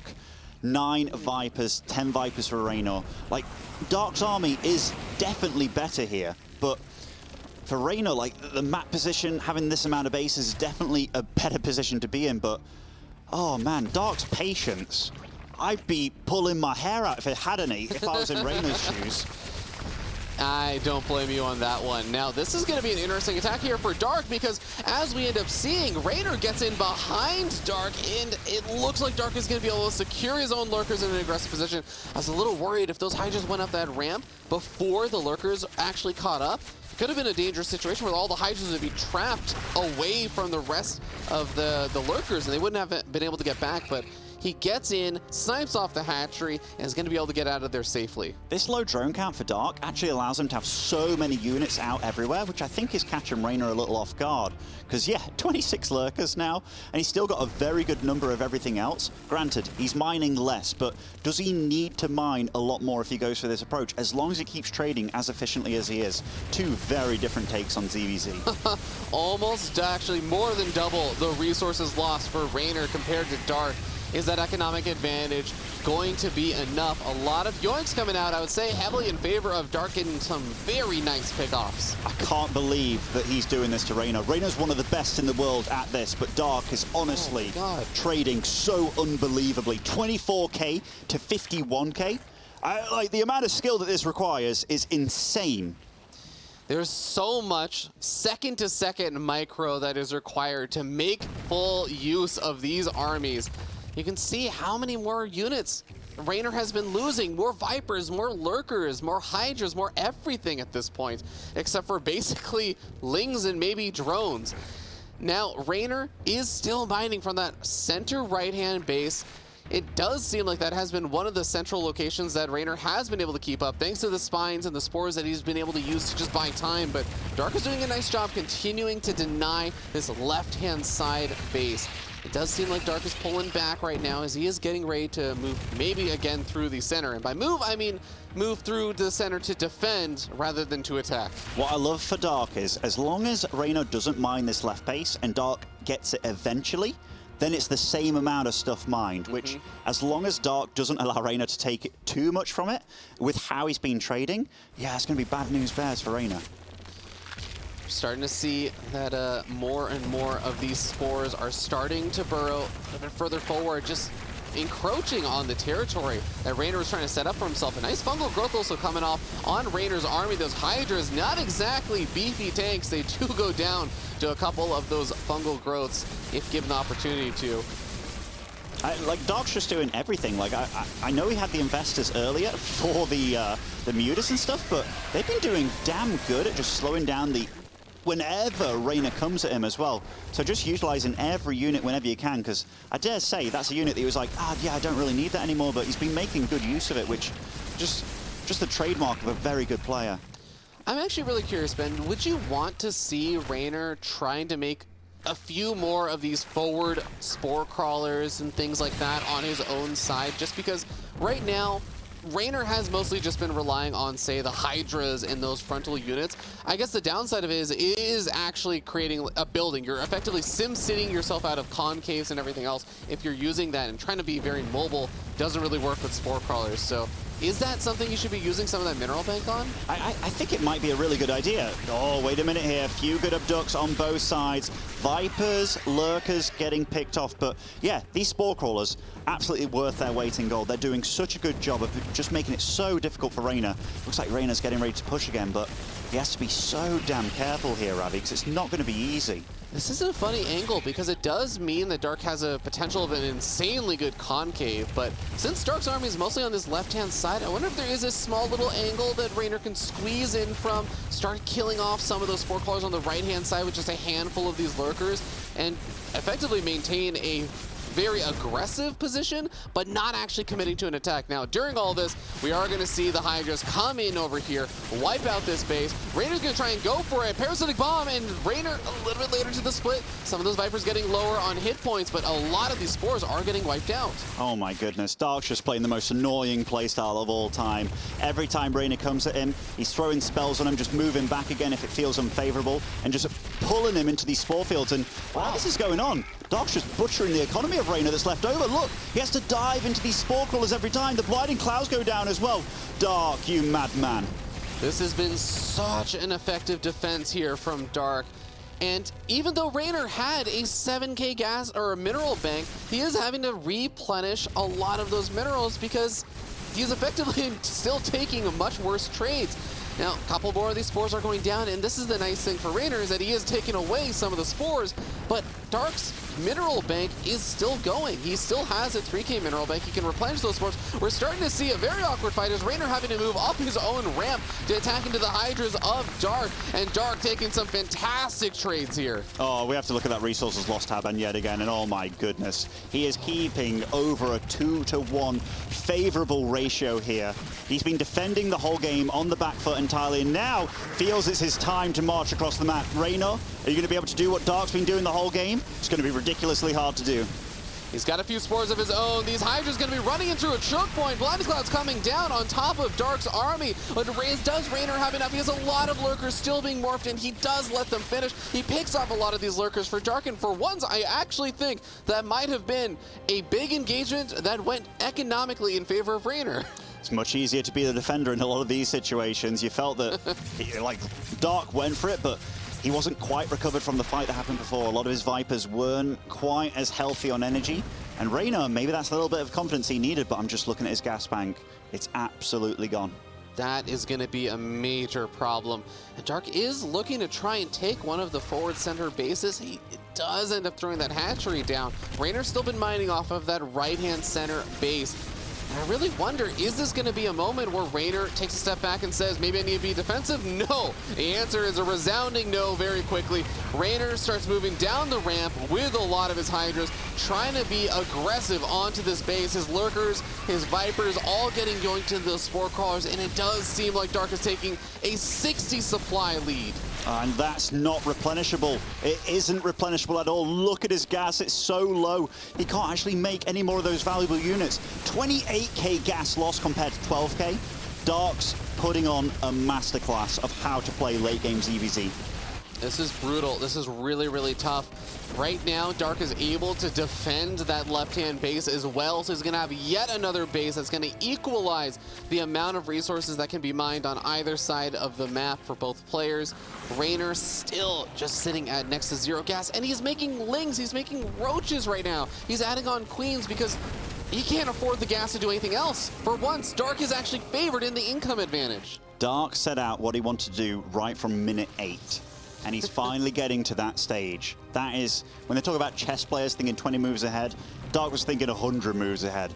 Absolutely crazy that he's managed to land himself here, because it looked a little bit bleak for a moment in time, but my goodness, stellar, stellar play. And I know a lot of people are going to be like, wow, it was pretty slow and what have you, right? But no, it's just absolutely methodical. Yeah. I'm actually a little bit afraid for Maru, because if Maru has to face off versus Dark at some point in the event, and this is the way that Dark is willing to play in those long, drawn-out games, he looks damn scary in it. He would give even Maru, I think, a run for his money on being patient with a long-term game plan. Certainly would, certainly would. Raynor still completely out of gas, whereas Dark has gas for days as well. Gets to get that fresh base over on the left side. I dare say Raynor's gas on the right side is pretty damn close to mining out at this point, actually. Raynor with a little bit of a desperate ling run by. Not even sure if they have cracked lings yet, but definitely doesn't have the +2 or +3 melee upgrades. And everywhere we look, it's just a bleak situation for Raynor. It really is tough, but you know what? Given the fact that he did have quite a bit of a mineral bank that he wasn't really spending on spores or spines, I don't actually hate the decision. If he's not going to spend it on the static defense, using it on some of these links to try and draw the army out of position and try and go for a big attack seems like a reasonable move. We're seeing a lot of Blinding Clouds coming down on both sides. I think the Roaches are mostly out of the Blinding Clouds and actually able to attack a little bit more, but the splash damage from Dark is going to be a little bit too brutal. We're starting to see at the end of the day, Dark has a little bit too much. GG gets called, and Dark reigns supreme in the late game. That might be one of the first times that I can actually say that Raynor was outplayed in ZVZ. That's not something you can say very often. Dark, I actually don't know how he does it. Like, his patience there. Like, normally he's a raging bull, but I think that's what makes Dark so difficult. He can just turn it off or on. Like, it's a switch, right? Like, go, go, go, off, off, off. A lot of players can't do that. Very unique skill to have. I want to remind everyone, because that was almost a 35-minute game, that started off also with Dark going for an aggressive Ling Roach attack with no lair. It was a committed attack. It really needed to get something done damage-wise. Raynor went ultra defensive, built a lot of spines just to get up his mutas and survive, and Raynor came out of the situation in a pretty decent position. He was in a pretty decent lead there. And Dark's reaction to go for that hyper late game situation, saying, I'm behind, let me turtle up until I can even out this game with patience and better trades. That is a scary thing to have under your belt, because once you solidify yourself as being able to do that in a game, that makes it really scary, knowing every single time later on in the series, Raynor gets a little bit ahead, and you have to think in the back of your mind, could Dark just turtle up again and try and pull off the same kind of miracle? Oh, absolutely. Like, that definitely gives him a lot of confidence. Raynor's still smiling after that loss. The crowd is cheering him on despite the defeat. But yeah, that's definitely going to be a bit of a kick in the teeth for Raynor, because he's played a lot of really good players in this tournament, making miraculous, almost comebacks, but that was absolutely solid play out of Dark. You just can't deny it. Not many people can do that, and in fact, I think he might be one of the only guys that can do that, honestly. I've seen Cyril do magical things before, but absolutely crazy. Love the crowd out there, and I know that Raynor is too, as he takes a quick step away after a very long game for both of those players. But love that these guys have been so supportive of both players, cheering them on, doing a great job. I know ZombieGrub was telling me, and I was even tweeting about some young lads out there that were cheering on so loudly that their dad was like, hold on, the proxy rack's behind the mineral line. Please don't cheer too loudly. You're going to give it away. And I'm like, oh, that is too adorable. Yeah, there's a lot of great fans here, actually. Everyone that I've met so far, just walking by in the corridors, it's been like, hey, man, how's it going? I'm like, hey, it's good to be back. But yeah, already this tournament has had a lot of great games. That ZVZ goes down as one of the most, I don't know the word for it, even though I'm an Englishman. It was just so precise and just so thought out by Dark. Methodical almost, just, yeah. It really shows, like, true masterclass of the matchup. Anyhow, guys, we're going to go to a short break while these players rest up and give us even more games. Do stay tuned.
We are getting ready to move back into game number 3. Hope you all have had a nice little opportunity to get up, stretch, rejuvenate yourself after that game number 2, because this is a best of 5 and we still have a minimum of 2 games, if not more, in a tied up series. Absolutely. I just took a little bit of a break myself just to go grab some water, ran back immediately, and I'm excited for this one. I don't know what's going through both these players' head, because Dark, maybe he's thinking now, like, as long as it gets to the late game, I'm going to be absolutely fine. And we might see totally different strategies out of both these players now. Anyhow, Berlingrad will be the 3rd map of the series. Spawning here in the bottom right, as our red Zerg, it is Raynor.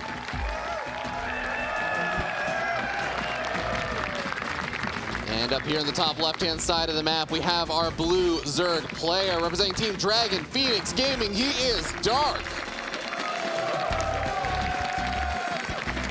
I had a little look at Dark's player cam during the break, and he was looking so calm and zen. He was like, had his eyes closed, just sat back, almost, it looked like he was envisioning that he was in a different place entirely, but wherever he went, I think he went there during that game too, because that was absolutely phenomenal play. And thinking about it from Reyna's perspective as well, it's like, well, I don't want to get to late game ever, so we might see both these players go with completely conflicting play styles from this point on.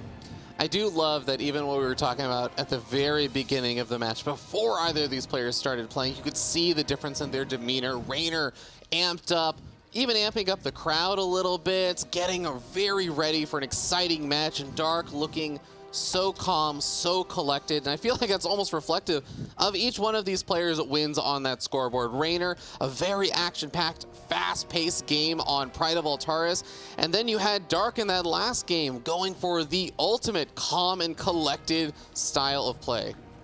Yeah, I mean, it was absolutely polar opposites, right? Like, you're absolutely right. Very cool to see. Berlingrad, it is a map that is a little bit short in rush distance, which does allow for some cheeky builds to go on.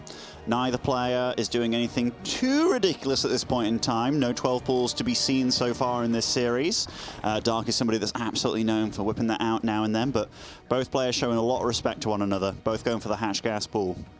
Yeah, I almost feel like it's a stereotype or a bit trite to say right after the really long game. I feel like a lot of pro players love going for the cheeses, so I like that both these players are kind of sticking around for a little bit. If you're going to go for a big attack or something, I think there are some really solid mid-game pressures and stuff or attacks that you can go for if you decide to later on. But for now, you're right.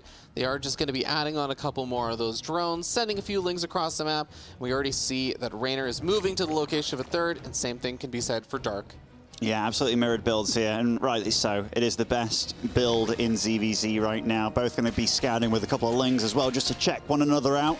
Balin Nest should be going down for both these players as well as they do. They did keep 2 drones on the gas, which is the perfect number for getting it out while staying as economical as possible. And, ooh, Dark's the one keeping quite a few extra drones and actually putting more drones on the gas as well here. That probably means a little bit of a signal there that he's going to be very aggressive very soon. We might be seeing some of that gas going into a few more Banelings than maybe Raynor is thinking about. Raynor adding on quite a few links himself, so he's going to have the army supply available to try and also deal with any kind of aggression that might be thrown his way. His own Zergling speed is about to kick in just a moment's time. A Roach Warren also being added on over here for Dark, and kind of interesting enough, we do end up seeing Raynor being the first one to move out and move straight across the map. What a funny situation, man. Like, these guys just battled it out in like a 35-minute game, and now it's like Dark, the victor in that game, is like, you know what? I'm going to go with a Roach Warren very, very quickly, but Raynor's getting a very nice little trade here with the Lings early on. One Baneling is getting sniped here. Raynor with a superior Zergling Gap, but that's a lot of drones falling. 9. I think that's about the best you could hope for. I don't think you could ask for any more than that. Right now, Raynor, in order to equalize, almost has to kill this hatchery. That was so many drones to go down. Now, it is actually still relatively even on that work account, so I guess it is important to keep in mind the number of units that Dark did make. Raynor's going to have to back off, only getting that hatchery down to the orange of hit points. So as things all shake out in the end, you have to remember, yes, the supplies are relatively even, but Dark also has the roaches coming on out, and that is going to be a big game changer in these little trades. It certainly is, certainly is. I don't think Raynor has any idea about it just yet, but he's a very, very smart player, still making a lot of lings. Now he sees a Roach for sure. Now his third is under pressure. The Queen left there as well. Raynor with a little shake of the head. Don't fall apart, Raynor. It's not over just yet, but he's feeling the pressure, putting up a spine crawler at his natural as well. He's going to be dancing with his Banes and trying to hold on, but Dark's caught him completely off guard with this one. This is a really cool move here from Raynor. He says, okay, you killed off my third. I'm just not actually going to worry about leaving my units at home. I'm going to try and go for the counterattack. But look at this. Dark already pulled back his units. He was maybe hoping that Dark would continue poking a little bit on further forward. But at the end of the day, Dark is ready, pulls his units back to help defend against a Ling counterattack, and then starts moving back over toward his opponent's side of the map. This is a scary Dark he's going up against, man. The fact that he did that in the late game, then he can just flick the switch just like that. And it's like, oh, we're going to play a different game, and yet again. And it's just, he's so hard to keep up with. He's so hard to predict.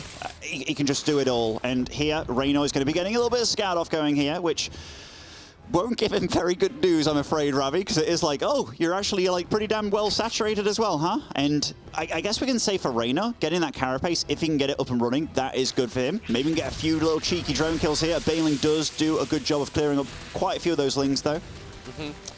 Yeah, this is going to become a problem as we start to get to this work account, especially if your third base gets sniped off yet again. Now, this is a nice little run by over here, sniping off quite a few drones over here in the natural of Dark, and maybe going to be able to get a Queen. Dark so far on the other side of the map, but what does Raynor have back at home to defend? This is all well and good. He can do as much damage as possible, but he needs to stay alive at home, and right now, it's just a few Lings, some Queens. We do have some more Lings coming on out, but is it going to be enough to deflect these roaches? Oh, Dark's using Raynor's own base against him here. Look at that choke point. All those Lings running in single file here just to die. Nice little Evo block there. Just make it a little bit trickier to run around, but those are a lot of red drones. The Queens are falling now. The Banelings running in as well. All are sniped by Raynor. Yeah, Raynor doing a fantastic job with the micro. Doesn't end up losing almost any drones. He takes a lot of hits on them, but keeps alive. And all of that drone damage he did on the other side of the map does put him ahead in workers. So the longer that this game goes on, even without a third base, 35 workers, I mean, not exactly going to be fully saturated for 3 bases. Raynor has a fighting chance over here, but he needs to continue to defend. He's got +1 armor right now. That's actually a massive deal when it comes to these Lings just dealing far less damage than they should. Baneling Nest, or rather Baneling was sniped. The Roaches in on the drones now. The drones getting a nice little wraparound here, helping with the damage. The supply actually favoring Raynor at this point. Is he going to hold? He's actually got more Roaches out here. He's the defender with a defender's advantage as well. If he holds here, Ravi, he's still absolutely in this game, but can he hold? That is the question. These Roaches of Dark starting to deal a lot of damage. The drones have to get pulled again, but Raynor, oh my goodness, this is close. It is so unbelievably close. Remember, every time the drones pull off the line, they're also not mining, but Raynor is still able to scrounge up enough resources to push this army of Dark back. Dark is starting to throw up a spine crawler and additional drones behind all this. He still has a few more units popping on out. Now, the big difference is you have to remember that Dark does have a completed third base still alive. So while Raynor has a superior drone count, he is not necessarily going to be super far ahead economically until his third base is actually able to start mining. I'm starting to like Raynor's position, man. That +1 armor, the fact that he's got Roach speed on the way, we can't forget that he got the lair. Yeah. If he finishes up that one missile as well, just a far superior army in every regard. The fact that he held all that was crazy, actually. Super good micro on Raynor's part. I think we have a little run by over here. The Lings over to the third base, just trying to keep Dark as defensive as possible, making sure he's on point and seeing if Raynor can snag any additional drone leads that he can find. He's already adding on some more drones of his own as he does continue to add on a few more Roaches here and there. He's not purely just on that drone powering right now, as I think he does have exactly in mind what you were talking about, Ben, utilizing all of these additional upgrades he has over Dark. Yeah, and he even goes for a Spire right now. Raynor feeling either very confident with this position or feeling like he needs to do something a bit crazy. I'm not sure if he knows exactly where he is in this game. He's obviously a very, very talented player, but this has been so weird and wacky. How many drones have been killed by both players so far? It's almost dead even. The resources lost tab as well. Very, very close between them. Just, I mean, not even 100 resources in it. That is crazy. So close of a game.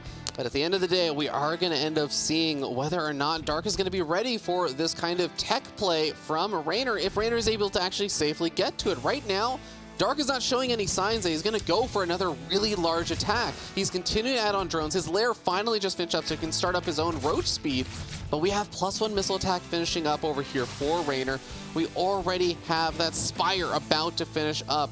And he's got a decent-sized army, so this is one of those awkward situations where as a Zerg player on the defensive against a potential Mutas play, you really don't have the army size to actually go for a hyper-aggressive attack. You can't go for some big counterattack, threaten and force out a bunch of spine crawlers. Your opponent has as large of a ground army as you do, and they have some Mutas. That Spire got scouted out, and he did keep it. He didn't cancel it or anything. He is still going for very heavy upgrades on his Roaches.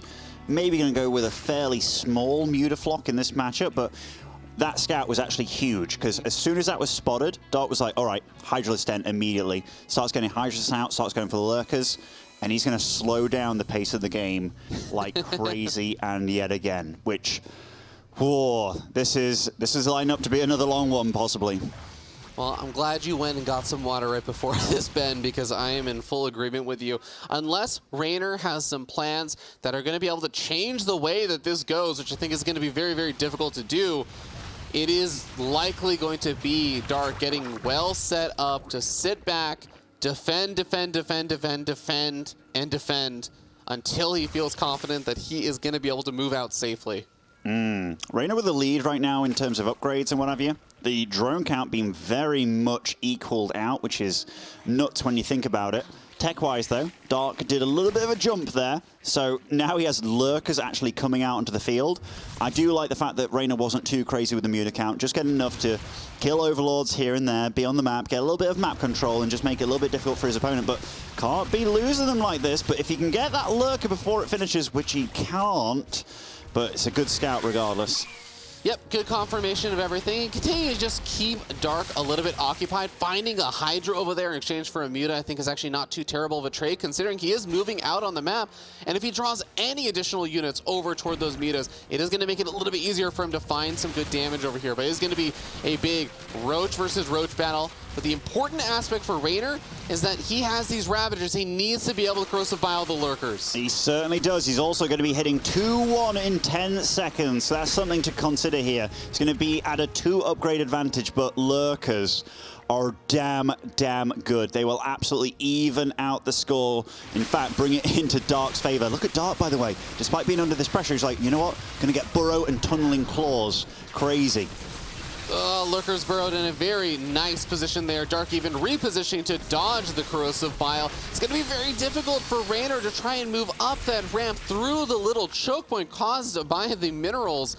We're going to see that Raynor is going to continue to posture left and right. But at this point, I think enough Lurkers have been morphed in that it's going to be very difficult for Raynor to find an opportunity unless he can find some Corrosive Biles on some of these Lurkers, which he hasn't been able to do just yet. You can really sense it. Raynor doesn't want this to go to the ultra late game again. He absolutely doesn't.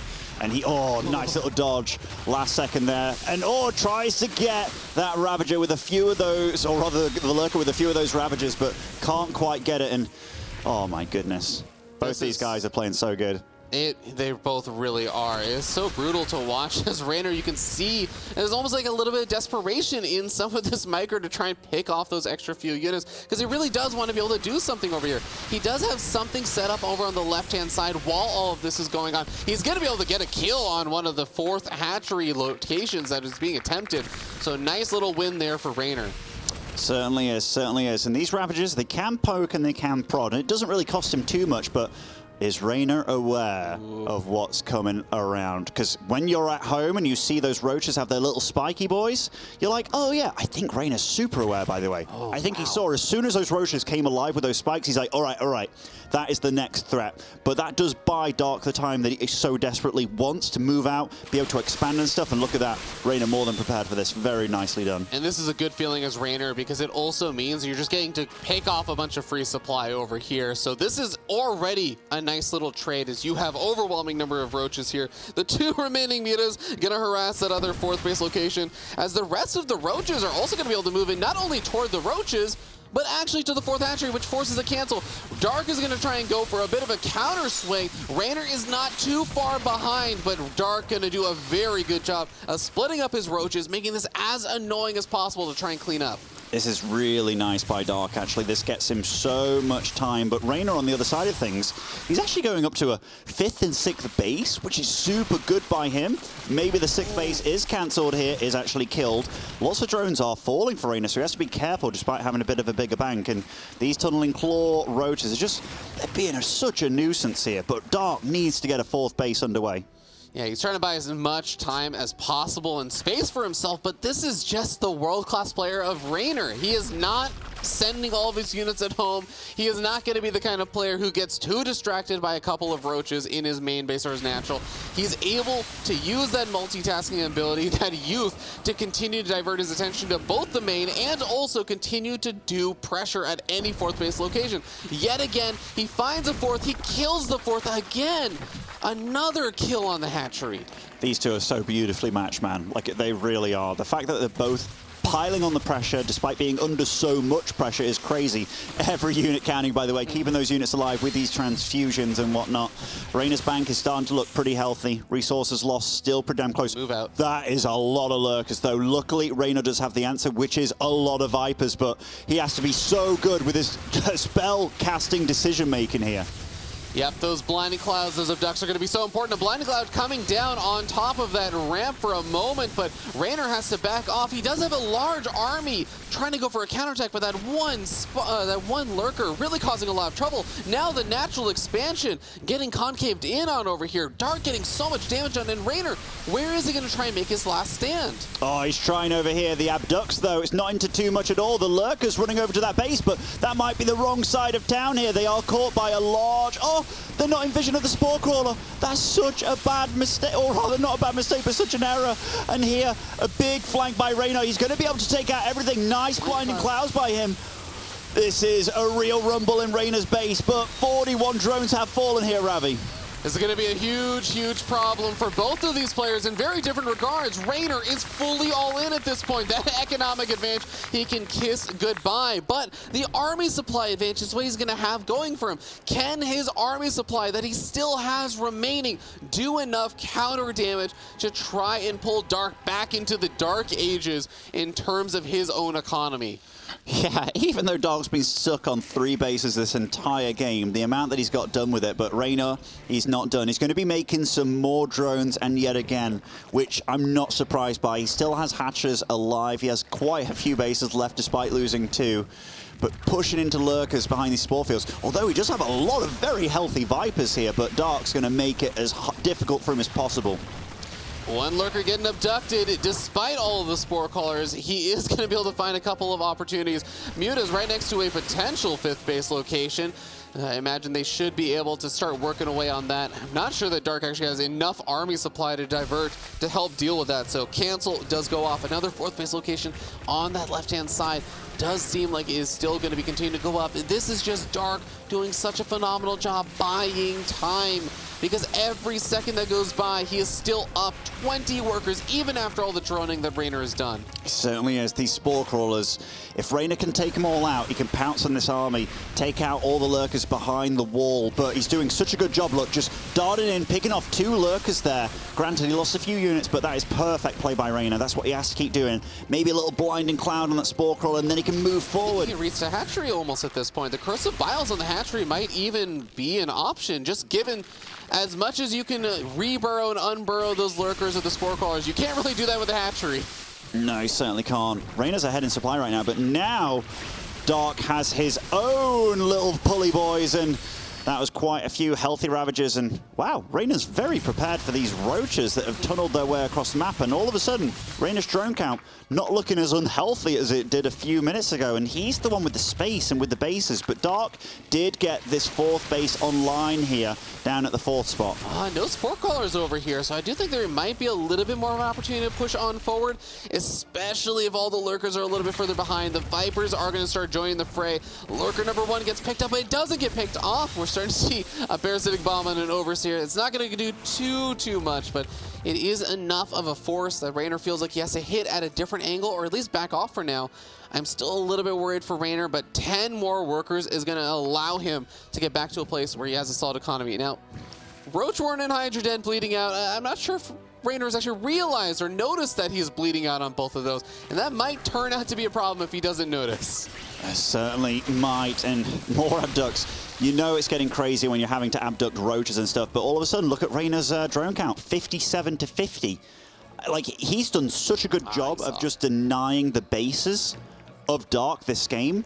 Like, very, very, very conflicting styles. He's starting to get himself into a really good position here. Yeah, I really think he has. This has turned into such a wishy-washy game in terms of who has been ahead. Now these 2 roaches going to come in over here, try and focus fire down as many drones as possible, which, like you said, funny enough, Raynor is ahead in workers, so he can afford to lose a few. And just with so many bases, he's still going to have that economic advantage, but is Raynor actually going to start getting into his own lurkers? Is he going to start getting into his own form of that high advanced tech? He has to. He has to. I mean, if he gets stuck on trying to kill him with Roach, Ravager, Hydra, Viper, I mean, technically, if you do take some really damn good fights, it could work out for you, but you're really banking on your opponent moving out and maybe making some errors, but Dark's army composition is absolutely a good one. Now he's starting to work on his armor upgrades as well. What's the lurker count at right now? 20. Oh my god. That's not something you take lightly. That is an armada of lurkers, not an army of them. My god, we are going to end up seeing a couple more of these roaches go on down. But this is also drawing the entire army of Raynor well away from Dark's side of the map. So remember, every one of these little run-bys, every time they're buying a little bit of extra space for Dark and potentially picking off a Hydra Den. Are you kidding me? That hero Roach taking down the Hydra Den. It's just a funny game at this point. 13 Vipers on the field for Raynor. That is a lot of Vipers indeed, and that can make a lot of magic happen. Small little detail there. I think Raynor noticed that the Hydra Den was getting target fire down. He threw down the Lurker Den right before it died. So now he can actually rebuild both the Hydra Den and have that Lurker Den still on the way, not delaying his own Lurkers, which I really like. Yeah, but this game it's a different gear now altogether. Like, for a while, they're both killing each other. Raynor came back into it, now Dark's coming back into it. Absolutely crazy. Like, yeah. I want to ask you something, Ben. That last game, we obviously saw a very, very long, drawn-out, solidified position from Dark. Do you feel like this is the kind of map you can do that sort of split map situation quite as easily? I feel like it is going to spread Dark out a lot more to try and do a split map 50-50 position compared to the last map. I mean, if Dark feels he can do it on this map, which so far it looks like he's doing a good job of it, he's a far better Zerg than I'd ever be. So yeah, I'm going to trust him. I'm going to trust him. But Raynor is getting into those lurkers with the upgrades, and I do feel that his position here, even though it's a weird thing to say, it's better than it was on Hardwire. Like, now he's got all these Vipers already done. Granted, no lurkers, which definitely sucks for him, but he's done such a good job of just shutting down everything that Dark's been trying to throw at him. Because these tunneled roaches, yeah, they've been doing damage, but they could have been doing a hell of a lot more. And if we look at the banks that accumulate in here, Dark, even though he's in okay shape, like he's not going to die anytime soon, it's still only on 4 bases. Third is mined out, by the way. He's practically a 1-base Zerg. Yeah, and that's exactly what I mean. I think that this is one of those maps where the 5th base is actually going to get really difficult to take. And taking a 6th base, you're going to start taking bases on the opposite side of each other, which really means you're spread out. Speaking of spread out, we do have parasitic bombs coming down on top of these Vipers and doing some good AoE. They're actually getting some abducts on some of these Vipers as well. Really, really nice damage with the parasitic bomb on Raynor's Vipers. Soften them all up to the orange. He's going to have to be so careful with those now. Oh no, this is like the worst thing that could ever happen for Raynor. Lurkers getting between all the rally points here, and vision-wise, it's going to be difficult to take them all down. That is so many lurkers. He still doesn't have lurkers of his own. And even when they do pop out, which they will eventually, I do believe, they're not going to have adaptive talons yet, just yet. And look at that bank that he once had. It's starting to diminish massively. The Hive did fall in the main base as well. Dark with some very, very clutch plays there. This positional play from Dark is really, really putting him back on the map. Blinding Cloud's coming down both sides. The parasitic bomb on these Vipers, soften them up to the red. A lot of them go pop. Only a handful remain here for Raynor. Dark is going to be able to claim victory here in game number 3. He leads this series up 2-1. I actually can't believe Dark did that. I started really believing in Raynor's situation there. Like, he had so many Vipers and stuff, but I think he got caught out in the middle of the map there. We saw the camera kind of zoom away a little bit, but so many parasitic bombs landed, and when you've got that many lurkers, I don't think Raynor really knew what he was dealing with, because he kept fighting, kept trying to deal damage, seeing the lurkers. But once they all accumulated and just darted across the map, I know that pain as a Terran player, Ravi. Once those lurkers get on top of you, you're in a lot of trouble, but oh my goodness, we're starting to see the first signs of frustration here on Raynor's face, and I'm not surprised. He's up against one of the greatest displays of ZVZ that we've ever seen. Truly and surely, this is such a tough style from Dark to actually pull off effectively, especially against someone who is so good at aggression as Raynor. Raynor is known as one of the best players when it comes to aggression, especially multi-prong harassment. You can see that Dark has just been staying so cool, so calm, so collected. Funny enough, and just missed it, but Dark was actually holding his own head, holding his nose, just, I think, absorbing in the fact that these 2 games have probably even taken a lot out of him. But if he wins one more, whether it be a fast one or a very, very long one, Dark is going to be the one advancing on to the semifinals. He just needs one more victory. Will Dark continue to be the Achilles heel of Raynor when it comes to these major competitions? I remember watching Raynor take down Cyril in the semi-finals at BlizzCon, but then when he went up against Dark, it's almost like he ran out of gas when it went up against him. But sometimes you can just have these style clashes, and whatever Dark's doing against Raynor, whatever he's done to get under his skin a little bit, it's working. This Zen approach that he has, just kind of being the rock in the river, just letting the water flow past him. Look at him, just yeah, he's feeling cool, calm, and comfortable in the games. Oh, what he's displaying is amazing. I almost want to thank the person who gave Dark the blue color for this match and Raynor the red color, because I really do feel like it's the epitome of what has been happening. Fiery red, aggressive play out of Raynor, booming economies are all the adjectives that come to mind for Raynor's gameplay. And Dark has been cool, calm, collected, ready, and waiting for so many of these games. It really does feel like it's been a clash of styles and almost personalities at this point. Absolutely, absolutely. I'm curious as to what the fourth map will be for both of these guys. Berlingrad, fairly standard map when it comes to ZVZ. Dark did handle it very well. Maybe Raynor needs to slow down a little bit. Maybe focus on the tech as opposed to just killing his opponent a little bit better. But it was a very difficult map for him to get back into. We can't forget that he did lose his third and almost died to one of these very early pushes. I think that is the most interesting thing about both of the hyper defensive games that Dark has played. In both of those games, Dark was initially the aggressor. Dark has been the one throwing out the attacks and getting in Raynor's face first. And I'm interested to see how things go. We're getting on into it. Fourth map, life on the line. If you love him, if you support him, big, big cheers out there for Clash's Raynor.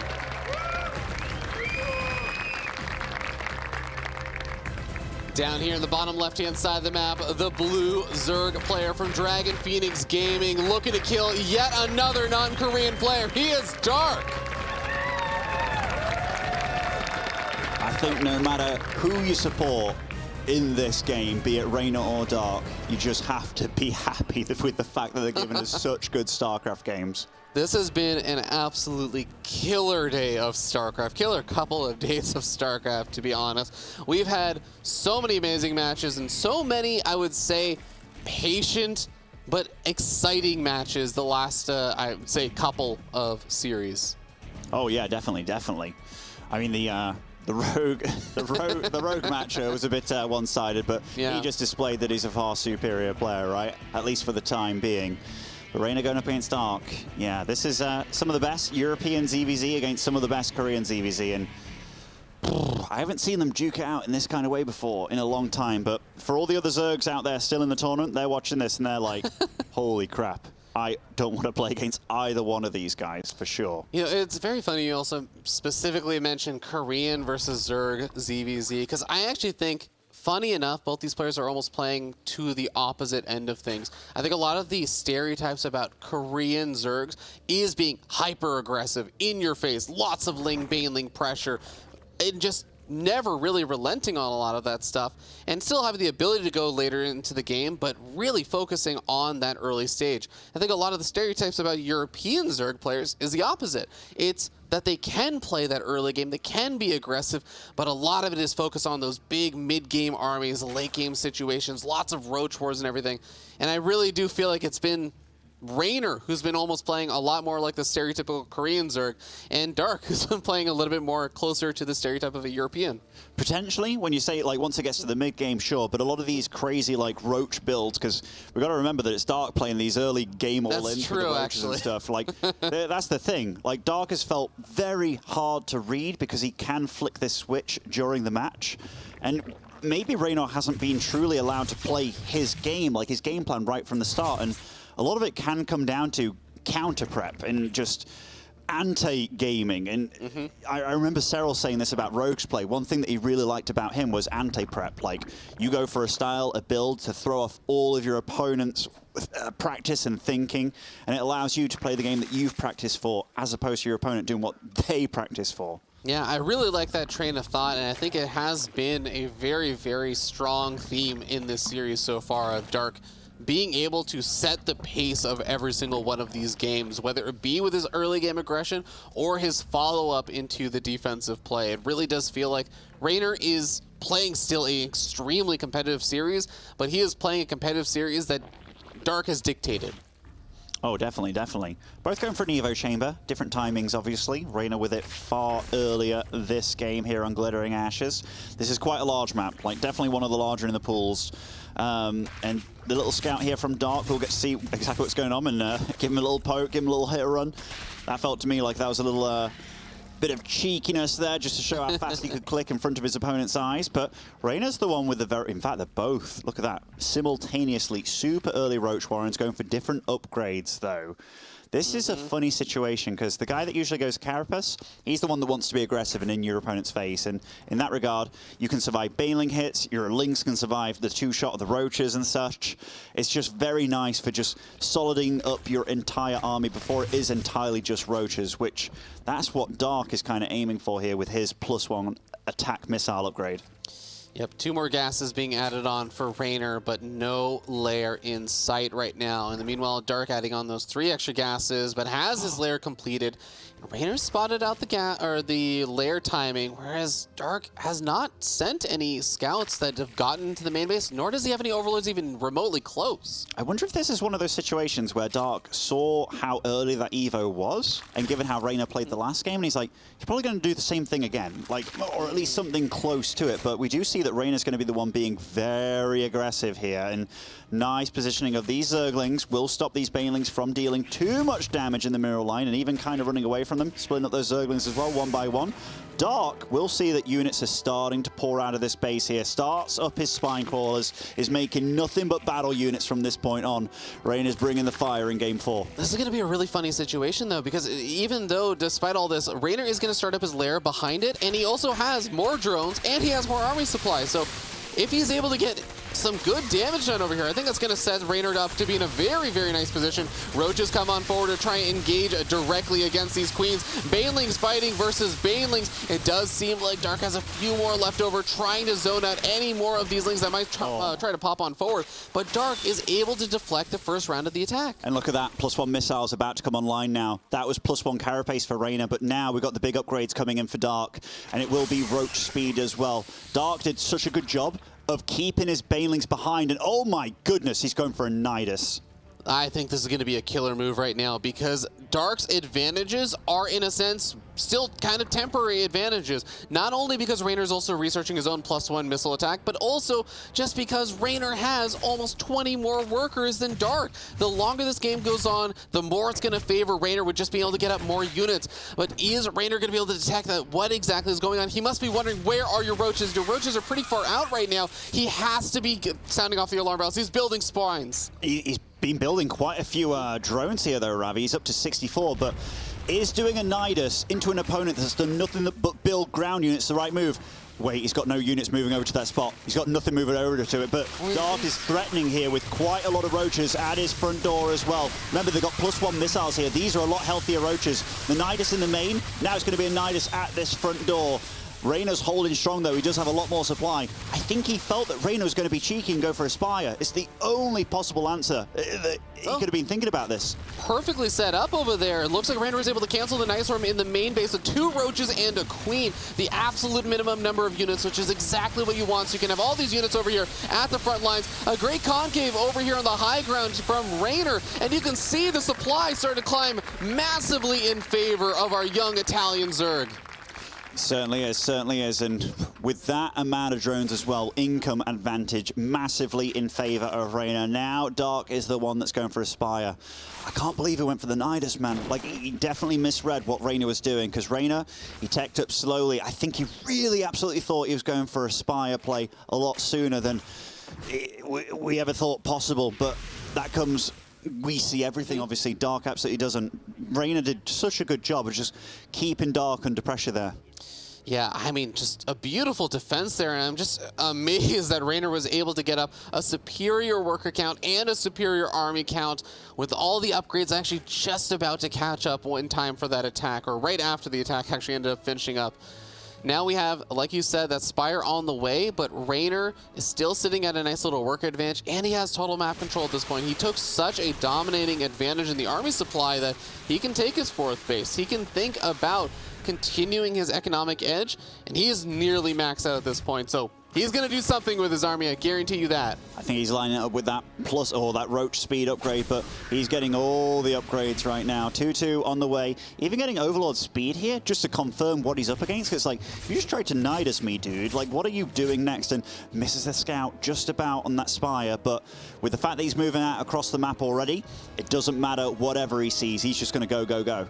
Yeah, the number of mutas that can be made right now by Dark is going to be extremely small. It'll add in a lot of extra DPS. It'll definitely help out a little bit with the defense, but it is not going to save the day unless he can also take some good trades with his actual army itself. Overlord starting to go down, actually supply blocking Dark at a very critical moment. Mutas have been revealed, and it is go time for Raynor. He charges on forward. He tries to overwhelm Dark with the superior numbers and the superior upgrades, dodging out of the bios. Both sides are. Raynor eats his own bios because he knows he is so far ahead in supply. He feels like he can afford to do it. The Spinecrawler adding quite a bit of damage. Is it going to be enough? I'm not sure, Ravi. I mean, he's got better upgrades with this as well. The Muta's dealing constant damage, but it just looks like there's too much Raynor at this point in time. Nothing but roaches coming out of the Italian. Nothing but roaches on both sides of things. The Mutas, yeah, they'll tickle these roaches to death, but at what cost? The drone's having to run away as well, which is a great sign. Look at that supply for Raynor. Even making a bunch of Hydralisks behind this. I think he's definitely got this one, and Dark's feeling the pressure. Dark gonna finally start to clean this up, but like you said, Ben, at what cost? So many drones going down, and these mutas are not in high enough numbers to threaten a massive counterattack. They don't have the ability to just wipe out a mineral line. You already mentioned the Hydras coming on out, but on top of that, there are Spore Crawlers ready, there are defenses ready, and there are upgrades already finishing up over here for Raynor. Raynor already had a +1 Carapace upgrade against Dark. He's going to have 2 Carapace upgrades against those mutas. Yeah, and that helps a lot for these Hydras as well with dealing with them. And I dare say when Dark sees this, you just saw the shift in his body, right? That was like a, oh crap, you're already more than prepared. And I don't think he even knows how bad a situation he is in until he saw those Hydras. But he's going to start marching across the map, and I don't think Dark can hold on to this one. He's got a 60 supply deficit here. Oof. Ben, despite how incredible Dark's defensive capabilities have been in this series so far, I don't think Dark can hold this one. I will be amazed. I will be perplexed and proclaim Dark as the best defensive player of all time if he can somehow make it a hold happen over here. But I think Raynor is going to make that nigh impossible as he charges on forward. The Hydras, the Roaches, dealing out the DPS. The Mutas come home to help try and defend, but it is simply not enough. Raynor ties it up. This series, you know, we deserve it as fans. These guys deserve it as players. Is going down to the rubber match here. 2-2 apiece. And regardless of what happens today, mate, they are both some of the best Zergs we've ever seen. This could have been a grand finals, and I don't think anyone would have batted an eye or thought anything. It has been grand finals before. You know, it was the BlizzCon grand final where they were both the 2 best players in the world, pretty much. And here, meeting in the quarterfinals, it's a shame to see one of them go. But that is what Katowice is all about. This is the World Championship. This is the LAN that we've all been waiting for over the past 2 years.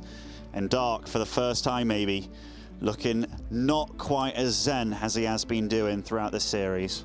It is difficult for even the absolute best of players to remain totally calm, to remain totally composed after such a long and grueling series, or long and grueling tournament, or long and grueling year to get here, and know that it all comes down to one map that decides whether or not you have a chance to continue on forward and potentially claim another global championship, or whether you get knocked out in the round of 8. Oh, by golly, by golly. Can you imagine? Right now, both these players guaranteed $20,000. Moving on to the next stage guarantees you $40,000. And for both these players, with how well they're actually playing, the world's the limit. $170,000 is first place, but it just goes up crazily from each step onwards. Both of them want it, but more so than the money, the prestige. Raynor, the reigning Katowice champion. Dark, pretty much the reigning BlizzCon champion, which, you know, he's going to be forever pretty much at this point. But yeah, crazy, crazy stuff to think about. Raynor getting a cheeky smile on his face as the crowd continues to cheer him on, feeding him some energy, something that I think Raynor has absolutely been vocal about missing, that offline event experience. The fact that he has been one of those players that plays better in front of a crowd, we have absolutely seen as we get the chance, calling out for Raynor to take one final map here in this best of 5. Raynor's like, hey man, can we sort out this chair because I can play even more perfect than I have been playing so far. So I'm just going to get that sorted out for him. The throne should be higher. The throne should the throne should be higher of my championship. Yeah. Absolutely, absolutely. Dark sat there, ready, poised. What will the final map be between these two players? In fact, it could be a real weird one because at this point, this is kind of the map that they left out almost. Like we played both their picks. This almost to me, Ben, would have been my guess of Pride of Altaris ending up as one of these maps where neither one of them wanted to veto it, neither one of them wanted to play it, but we've already seen that, so I'm not even sure. Blackburn maybe as an option or something along those lines? If it is Blackburn, I'll be very surprised, but it absolutely could be. I mean, what's left in the pool? We've got Blackburn, Curious Minds, and then I'm doing that pro gamer thing where it's like, I have no freaking idea about the last map. Yeah, I'll let you stay on that ledge yourself there, Ben. I'm feeling fine over here, not attempting. I was just thinking about the maps that are still in the pool, and I was thinking about Beckett, but obviously that's not there. Anyhow, guys, we're going to go to a short break and let these players sort out their stuff. Stay tuned.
We are back, ladies and gentlemen. Game number 5 is the only thing remaining in this series, but can you believe it? If I told you that this is just the first quarterfinals, we still have more matches of StarCraft after this incredible series. We still have Maru versus Serral coming up later, to Muslim. What a treat. I mean, I've been waiting for that matchup for like 4 years now, for real. At least on LAN, you know, where they're both on absolute equal terms. But, oh, gotta forget about that one for now. Dark versus Raynor, 2-2. $20,000 guaranteed right now, but Potentially $170,000 for either one of these. $20,000 extra just for this single map. And also the chance to be crowned world champion.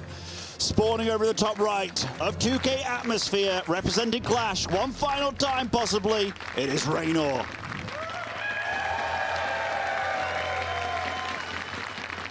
And down over here in the bottom left-hand side of the map, a man of patience, a man of power from Dragon Phoenix Gaming, he is Dark. Almost sad to see either one of them go out at this point, honestly. Like some of the games that they've both delivered. Raynor dominated his group stage, has looked phenomenal so far, even in this series, honestly. And Dark, you know, came second in that group stage, only to Serral. Absolutely dismantled Trap. Like they just looked a different class altogether. And then here, locking horns with Raynor, the young Italian. Oh, beautifully matched. This is the kind of series where no matter what happens afterwards, the amount of respect that both these guys have gained for one another just goes through the roof. 100%. I am almost a little bit grateful that it is the unbiased game of StarCraft, something that does not care about your history or anything, that decides who is going to advance on, because I think it would be heartbreaking if anyone else had to figure out which one of these players didn't deserve to move on. But StarCraft in these tournaments are a cruel, cruel situation sometimes, and it is a brutal, brutal world. Only one player can be crowned a champion, Ben. Certainly is. But both these guys, titans of the Zerg race, still all the 5 best Zergs in the world still remain. Raynor, Dark, Solar coming up next against Hero Marine. We still have Serral, obviously, and Rogue over there in the other side of the bracket. Oh, it's a treat for Zergs, man. There's so many of them, so many of the good ones left. They're so consistent, these little buggers. Yeah, they are doing incredible, incredible work here in these games and showing us some fantastic games.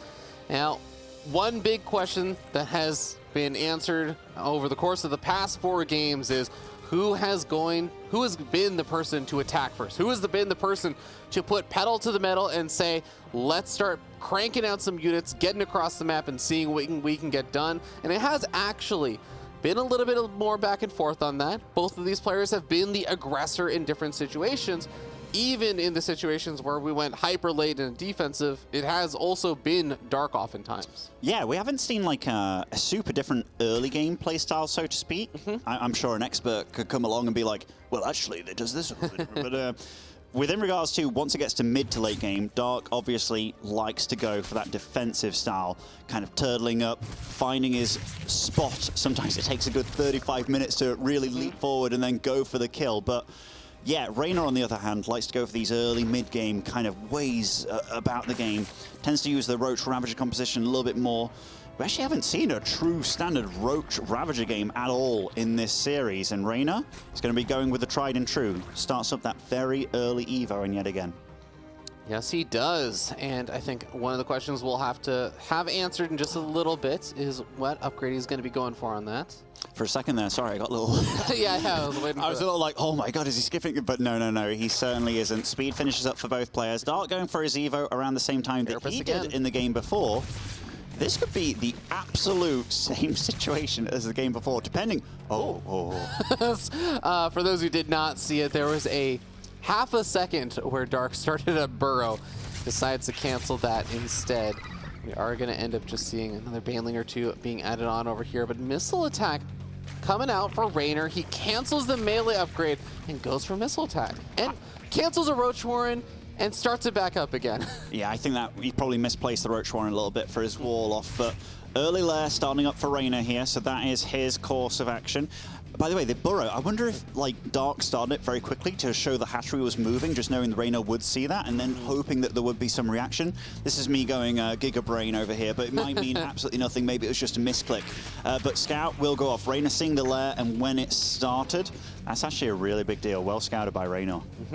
Being able to have the information really irons out a lot of possibilities. It's not so much about what build, knowing exactly what build you will be up against, but it really, really removes a lot of the possibilities of builds you know you won't have to worry about. Yeah, definitely.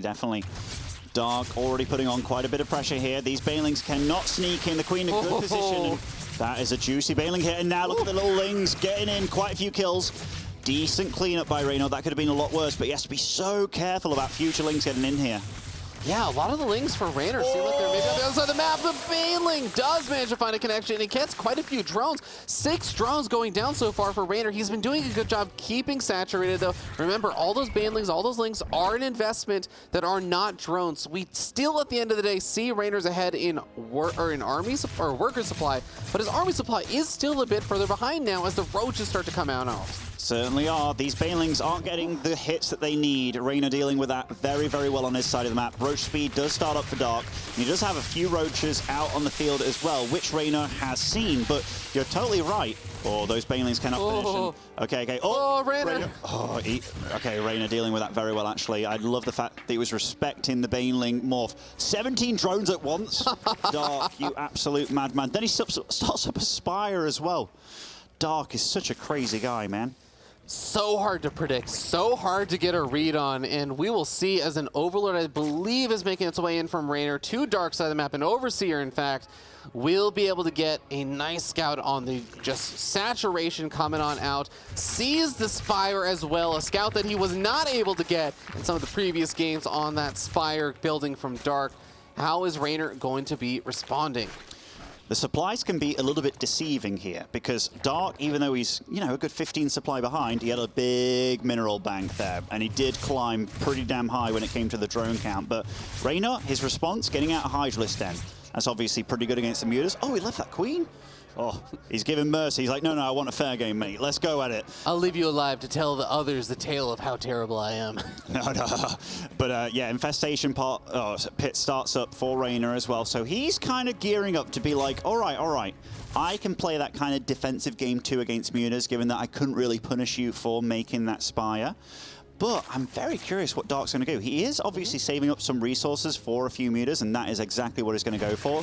And Raynor wants to spot exactly what's going on. Does have the Overlord speed, obviously, so this Overseer is super damn quick. But if Lurkers get out for Raynor, that's going to be quite a head start for him when it comes to tech of the main army that you want to go for. And very much so a role reversal from some of those longer games we've seen in this series so far.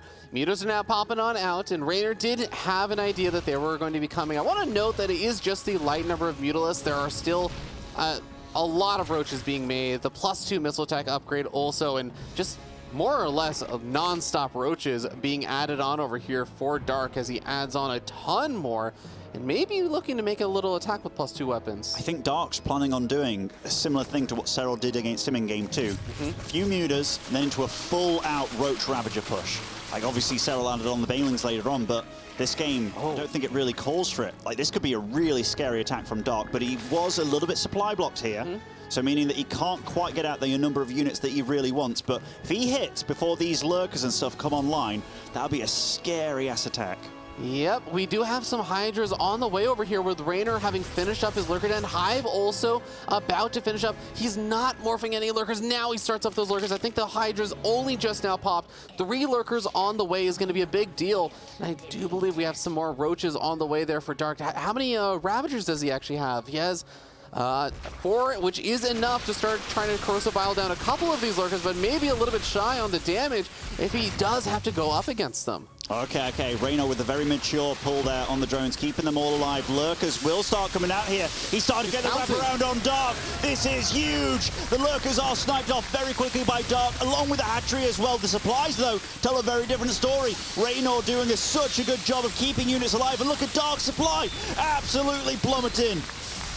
Raynor doing a fantastic job just cornering that army, saying if you want to get the hatchery, you can get the hatchery, but I'm going to get your entire darn army. We see more roaches on the way for Dark as he tries to replenish the supply he just lost. The Muta are going to try and buy a little bit of time, and Raynor reestablishes his base, adds on some more Hydras, and I assure you, thinking about trying to find a way to replenish that Lurker count, and he's going to be in a really solid position if he's able to just take advantage of the Lurkers again.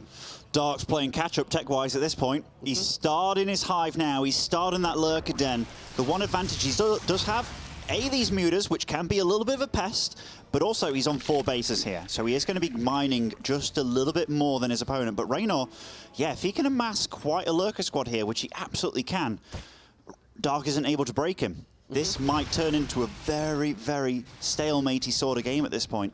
What's going to be interesting to me is whether or not Raynor feels comfortable moving out once his Lurker upgrades finish up. Since he's gotten that high for a bit, he's got that upgrade getting closer and closer to finishing. He's also closing in on a maxed out point. I really wonder if Raynor is going to think this is maybe a bit of a time to shine and to get up into my opponent's face, put a little pressure on before my opponent can get out Lurkers himself in high numbers with those upgrades, or if he's going to be holding back. And right now, as the upgrade finishes up, we see Raynor remains at home, starts up +3 missile tech and some additional drones. He's going to try and draw this out a little longer.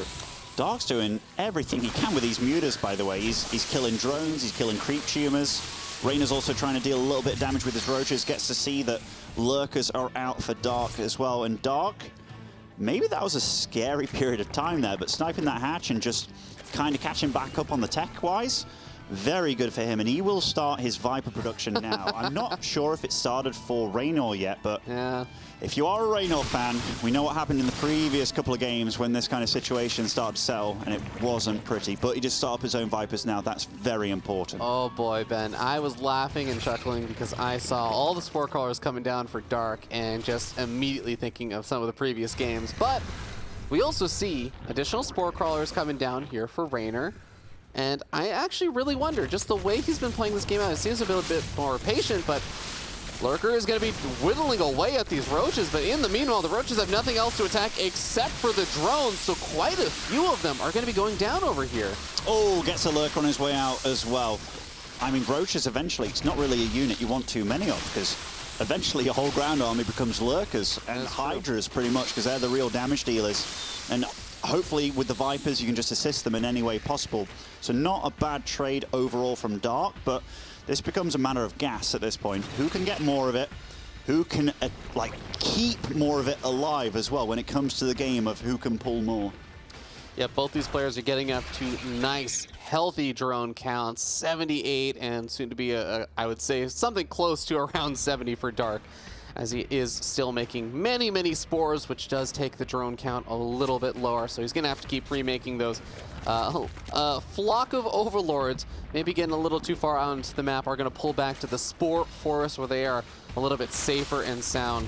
But nice little snipe off over here from Raynor. I think he should be able to get this hatchery without too many problems. This was like the first base of Dark I've seen in a while that wasn't covered in spore crawlers and lurkers. Yeah. Like, Raynor's probably as surprised as we are with the fact that that was as easy as it was. But for Dark in this series, it hasn't felt like he needed 5 bases. It was like, okay, I need 3 or 4 really to get going. So even though it's a sigh of relief for Raynor, just keep him at bay. Still, we know Dark is very dangerous.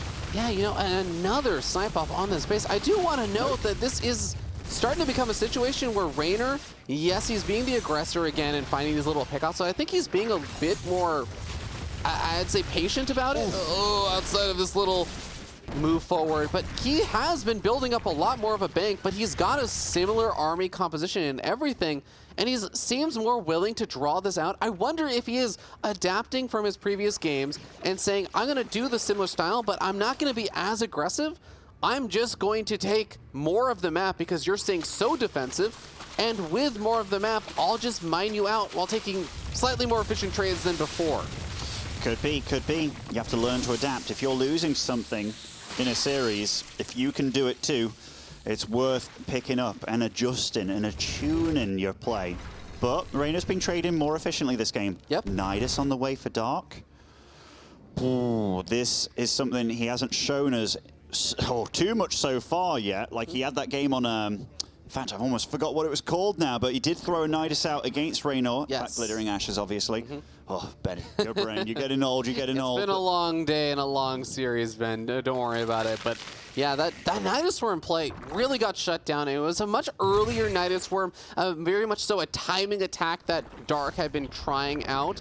In this situation, we're going to see the Overseer come on forward, but as that Nidus Swarm is finishing up, we already see that there are a few Spore Crawlers or Spine Crawlers being built over here. Not sure which those are. They certainly are. In fact, there's not too much coming back over Spines, here. Actually. I think this is going to get up. Yeah, the Spines are not going to finish in time for this. Oh, and okay, only 2 Lurkers. I mean, Again, I have PTSD from this kind of situation as a Terran player. Oh, okay. Now I'm getting true PTSD, Ravi. This could be a main base that is almost forfeit, but Reina luckily does have a lot of Vipers here, but the Lurkers getting good position. That's a lot of Lurkers. It certainly is, and this is going to be very hard for Reina to clean up. He does have vision. In fact, Dark doesn't have vision at all, does he? Where's his Overseer gone? Oh, that's going to be a big problem. I think it's a little bit further back. Now, we do end up seeing some of the Lurkers get behind the mineral line, starting to pick away at some of those forward units there from Raynor, but Raynor is definitely getting the better end of a lot of these trades. Doesn't end up losing that much. I think Raynor, what he did there, I think he sniped the Overseer. It has to be the case. Like, I think he abducted it immediately, realizing the weakness of that army, and then utilized his own Lurkers very well. Now Raynor looking to do some counter damage, quite possibly on the left side of the map. Raynor again, though, he's absorbing the map, expanding more than his opponent, but he can't get too carried away. I think this is such a massive difference from the previous games, Ben. You saw the resources lost tab, as our wonderful observer was pointing out earlier on. Raynor is drastically far ahead in terms of cost efficiency, and you look at the bank that he has. 6K in minerals in the bank, almost 3.5K gas. Dark is just trying to remax. He's remaking drones to make more spores. Those buildings are going to be an unaccounted for advantage that Dark has that isn't reflected in the supply or the army counts or the worker counts. But at the end of the day, if the game continues at this exact kind of pacing, Raynor is actually going to be the one that comes out on top. This is such a hard map to split, though, in this matchup. Like, it really is. Because technically, what does Dark do? Does he go up the top left of the map, or does he secure the bottom 3 bases? It's a difficult choice. It really is. It looks like he's going to be going for the bottom right 3 bases, but that's where Raynor is postured. And Raynor, he's not playing. Oh my goodness, that was a right meat grinder. But Raynor's postured not to be super aggressive here. It's just trying to slow down Dark, really hold him on this side of the map. He's even got an army postured on the far left as well. He is getting ready to hit from multiple sides and forcing Dark to be ready on multiple different angles. All the Vipers are down over here on the south side for Dark, but he's also got a ton of spores, a handful of these spines, and a lot of lurkers. These Vipers are going to have a hard time finding too many abducts, but we'll see if Raynor decides to go for any regardless, even if he just decides to go for the Overseers or something to knock out some of the gas units. Certainly. Lurkers here, there, and everywhere, just trying to deal whatever harass they can, being very, very annoying. Raynor's already accumulated a really sick bank, man, so even if he does lose an army, as long as he's given time, he can absolutely get it back. And look, the War of Vipers has begun, and quite a lot of pulls going down from both sides here. Nice Blinding Cloud to try and stop these Hydras from dealing too much damage from Dark, and both of them realizing that they need more Vipers. Yeah, I do think that there is a little bit, again, of a difference here. Raynor isn't constantly trying to poke forward and force in a fight on multiple different angles or constantly trying to posture around.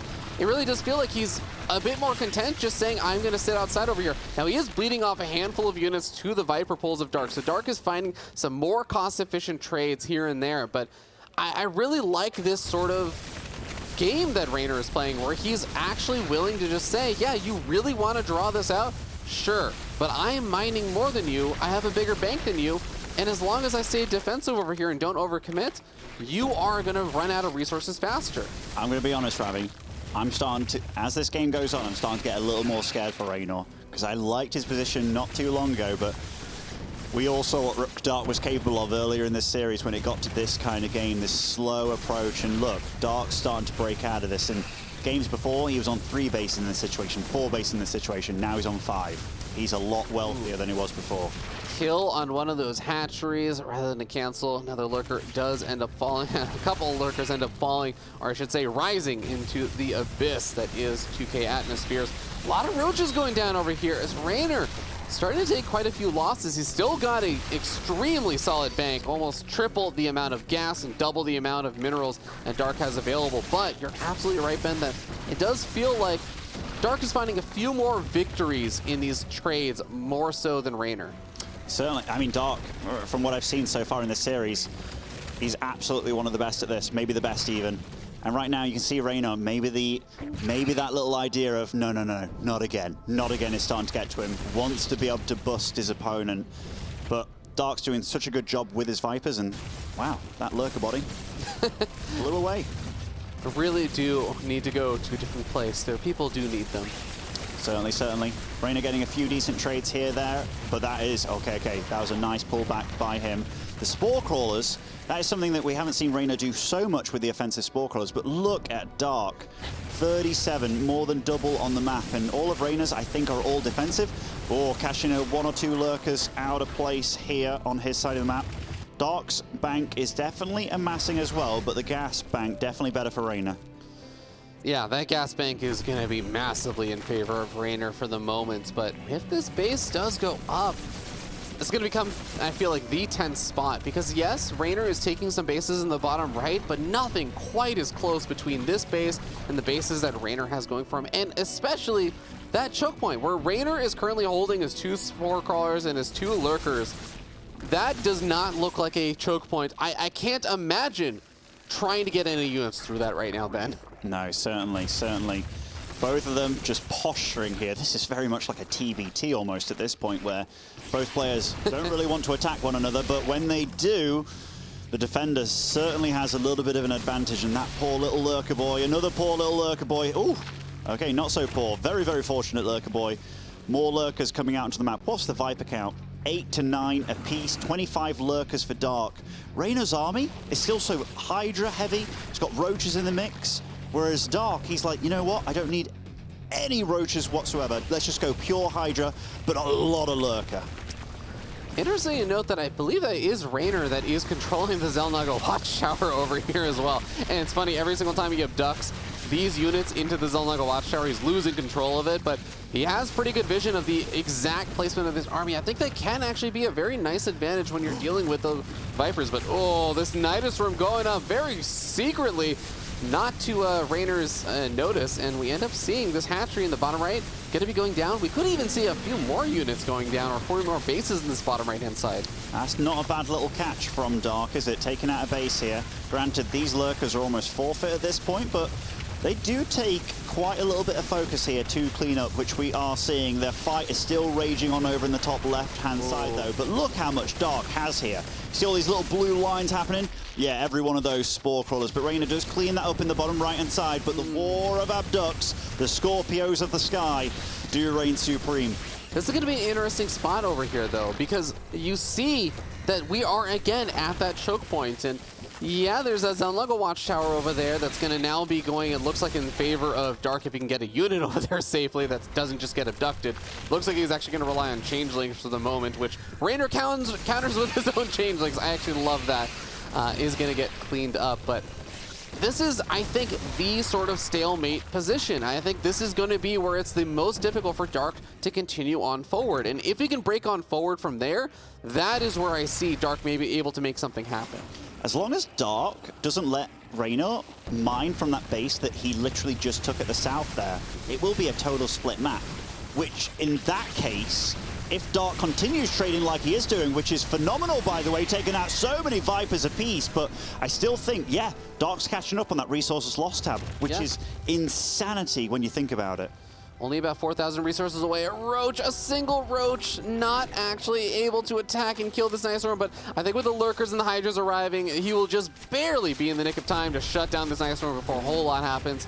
He is able to do that. I'm actually really curious, Ben, how would you feel about Raynor getting Nidus Rooms up of his own just for some extra mobility on his units? I mean, it could be decent, but I mean, what's the goal with the Nidus? Is it to shut down bases that Dark isn't taking? Is it to take out the Hive in the main, which there's so many spores knocking about, right? Yeah. Like, getting a unit there is so damn tricky.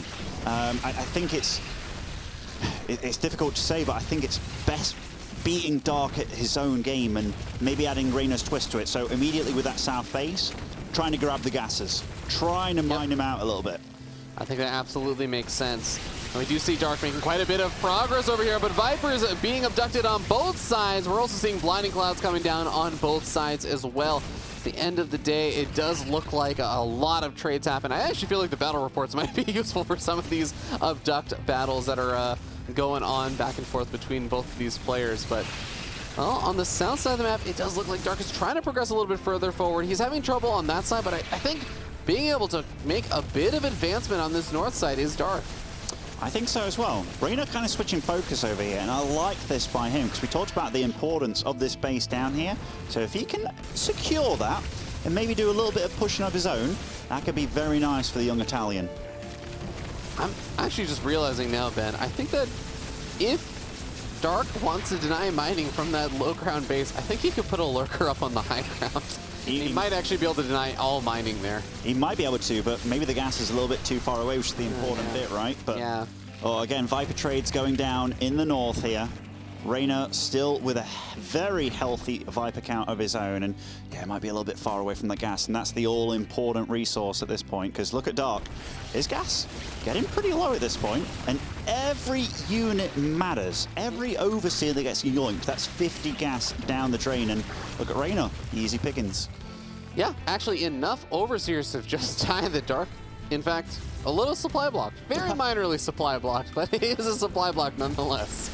I do like the fact that he's going for a Nidus network on that base that's literally right next to his bases as well. But you know what? It actually makes a lot of sense because he is being contained out of that base by lurkers on the high ground.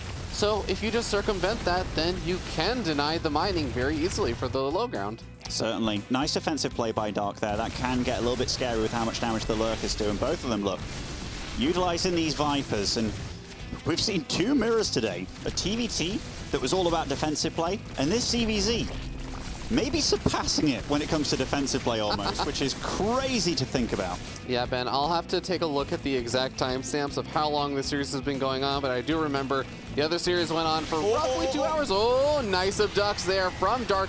Gets a parasitic bomb out at the very last second. Actually, two of them, but not going to be dealing enough damage to pick off any of those Vipers. And this lurker play from the Nidus Horned lurkers. Oh, the Hydras over here for Dark, though, getting caught by Raynor. Raynor getting some massive pickups here. Until that happened, I thought Dark was absolutely finding his way back into this. But as soon as that happened, Dark's head, he knew he made a little bit of a mistake there. A bit of a boo-boo. You saw it absolutely shift. Gas bank is gone. Dark actually has next to no gas, and Raynor is almost at 9,000 gas. Yeah, Raynor's definitely playing a smart game when it comes to zone control and map control, and definitely taking it more patiently, isn't he? This is really good play by the Italian. This is absolutely insane. I love just the adjustments that Raynor has been making, just being more patient. And he hasn't actually been going for the massive Spore Crawler Forest or anything like Dark has, but he just seems to be more willing to do very minor skirmishes on the outskirts rather than trying to find angles and commit hard to them. No, certainly. Look at this. Both of them would love to engage and just obliterate the other one, but how do you do it with so many lurkers on the field? Lurkers, absolutely one of the best units here in this situation for just destroying large amounts of ground on the floor. And the Vipers, they're the best at making those lurkers redundant. So that's why you see this mix being so prominent. Yeah, I want to stress, by the way, as we see more of these abducts coming out for both sides, that this is truly an exhausting style to play. This has already been an exhausting event again, but both of these players had to play series earlier today. They've been at the venue, they've been waiting around, they've been practicing, gearing up, getting ready mentally for this match, and then you have so many games that are like this where we've already seen many times before that singular mistakes can really cost you so much. Raynor didn't have to play earlier, though. That was good for him. Yeah, that is true, actually. That is a very good point. Raynor coming in a little bit more fresh, but I will say I've seen him at the venue the entire day. That's true. He's been prepping. Look at that gas income, by the way. It's Dark down to literally like 5 geysers at this point. In fact, 4 geysers. He's really going to have to break out of whatever's happening here. And Raynor's, look at that, 11k, 10k. But he still can't really do much with it, just because... Oh, that is a massive switch down to the bottom, though. The entire army, more or less, does rotate down to the bottom. And actually, this is going to be the response here from Raynor. He says, okay, let me kill everything here on the top left-hand side. And you know what, Ben?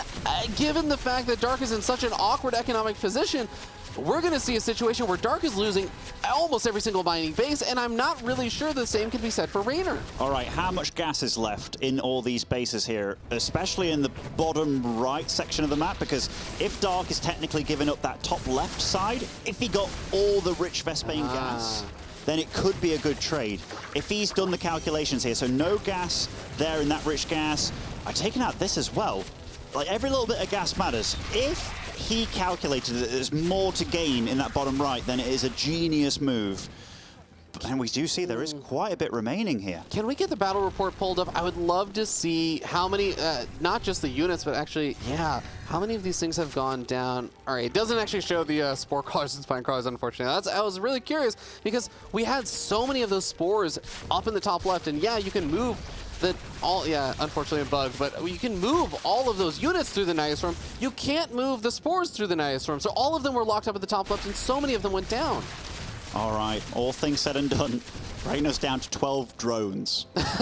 Well, thankfully he does have close to a 9K bank, so he can get away with fewer drones, but I'd actually say it's a bigger problem than Dark. If he wants to take all these bottom right-hand bases, that's all well and good, but if you're maxed out and only have 21 workers, I don't know how long it's going to take you to mine out those bases. It's going to take a little bit of time, but time is what he has. Or maybe not. Reyna's sharking around. Raynor, I love the fact that he's getting more lurkers in the mix, realizing how many Dark has here, because those lurkers are really the bad boys of the ground. But a lot of Vipers on both sides. Oh my goodness. This almost turns into a game of Warcraft 3 at this point, when it's all about the micro of both of these armies. There's still a lot of gas in this bottom right, by the way. Like, a lot of gas. I think that was a really good move by Dark to go for it. I think part of the problem here, though, is that it's not just a gas limitation for Dark. He's also down to 800 minerals as well. I think he needs more drones to actually keep up with how often these two players are trading, because I actually think in terms of how often Vipers are getting abducted or Lurkers are getting abducted or Hydras are getting picked off, even the Overseers going down, I actually think these two players have been trading often enough that it will be more than 24 workers worth of mining. I didn't quite get that. I think these players are losing more resources than 24 workers worth of mining can mine per minute, basically. I think that Dark is actually going to slowly start losing army supply because I don't think he can replace it fast enough. Potentially. But we'll see what he can muster here, because it's so hard to attack, man. And as long as he has Spore Crawler fields and stuff, and if Reyna gets impatient, all it takes is for one move to go awry on his side. And even things like this, every time that Reyna takes a fight, all right, so there was about 5,000 gas left in this, or in fact, I think there was like 7,000 gas left in this bottom portion of the map. So we've got, 2k a piece here. I think like 2k a piece at the bottom bit. Obviously, there's none in this rich gas. Yeah, a good 3k over there as well. So we absolutely can catch up. Even a little bit of gas over there, but maybe it comes down to the wire and we start going for that as well. But truly mining out the map. How much was, okay, so about 2.5k over there. Okay, that rich gas as well. Oh, I mean, Serena's still going to be ahead when it comes down to the gas count, and especially if he makes little trades like that. Nice Viper play. Yep, 8 Vipers to 6 right now. More Vipers being made there for Dark, I believe, as he does dip down from 700 gas down to 350 or so. Raynor's gas count isn't going as high as quickly, but again, it is still just a bit higher, and now we're starting to see more of these Vipers, more of these Overseers getting picked off. Dark is actually a little bit supply blocked, so he can't replenish any of that supply he just lost. He's making a bunch more Overlords. This is becoming, again, a tense situation. I do feel like it might be in Raynor's best interest. Obviously, he's still entering to take cost-efficient trades, but if he can find a way to break through, there is a timing window where if he breaks through, Dark is not going to have enough of a bank to actually replenish it. Potentially. A little bit of a cheeky Spore Crawler also finds itself over here with that Lurker. Which is quite funny to see. Raynor, he knows that that bottom right-hand side of the map is an absolute gold mine when it comes to that extra gas that Dark can get, and he knows what a cockroach he's been in the series as well, managing to muster himself out of these horrible situations. But Dark, for the first time, is having to fight far away from creep without all the Spore Crawlers, and you can see how much of a difference that's making for Raynor here. This is Raynor's playground. He is continuing to find so many of these abducts, so many of these pickoffs, finding Lurker after Lurker, Overseer after Overseer. So many Overseers have actually gone down, 19 of them. Finding a Viper as well as a Blinding Cloud gets thrown down, but to what end? Still ends up getting picked off, and Raynor still continuing to keep a hold of that bank. Down to 4 Vipers actually is Dark. Yeah, Raynor's actually trading super well now. Like, you might be wondering, well, why doesn't Dark back off? Why doesn't he get to his Spore Crawlers and stuff? I think he's really utilizing the vision on this Watchtower, but he's going in for it. Yeah, he certainly is. He realizes that maybe Raynor overstepped his mark, but oh my goodness, Raynor's trading really well in some of these engagements. I just think without unbelievably good blinding clouds, which is going to be tough with only 3 of those Vipers, it is going to be really tough to find an engagement into that kind of number of lurkers. More of these Vipers getting picked off. 2 Vipers remaining now for Dark, and he's actually just replenishing almost entirely on Hydras. And his bank is gone. He has no more minerals. He has next to no gas. He's continuing to mine off of these remaining bases, what workers he has. But at this point, these following engagements are going to be off of just 2 Vipers versus 7. That is not a fair fight at all, Ravi. Several more Vipers in production, and Rainier's got money for days at this point as well. These next few fights, like Dark, is in a real grim place. And Raynor, I think, is realizing now that this is going to be such a tough spot for Dark that he is not really able to cover all Dark's going to go for a big push. Yeah. I think he realizes what kind of terrible situation he's in. And if Raynor doesn't know about this, he could find himself in a real bad position, because running back into position to try and defend against that many lurkers, it could still run all awry for him. Oh, one of the Vipers gets picked off. The second Viper gets picked off by a Spore Crawler as well. Raynor comes in with a flank of those Hydras on the top side, but they get picked off very, very quickly. Raynor dropping in supply, but so does Dark. A lot of these Hydras are now going to start being able to push on forward into Raynor's territory. These Vipers need the extra support. They need to be able to keep these lurkers alive. And Raynor climbing in supply at 16 Hydras, 12 Roaches, 10 lurkers are on the way. I think Raynor's done it, mate. I think he's absolutely done it. This amount of units that Raynor has, no Vipers left whatsoever for Dark. Dark realizes he's done a little bit of damage, but he's now on the run, and look at that. Easy pickings for the Italian. Dark running away, and he can't do anything against this army. His army can't shoot. Now he's going to see all these lurkers still alive, and look at him. You can see it on the webcam. He knows that this is it. He can't beat that army anymore, and this, salt in the wound. GG! Raynor takes it. Oh my goodness, he moves into the semi-finals here. The reigning champion of Katowice. What a performance. Absolutely unbelievable. Raynor battling his heart out for literal hours against Dark. 2 champions head-to-head in the round of 8.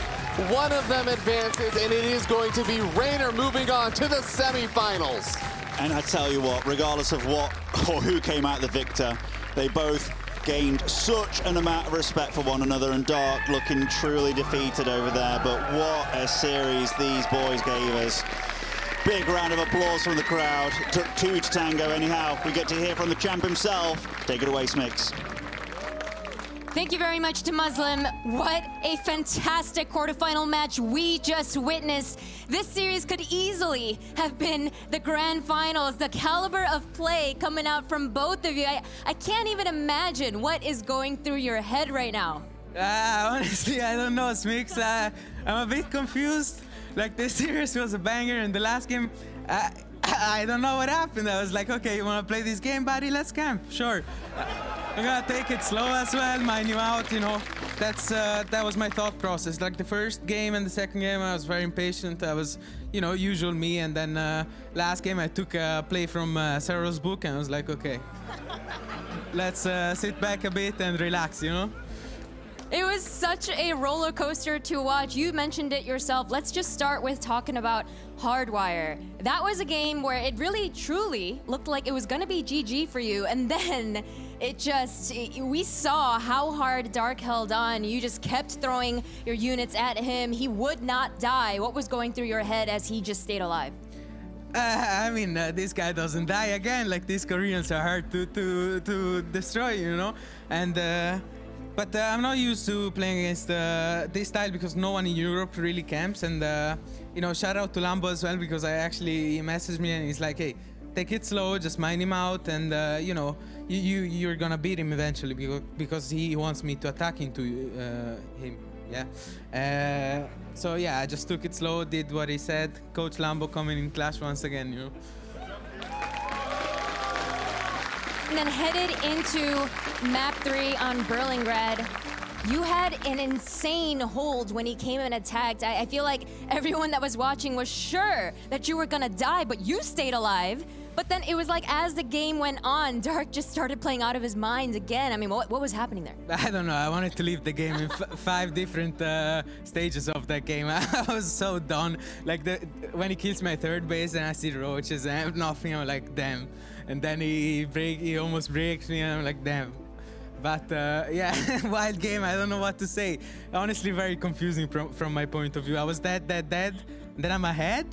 And then I'm dead again? Like, what is going on? So yeah, I actually don't know what happened in that game, honestly. I think it says everything that I have to ask about. Yet another map I have to. 2000 Atmospheres, the final map of this series. I think everyone, again, was just biting their nails, so curious about who was going to come out on top. He had the lurker count advantage, but you did such a good job. You were so damn rich, and eventually we saw that was such a huge reason about how you came out on top. But, you know, were you sure that you were going to come out at the end, or were you unsure during that entire map? Honestly, when EA moved me with the lurkers, I was getting Thunderbird vibes from me versus Yona, but from the different point of view, you know? This is the YOLO EA moved the lurkers all over again. But no, eventually I held on. I had like 16 Vipers, 5k, and as soon as I saw he had no Vipers, I was like, damn, this is it. Well, that was some world-class ZVZ, and now you are through to the semifinals. You're going to be facing either Solar or Hero Marine. Knowing that it's going to be one of these two opponents, what do you think about your chances about making it to the grand finals this year? As I said at the beginning, you know, I'm always confident. I mean, going into a series not being confident, I think is just asking to lose. So, you know, I'm always confident. Obviously, I'd rather play against Solar because who wants to play against Big Gabe? You know, no one would want it. So yeah, looking forward to the Big Gabe win, and hopefully he loses though, because I really don't want to play him. So yeah. Give it up one more time. Rainer through to the semifinals here at the Intel Extreme Masters Katowice.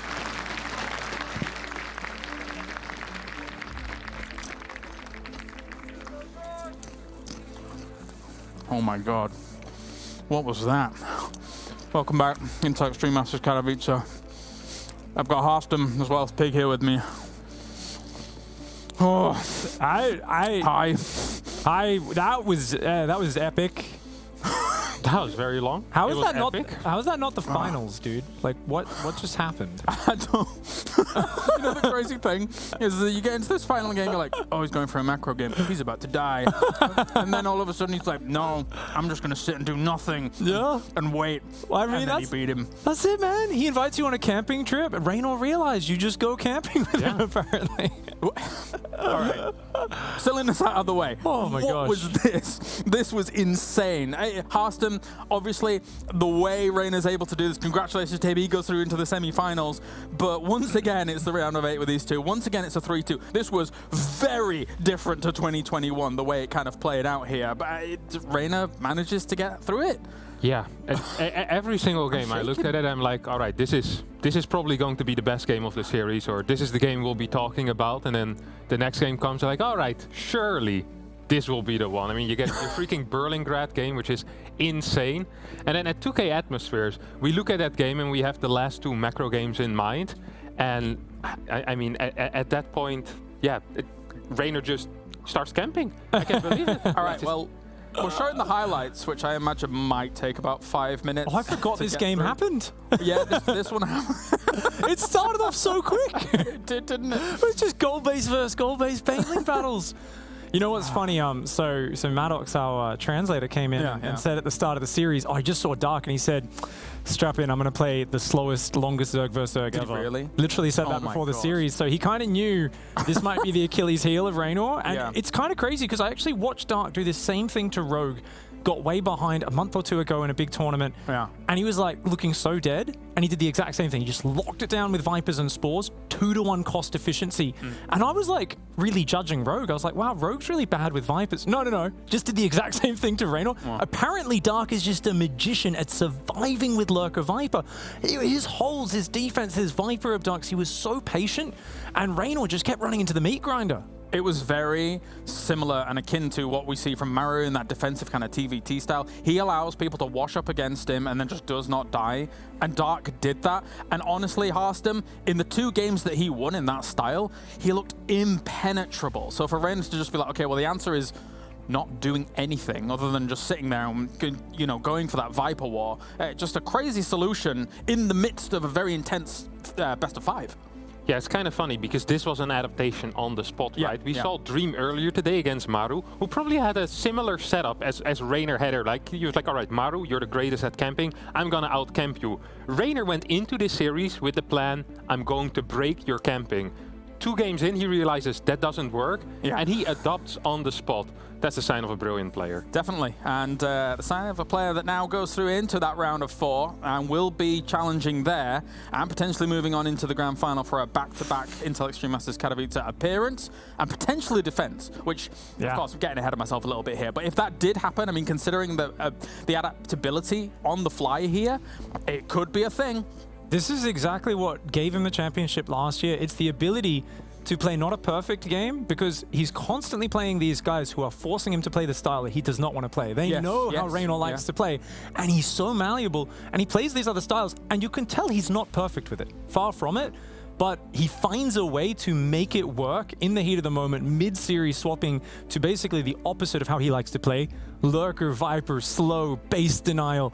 He wants to be running around playing multi-pronged mutas. He doesn't want to do this. The fact that he does that, and he did the same thing versus Maru last year, he did it to some of the Protoss players last year, it just shows that he really is a player who plays the opponent. All right, well, this tournament has already showed us just peak StarCraft wall-to-wall already, and we're only got the first round of 8 match done. We've still got 6 more series to go here tonight, as well as going into tomorrow. We're going to go to a break, ladies and gentlemen, and when we return, we still have 3 TVCs to go here today. Our next one is going to be Solar going up against Hero Marine. Don't go anywhere.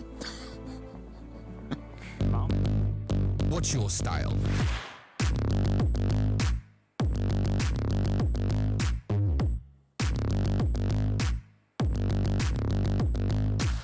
Get your merch at shop.eslgaming.com.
All right, welcome back to the Intel Extreme Masters Katowice. We have got ourselves more StarCraft on the way, as if you haven't had enough fantastic StarCraft.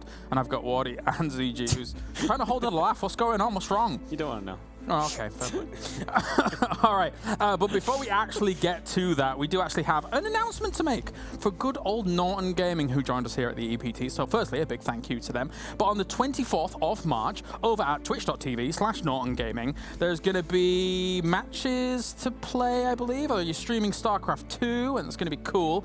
So you should go over there to twitch.tv/Norton Gaming, and it's going to be matches and StarCraft 2 and stuff like that with some StarCraft 2 influencers. So make sure to go over there, follow the channel for notifications, and you'll be able to check that out down the line. Awesome stuff. All right, so the next match in the round of 8, it is going to be Solar going up against Hero Marine. Oh, where do we even begin? The previous series was ridiculous. Okay, so we got Solar versus Hero Marine. So obviously, this is another, it's like kind of almost a prelude to all the TVZs that we're about to start having here in the round of 8, Wardy. And I'm excited to get into it, especially considering for Hero Marine, this is the furthest it's ever been here in Intel Extreme Masters Katowice. I think it's really exciting for both of these players. Like whoever you know makes the run here, top 4 alone is career defining. You know, here at the World Championships, whether it's Hero Marine or Solar, I think we're in for a great series. Obviously, I think they're pretty well matched. I think Solar could come out the gate and maybe run away with the series, but as long as that doesn't happen, I think we're in for like a really close back and forth. CG?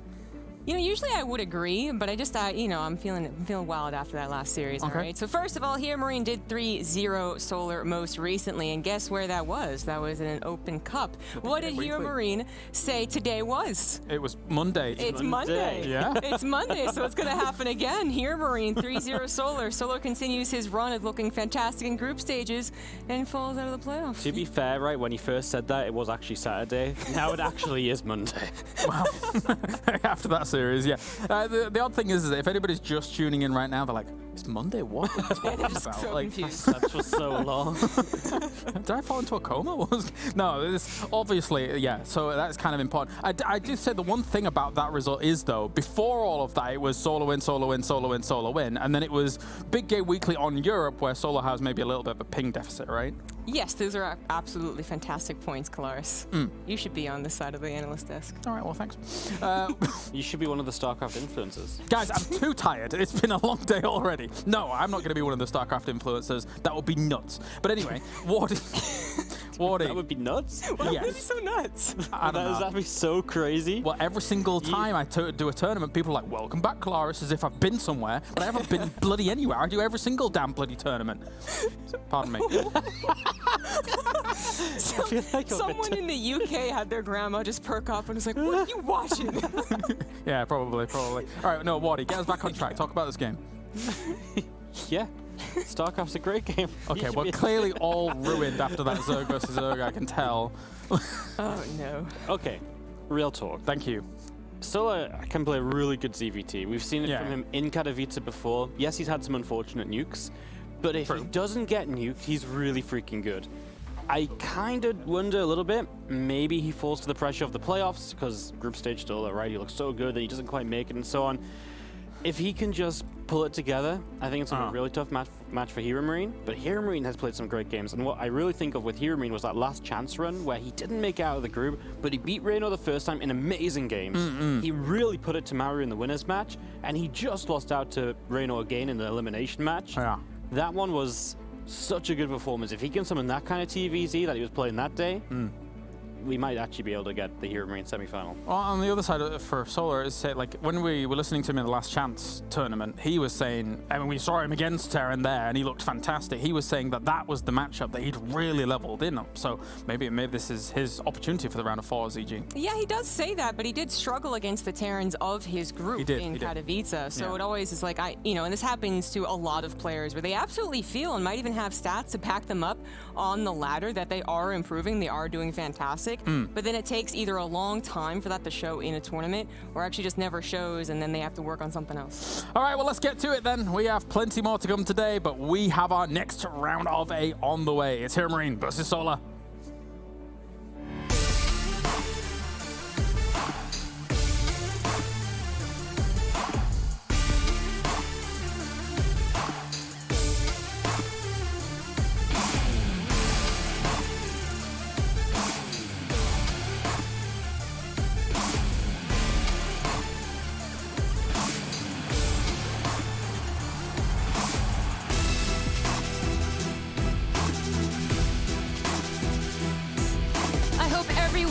recovered from that ZVZ that we all witnessed, as we have an epic TVZ coming up next. Up first, we have the largest of Meisterschaft champions that's looking to continue the best run that he's had at Katowice thus far. But facing him is a former SSL champion that also is looking to make it to the semifinals of Katowice for the very first time. Please welcome on stage, it is Hero Marine and Solar.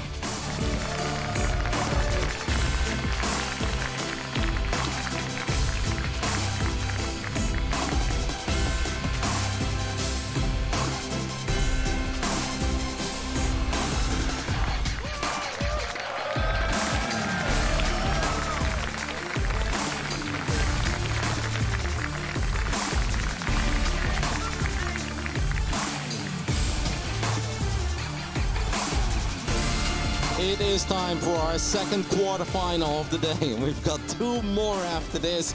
This is the beginning of our little TVZ party. Solar versus Hero Marine. I'm Ruddy, and I am joined by Harstem. How are we feeling about this TVZ quarterfinal? I'm feeling very good about this TVZ quarterfinal. Gabe looking absolutely fantastic so far in this Intel Extreme Masters Katowice, this World Championships. And honestly, Solar also looking pretty good. He felt confident. I had a little chat with him actually before, well, during the last series. And that lasted very long, and our chat also lasted quite long. And he said, honestly, Kev, I feel pretty good. My condition currently isn't too great, but I still have some time to improve that. And I'm good in CVT. I feel good against Big Gabe, but he's not someone to be underestimated. He's good in this matchup, and he's looked strong so far. And yeah, he said it's about 50-50 between us. And usually when Solar says 50-50, he means he's slightly favored, because he's a little bit humble. I can get behind that. I feel like Gabe swapped jerseys, because unless I'm crazy, he was wearing the Black Mouse Sports jersey earlier today. I think this is the first time we see him rocking the red ones. Now, of course, he had quite some time after his first series and this one. Truly excited, such a big moment for both these guys. We all love Gabe, we love his stream, and we love all the content he brings to the scene, and of course the high-level games. But Solar is an incredibly likely guy, or incredible, likable guy as well. At the Home Story Cup, he kind of does it all. He is one of the star players that always makes it all the way over to Krefeld, but he helps out with translations, he helps out with the interviews, he's casting a little bit as well. He's a player manager for the Koreans. Solar truly is one of a kind, and I think this is going to be an amazing best of 5 between 2 guys that I kind of wish they could advance both, but unfortunately that's not possible. Yeah, for me this is extremely exciting to see. And it's perhaps also 2 players that not a lot of people would have expected to be in the round of 8. Sure, Solar always is a beast in the group stage, but when the bracket stage hits, often he is quick to drop out. And well, for Big Gabe, a lot of people know he's good, a lot of people love watching him, but round of 8, top 8 in the world? Well, I don't think too many people would have predicted that before this tournament. We're about to see who gets to the semifinals for the first time in their career. Yep, and what he said, a career-defining moment, and I can only agree. Solar, we know that he's capable of this, but quarterfinals, that's often where the journey ends. For Hero Marine, a truly unique opportunity to go further than he's ever gone before in one of these big tournaments. We've seen a lot of Hero Marine against the very best Zergs in Europe, Rainer and Cyril. Those 2 often have his number, but there are moments where he can make it look very close and competitive, and once in a blue moon, he even gets the job done. Let's see what happens in our second quarterfinals. In the bottom left side, we're looking at the main base of our Korean Zerg player. Representing Kaisi Gaming, make some noise for Solar.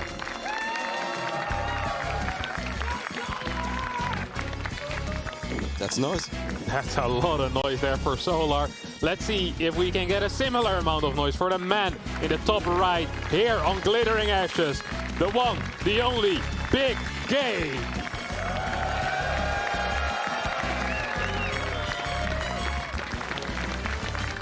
I am very happy for Gabe that he's doing so well at the Intel Extreme Masters Katowice, because he's been talking about it all year long on his stream. He's always been bringing up those EPT points. That's why he likes playing at the Monday nights, but eventually that wasn't even necessary anymore.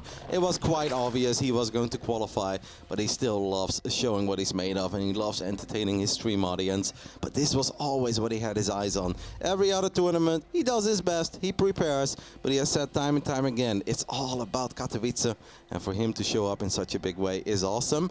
Now we're kicking things off on Glittering Ashes. That is a map that Hero Marine was able to win in the group stage against Lambeau, but traditionally I would say is a little Zerg favorite. Yeah, definitely a little Zerg favored, and it was already odd, honestly, to see Glittering Ashes being played in a best-of-3 in that group stage. Cape did struggle in that match and had a fantastic hold here on the bottom side against Lambo's Lurkers, which were slowly but surely moving forward. Gabe is, of course, known to not like the Lurker as much in this matchup, and it's perhaps putting it mild a little bit. He's not a huge fan of that unit, and it wouldn't surprise me if we see a very active Hero Marine here in the first stages of this game. And Solar, I've seen quite a few of his ZVTs, of course, because he goes up against the very best players in Korea. And he's actually done all right against Maru. I'd say 2 out of the last 4 times they played, Solar actually came out on top. And what Solar is very good at is also just hanging in there. Oh, whoa, whoa, whoa, that's not the start that Hero Marine had in mind. He did pick off the Creep Tumor, if I'm not mistaken, so he got something.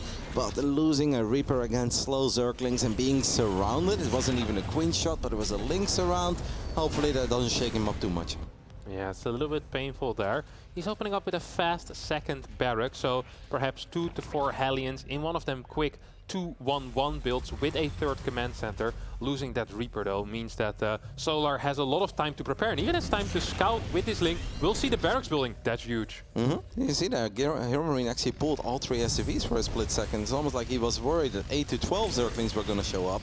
I've seen a lot of just random Link run-bys from the Korean Zergs in this tournament against the Terran players. On moments where you normally expect the Zergs to prioritize drone production, they don't mind delaying those drones for a little bit, make a few more Links and show up, and the Hellions are on the other side of the map. This is a perfect map to do that because it's so big, so if the Hellions are all the way at the bottom and Links show up in the natural, it can actually be game-ending damage very quickly. But just to go back to what I was talking about real quick, Solar has shown a couple of impressive ZVTs against the likes of Maru, where it feels like he's under an immense amount of pressure. He's losing drones against Hellions, he's losing drones against Banshees, loses drones in a follow-up, sacrifices a base, makes it up to Lurkers, and not afraid to put those Lurkers to good use immediately. Grab all of them, run them to the other side of the map, and somehow, someway, always gets them on top of the production, and that's pretty much where games end. Yeah, it's Solar is a player that is comfortable in that late game. Once he gets there, is extremely good. We've seen him take some insane fights with Infestor Broodlord as well in the past. As long as he doesn't march in a random nuke, he seems, well, close to unbeatable in that late game. We see Hero Marine, a couple of Marines are being produced at a time. Stim about to finish as well. And the first 2 medevacs should be on the way relatively soon. Double Evo Chamber opener here for Solar. So that layer is going to be delayed. Bailing speed will be a bit later. And we are most likely going to be preparing for some type of Hydra Bane opener, probably into Lurkers afterwards. So clearly prioritizing getting those upgrades as quickly as possible. That potentially opens the door for Hero Marine to find some success with Marines in the next 2 minutes or so, because the Banelings are not going to have speed, and Hero Marine should be able to find some good fights with Marine Stim, Combat Shield, and a couple of medevacs. But this map is very big, so it takes a little while for those Marines to get to the other side of the map. And then the Queen should be able to assist as well if the Lynx can't quite take those Marines head on.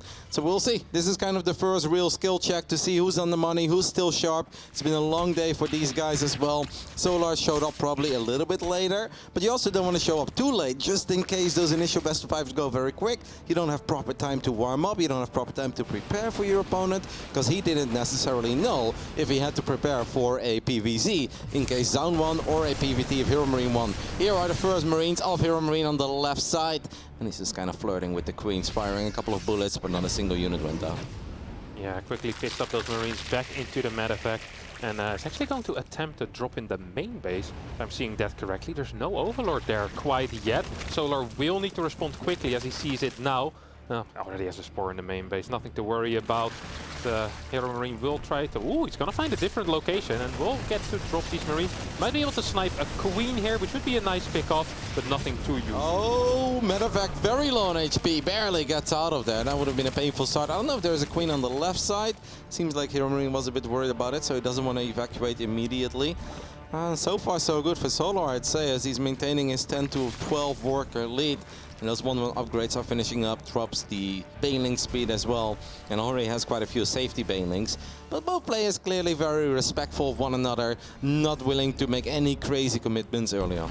Yeah, these medevacs are kind of stuck now in this dead space, by the way, especially that one medevac with the 10 HP. As Hellions move on the map, perhaps to clear some creep, perhaps to assist with the next 2 medevacs, and morph into Hellbats once that armory finishes up. As 1-1 is about to finish up here for the Terran player, we might see some real aggression hitting the map right now. That's a big Ling run by being set up here, by the way. Yep, it's a couple of Lings at first, but then he has way more Lings, and I believe we're going to morph a couple of Banelings. The doors are wide open here. These SCVs are very exposed. So Solar is going to find some proper economic damage here. Hero Marine has a few units. I do love the Marine positioning there in the choke point. That should be more than enough to deal with these Lings, even if the Lings already have 1-1. Solar, do you have enough units on the left side to protect your very important fourth base? The answer is yes, as he's got a ridiculous amount of Banelings, but at low HP, Medevac is at least able to escape.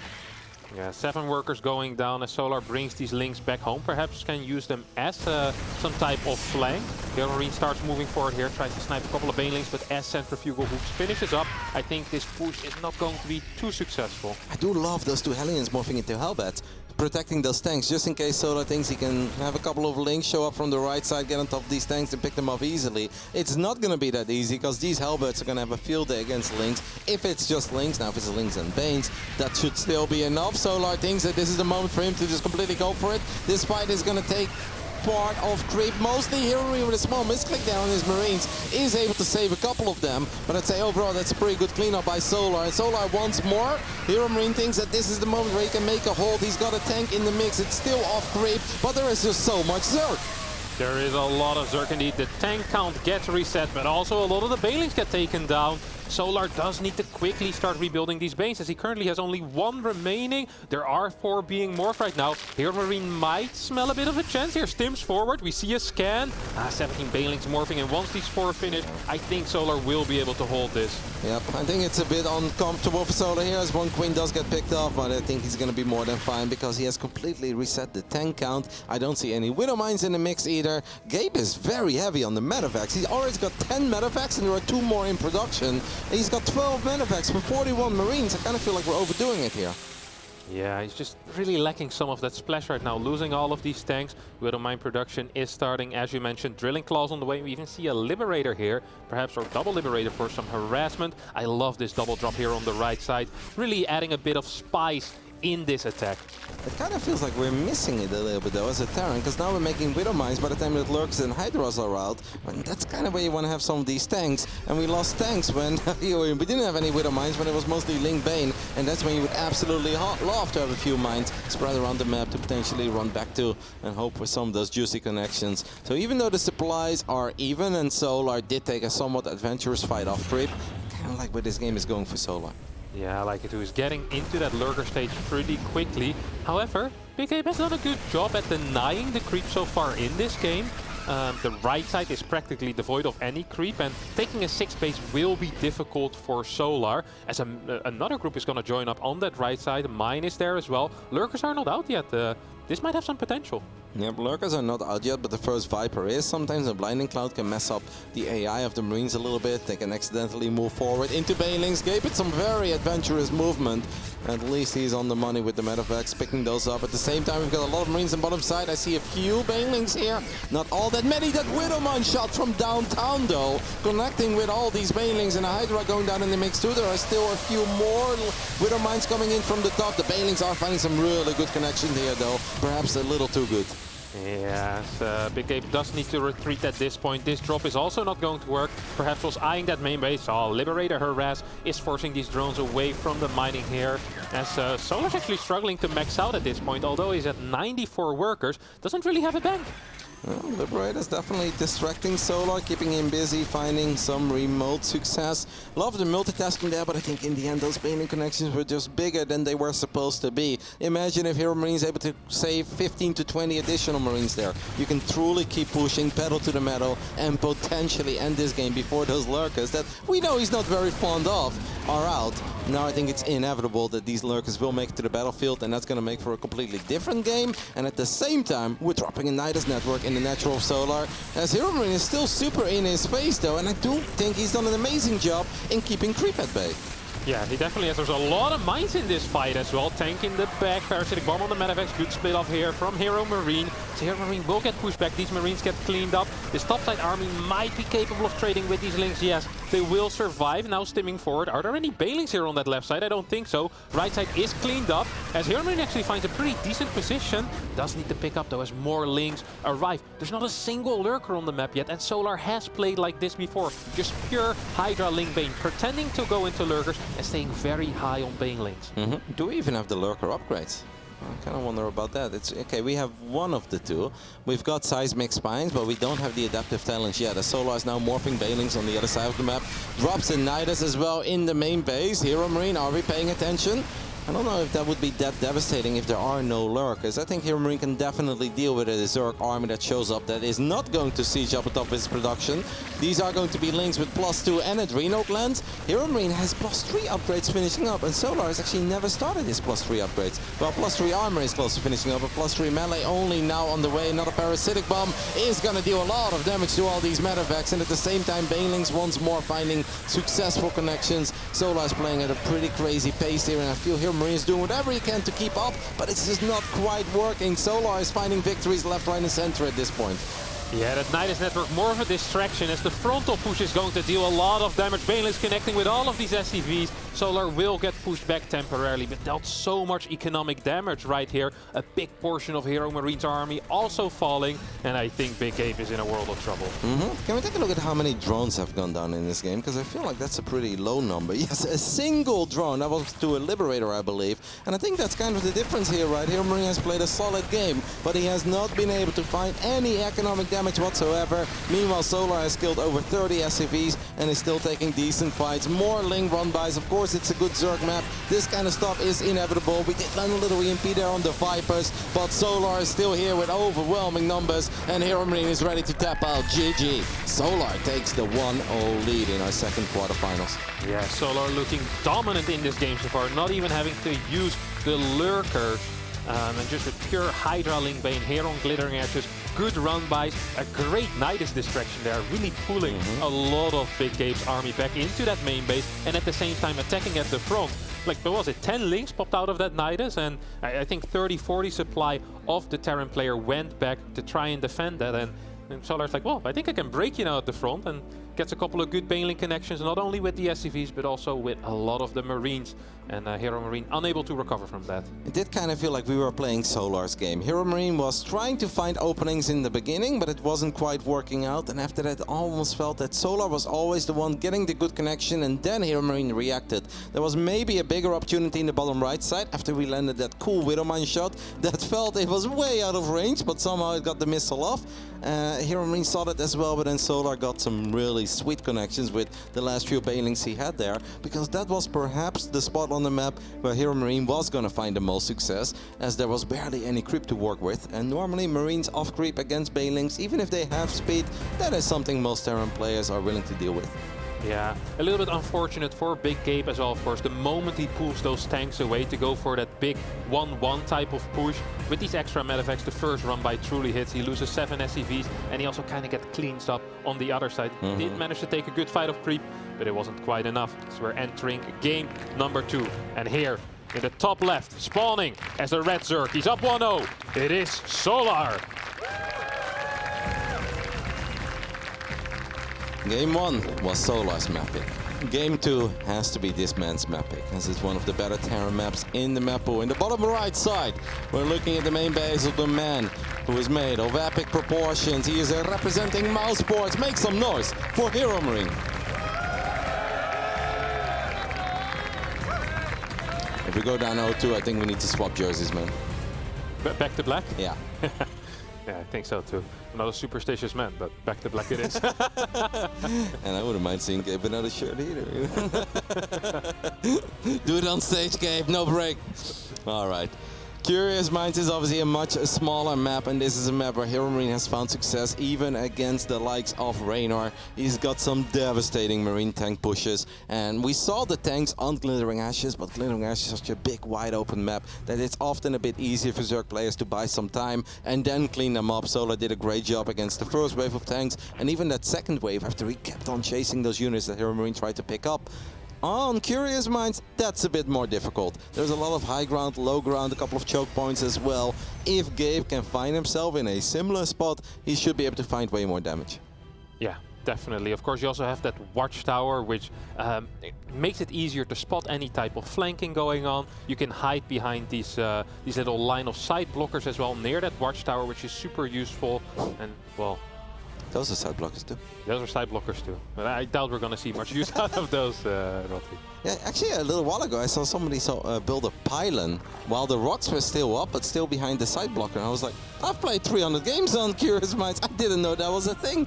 But apparently, you can build a pylon there. You can warp DTs over it. Yeah. Or adapts with Resonant Glaives. Slow weapon though, pretty painful. Yeah, it's not great, not great. 6 links here are being built for Solar, as that was a great success last game, of course, clearing up that Reaper in the early game. I doubt Hero Marine's going to make a mistake of similar proportions here, and instead we'll see a little bit of damage on the links, but once you build 6 links and with 0 ping, you really shouldn't be losing any Zerg links. Well, one. I think we can get one. Good micro on the side. Gabe wants it. Now the Queen is out though, and that does mean that this Reaper is kind of in an awkward spot. Great job by Solar, not losing a single link there, because Hero Marine was able to get a lot of shots off. Now see that Solar is going up to 3 bases, takes the triangle expand. I would love to see Hero Marine make a bigger attempt in finding some economic damage. I know it's very difficult on Glittering. It's not the first time we see a Terran player not have any success getting in range of those mineral lines and whatnot, but this time around we should be able to find a little bit more. I don't know if we're going to go for a quicker starport. There is a starport going down. Could be a Liberator, could be Cloak Banshees, could also be a Viking. I don't hate some Hellion Cloak Banshee if you're very, very confident on your map. It is a bit almost too safe, right? It's very straightforward. Ultra good defensively, but against a player like Solar, I wouldn't mind switching it up a little bit and throwing a Liberator or a Viking. Yeah, Solar not the greatest road rusher, of course. He's capable of it, just doesn't like it as much. He loves getting in these big link bane counts. Curious Minds, however, it is a possibility. We've seen a lot of Zerg players open up with roaches and go into that 1-1 type of push in the mid game. There's a very big concave that you can get near the Terran third base. So far, it looks like Hero Marine just opening up with that fast triple CC, and the Banshee actually is going to be the weapon of choice for the German Terran player. He's got a lot of practice with it. We've seen him do this time and time again. Gabe will pretty much always open up like this against some of these European Zergs that are not Raynor and Seraph. He feels that he's better than his opponent, and all he needs to do is make sure nothing weird happens. This is basically his go-to build, but it's of course a build that still can find some success. The Terran players got better and better with their Banshee movement. I do think that Zerg players got better and better with their Queen movement as well, defensively though. So it's going to be an interesting little dance to see who gets the best of who. Yeah, Solar will manage to scout everything here. He'll see the barracks go down, he'll see the cloak, and he'll even see the Banshee pop out. So that's an absolutely fantastic scout here for the Korean Zerg player. He's throwing down spores immediately. Creep is looking healthy as well. And once you get a certain amount of creep on this map, it becomes really difficult for these Hellions to make good aggressive rotations, as they just get pushed back up these ramps. And then the rotation all of a sudden is very long. It's a long way around. So are those 5 barracks before E-base, or were the E-base just a little late? That's indeed a lot of barracks, so we're going from 1 to 5 immediately. And there are the 2 E-bases as well.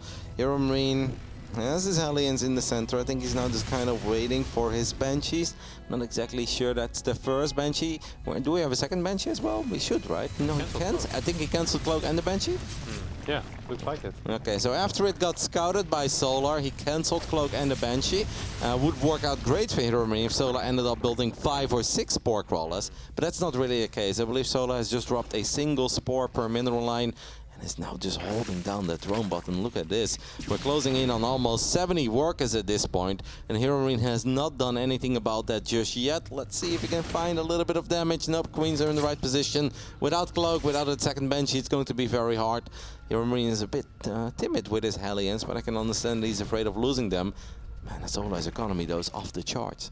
Yeah, it's really quite scary. Opening up with fast baneling speed as well, so dealing any type of damage to the Zerg player is going to be very, very difficult. Tanks are already being produced. Carapace on the way. We have 5 gas for the Zerg player. Most likely we'll throw down a Hydra then quickly soon again and stay on that Hydra link bane for a very, very long time on this map. Man, He's not even building any SCVs at the moment. He's been at 48 for a split second. He's just building nothing but Marines, 8 at a time. Tanks are here as well. The one upgrade is going to finish up, but it's going to take such a long time before we have combat shield. And we do drop an armory, but Gabe has been hard stuck at 48 for a little while now. Hero Marine, where are we going to take this, mate? Because if this continues for another minute, we're putting ourselves in an ultra all-in position with 1-1 question mark? Yeah, I think it's going to be a 1-1 tank push. This is a build that Spirit used to love to play. He used to do it with 2 Banshees, I believe. And you just get 5 barracks extremely quick. That's why we saw those 4 barracks go down so fast. You cut at 48 workers. You have an insane amount of Marines. You hit with 1-1. Combat shield is going to be a little bit delayed. Sadly for Hero Marine though, Centrifugal Hooks has already finished. I wouldn't hate a scan there in the middle, because if the entire center of the map is going to be covered in creep, as Solar is going to send the majority of his links to the other side of the map, that is not enough Marines to deal with it. We do have defensive banelings. Hero Marine's got 1-1, but he doesn't have combat shield yet. So if these banelings connect, well, Solar is going to have the time of his life. We see a few drones going down maybe to the Banshees somewhere, or these drones were being transferred. The Hellbats do get blown up by the banelings, and it seems like the Zerglings are going to turn around. Gabe is just kind of chilling on 2 bases at this point. But does Hero Marine really have enough firepower on the other side of the map to end the game? Combat shield will finish, so that will definitely help in this fight. However, this fight will mainly be on creep. Solar moves forward with the banelings, gets good connections as a lot of the links are coming back, and this push seems to be getting cleaned up. 1 tank in the back. Reinforcements? The reinforcements coming in from the right side. A few more Marines. Medevacs are going to get on top of these Marines. There is a single tank in the mix as well. Hero Marine still has the army supply lead. Not a single bailing inside. We're going to pull the drones for a split second, so Hero Marine does find a lot of damage. The tank shots are big. Extra links will pop directly into the fire of this infantry. 16 drones going down, but here are the bailings that Solar has been waiting for. Yeah, tank shots are good. Splits are good as well. I think Hero Marine might just be doing it. 3 bailings remaining with target fire. That should be doable. 1 goes down, 2 still alive. Do get some connections, but there's no banelings alive. Nope, there are a couple of banelings morphing. Solar is now working with just a single Ling and 6 Queens. Gabe is unstoppable. This is the moment he's been waiting for. There are 3 extra banelings finishing up. 1 bailing coming in from the back. And Hero Marine is forced to pick up for a split second. But I think he also knows that he needs to keep pushing, because he hasn't been building SCVs in forever. There are 2 upgrades on the way. We are going to drop the majority of our mules at the 3rd. But yeah, we don't have to worry about any run by, because there are barely any Zerglings on the map. Great target fire on those banelings too. Yeah, 2 banelings do remain. 2 more about to finish up. The Queens are the only thing keeping Solar in this game. Another medevac might get targeted down. Tank shows up as well. Banelings will not get the connections with the Marines. Oh, there at the tail end will get a couple of them down. I'm not so sure what's happening here. This is very, very close, but I do feel that the Marine count is dwindling. Hero Marine needs to do whatever he can to grab every single Marine and get it to the other side of the map. Once more, Solar is completely out of an army. Another Queen falls. I think that Hero Marine is doing it, especially with +2 finishing up. That's going to give him a little upgrade lead. Even the Spore Crawlers are helping out right now in the front. It's going to be useful against the Liberators too. 1 medevac did go down. Solar is probably wondering, it's like, mate, are you ever going to build SCVs? The answer is no. Hero Marine wants to end the game right here, right now, and I believe that he's doing it. Yeah, 2 Liberators showing up. Another tank as well. There is plenty of Marines, and with only 2 banelings remaining, I think Hero Marine has done it. The final wave of Banes. Good pickup here. Good split. The tank fire is just going to be a little bit too much. The Queens fall, and I think this will be it. Yep, and the last few drones are going to run towards the top side, but there is nothing to protect the drones there. A single Queen is not going to be enough. Solar, his upgrades will finish, but it's a day late and $1 short as Hero Marine ties things up with a very feisty, cheeky build here on Curious Mind. And you can see that he planned that all along, and he expected nothing else. Yeah, oh my god, that was close. At some point, only 5 Marines remaining with 3-4 medevacs, tanks showing up, everything being rallied across the map. Solar was so close to holding there, but in the end just did not have the unit count to stop the unstoppable force. Those were some clutch reinforcements coming in from the right at one point, because it did seem that Solar was getting a great fight, was finding some of these bailing connections, and we're like, Gabe, are we running out of steam? But then when he needed it the most, a few more Marines showed up. I love how he moved the remaining medevacs immediately towards the reinforcements, because they were softened up already, because they were stimming to the front. Great stuff by Hero Marine. I think that's a build you bust out 1 time in his entire best of 5, and this was perhaps the map to do it. So they both won their home map. We're all tied up. Let's see what we are going to load into now. Obviously Solar should have the map choice, but from here on out they should become a bit more fair.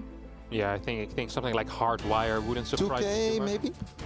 I think first Hardwire. Okay. Pride Veto and then a Hardwire pick for Solar here.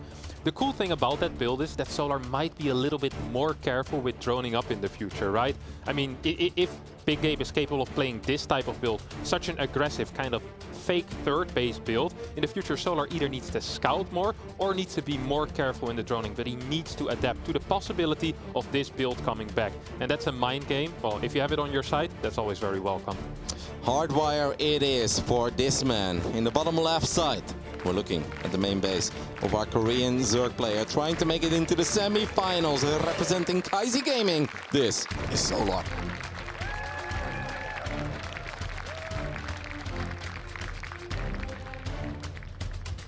And in the top right, he can hold down the Marine button like no one else can. Representing Team Mouse, it is Hero Marine.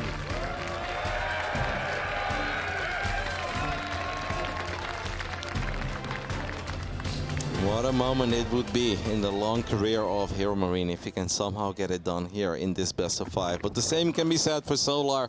We have praised him time and time again. We even just said it on the analysis desk as well.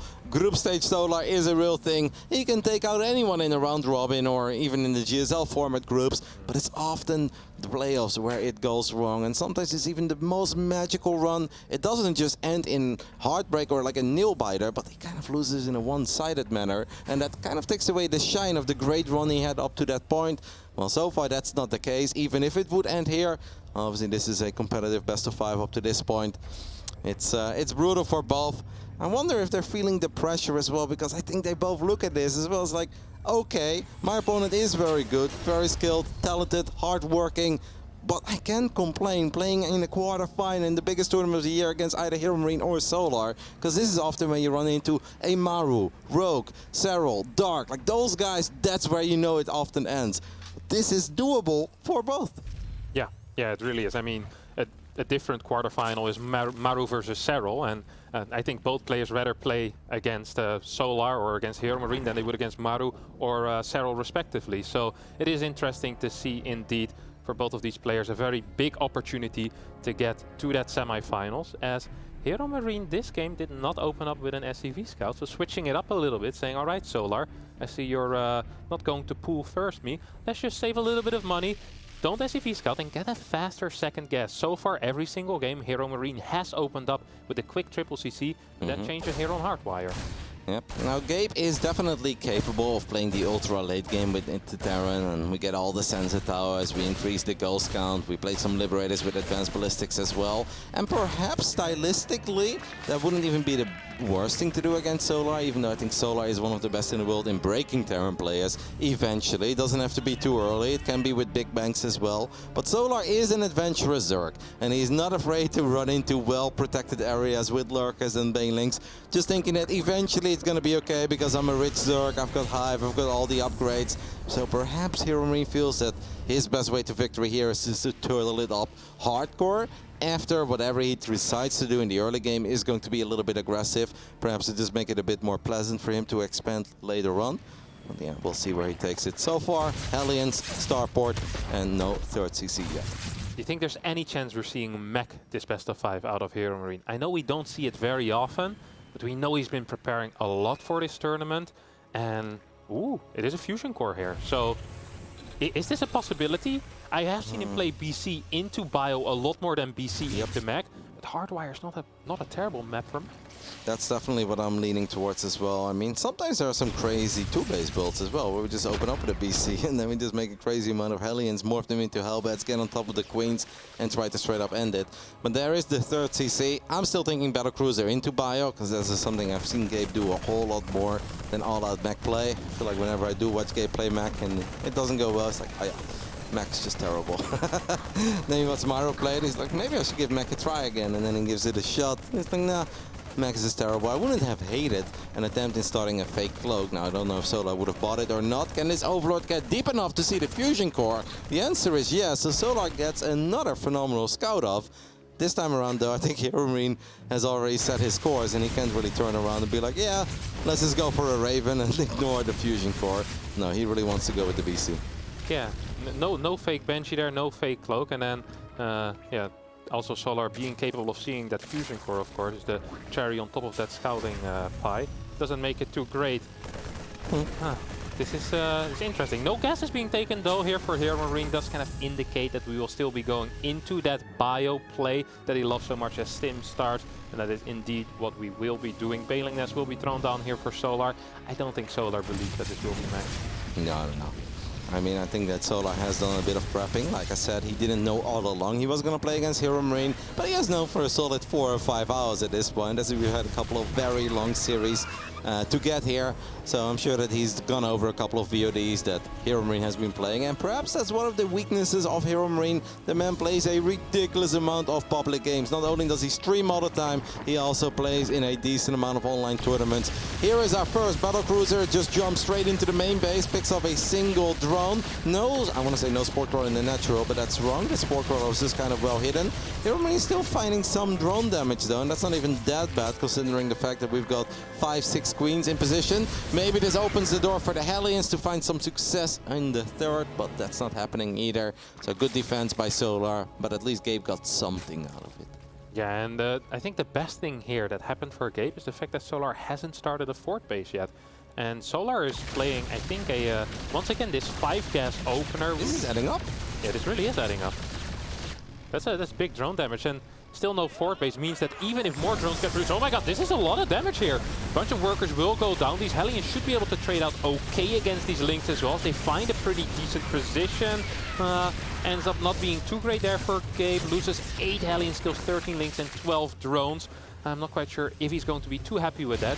He's really vulnerable in the future against Ling run buys. If we get a cancel on this hatchery, I actually still think that he's going to be more than okay with everything. The queens are kind of out of position. We can't transfuse this hatchery. The battlecruiser does get a cancel. Unfortunately for Hero Marine, does not get the drone. But I think overall 61 workers right now against the 67 drones. Queens are a bit out of position. This BC is still having a pretty good time. Can it pick off a queen as well? Yes, it can. I mean, Hero Marine is just getting little victory after little victory. This thing can always jump home. I agree that maybe the Hellions not getting all the drones, but it's a lot of lost mining time as well. So it's not just the direct damage on the amount of drones that Hero Marine has picked off. It's a lot of indirect damage as well from all the time that these drones were not mining in the first place. And I think Solar is going to have a pretty tough time dealing with the first real pushes of Hero Marine. And Gabe wants to get another cancel on this hatchery. He just stims from very far away. Feels that some units are out of position, that this is his moment. Wants to get a cancel. There are some Lynx and Bailings showing up, and Solar does an amazing job in keeping this hatchery safe for now. Yeah, no Spore in the main base in position to deter this drop from entering though, as Hero Marine will try and abuse this cliff a little bit. Bailings with speed will roll in however and should be able to force Hero Marine back as those two Marines get left behind. Poor guys will fall on the platform, but they served well. So is that a mine drop? Could very well be. We've got 2 additional mines on the way. 4 Widow mines indeed inside. As that battlecruiser, it has come back. It's fully repaired. Solar, you're gonna have to cancel this hatchery, my friend, and he does end up losing the drone. I feel that Hero Marine is playing a mighty fine game here, though, on Hardwise so far. Just finding way more success than he was able to find in game 1. That did not go his way. Do we have drilling claws already? I feel like no. We have a lot of mines on the map, though. I feel like if we're going this heavy on the mines, I wouldn't hate sneaking in a second factory and try to get drilling claws, or maybe temporarily put a tag lab on the factory, but I know that's not really part of most Terran build orders. But if we're going this heavy on the mines, I feel like we may as well. Yeah, here comes the 4 mine drop. Let's see how much damage it can find. There is a Spore in position, of course. We'll see how quick the response out of Solar is. Well, not quick enough so far. Let's see what the target fire will be like. A lot of drones very clumped up. 15 workers going down to those 4 Widow mines. And at the same time, Hero Marine is applying some pressure on the left side. There should be more than enough Link Bane as the Banelings find some good connections. But Solar doesn't want to chase all the way around, as there are a few mines to run back to here as well. Hero Marine is all over Solar in game 3 so far, but those were the Baneling connections that Solar was looking for. And that takes away all the momentum that Hero Marine was creating for himself. My goodness, I think Solar just dodged a massive bullet, because if he doesn't clean up that the way he does, this game could very well end in the near future. Yeah, these mines are going back in for another try. Once again, Solar not responding in time. A lot of workers are going to fall. 10 drones go down as 4 mines have taken out 25 workers total. And Solar was only on 74, 75 workers during that. He has been rebuilding a lot as a single Swarmos gets built as well, but I don't think that is quite on purpose. Hero Marine still in a 20 21 supply lead even after that pretty bad fight where all these banelings connected, but he's going in once again. And he's going to have a little upgrade advantage to work with as well in the near future, as his 2-2 upgrades are very close to finishing up. Drilling Claws has been fired up. That battle cruiser is just staying alive and also gets a couple shots off on that accidental swarm host. Seems like we had a little Widowmine connection or a few banelings getting picked up on the left side. Hero Marine still enjoying a 30 army supply advantage, and he's about to enjoy an upgrade advantage for quite some time. Even though +2 carapace is done for Solar, +2 melee is still going to take a little while, but the silver lining for Solar is that Hive at least is finishing up, as that swarm host, well, let's not talk about it. Yeah, let's just skip that. Drilling Claws will finish up soon as Hero Marine setting up for a big 2-2 timing attack. A lot of creep is being scanned away. These banelings will not finish morphing. What is the current baneling count at?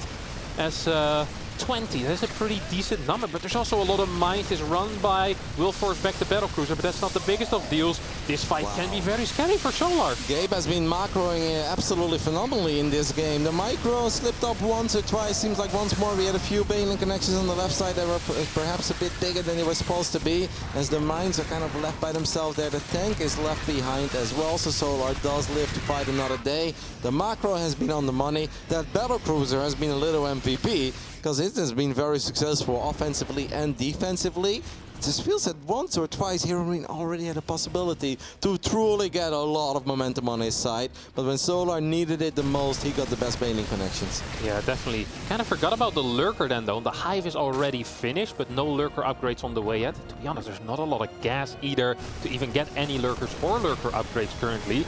And Solar will be looking at a pretty scary 2 minutes. As he doesn't really have anything to deal with high mine counts. These upgrades are still going on for Hero Marine as well, soon to be 3-3. This is such a scary position. We have a lot of Widow Mines with Drilling Claws. A couple of Liberators are in the mix too, so those are going to show up. Now on creep, I still think Solar is going to be more than fine. On the edge of creep, it's already going to be a bit dicey. Seems like Hero Marine is going to use the Liberators to harass rather than something that can assist his army in the center of the map. I wonder what our battle cruiser is up to. Okay, it's chilling on the right side, could potentially get in range of the drones. Banelings looking for connections and once more finding good connections, not just with the Marauders, but with a couple of the Marines as well. The second part of the fight went a lot better for Hero Marine, as Gabe is still just sitting in a very pretty economy. It's the complete opposite of game one, but this time around I feel Hero Marine barely lost any SCVs, but found a lot of drone damage while on Glittering Ashes. It was Solar who found all the SCV damage, and Hero Marine didn't find any drone damage whatsoever. Yeah, Hero Marine still struggling in these fights a little bit, getting losing a lot of Marines to these banelings. Throws on a couple of CCs back at home to get that orbital count up and perhaps even take a 5th base. I love how much he is denying the creep though. There's almost no creep tumors at these important bases. Right now Solar can't even mine from this 5th. Solar knows there are quite a few Widow Mines in the mix. Some of these mine shots could be good. Solar doing a very good job though, picking up the first mine, and the second mine shot actually has to settle for the Queens on the high ground. Battle Cruiser is still here, and it seems like it will finally go down. It might actually have tactical jump, but I think Hero Marine completely forgot about it. So that Battle Cruiser is no more. We've got a Parasitic Bomb going down on the Medivacs. Seems like Hero Marine was pretty on top of splitting this one away from the rest of the pack though. But Solar definitely where he wants to be, and this is some of these TVZs I've seen in the past, or CVTs I should say, from Solar, where it kind of feels that he's under an immense amount of pressure, doesn't look that good, almost runs out of banelings, takes a lot of damage, but if he makes it up to Hive and he gets those Lurkers, this man is able to flip the switch immediately. Yeah, not too much AoE with this army out of Hero Marine. That means that these banelings could potentially get some big connections. Stim, splits, good so far. None of these banelings really finding what they want. It does feel like though Hero Marine doesn't quite have enough here. Parasitic Bomb goes down. The medevac count is rather low as well. And do we have anything at home that can help us defend? 4 mines are there. No tanks though. And I mean, ghosts are good. The Ghost on the left side actually getting surrounded by those Lings, so those won't even make it home. One Widowmine gets blown up by the Banelings, the other Widowmine does fire and connects with a few, but will also fall. Suddenly all the momentum is inside of Solar. I wouldn't mind if Solar would just slow it down a little bit here. I know you still have a lot of units made, but you actually still have an economy to fall back to. You can use your Lurkers. Instead he's taking a fight off creep. I don't know if this was necessary. Now he did kill the Planetary Fortress on the left side, so that's obviously a big W for Solar. Yeah, definitely is. An orbital is going to float over there. Hero Marine still on 80 workers, and 3-3 has finished, of course, for him. So these fights are well, of creep at least going his way. I love this little 8 Marine drop here. If we can cancel this base, that would be kind of nice. I believe that Solar is running out of minerals on the other bases. Quick pickup. And Hero Marine trying to establish some map dominance again as he moves out with his main army. That orbital command on the 5th though, that's going to be a weak spot in the future. 15 minutes of non-stop action, but I kind of feel that now we're both looking at each other like, let's slow it down for a split second. Solar wants to get a few more Vipers, maybe an additional Sport Crawler or two just for static defenses, make sure there are no gulls that are cloaked, and eventually drop a nuke on one of his bases, spread creep a bit more, because Hero Marine has been really in his face, and Hero Marine realizes that just Marines, Medevacs and a few Widow Mines is not going to do it in this game anymore, because Solar is just a bit too strong defensively. So he's going to have to increase the ghost count slowly but steady. Hero Marine is perfectly capable of playing a mighty fine late game as Solar's army is very split up. That's a little bit of a lurker donation. I do think that Solar can survive that with the bank that he's working with, but he shouldn't do that too often. Yeah, definitely shouldn't. Lurker count is growing though. This is the point where Hero Marine doesn't like playing too much. This Ling run by wouldn't have been an issue if there was a planetary here, but the command centers just were not available. A bunch of mules go down. A lot of the SCVs have to fight as well. This is not what they were built to do, and 12, well, yeah, 13, 14, 15 end up going down here. The Marines will come and help out, but that's a big hit to the eco of Hero Marine. It doesn't have that many orbitals. Nidus network is close to finishing up as well, so there is always the possibility of a Nidus popping up in the main base of Hero Marine. Now losing all those SCVs does mean that he even has more supply to potentially build battle units, and these fights have gone in a, I think, great fashion for Hero Marine, as there is that first Nidus going down in the main. I don't see any Marines in production. Hero Marine, are we going to take care of it? It seems like the answer is no. Hero Marine too focused on his push, but if we lose all of our production facilities, I feel like we just can't do a whole lot. There are the first few lurkers. I don't think Hero Marine is going to turn around. He just wants to make more magic happen here at the bottom side of the map. Yeah, it's going to be difficult though. There's still a lot of defensive bases as these ghosts start moving forward as well. We'll try to take out this base once again. Solar launching a big counterattack with a lot of these links. Right side army of Hero Marine gets cleaned up. Lurkers in the main base still going strong as well. Denying production on that starport and a bunch of these barracks. 2 Reapers being produced right now. Surely that's a mistake. Hero Marine keeps pushing forward, and this is a very fierce army.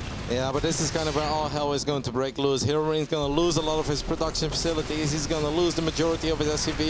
This army is pretty much going to have to do it, and it is a big army. It's a lot of Marines. The stim goes down. I don't know what the lurker count is at. Even this planetary is going to fall against straight up links. We've got only 3 lurkers, 20 banelings, but only 11 remain after those tank shots. This is an army that has game-ending potential as the banelingness gets picked off, and the Hydralisk Dam was on the right side there as well. So Solar is losing 2 of his very important production facilities, and I don't think he's rebuilt them. He's even going to rebuild a spawning pool somewhere. He still has that in the main base. Can this army do it for Hero Marine? 8 lurkers being morphed on the high ground. Once they finish, these tanks need to slowly but surely start pushing forward. There's still lurkers on the production of Hero Marine. The army supply is huge though for the German Terran. 120 army supply.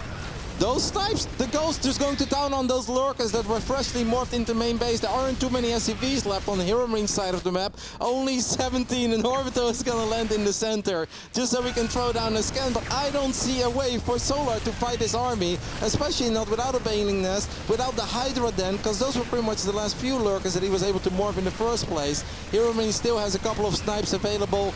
I don't know how many medevacs we've got left. Seems like quite a few, 7 of them, most of them out of energy though. They've been working overtime. A single scan goes down, 1 more lurker falls. Is Big Gabe doing it? I think he's on the verge of getting himself into a 2-1 lead. Even though they both have a lot of money in the bank, neither of them is able to spend it at the moment.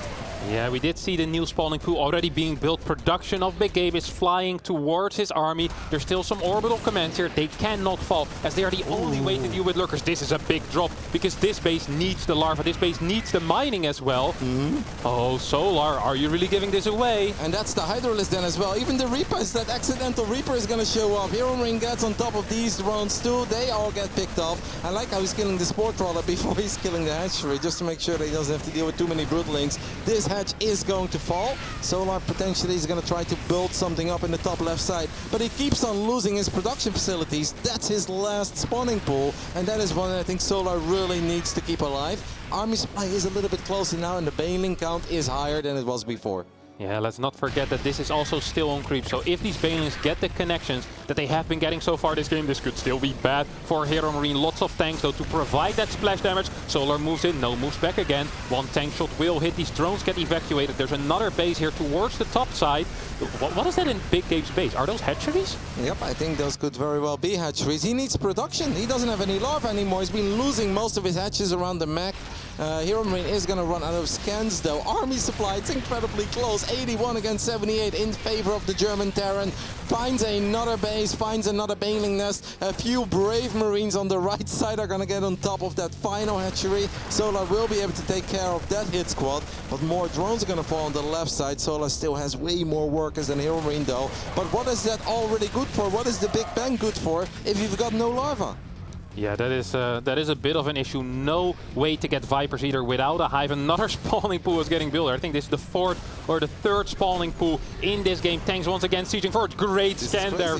This is insane. I can't believe it. Slowly but surely, Hero Marine is keep pushing forward. We'll be able to take out this base as well, most likely. Solar doesn't even want to defend it. There are 5 lurkers morphing now in the original natural of Solar, but that was the final hatch that was truly connected to any mineral patches whatsoever. We're now going to build 2 spawning pools at the same time, as we're still building 14 links. Those links are being produced in the main base of Hero Marine. Look at that command center. It's keeping a close eye on the hatcheries in the main base, so Gabe is aware of it. And the more time that goes by, at least the medevacs are regenerating some of that energy, because those were all completely out of juice, and they kind of still are, because Hero Marine is stimming so much. This is nuts. Such a big moment in this second quarter final here at the Intel Extreme Masters. We have one orbital landed, the scan goes down, a lurker falls, and every lurker is incredibly important for Solar. I think Solar is running out of steam. I just don't see how he fights this Terran army. Yeah, too many tanks, too many ghosts. Every single time that Hero Marine spots these lurkers, they all go down because of the snipes.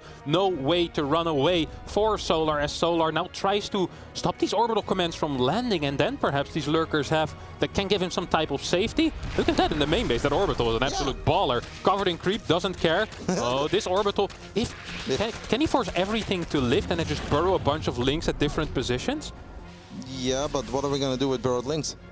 Well, force the orbital command not to land, and then with lurkers, well, there's no lurkers left. And there's no hydras left. Oh, no, I guess that plan won't work. I've seen a lot of ways. Oh, burrowed banelings though. Now that is one thing that you can of course do.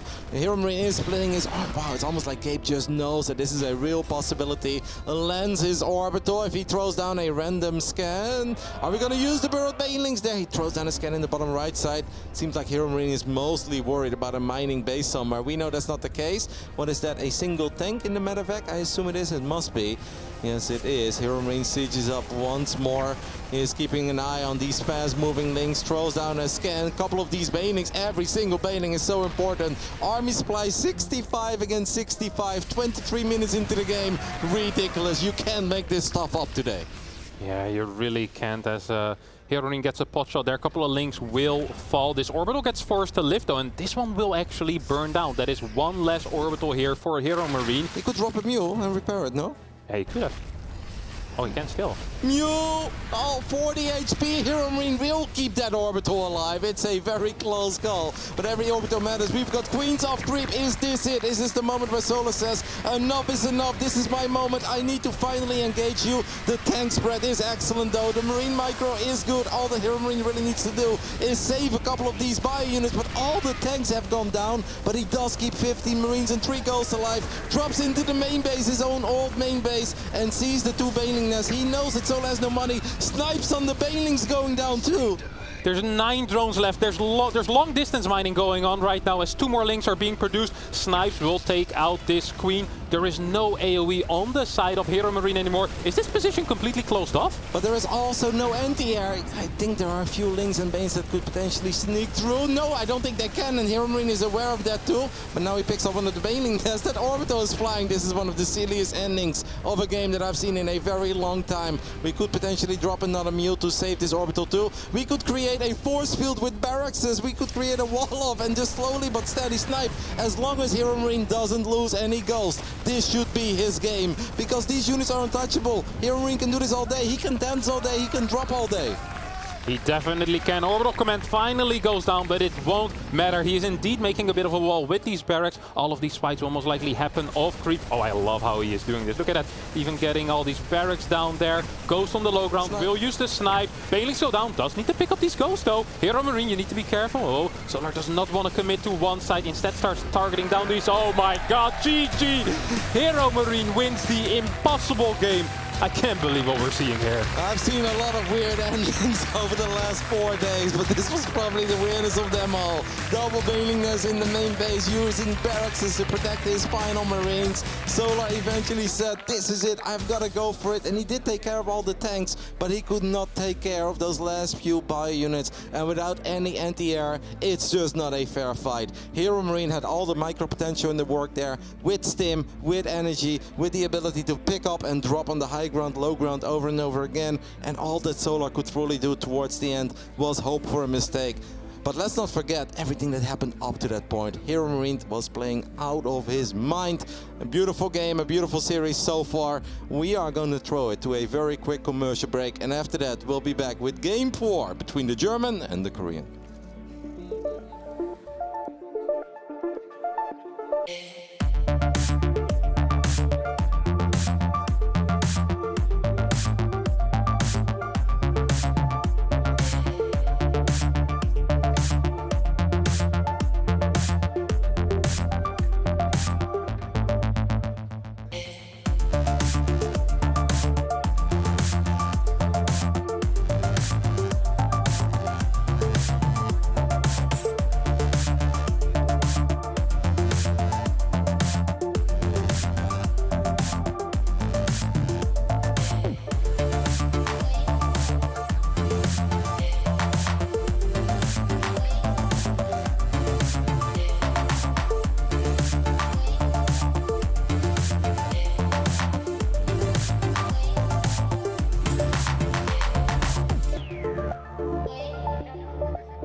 Of the Intel Extreme Masters Katowice 2022, where Hero Marine is on the verge of making European StarCraft history. Because if he wins one more map, it'd be the first time ever that we have an all-European semi-final. Harstem, I don't know about you, but it almost feels like I'm watching a highlight reel of cool games in StarCraft 2 at this point, because what on earth is happening today? That last game honestly was insane. This entire day has just been the weirdest day when it came to the games. And this last game is, I mean, I've never seen something like this before. It's just, that game was not winnable anymore. That game was over. Gabe was already considering how quick he would type the GGs. And, well, he stayed in and he freaking did it. I actually can't believe how well he played in that last game. The decision making in that game is so difficult. And it was some of the highest level stuff I've seen in a long time. Beautiful. Beautiful StarCraft. This man, though, he needs to turn it around. Time and time again, he plays an absolutely amazing group stage, but it goes wrong in the playoffs. Let's hope he can turn it around. If you want to see this man make it into the semifinals, make some noise for Solar.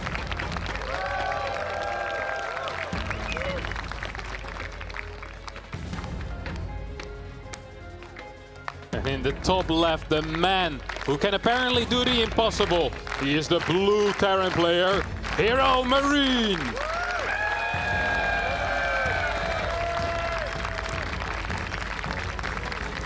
If Hero Marine does get it done, though, I am looking forward to the next 300 streams, where I'm pretty sure we're occasionally going to hear that he did make it into the semifinals, where he's going to bring up one of these games whenever he has a cool move. It's like, yeah, that's kind of like what I did at IEM, where I made at least top 4, by the way. It's like, it's going to be great. It would be phenomenal content for all of us, but I also hope that this man can turn it around and at least send it to a Game 5, because he deserves it. Solar is such a likable guy. He's been around for so long. He's been one of the best players in Korea for basically forever at this point. And he's got such a few tournament victories. We know that he's capable of doing it. Solar is capable of beating literally any StarCraft 2 player on this planet. It's just that he often struggles showing the very best of himself in the playoffs. I don't know what's holding him back. I mean, Harstem, you're a professional player as well. Is there something different about playing in those playoffs? Are these nerfs still getting the best of you after all these years? Well, you always have some healthy nerves, you know, the nerves that everyone gets, and perhaps for Solar it is getting a bit frustrating, you know, if every single time it doesn't work, there might be a little bit more pressure on him getting into those playoffs, especially, but honestly, it felt like he kind of broke that in that last chance. Obviously, that was an online tournament, but he performed very, very well there, and I was kind of hoping to see him continue that streak. Of course, that is still completely possible. Interesting to note, though, is that we have Berlingrad here, and that Solar's last map, which was Hardwire, of course, a slightly Zerg favorite map, did go to Hero Marine, and well, that honestly puts him in a bit of a troubling position. Yep, I think that's kind of like if we're playing tennis, I think Hero Marine just got a break, but he didn't win the set yet. Definitely. I don't know if you know much about tennis. I know a little bit about that. I understand what a break is. I think 15 love Hero Marine. That's about as much. It's actually not my sport. I don't know why I replay tennis, but that's kind of what it feels like. It is, of course, not over. We saw it as well in that previous game. Solar had his moment. Solar could have won that game. I do think, though, before momentum started to shift in Solar's favor, Hero Marine was off to a pretty flying start, and if once or twice he would have had slightly better splits, that game could have ended a whole lot earlier. Yeah, the first 10 minutes were Hero Marine's party, honestly. The supply was constantly in his favor, and as you mentioned, he lost a couple too many Marines to these Banelings on creep. Can happen to the best of us. Ooh, gets that was an active tumor that he just shot down there. That's kind of nice. Of course, there is a second queen already, which can just throw down another creep tumor, but still losing that isn't really supposed to happen when 2 queens are out already, as once again we see Hero Marine kind of defaulting back to that triple CC opener here with that fast starport. Most likely on a small map, we'll see some Banshee play. Could be a Hellion Raven. It's not something that Hero Marine shies away from. And maybe because this is a smaller map, he will feel that containing the creep is going to be very important. But it doesn't seem to be the case, as he fires up the first Banshee immediately. We don't see Cloak yet. We'll keep a close eye on that, of course. Right when I say it, he does drop Cloak. Now, in that first game, it got scouted. He decided to cancel it. So you gotta be careful with those drones. He was full of confidence that those Hellions would turn away, because those were 4 or 5 drones that were very clumped up. Yeah, once again, Solar will move in. He'll see this Banshee with the Cloak, and he'll most likely even see that Banshee pop out as well once more. Last time, let's not forget what Gabe did, though. The moment he got scouted, he cancelled that Cloak, threw down 4 extra barracks and said, "Ta-da! I have an all-in for you, and good luck defending that." And Solar actually did not manage to do that. Berlingrad has a very similar rush distance to Curious Minds. There are a couple of nasty tank locations. It is possible that Gabe pulls out the same strategy, but knowing Gabe and knowing how he likes to prepare builds, it would really surprise me. Pretty quick lair, though, by Solar for this map. We're definitely not one of these builds where we see the evolution chambers go down immediately and we focus on the upgrades for the Lings and Banes and delay our lair a bit and delay our Baneling speed. It seems that Solar says, nope, I just want to make damn sure that whatever you throw at me, I'm going to have Baneling speed. And even if my upgrades are a bit later, I'm okay with that. This does mean that Hero Marine should be able to find some success. Another tumor goes down, drops a grenade as well, trying to slow down the Queens perhaps. Poking and prodding, as our fellow Dutchman Loco would say, as he's keeping the Queens busy. And it's just picking off Cryptor after Cryptor. Yeah, for sure. Double Evo will go down as the Baneling Nest finishes simultaneously with the layer here. Centrifugal hooks will start momentarily. And once again, for I think the 4th time in a row, we're going into 5 gas for Solar. He's really keen on this opener. He loves playing Hydra Link Bane, and he loves sticking with Hydra Link Bane for a lot longer than most of the other Zergs. That kind of, you know, they see the Lurker as the end goal, but for Solar, it tends to be more about the destination, or about the journey. I kind of feel that the Banshee should be able to get an easy cancel on that hatchery in the bottom side. They are about to fly over. This hatchery is being revealed. It's relatively low on HP. Hero Marine could decide to cancel it, but he doesn't want to do that. What he wants to do instead is go for economic damage. There is a Spore Crawler there, though, so now I feel like it kind of got ruined that we activated Cloak so early. But it's still pretty sweet Banshee positioning. Not getting too many shots of though. Now one Banshee is very low on HP. Hellions not finding a lot of success in the natural. Gotta give it to Solar here. Very good defense, especially if we can keep this hatchery alive. But this might become a bit more complicated. Do we have an Overseer ready? I'm not so sure if we actually do. This one Banshee will run out of energy, and sadly that's also the Banshee that already took a couple of hits from these Queens and the Spore. So I think Hero Marine will need to run away with those Banshees. So the Hellions still alive, and they're being very active. A lot more active, I feel like, than in the previous games. It feels like Gabe has gotten a little bit more confidence over that past game. Yeah. Grenade. That's not 2 creatures there. That's kind of big. And also Queens forced to transfuse each other. Hero Marine has a double drop on the left side. This is a big moment for Solar. He truly is not allowed to lose this hatchery, and that's why he's already sending a lot of Lings and Banes. But he's not exactly sure where these units are coming from. I think Hero Marine is doing a great job in keeping Solar in the dark. Solar is not allowed to take any economic damage here. He's not allowed to lose this hatchery. Hero Marine was hoping that these units were a bit further out of a position, but so far so good for Solar as he even grabs a couple of these Marines. Yeah, that was a very solid defense. Oh, is this an 8-Rex out of Hero Marine here? No 4 CC, we already have 5 barracks. I saw 3 more on the way. Yes, we're going into an 8-Rex here. These barracks most likely will not get any reactor or tech lab. Will just be producing pure Marines, as Hero Marine will try to aim for some type of timing with tanks and an absolute crap ton of Marines. In that case, the only thing that truly matters is that these rocks don't go down too much and that creep gets denied. Classic Hero Marine, as Reynor would call it. Gabe, a big fan of the 8-Rex, used to do it all the time on the Romanta side. The armory is done, so we could potentially start 2-2, but I think Hero Marine just wants to get as many units on the map as quickly as possible. Solar feels that this is his moment to surround, and he actually grabs the majority of these Hellions before they morph into Hellbats, and even gets a few Marines as the cherry on top. Gabe is going to try one more time in the bottom side of the map. Stims move forward, 8 Marines. This time around, the Lynx and Bane's a bit out of position. Hero Marine a bit careful, even almost feels like this was too good to be true. Now he wants to get the hatchery. I don't think there is any healing potential on that Queen, but there is barely not enough firepower. But this hatch is dangerously low though.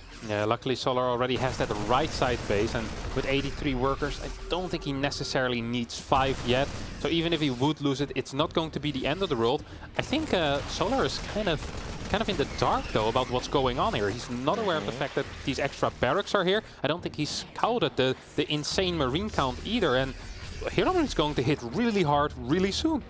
This could be the career-defining moment. This could be what Hero Marine has been waiting for all these years. This would definitely be the biggest accomplishment from his career if he can make some magic happen with the 8-Rex push here on Berlingrad. We saw how happy he was early today by making it into the quarterfinals. Hero Marine in the semifinals. He's a confident man, but I don't think even he would have dreamed about that when this tournament started. Yeah, definitely not. There's about 80 Marines right now. 36 Banelings are here. Solar's getting the lurkers. He's getting the hive, but I don't quite think it's going to be in time for this push. Ling run by is a possibility, but I don't think Hero Marine is straight up reinforcing. Oh, this is such a forward army here.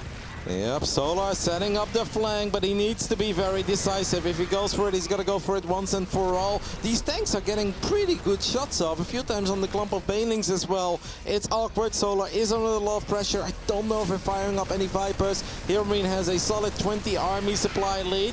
Well, Gabe is done this time and time again. He knows how to do it. He's going to stim forward with a lot of these Marines as the tanks are already in a very good spot. Solar under an immense amount of pressure. Very difficult to keep your head calm here. Oh, Solar's going to hit just before +2 attack finishes. Coming from 3 different sides here. Down this ramp, not going too well though. Does get a couple of good connections. Tanks will fall. Hero Marine stays alive for now, but loses a lot of the Marines. Reinforcements do need to come in. But where are the Banelings? He is still parade pushing. Look at the minimap. It's nothing but blue being sent towards the natural. Liberators are going to show up now as well. And if these libs get protected by the tanks, this is going to get harder and harder for Solar as the Baneling nest is there, the Hydralisk is there. The final few Banelings is that's what's going to keep Solar alive for now. It seems like the answer is yes. And Solar is fighting back. He is pushing Hero Marine back, but Hero Marine is not done yet. But picking up those libs is so big for Solar because now the first lurkers are out. Yeah, lurkers are going to be helpful. No seismic spines yet.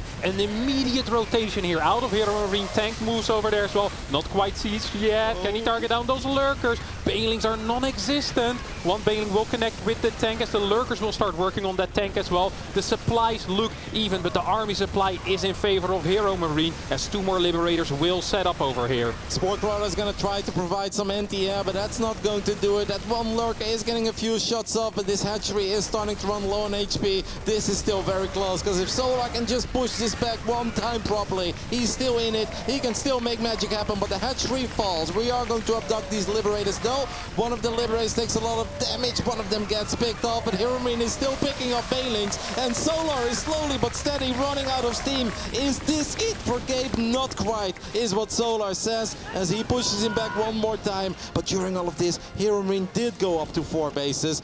Never started +3 attack though. Never did start at +3 attack as he's also on 74 workers, which is relatively high, so he has a good eco behind this. Solar cannot give up any of these bases. More tanks are moving forward. Hero Marine smells blood in the water as he slowly but surely leapfrogs forward. There's a single lurker with seismic spines. Is that going to be enough here for Solar? Well, Hero Marine says no, it's not, as he throws down the scan, picks it up, gets a couple shots off on the Viper too, but 4 extra lurkers, that is going to keep Hero Marine at bay. Solar just needs to stay calm, try to make sure that you don't do anything silly offensively. Try to hang in there, increase the lurker count, increase the Viper count, maybe land an abduct or 2. But Gabe, he is not slowing down. Pedal to the metal for the German here as he is moving forward. This is going to be so nerve-wracking for both players. There is an abduct going down on that Liberator, so Solar does get a sweet pick off there, but he is under a ridiculous amount of pressure. Yeah, Hero Marine probably should already be trying to transition into some type of ghost. Of course, there's still a possibility that he can kill his opponent with this push, but should already be thinking of the future. Solar is setting up a bit of a run by. It will be able to take out a couple of these SCVs as some abducts do go down. A couple SCVs do go down. Blinding Cloud is going to keep the lurkers safe. Gabe needs to be very careful as he does go for some Liberator res in the bottom. And it seems that at this point the German Terran player says, all right, I know this game has been going pretty well for me, but let's not throw it. I don't think I can end it here. That's a Planetary Fortress Solar, so a few links are not going to get anything done.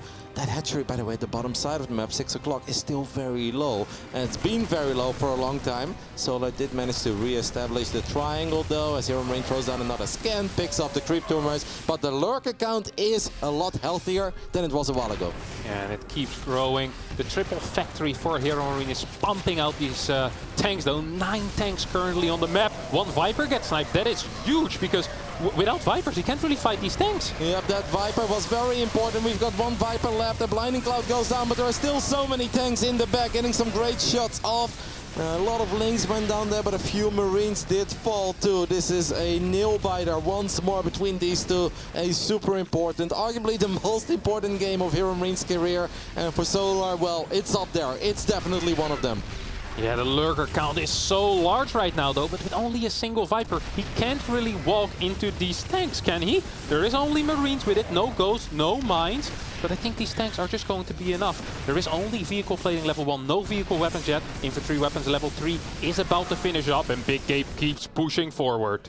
10 tanks, 40 Marines, +3 is finishing up. That hatchery is under a lot of fire. Lurkers are trying to hold the line, but Solar is forced to evacuate this base too, as the Marines are going to chase. Tank shots are big, hatchery will fall. I don't think the Link counterattack really got a whole lot done. We need more Vipers, Solar. I know you've been under a ridiculous amount of pressure, but if there is one unit here that's going to make the comeback possible, it has to be the Viper. Abduct after Abduct almost feels like the only play here.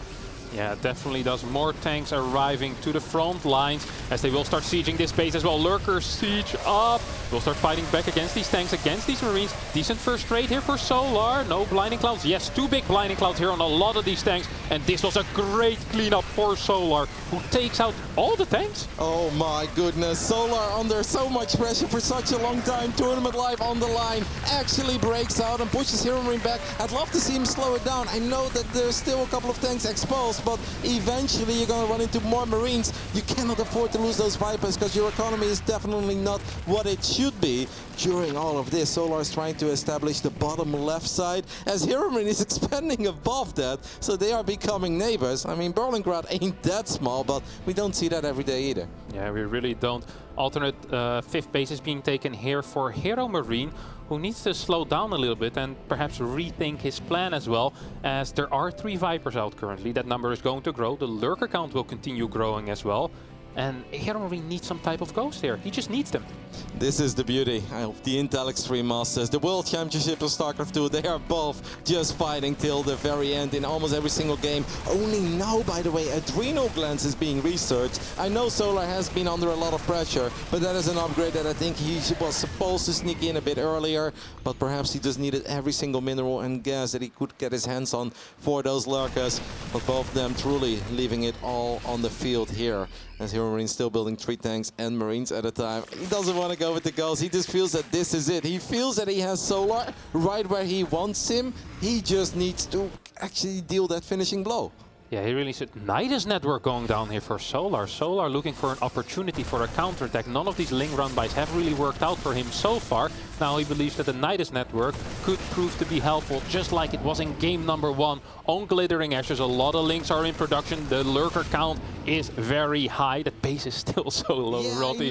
At any point, if 8 Marines drop and get 2 seconds, that base is gone. Yep, it almost feels worth it for Gabe to show his entire army on the right side and just try to sneak a couple of Marines. They could even stim through the center. Here comes that Overseer. It wouldn't be the first time in Solar's career that he wins an impossible game by getting a Nidus network up in the main. It seems like Hero Marine saw it and he's worried immediately as he has stimmed a lot of Marines, and he says, nope mate, that is not going to happen, not on my watch. But we do know that Hero Marine likes to press that F2 button every now and then. He will deny it, but I think we've all seen the evidence, and here is that Nidus. Gabe needs to get on top of it, lowers the depots, and that should be enough firepower. Yeah, that should be quick enough. No Lurkers in his main base today, at least not in Berlingrad so far. Tank production continues. What's the tank count currently at? It's high. 16. No vehicle weapons so far, Rotti. I'm a little bit afraid here for Gabe. I have to admit it. He is sticking with these tanks. He's not upgrading them. There's no Vikings, there's no Ghost. How will he deal with a larger Viper count? Yeah, well, that's the thing though. Will there be a larger Viper count? Because that's the one thing that Solar is not doing at the moment. I do believe that those 3 Vipers are full on energy, so a lot of Blinding Cloud is available. But you can't really Blinding Cloud 18 tanks, not even Solar. He might be able to abduct a couple, as we do have another Nidus to go down. That Liberator was, I think, kind of important, and it just flew straight into the Hydra army. Both players are somehow, someway maxed out again, as the Marines are getting completely obliterated by the Lurkers. I don't know what these tanks are up to in the front. Okay, they just want to siege up. It's a messy, bloody fight. It does seem that Hero Marine is able to get his tanks right where he wants them, but at the same time, that Nidus network goes up in his natural, so I think we can say goodbye to that +3 armor on the bio units, but I don't even know how important that truly is. Oh, these Marines are going to fall as well as the final tank that was defending at home dies just before the scan arrives, and these Marines are all just being sacrificed here. Hero Marine, you need to micro these. Splits now. Decent enough, and this will get cleaned up. Hero Marine still in it, but the creep is now kind of pushing forward on the map, and I think Solar might be dreaming of an attack. This is such a sick game by Solar, because he was in a world of trouble. I cannot emphasize enough on how much trouble Solar was truly in, but he's hanging in there with his tournament life on the line, drops another Nidus, and Gabe still indeed refusing to build the Ghost. I think what he's mostly afraid of is slowing this game down. He doesn't want to turn this into a turtle festival. of all. I think he really thought that he was so damn close to ending it, and he was multiple times. But Solar is one of the best Zergs in the world for a reason, and he's dragging this game out somehow, by the way, that eBay survived. So there might still be a chance for +3 on those bio units, but I don't know if that's going to keep you safe against those spiky boys. Oh, Nidus Network here on the right side. Big Ling run by his own with Adrenal Glands. They're going to absolutely rip through these SCVs. 12, 13 workers already going down. This is painful for Hero Marine, who's only on 50 workers remaining. He still has a command center somewhere on that left side as well, which he can eventually mine from as more Nidus Networks start going down. But the income is heavily shifting into Solar's favor here, and Hero Marine is on a timer for the first time in this game. Yep, and it feels that he just hasn't been able to find any economic damage himself in the longest time, while Solar doesn't have the craziest map vision. There's a lot of creep in the center, but I feel like on the outskirts there was potential for some of these drops or liberators. Perhaps we are lacking gas, so Hero Marine is just building Marines or using all the gas that he's mining on tanks, as he does find himself in a decent position. There is still that base in the bottom left side. Hero Marine knows about it. If he gets these tanks just a little bit further forward, he could potentially just pick up that base in the bottom left, and that is arguably the most important base for Solar. I love these Vikings being added on, by the way, kind of trying to zone out the Vipers, either forcing Abduct on the Vikings, or just, well, forcing Transfuses on the Queens. One Viper will most likely go down. Tanks are getting abducted into this position, though, and Gabe is losing a lot of the important mechanical units. Yeah, but Solar doesn't have the Viper count that he needs. Like you mentioned this earlier, well, how is Hero Marine going to deal with 8+ Vipers? Well, he's not with his current army, but as long as Solar keeps being stuck on 2 to 3 Vipers, and he still just has those 3 Vipers, Hero Marine is just building more tanks than 3 Vipers can deal with. That low HP hatchery is still here. A couple of Marines are going to push the Lurkers back further. We've got a lot of low HP Marines. Is this the moment for Hero Marine, or will Solar hold once more? One Lurker on the other side of the map, wreaking a little bit of havoc. This base will need to be given up here by Solar. Finally, it will fall. A lot of these Marines are so low, though. Medevacs still have energy. Gabe keeps pushing forward. Tank count still very high, 2 tanks being produced at a time. Extra Vipers are a necessity at this point. It's almost pure tank. Here we go. This is it for Solar. Drops the Blinding Clouds, wants to run the Lurkers, Lings, Banelings, anything he still has. He throws the kitchen sink at Hero Marine. Will it be enough? A lot of tanks have gone down, but there is still quite a bit of Terran remaining. At the same time, though, extra Lurkers are going to show up. The tanks in the top side get picked off too, and it seems like it has been enough. The kitchen sink has pushed back Hero Marine once and for all. 10 SCVs have gone down during all of this. We were looking at 20 tanks and they have all disappeared. GG! Solar takes game number 4 on Berlingrad and ties up this absolutely insane series here at the World Championships round of 8. This is unbelievable. That was a ridiculous amount of tanks on the high ground. Solar has lost pretty much each and every single mining base he had. That was it. That was the last-ditch effort, the absolute Hail Mary play, the last army that Solar was going to produce, but the last army was strong enough, just kept on getting on top of these tanks. Wow, these two are pushing each other to the limit. Yeah, I honestly, this is scripted at this point. What are we witnessing today? What are these games, Harstem? This is it. Yeah, it's actual insanity. This, I'm not quite sure what's better. Game 3, Game 4, this entire series has been bananas. Both players clutching a win here. Hero Marine in game number 3. Now Solar in game number 4, just playing absolutely out of his mind. He was out. He was dead. This series was over, and Solar stays alive, gets 2 Lurkers out. And he holds, and he keeps holding. Low Viper count, no problem. Low eco, no problem. A hatchery that is on 100 HP for 15 minutes straight, no problem. Solar can do it, and we'll be heading into a game number 5. 20 tanks at the end of the game on the high ground. Apparently no problem either. That was truly it for Solar. He just felt that this was his moment. Maybe thought there wasn't enough firepower when it comes to the Marines to protect those tanks from the Lings getting on top of them, the Lurkers just getting on top of them. The tanks obviously will always deal some friendly fire too. A sick final attempt there by Solar. And it almost felt that maybe Hero Marine should have just taken his time, because he already got the bases there, spread the tanks out a little bit more, slow the game down for a split second, because he was still mining on the left side. But none of that matters. Pressure obviously getting to both these players. Insane game though by this man. Insane to stay alive. Insane to keep his dreams alive of moving into the semifinals of the Intel Extreme Masters Katowice in the bottom left side. Fighting for Kaizi Gaming. This is Solar.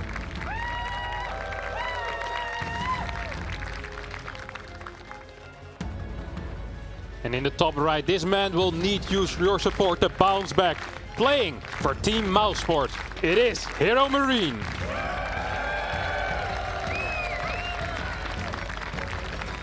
Talking about a shift of momentum though, when you're this close, when you can almost taste the semifinals, when you're ready to pop out of that seat and talk to Smix on stage and have the massive smile on your face because you have done what you've dreamed of, suddenly you find yourself in Game 5. And well, Solar, I'm pretty sure that he was already feeling pretty devastated at some points in that game, but he hung in there like an absolute warrior, a trooper, and displayed fighting spirit that I've rarely seen before. But hey, if there is ever a moment to fight till the bitter end and to stay calm and make the best of every single little scenario that you can find, it obviously is the World Championships. Insane performance by Solar. Yeah, it's crazy. And here on the final map, 2K Atmosphere. A map with a lot of potential, but to be fair, these guys show that every map apparently has a lot of potential to create some epic games, some long games, some extremely close games. As once again, Hero Marine opening up without a scout, and Solar will not punish that with any type of early pull. No road rush, no. He's going to be playing it safe himself as well. He feels comfortable in his playstyle. He's been showing the same thing again and again and again. Those 5 gases into the Hydra Link Bane, the delayed lurkers, is what he loves, and he's so darn good with it. Yeah, and I can't blame him for not putting it all on the line with a single roach rush, because imagine if Hero Marine does scout, if he does counter your build order, and suddenly you're throwing away one of the biggest opportunities of your career on a build order loss. And Solar's confident. This is the map where I've seen him have some success with lurkers against Maru as well. The base that he's basically taking now on the other side of the map, it doesn't matter under how much pressure Solar is. If he ever gets up to 10 plus lurkers, he will just run them in there, and he always gets on top of that base, gets on top of the SCVs, and often that just opens the path to the natural, to the main base. I've seen him do it time and time again. I think 2K is a map that Solar enjoys, and I think he feels at home at it. Yeah, definitely is. Hero Marine once again with that fast third command center. I think that's the 4th time this series that we see that. The build he feels the most comfortable with. It's the build he feels at home with. We'll see what he'll follow up with. This Reaper is trying to poke and prod, trying to get a creep tumor here and there. Make sure that these queens don't get too ballsy moving forward. Spots the third base, making sure that nothing too wonky is going on. I think Hero Marine is pretty happy that this is a pretty standard game, as he's been playing fantastic so far in these standard games, getting himself in very solid positions. And then from there on out, well, honestly, the games go everywhere. Second barracks. This is a build that we have seen before in this best of 5. For Hellion into that 2-1-1 type of style with the fast triple CC will allow Hero to get these marine drops out quickly to try and deny a forward base. And the one thing that has been pretty consistent in Hero Marine's play is trying to stim forward towards that forward base and just going straight away for that cancel. He wants to get it. If it doesn't work out, he'll just pick up, drop them, heal up, and try another time. But that's been something that Solar did need to deal with. And on 2K Atmospheres, it can sometimes be tricky to defend that fort. I think going back to that previous game, I know it feels like a long time ago and so many crazy fights happened, but if those Banshees would have just settled initially for cancelling the fort, that's normally something that most Terran players will be quite okay with, because drone damage is something you'd love to see, but eventually there should always be a little opportunity. Speaking of opportunities, 2 Hellions and a Reaper just going for it. 3 drones already, that's pretty decent. Hellions trying to make their way out. That's not quite going to happen. Reaper gets picked off too. Still a bit of lost mining time and 3 drones though. Not too shabby for Hero Marine. Yeah, not too shabby. Next 2 Hellions are also going to be moving on the map, or at least spotting around a bit for any potential Ling run buys. Does need to be careful, of course. You can't just lose all of your cars for free in the early game, because if you do that, then these Ling run buys will rip you apart, and we know that Solar is capable of that. It is really sick, by the way, how good Solar is at spotting these bases that are undefended, both on Hardwire and in that last game, when there was a base that turned into an orbital. Eventually Solar found it, sent in a bunch of Lings, and dealt a lot of damage. Let's not forget about that last game, that one Ling run by onto that 12 o'clock base that dealt so much economic damage, and that really allowed Solar to stay into that game. Yeah, we tried to fight Lynx that have +3 armor with SCVs. It's pretty tough. You don't need too many Lynx then to pick off 17 SCVs, I believe it was. Solar did go back to his double Evo style on this map. Obviously 2K, a slightly bigger map than Berlingrad. He's okay with having that slightly later lair and obviously later Baneling speed, but this is going to give him good upgrades and at least keep his upgrades up to par. What I've seen Solar have a couple of times already in this series is that his carapace is often a bit ahead of his melee. Now for a turn player, that's something you really don't want to do. As a Zerg, in a weird way, I don't even hate it that much, because if Lynx or Banelings get on top of bio units, they're going to find some damage regardless. It's often just about staying alive. Hero Marine with his initial set of Marines does not want to take the fight against those queens. Knows there are quite a few Lynx nearby. 9 Banelings are morphing, but these are obviously going to be slow Banelings. Yeah, they will be viable to fight against these Marines on creep, but off creep I would not suggest it as Solar. Layer's about to finish up and then we'll see the centrifugal hook starting, obviously. As Hero Marine is being rather patient, a little bit conservative with this Marine squad, just wants to heal it up, and once matter of fact 3 and 4 pop out, perhaps we'll see a similar push as we saw on Glittering Ashes with these tanks joining up as well. Does need to be careful for Lingram buys though. Do we still have any Hellions? Because he used those Hellions in a pretty cute way. Yeah, we still have those 2 Hellions, so those could always morph into Hellbats down the line. So we throw down another scan in the center, pick up a couple of Crypto Marines. I don't think Hero Marine is hating this game so far, even though he's not finding a lot of economic damage. I think he's picked off a decent amount of Crypto Marines and has done a good job in not making any slip-ups with his Marines. And it also didn't seem like he's making any misclicks. I feel like in the beginning we saw some nerves. It felt like the Marines were derping a little bit, few misclicks here and there. I feel like Gabe is kind of feeling it as he steams forward, gets on top of 2 drones, so that's 5 drones in total. That's already a lot more than he found on Glittering in the first 12 minutes. I think he's going to be really happy with the drone count that he just spotted on that fort base, by the way. Only 74 workers, 7 minutes in the game. Wait, did Solar forget Bane speed? I think he did. Yep, it's still not starting, and that lair has finished up a little while ago. Solar has to notice, though, these are Banelings that are just slow, wiggling off creep. Drops an Infestation Pit, drops another hatchery, fires up 2 upgrades, fires up the Hydra then, but still no Baneling speed. There we go. I mean, that would have been a true heartbreak to lose, but now it's going to take a little while, and the tanks are going to knock on your front door. This could very well cost Solar this hatchery, because with slow Banelings, I don't know if he's going to be able to clean this up. A couple of these Banelings get cancelled on the left side. Hero Marine gets his Marines in range of this hatchery. We have Banelings coming in from the top side though, and Lynx I believe as well. But Baneling speed, it feels like it's going to take centuries. Yeah, this is not the fight that Solar was hoping for. These slow Banes off creep might be able to connect with these Marines. No, they're just a little bit too slow. Good control here out of Hero Marine. Tank still alive as well. Hero Marine pushing through. There's no more Banes available for Solar, and he will eventually give up this base, but not after losing a lot of money here. A lot of resources lost in that last fight. And Hero Marine is feeling comfortable here. He's feeling confident and keeps pushing forward. Not even a 9-minute game, and Solar has already lost 2.8k resources more than Hero Marine. Not having Baneling speed there, not even having it close to finishing up is truly painful. Gabe feels that this is still his moment. He notices those Banelings are still slow. So yeah, well, why even back off? Why not stay in range? Why not try to get a few more shots off?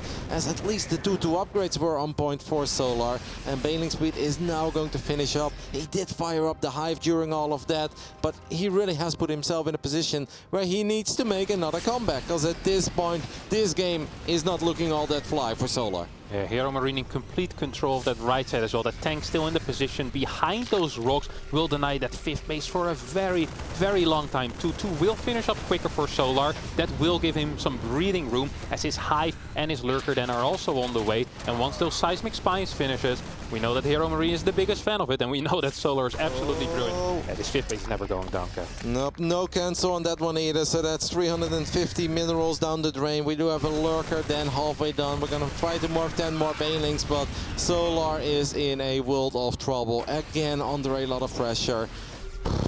I don't know how we're going to turn this one around. We do fire up our first Vipers. Lurker then is somewhat close to finishing up. At least the 2 upgrades are done, and that should make these Lynx and Banes a little more feisty against the bio units. Perhaps Wither Mines can become Trader Mines once more.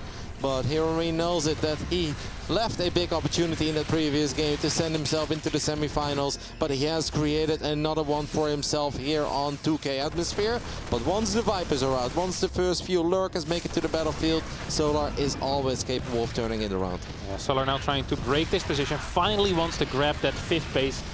Will clear up both of the tanks, and that means that these Marines should not be capable of forever denying that right side base. With a big force here, this could, well, could almost be a snipe perhaps. There's no mines with this army though. That means that Banelings will be very powerful. Marauders can tank a lot of these Bane shots. Good engagement so far for Hero Marine.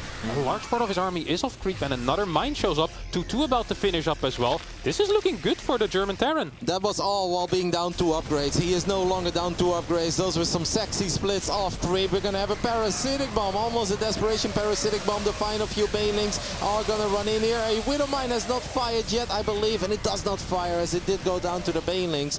So Solar is gonna push it back, but at the same time, the Marines of Big Game are finding some success here in the natural. They're gonna stim forward, get on top of a Queen. There are a couple of Lings and a couple of Hydras, but that's not gonna be enough. So these Banelings need to come to the rescue. Solar holds, but can he keep this base alive? The answer is no, as Widow Mines will also manage to burrow and get a good shot off too. Is the Kingpin of Cologne finally doing it and punching the ticket into the semifinals. Yeah, 5th base finishing up as Solar's 4th hatchery needs to restart over here. 7 lurkers on the way, Adaptive Talents halfway done. Seismic Spines has already finished, but Hero Marine is not going to wait for those lurkers to finish morphing. He is pushing forward. There's loads of medevacs, not that much, but what was that shot from downtown, this Widow Mines? Oh my god, Banelings will connect with a large part of them Marines, as these lurkers will end up burrowing and should save it up.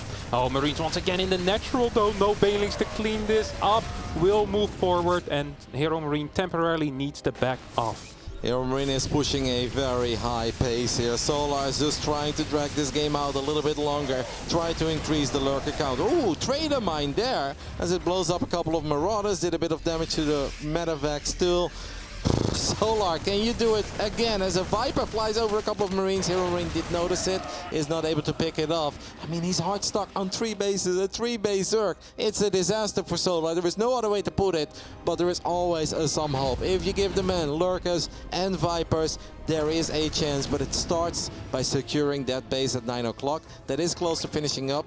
He's gonna try again to get the base at the bottom at the same time. I think that's a little ambitious when we're working with 155 supply, but I guess desperate times call for desperate measures.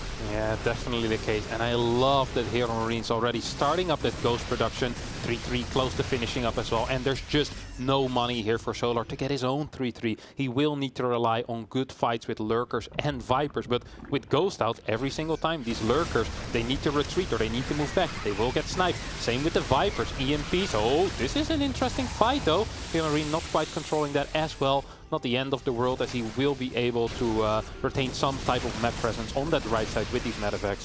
Gabe's still not slowing down, as he's clearly still pushing a pretty high pace, and he's gonna pick off even more Cryptomers. Solar really doesn't have any vision. Compare this to the majority of the ZVTs you see. The only thing he really sees is where his bases are. The hatchery provides some creep. Well, that's pretty much it. Hero Marine is increasing the ghost count, so he can start landing some snipes. You gotta be careful with those ghosty boys. They are very expensive. At the same time, Hero Marine feels like there is a opening in the main base, or at least he's gonna use this to pull a lot of units out of position. Do we get a parasitic bomb? Yes, we do. But Hero Marine is on top of that as well. And this opens the door. The triangle turret. Not too many mineral patches left here, but still an important base. Banelings coming in from the right side. Can they find some good connections? No. Another ridiculous Widow Mine shot all the way from the top. The Lurk is super exposed. Hero Marine still maxed out. Solar supply is plumbing. Yeah, Nidus Network once again. Solar says it worked before, let's try this again. Vipers need the energy. Infestation Pit is getting sniped. The same time, I think the 3rd base just went down for Solar. Oi, oi, oi, oi, oi. He is in so much trouble right now, as Hero Marine does not relent, keeps pushing forward, keeps throwing down more command centers and more orbitals, and he is looking for that kill. He wants to get himself in the semifinals. He truly has Solar on the ropes once more. He had Solar on wobbly legs, on Burling Ground, but that was not enough to get Solar out of it. This time around, he doesn't just have him on wobbly legs. I think he has officially knocked out Solar. Hero Marine with the biggest accomplishment of his StarCraft 2 career, as he advances to the semi-finals of the World Championship championships here in 2022. A crazy best of 5. The first 2 games, sure, that was good StarCraft. Game 3, 4, and 5 truly had it all. What an entertaining series, and what a run by the Kingpin of Cologne. Absolutely fantastic play out of Hero Marine, showing that he's capable of beating anyone in this tournament, taking out Solar in the round of 8, placing himself in the semi-finals. Beautiful TVZ play today, Rotterdam. And for the first time in the history of the Intel Extreme Masters Katowice, we've got an all-European semi-final. It will be Rainer going up against Hero Marine. We could even call it an all-Italian semi-final, as Hero Marine does have an Italian passport, but we know that he is a proud citizen of the beautiful city of Cologne. Let's hear from the biggest man in this building himself, as he is on stage, joined by Smix. The biggest man indeed, especially with a victory like that. Congratulations, Hero Marine. You are moving to the semifinals, and you've been to the top 4 before in multiple WCS events, but never at an event of this global scale. What is going through your head right now? It's definitely Monday today, I think. Especially in that last game, I was able to play my best game. Yeah, I mean, before, I don't think I've ever played that well, so I'm very happy that I was able to bring my best level in this tournament so far. I think that's one simple way to put it. As we were watching in the green room, we were saying, wow, Hero Marine in his final form is absolutely terrifying in TVZ. I need to ask about the map on Hardwire, because that turned into such a wild game. You were sort of forced into an all-in, and then it turned into a base race situation. Were you sure that you were going to be able to pull out the win at the very end? Yeah, my plan in the series was to create a mess, especially on the Terran-favored maps, or rather like the maps that I should win, the maps where you can rush, for example. That's why I choose to go for that Adrex on that map. So it was my decision to force like a weird game. I feel like that was the right choice, because the Koreans don't really have much experience against me, and they play against Maru, they play late game against Maru or other Terrans. The other Terrans play so clean, so I decided to just bring a little bit of, let's say, fire and more aggressive, cheesy play. Yeah, I mean, in the end, I lost that game. I couldn't really transition into Ghost properly. I feel like that game I didn't play very well. I had a lot of advantages, but in the end, my unit composition wasn't good enough, and he microed way better than I did. Well, speaking about the next game that was on Berlingrad, as we were watching, I mean, even as Rotterdam was casting, it felt like it was gonna be yours, a GG at any single point, and then we slowly saw that Solar was able to bring it back. I mean, what was going through your head at that moment, and how do you recover? Because I think when a game slips away from you when it was in your hands, it's a lot harder to mentally recover. Yeah, I mean, what I like to do is then switch it up completely. I created such a mess in all of the games because of weird playstyles, and then I was like thinking to myself, okay, I mean, let's the last map is 2000 atmospheres. Let's just play like a straight up game. It's an alright map. I think it's the best one to play, like a 3cc straight up game. And yeah, I think based on what I did before, I wasn't really too upset about losing that 4th game. It gave me an advantage, because he was probably a little bit confused about like what I was gonna do and stuff. Well, we saw your amazing TVZ in this, and now moving forward to the semifinal, you have Rainer waiting in front of you. And as we were watching that last map, when Rainer was still playing, I remember I asked you, I was like, hey, between Dark and Rainer, who do you prefer? And you said, oh, I prefer Rainer. Well, you got your wish. You got Rainer. So now that he is your next opponent, what are your expectations there? I mean, both are going to be difficult, but I like to play against Rainer because I know him very well, much more than I know Dark, especially because I feel like Dark was an opponent. I played him once, but basically that felt like the hardest ZVT I've ever played. So I didn't really want to play Dark again. He's a very scary man. Rainer, on the other hand, it's always fun to play against him, and I know his playstyle. He also knows my weird gate pushes like I did against Solar.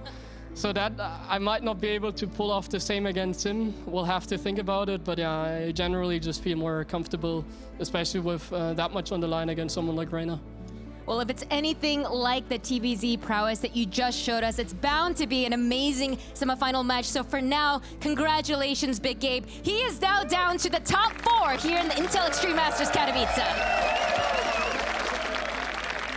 Absolutely unbelievable. It was already a historic day here in StarCraft 2 because of the ridiculous games and series that we've already witnessed. And then we go into yet another just round of 8 match. And it's then ridiculous once again. This has been wall to wall. I can't believe what we're witnessing here today. Wardy, ZG, it's getting late into the night here, ZG, but this is it's such a big moment for Hero Marine. It's the biggest moment of his career, and the way it goes down in these games, I can't believe it. It's actually absurd. I'm sure around the world, basically, people are, maybe feeling like they were a bit exhausted. And after the ZVZ, they were like, well, the adrenaline's gone, and now I'm really exhausted. But, I really want to see what happens next. And it just restarts again. The adrenaline starts rushing. You get really excited about who the world is going to win. And then you're like, well, I'm really tired. But wait, Mara versus Cyril is up next. And it all goes over again. Everyone's just perpetually tired and excited. We're all going to be crazy. Yeah, Wardy. Was it game 3 that you're picking things up and putting it down and picking things up? I mean, every single game was exhausting to watch. The one where he's microing until the very end, I don't think I've seen a TVZ ending ghost sniping like the last 3 Banelings, right? That's unheard of. And then game 4, mass tank, Solo is up against the wall, breaks him twice. Absolutely ridiculous games. I mean, we are seeing the best StarCraft 2 here at the World Championship. It's just plain and simple. And honestly, we might not be done yet. Maybe today's the day. Maru versus Cyril is just epic. Finishes at 3 a.m. I'm ready for it. I mean, maybe. I mean, already this day is shaping up to be one of the best of all time. If you think back-to-back excellent S-tier games all the time. And that's what people have brought here to the World Championship, ZG, which is just... I don't think it's going to slow down just yet. This actually kind of happened last year, though, too. I know it was online, but I remember just thinking that Katowice 2021 was also amazing. And you know what else I was thinking while watching? I think it was Game 3. I was thinking, like, DreamHack Fall Season died for this. That was the really, kind of just anticlimactic. Nothing really happened in that season. But apparently it is all just coming to Katowice. This is where we get all of the fantastic games. And now it just, it's going to continue on. I believe it. I'm going to say it. Hopefully I don't curse it. Mara versus Cyril is going to be amazing. Yeah, I really do hope so. I mean, we've wanted Mara versus Cyril. First we got excited when it was online, then we got a few times online. Yeah, we did. Yeah. And now again offline. Oh, it doesn't matter what time it is. All right, well, it's Monday apparently. We have got ourselves, we'll be going into Tuesday anytime now. Let's take a look at the highlights here from Hero Marine and Solar. And I think, after looking at a series like this, ZG, and how it played out, I think we would have been also ranting and raving if Solar had been able to make it work after this kind of series too, because both of them, either one of these making it to the round of 4 would have just been nutty after this. Yeah, absolutely. I mean, the same thing happened the previous series, and I'm sure the rest of the series apparently, where it's just like anyone who wins from here, no one is upset. Like, are there certain biases that come into play for everyone who's watching? Absolutely, but everyone out there, whether you're cheering for Hero Marine or Solar, I think everyone comes out of this just like, either one would have been fantastic. Yeah. This is just absolutely crazy. We've had not just the highest skill level shown to us by both of these players, but also just some of the most interesting StarCraft we've ever seen. Yeah. All of these games are crazy, by the way. Like, looking back, I completely forgot about the first 2, but they were really good as well. I mean, yeah, this game was also great up until the what a series. Actually, what a series. The past 4 series, every time we've looked at the highlights, people at the desk have said, oh yeah, I forgot about games 1 and 2 because said things happen in the next one. That's how crazy all of these series have been leading up to it. Which one are we in now? We're in number 3. This was the ridiculous ending here. 30 supply, you're like, we're at the start, right? 23 minutes in. Oh, look at this. High ground, low ground. This is such good play from both of them again. Like, remember before this, there was the hype Baneling potential, right? We thought that it might be like Scarlet versus Bomber Part 2, like a new age or something, where both Banelings would actually win. And then here we're thinking about SimCitying up his army was just fantastic. Here we had 17 tanks, I think was the total number at one point on the field, and it gets broken? What? Solar looked dead during quite a bit of that 4th game. He was absolutely dead at parts of that 4th game. Some of the holds were ridiculous. He took some of the only fights he could take to survive. And yeah, I mean, this game 5 was just back and forth as well. Just absolutely crazy. Heartbreak for Solar at the end. You could see the emotion. And it was just, I mean, so sad to lose, right? Hero Marine, though, showing that emotion as well. Yeah. What an amazing, amazing series. I know I've said that like 5 times. I mean, sometimes you just got to keep saying it. He showed it in the round of 12. He was elated to be going into the round of 8. That might have even been enough for him at that point, but now he's in the round of 4. Who knows what happens? Now we have 2 Italians in the round of 4. No, he's dual citizenship. He's German as well. So that's going to be great. We're going to be witnessing that a little later on tomorrow. However, now we're going to go to a break. Thank you, guys. And when we return, you know, we've had a lot of good StarCraft. And yeah, after this, you know what we've got? Serral versus Maru. See you on the other side.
Welcome back, ladies and gentlemen. We've been on quite the journey together here so far today, and, you know, there's a little bit more to go. Let's take a look at the bracket and get you up to speed with everything that's been going on so far, as we do have already Reina and Hero Marine making it into the semi-finals after the 6 best-of-5s we've had so far here.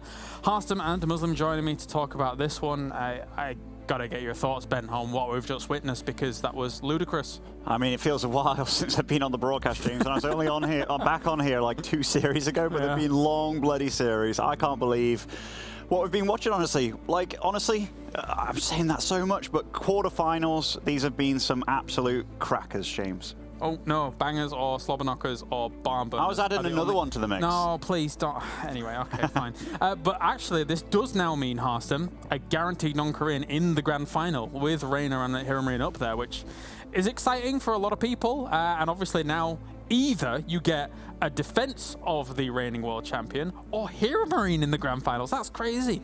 Yeah, it's absolutely mental. And I just actually saw Rainer downstairs, and he was like, "Yeah, Gabe, it's fine, but I need to keep my focus. I need to remain calm." And you know, I mean, he was very, very focused. And Rainer is a guy that usually is quite jokey, and he's really, really confident. And I know that he preferred Hero Marine over Solar there, but he said, no, I need to remain calm and stay focused on the goal of being that back-to-back champion. So, yeah, I'm really looking forward to that tomorrow. But we have some absolute bangers of series today still, James. Well, yes, we do. And actually, I did get word that the walk-in is ready. However, we've not even talked about this, but we need to talk about this because it's Serral versus Maru, Ben. It's Serral versus Maru. We've waited 4 years for this, James. 4 years for both these guys to go to Atlanta. And I don't just mean the wait that we had from those 2 previous quarterfinals, even though it felt like 4 years to some degree. But no, I mean, this is going to be absolutely amazing. And we've already had some amazing games. I just hope this lives up to what we've all hoped it to be. Hopefully. Harston, your thoughts before we go in?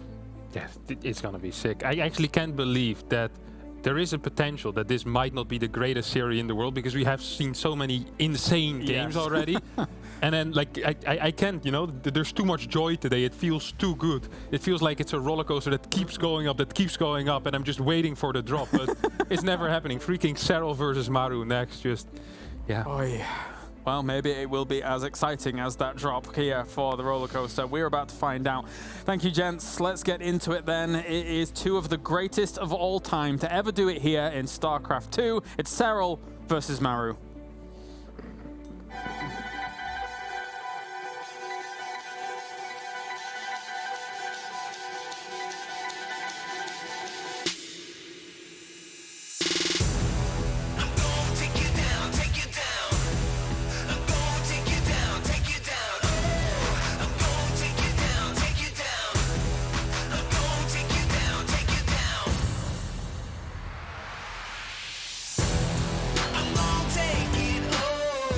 Ladies and gentlemen, the stars have finally aligned. This was the matchup we wanted 4 years ago. We were denied time and time again, but finally, this moment has come and come bestowed upon us.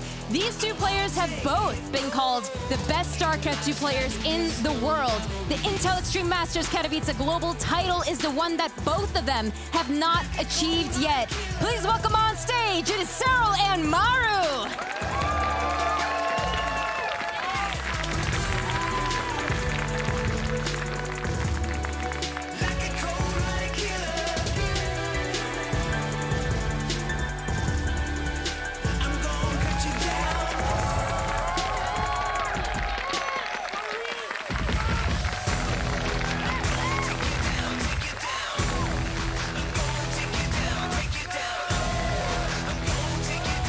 Maru versus Serral at IEM Katowice. Offline, best of 5. It's everything the StarCraft 2 community has wanted, on top of already just some of the most amazing games of StarCraft 2 that we have ever seen. I am so excited to be casting this one with you, Pig. This could even be better than the last TVZ that we saw.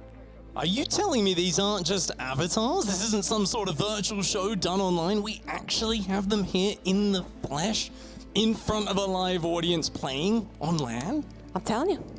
I am telling you. Look at that win rate. Oh my. That's an all-time win rate there, of course, in the bottom left. Of course. That is for this tournament, 10-0 so far, dominating the group stage. And what an awesome run it's been. I love it as well, because the matchup of these 2, you could see it in the handshake. Respect, serious business. No showboating, no getting ahead of themselves. They're both just laser focused. And it's all about, all right, this is what it's all about. This is my obstacle standing between me and the semifinals. I mean, I had just come off that adrenaline rush of the last game, and I felt like I was coming down, and now I'm getting into Serral versus Maru, and it's all coming up again, man. I'm getting like the wicked jiggly. I'm so excited to be getting into a Terran versus Zerg yet again with these two names on the board. It is just bound to be excellent. Their last match online, yes, but still, best of 7 was just also some of the best StarCraft that we had ever seen. So we are expecting big things from these two, and it is actually happening, you guys. We are getting into game 1. All right. It is a very important moment. The Zerg versus Terran matchup that we have wanted with the high stakes, the money on the line, and no excuses to be made for either player. Up here in the top left side of the map, introducing from ENT Esports, the Finnish phenom himself, it is Serral.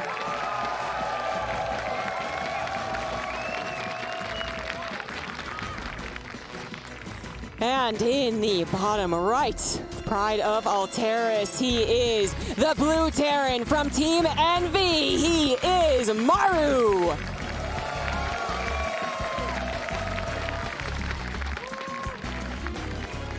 Maru dropping a series earlier on in this best of 5, or in this tournament, sorry, to Raynor. But by golly, did he get some props for that. What was technically a loss. He almost made one of the most miraculous and ridiculous comebacks that I've ever seen. A handful of ghosts, a couple tanks and Thors, and apparently you can take down about 1,000 Ravagers, Zerglings, and Banelings, zombie grubs. So, I mean, as Serral, I don't want to go to the late game against that. That was one of the first games that kind of set the tone, I suppose. What we now know of the tournament is people don't want to die. People do not want to tap out. They do not want to GG. They actually believe that they can make anything happen. And there's been so many games now over the past few days that have proven that to be true. Amazing comebacks are happening, and Maru, we already knew that he was capable of it. He continues to prove that is the case. As you mentioned, that game versus Raynor was, in fact, was so close. It can sometimes even be like, wait, didn't Maru win that one? Well, not quite. We know that it still was a testament to his strength in the matchup. But you know what else was really interesting about that best of Pig was that Maru was actually bringing out some interesting builds for it. Oh yeah, he did, didn't he? He really caught Raynor off guard early on, and we saw a lot of actually skipping the Reaper and going from Marine into the Fast Factory, the Hellions. This time around though, Pride of Alteris, he has opened up with the Reaper into the Marine. A bit more of a kind of vanilla TVZ to kick this one off. So I've definitely got the eyes open for switching back into that later in the series. And we saw battle cruisers, we saw mech, we saw not just mech, but, you know, it's like the mech was just to survive the mid game, and then it's to get the ghosts, and then once the pieces are together, that's when it looked powerful. And to be fair, even in that match versus Raynor, great snipe already, getting a little bit of tax, but it was a Broodlord timing that caught him off guard, and it really felt like Maru just somehow didn't realize that was coming, got blindsided, and that's what put him in a very dire situation. I don't see that catching him off guard ever again in this tournament. I think that was a one-off moment. I do agree, and it was also on a map that was also very short, so it was kind of one of those situations where Broodlords, as long as they were a bit of a surprise, were really going to make the impact fast enough. But also what Maru was doing was the precursor to the Battlecruiser, actually. That was one of his last interesting steps of the build that he chose to do, was that he actually was opening up with a couple of pairs, actually, of Marines, sending in those Hellions and actually surprising Raynor when he just wasn't expecting as much aggression. But as you were pointing out, this really is a lot more vanilla. I do think that Serral has that best of on his mind, though, as we do see maybe a little bit of a resurgence of Overlord's speed. Raynor did try it a couple of times. One, he scouted, but still didn't actually defend. Well, Serral apparently liked what he saw and, said, you know what? Maybe Maru is going to try to be tricky. Let's go ahead and get that full scout. Not a bad way to start the series. I like Serral's thinking, but I like Maru's thinking even more. Third command center super early. Yeah, he did an SCV scout early to be safe, but other than that, Maru's done such a greedy opening, and he's gone for the very quick second barrack. So he's going to go 4 Hellions, swap the factory off. We're then going to see that factory prepare a reactor for the starport. Essentially, you're going to see the double medevac Marine drop across with Stim pressuring while having a third command center already loading up with SCVs. Now, for Serral, the real problem is you've delayed your third base to get this Overlord speed. You've got information of what's coming, but you have slowed down your start. So you're going to have to really execute these next few minutes just right in order to deflect not just these Hellions poking around, but the very early double Marine drop that's going to be incoming. It's a bit more of an accusation of aha, gotcha if the Overlord speed sees something like a Hellbat push or like battle cruisers or something like mech, something you go, aha, you were meant to trick me. It's a little less so if it's just a 3cc, you go, aha, oh, okay, you actually have a better economy than I do, so that's cool.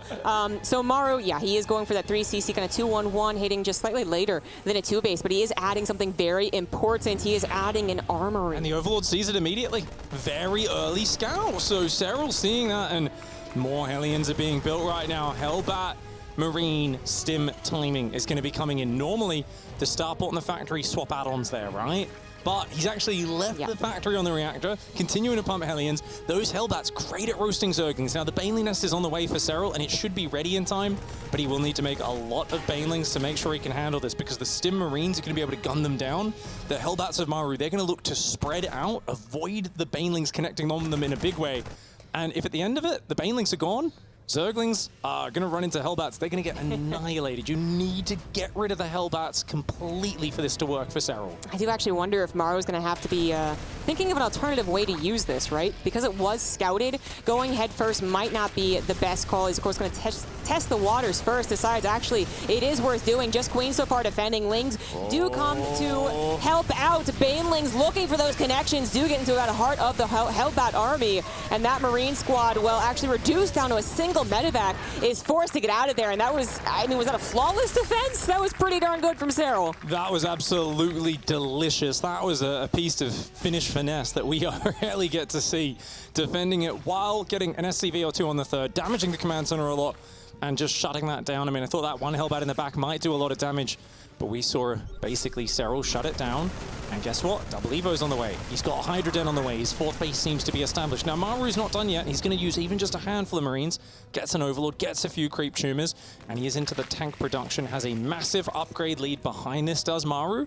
However, with the fourth base coming in, the tech already into the Hydras, and the very flexible Baneling drops queuing up, it feels like this could run away for Maru very quickly. He's going to have to handle this next minute or so really well, or Serral's just going to be all over him. Yeah, I do think that one thing is absolutely crucial about Maru's attack there. It wasn't that it necessarily failed, that it didn't do a whole lot of damage or catch Serral that by surprise. It's that while we do see that sometimes not do a whole lot, usually you have 2 medevacs left over. So you still have 16 Marines. You can still run around, maybe have combat shields finally finish and actually find other places to tackle. But by losing the majority of his army, he's really lost any sense of pressure that Serral had to feel to defend. So that one medevac drop, we saw it try and do something, it didn't really do a whole lot. Serral really getting to basically line up everything like he would want, including some aggression and the defense. Even having these Lings and Banelings out on the field seems so dangerous to do. If he had caught Maru by surprise, though, it would have been another victory under his belt. Baneling drops going in right now. There we go. Maru does not react in time, and that's going to... Oh, no! He didn't go to unload! Do it! Serral with the uncharacteristic mistake here. He's just standing there. Oh and you know what? It might kind of work in his favor because Maru might think it's a fake, but Maru, he had like 30 seconds and he didn't notice it, and the fourth command center gets sniped. This is massive. Ling Bane in the third base. It's already on fire. SCV's evacuating. So many have gone down. Maru has set up an amazing siege location below the third here of Serral, but Serral's Queen's very tanky, and he's done so much damage to Maru's economy. This is absolutely insane. In the blink of an eye, Maru has lost so much, including even more momentum when he didn't really have any. Now he's going to be completely surrounded. The tanks tried last second to target down those Banelings, and they do a decent job of that. Some Marines do end up living. One tank, no tanks will end up living after that successful cleanup. Serral holds on the back end and does a tremendous amount of damage on Maru's side of the map. All of those fights were with Maru at 1-1 upgrades, Serral with none. But it doesn't matter, because when you're the one who's picking your opponent apart, Baneling drop finding the worker line, Ling Bane cancelling the, well, not even cancelling, killing the fourth command center, getting on that mineral line, and jumping on those tanks while they were fighting the Queens. Talk about setting it up just the way you want. Serral there, his upgrades starting to catch up. Hydra upgrades on the way, and a fifth base is building on the gold. Maru barely on a 3-base economy. He's trying to start a fourth base. He's trying to get up into the drilling claws and the Widow Mine production. But yet again, Baneling drops preparing, Ling Bane attacks preparing. Serral is swarming over this map and looking to explode out of control. The Banelings once again in the natural, and Maru is not going to be pulling this time, successfully queuing up instantly. More SEVs going down. It feels like absolutely one of those games where everything has gone wrong for the Terran player. It's only a testament to Maru that he's still in this in some way. More Banelings off to the left side. Actually blow up on top of an already weakened command center. We'll be keeping an eye on that one for later. Okay, I think at this point, Maru's going to have to do what Maru does best. He should realize he's behind right now, and he's got to go into turtle mode. This is, honestly, he's a bit too far behind. Serral's running away with this game. Maru, yes, pressure with these Marines, but at home, lock it down. Do not let any more Baneling drops in, and don't get caught out there. It does save those Marines. Good micro. But he's going to have to build up a Widowmine spread and a unit count just pre-spread across his third, slowly establish a fourth, work your way into the Ghost game. That's where Maru excels. He's the best late-game Terran player in the world in every single matchup. His Ghost play, spreading planetaries across the map, second to none. But when you're this far behind in supply, it's got to be about turtling and surviving for a while just to get to that stage. Exactly. That is always the toughest part there. Can I actually make it there? Can I get maxed out? Can I find myself in some type of way to actually play back against you, fight you, in fact? And that's just something that a lot of Terrans will basically, they won't. They will not even make it to the maxed out stage. But Maru, he's certainly good at that, and we'll see how he delivers once he gets maxed out, once he can actually do what he would like. But already, again, we have bad, unfortunate news for the Maru fans. Another drop gets denied. Maru is at least providing the pressure so that his fourth CC has gone so far unattacked, but it's also because Serral is kind of still completing his own army. Maxed out Hive, 2-2 about to finish. He's cleaned up the drops, but what is he going to do now? Methodically just cleaning up the map there and controlling it, and you can see that red base spread, the creep now getting past the halfway, the gold is fully mining. Maru does have his own gold up, but Serral is max, and this is Serral's time to start trading. A good Widowmine does take out some Banelings. If Serral collapses on that planetary right now, though, I do not think there's any way Maru has the numbers to defend. There is a bit of urgency, though, because every second that goes by, Maru's catching up in supply. Serral's got to make this happen soon. Okay, that was just a misclick. I thought that was going to be the biggest run by, secret run by ever, but not so. It is being set up. It is also being scanned. Yeah, so Serral maybe has a little bit of a clock that he can be worried about, knowing that if he lets one thing go, then suddenly another thing lets go, and suddenly you are playing super late game against Maru, which no one really wants to do. And to Maru's credit, he is actually trying his best to take the fight a little bit past the point of the last defense. However, it's already here. The last defense being the planetary. It's totally unprotected. Just the Widowmine's really off to the right side, which could not actually stop the full force of Serral's army. Bye-bye planetary, and perhaps bye-bye army. That is so close. He does get the hatchery, lifts up 3 medevacs worth of units. And Maru, yeah, he lost the command center. He evacuated the SCVs out the south. He gets the gold base snipe behind it. And this is Maru at this point. He's not taking risks. A lot of Terran players go, oh, they're attacking the gold. What do? F2, stim, A move out into the open. That's where Serral wants you to come. Maru is not going to move down this ramp. He'll move out small squads, but he's got tanks and Widowmines layered backwards up on the high ground. He says, look, if you want to chase up this ramp, you're going to take a terrible engagement, Serral. I'm just going to try and slowly re-expand, keep popping down more command centers, and drain you out using my efficiency. Serral, though, he's been very calculated so far, doesn't want to chase too far into that. Yeah, I'm not sure he wants to go too much more. Doesn't actually know what's up that ramp. He's about to find out, though. More tanks shelling away. More, well, SCVs actually, unfortunately dying as they continue to be on that rally. But Maru was going to have some reinforcements, so Serral does have to acknowledge that maybe he can't go ahead and go too far forward. He pulls back, still handling the triple medevac drop. I do love that timing of what Pig was saying, actually, where Maru probably couldn't actually go forward too much with his army. And I think he just basically did. He went a little bit too forward, and Serral was able to pounce on it. So Maru loses that chance of actually getting maxed out. Once again, just that's one of his goals, is actually complete that 200-200, which is so difficult to do when you are affording some late game technology like Ghost, and hell, even Marauders at this point, a little expensive for Maru. You know, the other day when Raynor was ahead, he came out swinging, but Serral, a more methodical player, slower, calmer, and he's looking to just deny bases. Comes in, forces the lift on the gold, and Zerglings do find that base on the bottom as well.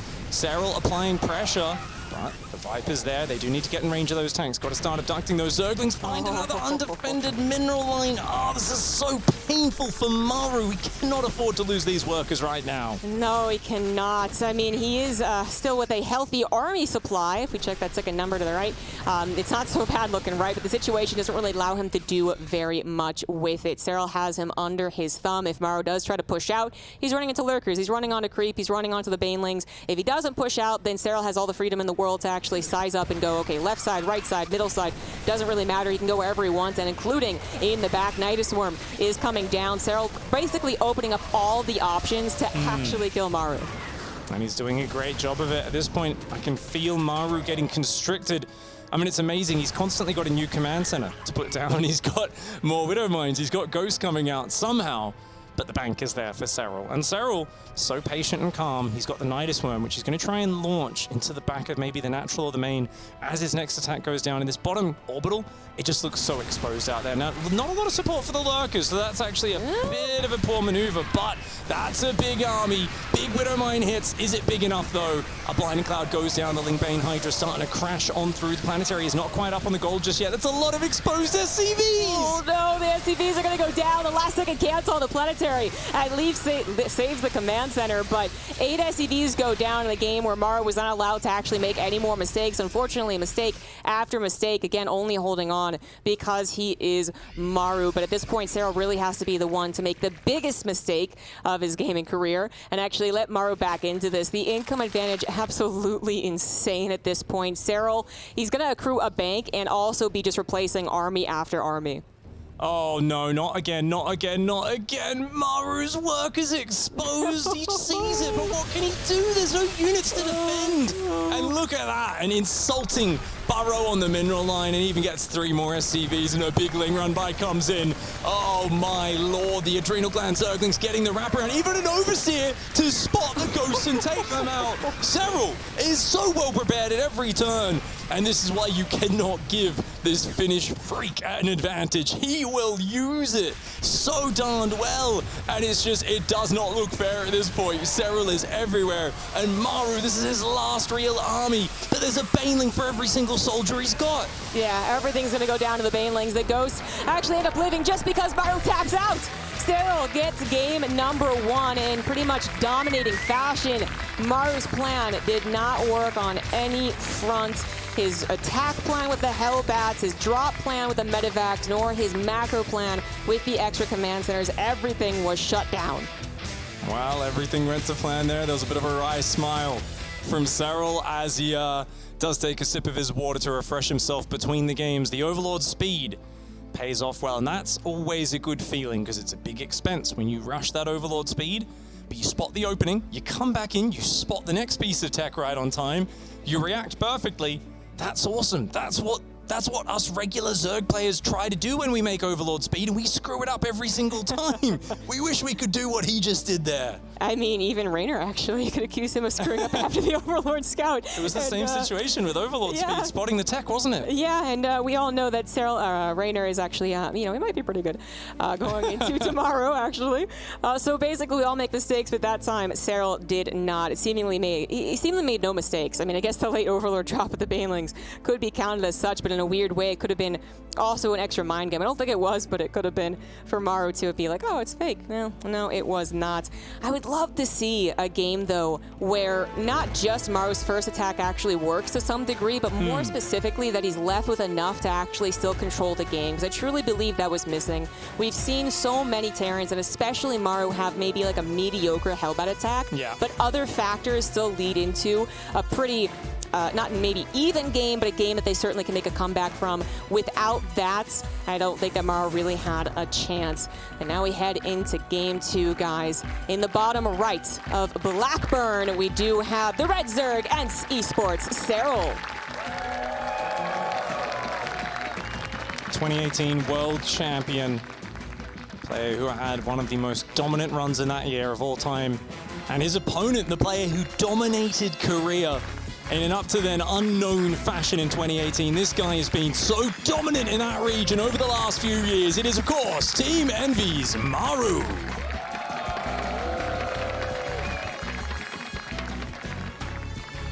In many people's eyes, one of the greatest players out there of all time is Maru, but the one big thing that's been eluding him has been success at international events outside of Korea. Korea may be the hardest individual region, the highest level individual region over the years, but getting that experience, that performance overseas in the last few months, honestly, the last 6 months of this year, wow, like Maru has started to win those titles online, so many big premier events.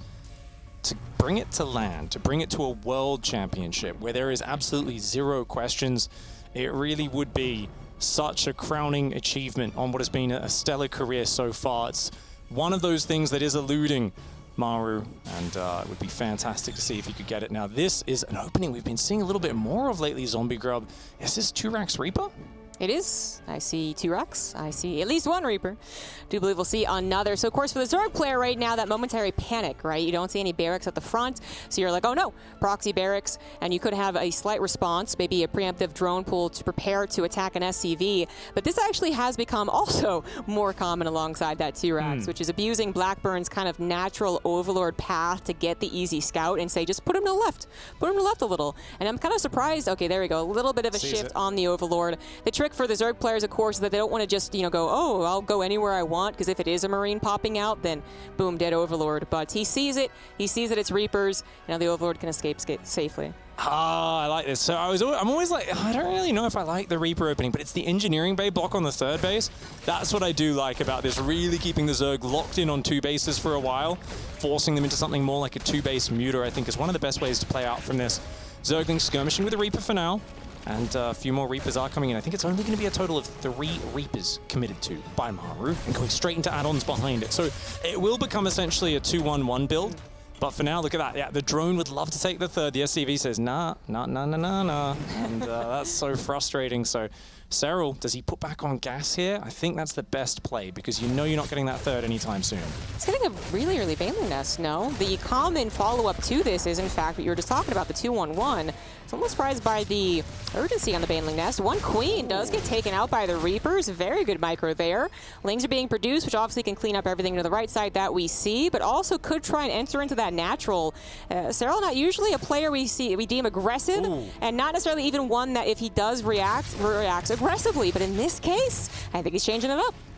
Yeah, mass Lings on the way. Baneling Nest, second gas is mining off just 20 workers. This is completely all in. Now, he's okay to show 10 Zerglings or so, try to get rid of the Reapers and get rid of the map vision. Does not want to show that he's continuing to produce too many Zerglings, though.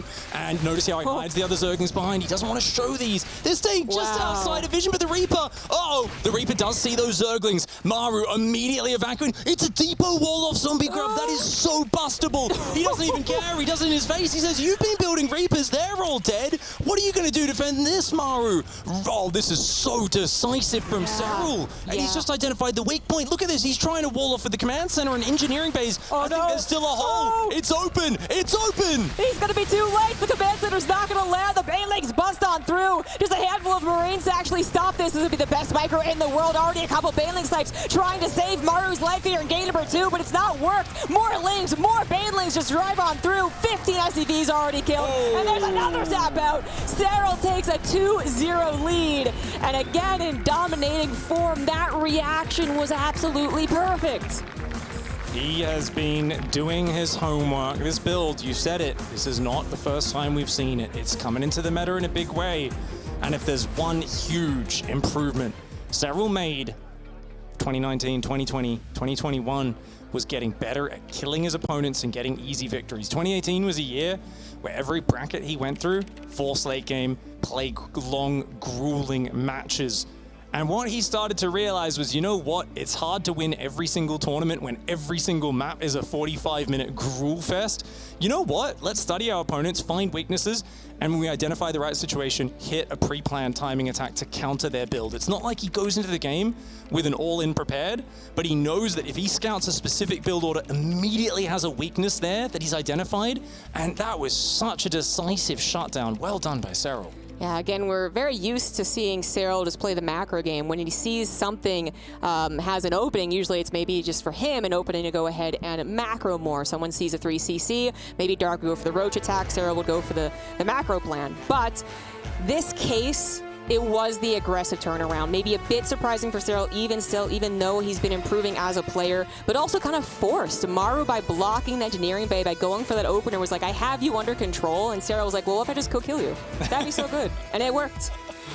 Yeah, I mean, 20 drones is such a low count. I just want to hit home how committed that was for Cyril. He makes it look easy, smooth, simple. there is a big risk there. You know, if there's Hellions or something else set behind, if there's a tank on the high ground, it's much more dangerous. But this man understood the situation down to a T, and he is looking for what would be a ridiculously dominant 3-0. Put your hands together for the finish, Phenom. It is Serral.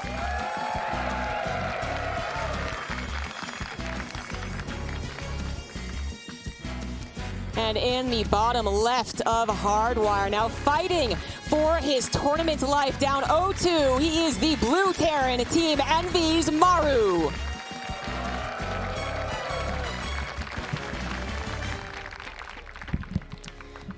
Ooh, so far not so good for Maru. All of his plans not working out. You were kind of hyping up that this is one of those so far unachievable tournament victories for Maru, and that's absolutely true. Also one for Serral as well. Both of these guys have had dominating entire years, literally years, and still not actually been able to win the IEM Katowice trophy, to try and lift it one-handed, cool like Zest. Both of them have been denied it. Rather, I guess famously in 2020, they both lined up to actually make the finals and were denied by Rogue's amazing ZVT and then a Zest Adept printer that kind of came and maybe ruined that one a little bit, but it was not meant to be that year. It is happening again here, and it just looks like Serral is right now the better player. Indeed. That was something the fans were gutted. But, you know, Rogue makes Roach printer, Zest makes Adept printer. You know, they both do those builds very, very well and knocked them both out. But I got to say, this is where Maru has to dig deep, and he's shown he can do it before.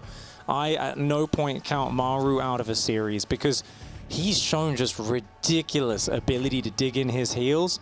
And this is where he's got to show it. It's in this uncomfortable environment. He's flown across the world. He's on a stage. He's not in that comfortable studio he's been playing in for 10 years, since he was just a young boy. It's not playing at home in his own setup in an online cup. It is on a stage overseas. It's up against the absolute cream of the crop of Europe, one of his big international rivals, and actually shutting this down, you know, turning this around, getting a game back would be huge. To win the series with a full reversal, I mean, that would be massive for his confidence, and his fan base would absolutely lose it. I'm sure we would see a huge argument between the European and the Korean fanboys out there. Yeah, we absolutely would. I mean, it wouldn't be the first time that Serral has, let's say, almost, you know, actually already won 3-0, kind of slip out of his grasp. That was one of the first times that he lost to Clem, actually. Was it up 2-0, and then it was a reverse sweep for the young Terran. So it's certainly not, it's things we've seen a lot of times in StarCraft, especially with these two guys, both of them having that clutch that makes them world champions, certainly champions of their region. And Maru, we believe that he has it. We want to see it. We want to see at least one late game situation, because really Maru is the one that had the target on his back. He said that I'm the best in the world, especially in that late game, and every Zerg was trying to basically disprove it. So he needs to actually get there to try and prove it again. Maru opening up with the Marine Hellion Medevac build with we did see a little bit of in his best of 3, and he added a battlecruiser as well. I wonder if he's going to do the exact same thing here. If he does, it'll be scouted. Some of you queens do get delayed with this build order, as does the third hatchery a little bit for Serral, but the Overlord speed can give him a lot of scouting, and you see the medevac and the Marines trying to hunt it down. Overlord should make it back to safety as the Fusion Core and a Viking start up now. If those Overlords come in from the natural as well, you can see the Marines here trying to deny this scouting. Serral's pretty quick to keep moving. The Fusion Core has not been spotted. The other Overlord has to come in. He's going to do the two-pronged scout, and I think at this point it's inevitable. No, he's going to still try and stop this. There's no way. Maru working his heart out, but the Fusion Core does get spotted.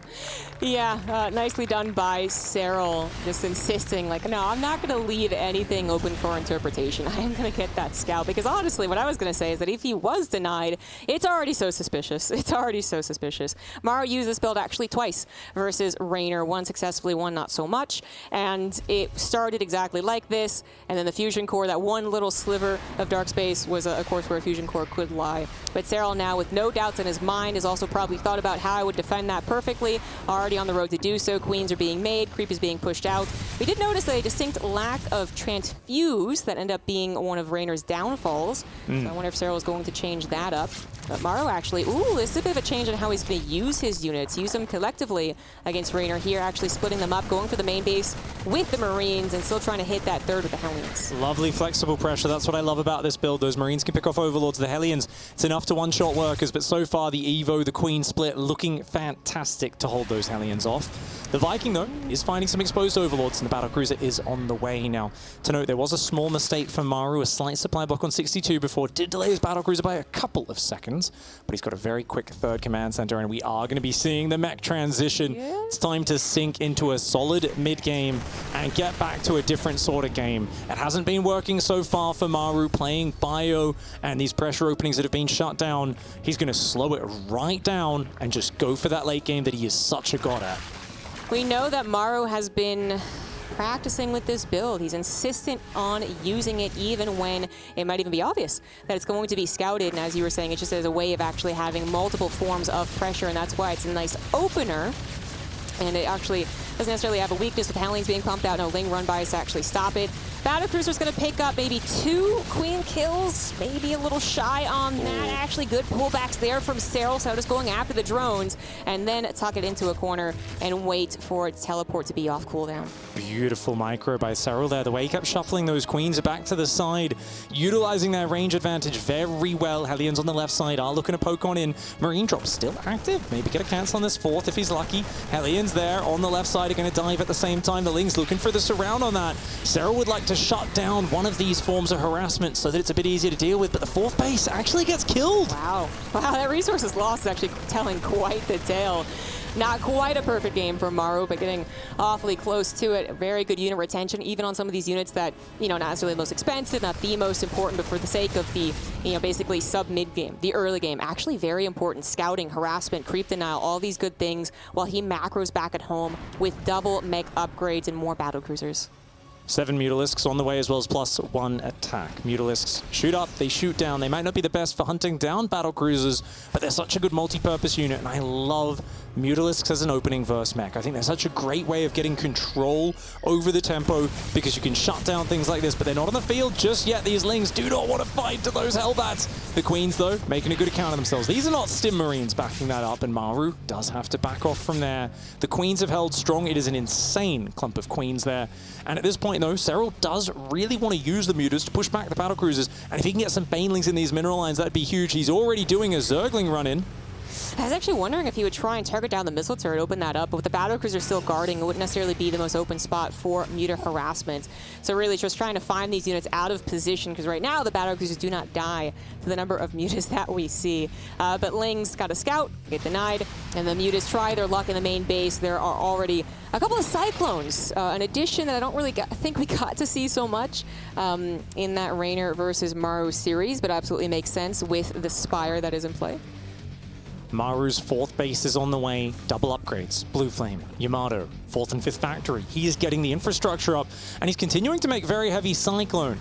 Don't believe he's invested in Magfield. Why would he? There's no roaches on the field just yet. That being said, Serral is not doubling down on the Mutas.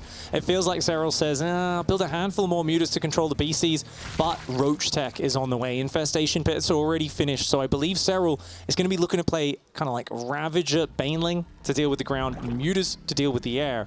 And keep in mind, right now, there's not a lot of siege tanks. And against Ravager Baneling, you definitely want to add a whole bunch of siege tanks at some point. Just Mass Cyclone, a very fragile composition. Especially when it doesn't have any room to micro. If it's actually just defensively placed, it's going to run out of room real quick and then just be destroyed. So, certainly worth considering. We actually have some Swarm Hosts being added as well. Not mistaking Swarm Host actually legit. Oh! That was kind of close. That battlecruiser teleported out of there with like 17 hit points. 2 or 3 Mutalist shots would have taken that down. Really playing with fire there was Maru. Those battlecruisers, they are such a long-term efficiency unit. Completely just deletes the point of building them in the first place if you're going to lose them. You have to keep them alive for a long time so they can get value and slowly drain the Zerga resources. Serral coming in with a whole big pack of Mutalisks down here. Does take out that Widow Mine. Keep in mind those Cyclones, they're all right, but if the Mutas get on top or the Banelings get on top, it can be a big trouble. And you can see Serral's maxed out. He wants to start trading, so he's going to be throwing Locusts, Lings and Banes into the mineral lines. He's going to be looking especially for Banelings to hit either the center of a worker line or those Hellions and Cyclones. Either one, he'll be very, very happy. Anything he can land on. Man, this makes it very tricky if we were talking about Hellbats. Tank, for instance, right? The Hellbats protect the tanks from the Locusts, but if they die to the Banelings, they're not so good at that. We're not even talking about that many tanks, however, just most of the Hellions, the Cyclones. 3 battlecruisers might actually still be able to hold the line. Lots of Banelings crash on through here. Not really taking the most effective trade. I mean, actually, a couple of the only tanks that are alive stay alive. The Cyclones maybe get cold a little bit, but are the most important thing right now about this game? Perhaps not. He's going to chase forward, actually look for the Swarm host, but a couple of them with a few more Locusts combined with the Queens, combined with the Mutas, which, by the way, Serral is still investing into, is going to make Maro think again about being aggressive. This is such a sick style. Okay, so Mutas Swarm host is really interesting because Swarm hosts really weak against kind of the Hellbats in terms of the Locusts get burnt up very quickly. So you're going to see Serral trying to micro these onto Thors, tanks, worker lines, avoid those Hellions wherever possible. Now, Mutas are really cool because they're actually just going to be so annoying to play against. You're going to want to build Thors, but Thors get wrecked by Locusts. And now Mass Queen coming forward as well, which I think Serral kind of wants to trade a few of those out. But essentially, I mean, you've got obviously infinite value in terms of the Swarm host. They throw free units out. The Banelings are very supply efficient, but very cost inefficient themselves. So it's really about just trying to open up an imbalance in the composition of Maro. If he ends up on all the Thors, Banelings can run right past them into the worker lines. If he's got too many tanks, he doesn't have enough things to cover the battle cruisers, and the Mutas can reign supreme. So Serral's going to be trying to catch Maru off here, get him off balance. No Centaur over the right side, but there is Planetary and a tank. Usually very good at dealing with Banelings, but not necessarily in this number. Again, the Planetary does fall. The tank barely not so, but the Mutas come in, might go ahead and grab it, or actually a bit more focused on evacuating from those battle cruisers, are trying to chase them down. Maro, I believe, added up to 4 battle cruisers, but they're all together, and they're terrible actually chasing the Mutas. Most spec units are terrible at chasing Mutas. Finally, Yamato gets thrown down to try and guarantee that kill before Serral escapes. But at the end of the day, Maro is able to replant his 4th very quickly. There was a command center right next to it, so he is still effectively on 5 bases. Yes, he lost 25 SCVs, but he already had a lot, and he still has so many command centers that every cycle of SCVs is actually surprisingly fast that he rebuilds them. Yeah, and because he's got the 4th base back up and a 5th with a Planetary, it really feels like Maru is re-expanding and out-expanding faster than Serral can do damage to him. And because, like you said, cost inefficiency. Look at this, Banelings are rolling into what? Tanks and Thors. They're taking some of them out, but some, for what? Dozens of Banelings? That is not cost efficient at all. Let's take a look at the units lost tab as these Mutas continue to trade on in here. And you can see those numbers in the top left are quite far in the favor of the Terran player. The Mutas, though, finding a mineral line, and that's very important to slow down Maru's growth. The battlecruiser number has gotten surprisingly high. A lot of the time in the past, we stopped at 3. Then a 4th started being added, but we even have a 5th. There's the micro on the weak battlecruiser. Definitely not going to let that one go. And the Planetary is saved thanks to the Thors. But, you know, those Mutas, they were in big numbers. They do have +2, so they are a threat to a lot of different things. Locusts are targeted on top of the tanks. That is going to be a nasty loss for Maru. The Hellbats can try and stop it. In fact, they did actually save at least 1 or 2 tanks. So well done to them. It is still about that trading. Maru so far doing the job we expected him the last 2 games, getting to the late game and then just holding strong, waiting until his army perhaps was the superior one, especially as we get closer to 3-3 mech.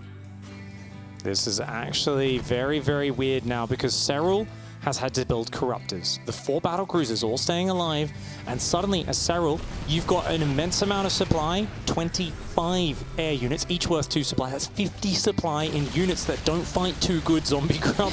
They kill battle cruisers, they don't do much versus anything else, especially with Thors around. Get out of there, Mutalisks.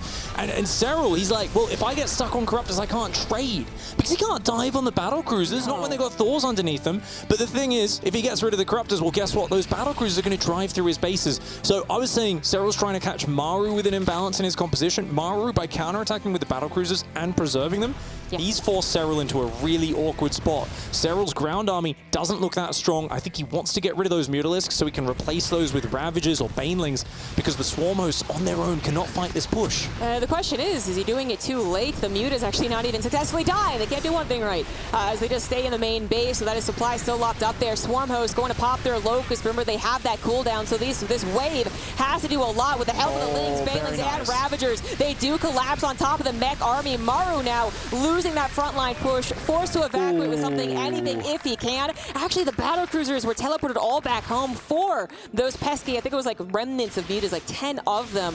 So that ended up being quite an effective trade for Serral. He does hold on his side of the map. He still has a strong economy, but he definitely doesn't have a bank. So it is absolutely a game where a Zerg player is like, okay, I'm okay now, but ooh, if I make a wrong move, I might just die. Oh, goodbye 7 Swarm hosts. Kills 2 of them. Yamato's another 5. That is big for Maru. And Maru's push, it was honestly a bit of an overextension. The Banelings took out the Hellbats, the Locust cleaned up the other units. An uncharacteristic mistake for Maru. But Maru just finished 3 more command centers that he's making into orbitals. He's got a big economy. He's trying to take a 6th base behind this, and he's adding the Ghost transition. Yes. That is the scary final piece that will make Maru's composition unbeatable. And that's not my words, that's what Dark was saying, that's what Rogue and Solar have been saying in their interviews. They've said, you don't want to let him get there. If you let him get there, it is really hard to take down. Now, Serral, one of the players we know is an expert of methodical late game, but he's not going to let him there for free either. We'll see what happens if Maru can survive that long, but that is a big if. The Ravagers, the Corruptors, Banelings coming in from behind, trying to launch Biles on top. Great dodges by Maru. And the battle cruisers are going to be able to survive yet another fight, being guarded by, the help of the Raven, the help of the Thors, and then I think also some of them are having teleport back online. So Serral knows he does not want to over-dedicate, especially when the Zerg doesn't have a huge bank. If you don't have basically that backup button, the oh no, I overexerted myself, then you could have the mech player say, I think you overexerted yourself. I think I can go across the map. Now, Maru might not actually make that decision even given an opportunity, because he does want that perfect number of ghosts, above 10, really, and he's even going to get upgrades on them, right? But he is ultimately getting to a very, very scary late game army. One planetary is going to fall by the looks of things. Serral having a distraction in the main base opens up the right side of the map. Now Maru going to give that up, accept defeat basically on that side, and kind of only lose the command center, right? And then otherwise 2 SCVs, not a big deal. Got 14 more where those came from, Zombie Grub. My name's Maru, and I always have extra command centers. There's a lot of players who are like, look, I have 4 bases and that's it. And if the 4th goes down, well, by golly, I'm not mining off it for at least 2 minutes, and it's basically a death sentence. Not for Maru. Maru has extra orbitals, extra command centers, but his supply, even though it's close to max, he is starting to take a lot of losses. And it's something where he's had these moments, right? But the battle cruisers, I think, need to be a little more active, making sure he's getting the tax out of Serral. Yamato, a bunch of Corruptors, teleport home. Drive through, get some drones, teleport home. These sort of moves, especially if the Corruptors are out of position, he could even take out a base. Makes it a little bit more tit for tat instead of just being, okay, I hope I can defend and defend perfectly. One battle cruiser does go down as he wanted to go ahead and delete that hatchery off the face of this map. The Hellbat's actually pushing away with the help of the Ghost, of course. That's far more what they're scared of. Ravagers forced to disengage, but they do find another kind of mini opening there. SCVs have gone down, a couple of tanks went down, but Maru still holds on 5 bases. Serral now again maxed out, getting his own upgrades, opening up the options for technology. I did notice that Greater Spire finishing, right? Yeah. But doesn't maybe have, truly the safest economy, I suppose. Not a humongous bank, not 10,000, 10,000. We might eventually get there, and hell, we might even see eventually as the map continues to be mined out, we might see that Broodlord transition kind of at that point where everything is kind of centralized into one push versus one push, because there's only 2 bases on the map, right? But not quite yet. There's actually a little game to play here. But you know what that game includes now? Infestors. Fungling the Ghost, taking them out of the equation could be big. Or Neural Parasite, hold the battle cruisers in place and drop the mass bile on them. With this Ravager count, that could be deadly. And I love this, just biling down those turrets, taking down anything that's exposed on the front. And I mean, we keep looking at that and saying, sub 80 drones this late into the game? That's why there's not been a giant bang for Serral. But we've got to remember there is Swarm hosts, and they chew up a lot of supply, and they also get insane value over time, other than the time they got caught by the battle cruisers. So they are actually giving so much value. I almost think of Serral's economy as like a 90 drone economy, just because of the value the Locusts are giving. But definitely doesn't feel confident going into like Broodlords just yet. He's still looking to trade with the Ravagerling Bane and the Swarm hosts. It feels like, though, now with these sensor towers locking down the map, it's slowing down. There's a great ghost count. It's very scary. Serral's looking for the fights, but that's a huge Terran army. And that might actually be too huge of a Terran army. Well, hold on here. Got a little bit smaller with the Thors being hero parasited. Ghosts do start to get those snipes down. Well, the corrosive biles did rain from above. Apparently it was not enough. But hello, the Thors. They do help to take down a Brethren. The battlecruiser falls, but the Thors finally let go of the Zerg dominance. And Maru still holds on to a supply lead, continuing to move across the map. Right now, Serral's biggest opponent is his supply count. He cannot get above 200 supply, and all he's making is roaches. Banelings still needs corruptors. Now, the battlecruisers have fallen, a few of them. I think 2 in this game. There's still 3 left. That's still a problem. If Serral can clear those battlecruisers, this becomes a simpler equation because he can get those corruptors off his roster. They are wasting supply right now. He would love to have more Lings, more Banes, get the Broodlords out, swap into something that can swamp over this ground army. So Serral right now, he's very much struggling with that. And Maru, look at this handling. No Nidus Worm in the main. No, no, no, no, no. Maru has played thousands of games against Rogue. He doesn't let that happen. Oh, okay, goodbye. Goodbye, goodbye, goodbye, goodbye, goodbye, goodbye. Nah, goodbye. That last Swarm Host is dead. Now the Swarm Hosts are actually gone. The supply does free up for Serral. But what is he going to replace it with? Answers going to be coming very soon. The attack off to the right side, a little bit more important right now as Serral realizes there is an opening. No Ghosts, no Battlecruisers. Planetary is going to fall. Another one is canceled. The Orbital in the air does also fall to those Corruptors and plenty of SCVs as well. But Ditto on the left side of the map. Maru looking not just for 1 or 2 bases, but perhaps even more. These 2 bases, what he's currently attacking, they might already be goners. Those drones might be goners. Again, if there's Hellions in the mix. But then over... You know, what else? He can actually continue going forward. If he actually gets this launching pad up, Serral is going to have his 4th base already under attack, and that's truly scary. Oh, those drones at the top just got AFK'd. Oh, he does catch the battlecruisers, though. This is a huge win for Serral. Finally removes the scourge of the battlecruisers from the map, and that means he can morph Broodlords, but he's lost 20 drones a little unnecessarily there. That one hero held back, got about 15 of those. Does lose 2 bases mining on the left side. Serral has a little bit of a bank, but his income has been massively hit as he... Wow. Oh, 4 drones going down. Oh, those drones really don't know what to do in their life, do they? Well, 32 of them now have gone down. Serral does not have much of a bank as he did finally decide to go for those Broodlords. But here's the thing, whereas the Rainer push with Broodlords was a bit of a surprise, kind of just like mentally and literally, there was not enough on the ground to counter them. In this case, Maru's mass ghost composition, the fact that he actually has 17 ghosts is really a big difference maker. That actually gives him a very good option against Broodlords as long as they're not fungled, right? So that's going to be the next dynamic that we're looking for. Can Maru track those Broodlords, track those Infestors? And for Serral, can he actually basically use the Broodlords well enough, effectively enough, to start actually kind of pushing into Maru's economy, starting to take down some bases? This is all about the fungal up against the Ghosts and whether or not they can land snipes. Right now, one secret agent underground watching those units on the right side. Those Burrow Infestors, very dangerous.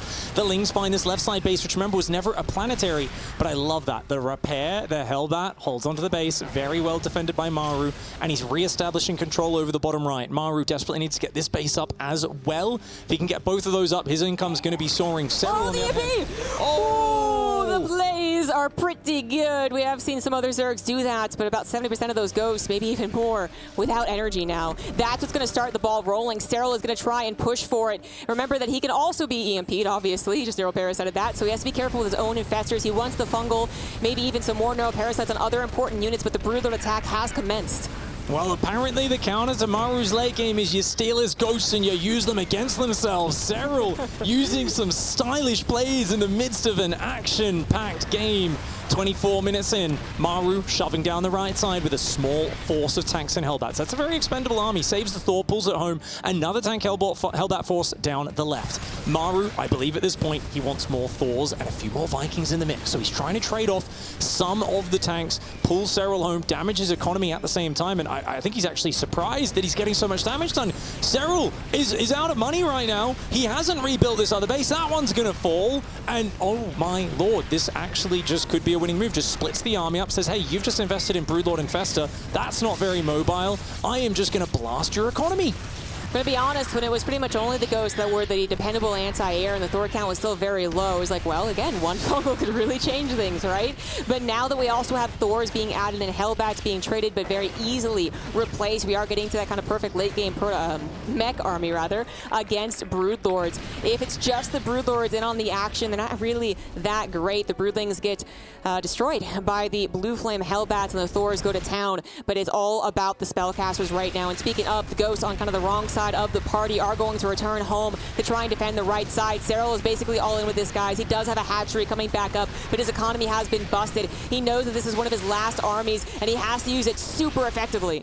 He's got to make sure those infestors spread out and don't get EMP'd, because I really think Maru might even... Oh, great fungal. You can't get out of there if you chain fungal. One of the infestors does go down. Another one, great target fire. Those tanks, yes, they fall, but he gets rid of some of the infestors, and Cyril, he's only got one left. That's 2 fungal growths to stop 17 ghosts from spamming snipe on his army. This is less than ideal. Cyril may be evicting Maru from his mining bases, but Maru's up 14 army supply and he's 8 Thors, 3 Vikings, 17 Ghosts. That is a Broodlord killing army if I've ever seen one. Exactly, and while Maru is also lacking any type of gas bank, at this point the Hellbats are actually what he would need, and still very useful as units go. They can help defend the Thors, they can turn into Hellions, and actually continue just roasty toasting up all of the rest of Cyril's drones. Up that's really going to add very much effectively. As I said, Cyril already all in. He is going to pull back and clean things up, as right now it's about his production and his technology that is being destroyed. The Hive, actually, this, oh, exactly, the Infestor pops out, the Fungal with the Burrow, but then the Scan. They both knew how important the Spellcaster was. That was quite tricky. That's so sick. Like for anyone who's maybe a newer viewer,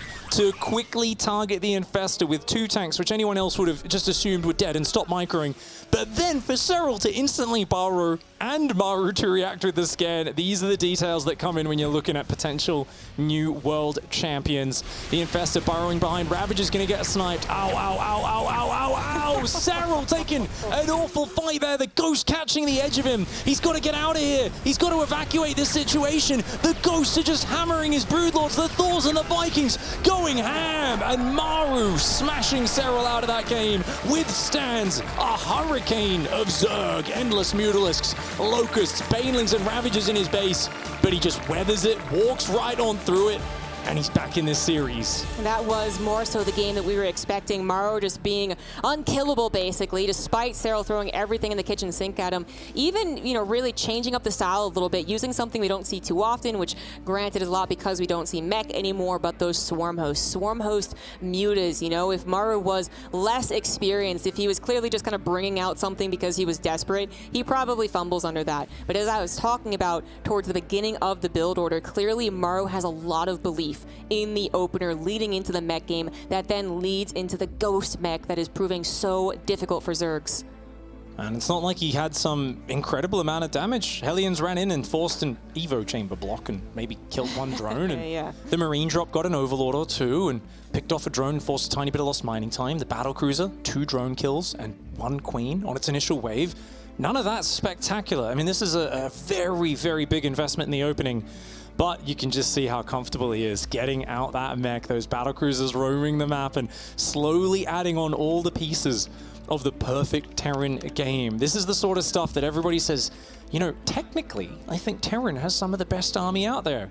And for years, you would say this to a Terran pro gamer, and you know what they'd tell you? It's not possible. You just, how are you going to get Ghosts and mech out? Do you know how expensive this army is? And Maru, he just navigates his way there, gets through every single hurdle like it's nothing, and it's something that truly only he is capable of. This is hopefully leading to even more fantastic late games between the two. Cyril still leads this best of 5, still with a comfy game to lose should that happen before he really has to sweat. But it'd be so nice to actually get Maru out of his way of heading to those finals. Maru, of course, also looking for his first international big tournament trophy. But we are into game 4, guys. In the top left has the Red Zerg. He is ENCE Esports, Cyril.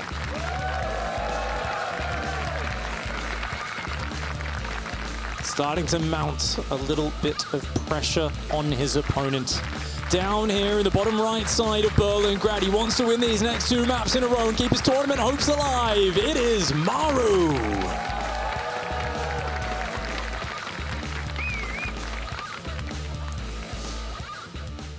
You You know what's also been quite funny in this tournament, Pig? It feels like we talked a lot about how certain maps do favor certain races, and we continue having the situation where Hardwire is lost by the Zerg, and then Berlingrad lost by the Terran. Don't know if that's going to be the case here, but we do have to talk about Berlingrad as the map. Very good push potential for Maru. However, this is also a map where he did showcase the same exact opener and then went to the same exact mech, and that was the very epic, very close game versus Raynor that we might see yet again, because Maru seems to really believe in it. I'm actually going to go ahead and predict it. Again, the medevac opener, perhaps change up how he used the Hellions and Marines to keep Serral guessing. Definitely a map which does normally look good for Terran, but as a big Serral fan and someone who studied him over the years, Serral is a bit of an outlier in that whether it be Beckett Industries, whether it be Cyberforest, doesn't matter what, whenever there's a rush map in the pool that's meant to favor Terran, Serral has an insane win rate on it, like much better than a lot of the maps that are meant to be good for Zerg, and I'm talking about against top tier Terran opposition. He, for some reason, there's something about the way he plays this very controlling style. He's not quite as fast and loose as someone like Raynor, but because he's so safe, it's almost like the small distance on the map allows him to shut down pushes more decisively, to counterattack more efficiently, and he just somehow finds a way to regularly take the Terran out. So even Curious Minds, being an even more extreme example of a rush map than Beckett, I would actually say, you know, superstitious-wise, I'd say Serral's favored there. I really don't know what it is. There's just something. I don't know if he just gets more focused knowing he's at the disadvantage and there's like a psychological switch that flicks, but he just plays it like a beast when he's meant to be disadvantaged. We've actually heard some rumors from other pro gamers, as we actually have Maru going for 3cc, so not the same build, but rumors were that Serral actually plays a better game in this matchup specifically when he is behind, because then he actually feels like he has to overcompensate and build a lot of drones, where actually usually you could accuse him of not building enough. So very funny little tidbit that I don't know if it's still true. It's a few months ago, but certainly last game we did have quite a few times where we talked about the drone count, and you were correct to point out, well, Swarm Hosts, in a way, they kind of almost make up for that because you can use them over and over and over again. They didn't actually end up being super effective. Usually those Swarm Hosts, they do get at least one really epic trade, like lots of tanks go down, lots of SCVs, a command center isn't lifted, a planetary is busted, but it wasn't really ever, it felt like the Locusts that were doing that. Maybe they opened up a situation, okay, definitely arguable, but the Swarm Hosts, half of them died in one, just bad placement, the other half died soon after, and it felt like, well, did that actually do what Serral wanted? Yeah, they definitely got a trade, but it didn't feel like they quite got the window open to kick in the door of the Terran, and that's usually what you want. As you said, you find that one moment where there's no Hellbats nearby, and the Locust damage output is one of the craziest things in the game. They just shred a mineral line, shred tanks from point-blank range, get on the production and tear it up, but that is, of course, a very different scenario to this game. Ling actually gets in. That's probably wasn't on purpose. That's going to get an entirely full scout, too, so it even sees kind of the lack of anything back there, right, which would always be in question otherwise. Indeed, and this looks more like it might... I mean, it could go mech, could go bio. You don't really know as Serral, but you see no add-on on the starport, and that means, guess what? You get to skip on the Spore Crawlers, be nice and greedy, and it's just Hellions and kind of, you know, okay, could be a Viking, could be a Lib, could be a Medevac, nothing too crazy, and wow, Stim does start up there for Maru, so he's going to go back to bio play here on the small map. Yeah, okay, that's more so what we expect, so he is changing things up. Now, I do believe that Serral might have gotten eyes on the natural gases with one of those Lings. Okay, he does see the tech lab still on the barracks, which, yeah, those natural gases also, the timing of them can dictate either mech or bio. Oh, we actually missed it. So until maybe that tech lab scouty was a little in the dark, now got that confirmation, and we do have bio off of 3cc, so Maru not trying to do really anything tricky, which, you know, again, I still believe in some of those openers he used previously, if they just do a little bit better, if they actually survive a little bit better. But this one, this is really setting us up for that long-term bio versus Ling-Baneling macro game. Serral's two Zerglings get in the natural. They see a Liberator moving out of the map. They spot both engineering bays. Yeah. He builds a single Spore in the main. He's deflected the Hellions with no damage. This is crisp controlling Zerg versus Terran play. The Queens are split up. They're establishing control over a fourth base right now. Serral is looking fantastic as Maru works his way into a very regular bio game. And yes, he's got a quick third command center. So far, though, not finding any damage whatsoever. The Liberator is still going to try. We actually kind of expect big things, I guess, from the micro here. Well, there's not much else happening yet. It is just the Hellion Liberator. We do have Medevacs soon on the way. Viking's going to probably go down. Liberator does come back in the main base, but a Spore Crawler quick to reposition. The drone's moving around as well. That Spore Crawler does almost take out the Viking. He's not long for this world. Probably will just hide in the back there for now. The creep spread's starting to get out there. The Hellions have not really done any direct damage. Nice attempt to siege up in the corner. But Maru, he's being stopped at every turn. Yeah, nothing really working out. As far as the harassment goes, he's killed a couple of creep tumors. He's, maybe forced the queens to be a little bit later than they would like, but ultimately, just as I was saying, very macro-oriented, actually. Speaking of creep spread, the right side did just get denied. That left side's already encroaching on Maru's potential fourth. That's, that could be scary, but Maru is, as I was pointing out, about to be on medevac. So that's going to be the Hellions plus the double drops. The double drops do have a lot more potential. They can harass, they can kill creep tumors, yes, but they can actually kill entire drone lines or building hatcheries. So that's usually where we see that kind of ramp up of multitasking from the Terran. Cyril right now already has 15 workers on his fourth base. That's a full mineral line. He's got a fifth base coming up as well. It's a 5-gas style. Tells us we think he's going to be going lurkers from here. Could play Hydras, but very likely to go straight for the Hive and the lurkers off Massling Bane. And to have so many workers up at such an early stage, he's got tons of queens. The creep is out there. The Ling Bane count is growing. He does need to connect that creep from the main base with the creep tumors. But for now, it feels like he's just super well set up as the Hydralisk Den does go down. And Maru, it's not like these Hellions are getting in there and causing a ruckus. They are literally just slowing down this relentless creep spread. They aren't stalling it out completely. They are slowing it down, and it's only very momentarily. Very momentarily. In this case, I guess the Queen's starting to find it very hard to beat on both the left and the right as the map continues to expand outwards, but they're getting the job done eventually. And there we have it, exactly that. Creep Tumor's on the way, again encroaching on Maru's third base. Always feels so suffocating when the Terran sees what is probably Queens, hopefully Queens right there, spreading creep. The second factory is on the way, but perhaps notably that armory for 2-2 pretty darn late. 1-1 has been done for Maru, so Cyril will absolutely be able to catch up in those upgrades. Yeah, that was a solid minute and a half upgrade advantage Maru had that will slip away, but tell you what, that is an early sensor tower, and that really speaks to Maru's mindset, which is late game, let's play late game, let's just not die, and that gives up a chance to get momentum and control over the map. He's just doing this kind of low intensity pressure, drops out on the map, and Cyril at this point is saying, okay, dude, you're going to build sensor towers, I'm going to go into 90 workers, I'm going to go for my hive, I'm going to add the lurk attack and all the rest, and he is defending very well with the Queen split on the north and the south, the Ling Bane in the two separate squads. Maru's been working hard to find damage there, and he's really getting very low returns for all of that effort. Yeah, actually, the split on the Queens is, maybe it sounds like a really natural thing to have, and 12 years of StarCraft 2, but it feels actually like it's been perfected recently. So that is really very dangerous for the Terran to let that go for too long. So consistent pressure is Maru's goal while he does build up his own macro at home. Now we are heading into that very late stage as Cyril opens up with the Hive, gets the Lurker Den, even adds on that Burrow. Again, the upgrades having gotten closer thanks to Maru's little mistake there. So eventually, okay, well, does lose control over that right side. How about the left? Does pick up at least there.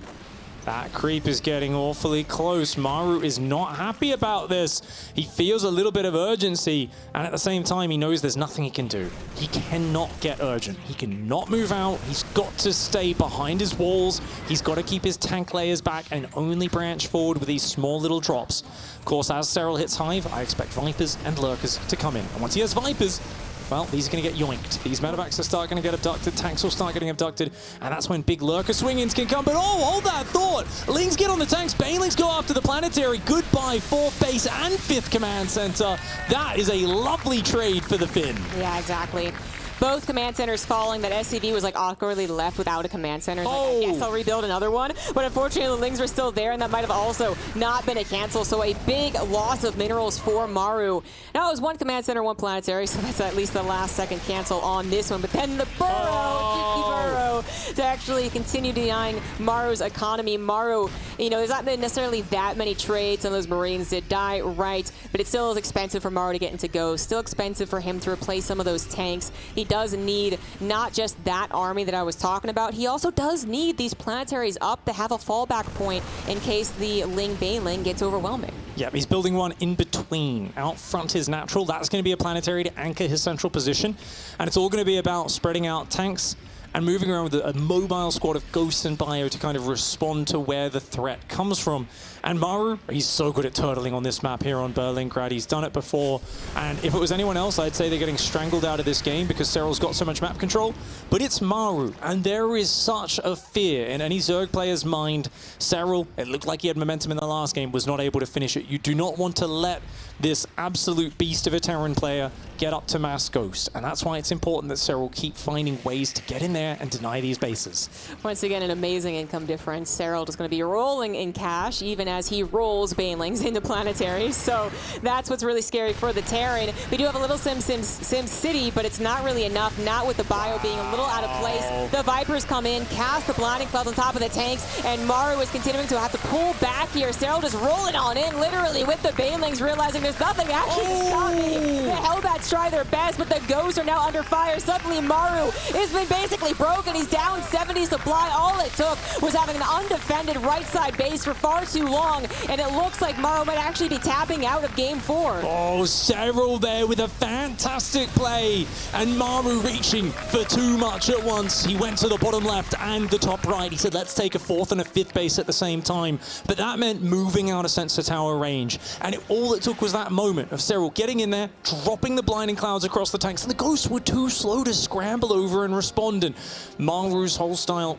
it relies on him knowing where the attack's coming from, so he can move that mobile squad. Now, check this out. Serral says, oh, you've got an exposed base down here. All right, I'll make another wave of Banelings and smash into this one. And when Maru moves to defend that, we expect Serral to rotate in on that top side. Once again, hit from there. Massive Baneling numbers. What the hell, Zombie Grub? Oh my god, there's nothing to stop them. These tanks actually look like they just aren't here anyways. The Banelings roll on through. Serral doesn't just want a victory, apparently. He wants to humiliate Maru in the last game, going after the... Oh, the pop out of the SCVs was so sick! Oh my gosh, that was actually really well done. Maru, again, not going to give up anytime soon on Berlingrad. Oh, creep spread in his other 4th base, though. And Serral here. I mean, this is Serral saying, okay, you might be the king of late game. Guess what? You let me dominate the mid game, I will drown you in Zerg. I will create a tsunami of Zerg, oceans upon oceans. And this is why you as the Terran player need to put some pressure on. You cannot just sit in your corner of the map and give me the map, because look at what I've done to it. I have turned this into my playground. He's literally laid carpet across the entire map. He's set up Zerg furnishings inside Maru's base. He's running in and making a playground of it from all sides. And he's just able to replenish at ease. Such a ridiculous amount of money. And I tell you, when we get another shot of that army, when it comes in with the next attack, it's going to be disgusting, because that's another round of far too many Banelings. Oh, so many Banelings coming in, and the Queen's actually taking some of that tank fire. This is the last stand of Maru. Can he once again do it? It's not looking likely. The tanks are so desperately trying to take care of their ghost buddies. It's not going to work. Serral takes the 3-1 victory and moves forward in IEM Katowice. What a performance there. It looked like it may be a quick dominating one, but he had to work for it, didn't he? A great decisive couple of early games, but then put to the test in game 3 and game 4, showing though he is a master of the early game, the mid game, and the late game. That was absolutely insane. The dominance that Serral showed for about 75% of that series was not at all what we were expecting. Maru not able to catch up to Serral, is forced to tap out here in Katowice, but Serral will advance on to the semifinals. Guys, let's hear from the champ himself. Thank you very much, Zombie Grub, and congratulations to Serral. You are moving forward to the top 4 here at the Intel Extreme Masters Katowice. Serral, it has been a long 2 years of no offline events, and finally, we are back here in Katowice at the tournament where it matters the most, the World Championship. How much more does it mean to not only make the top 4, of course, but to do so taking down the likes of Maru? Well, I have to say I didn't really want to play Maru, and I wasn't too happy with the bracket initially. But obviously winning all the best players feels always the best, so really happy that I managed to take him down. And I was actually looking at the group stages last night, and I was kind of thinking who are the hardest opponents for me. And I think it was Raynor, Rogue, and Maru. And I feel like I pretty much have to play all of those players most likely. So it's going to be a pretty hard bet, but I'll try my best.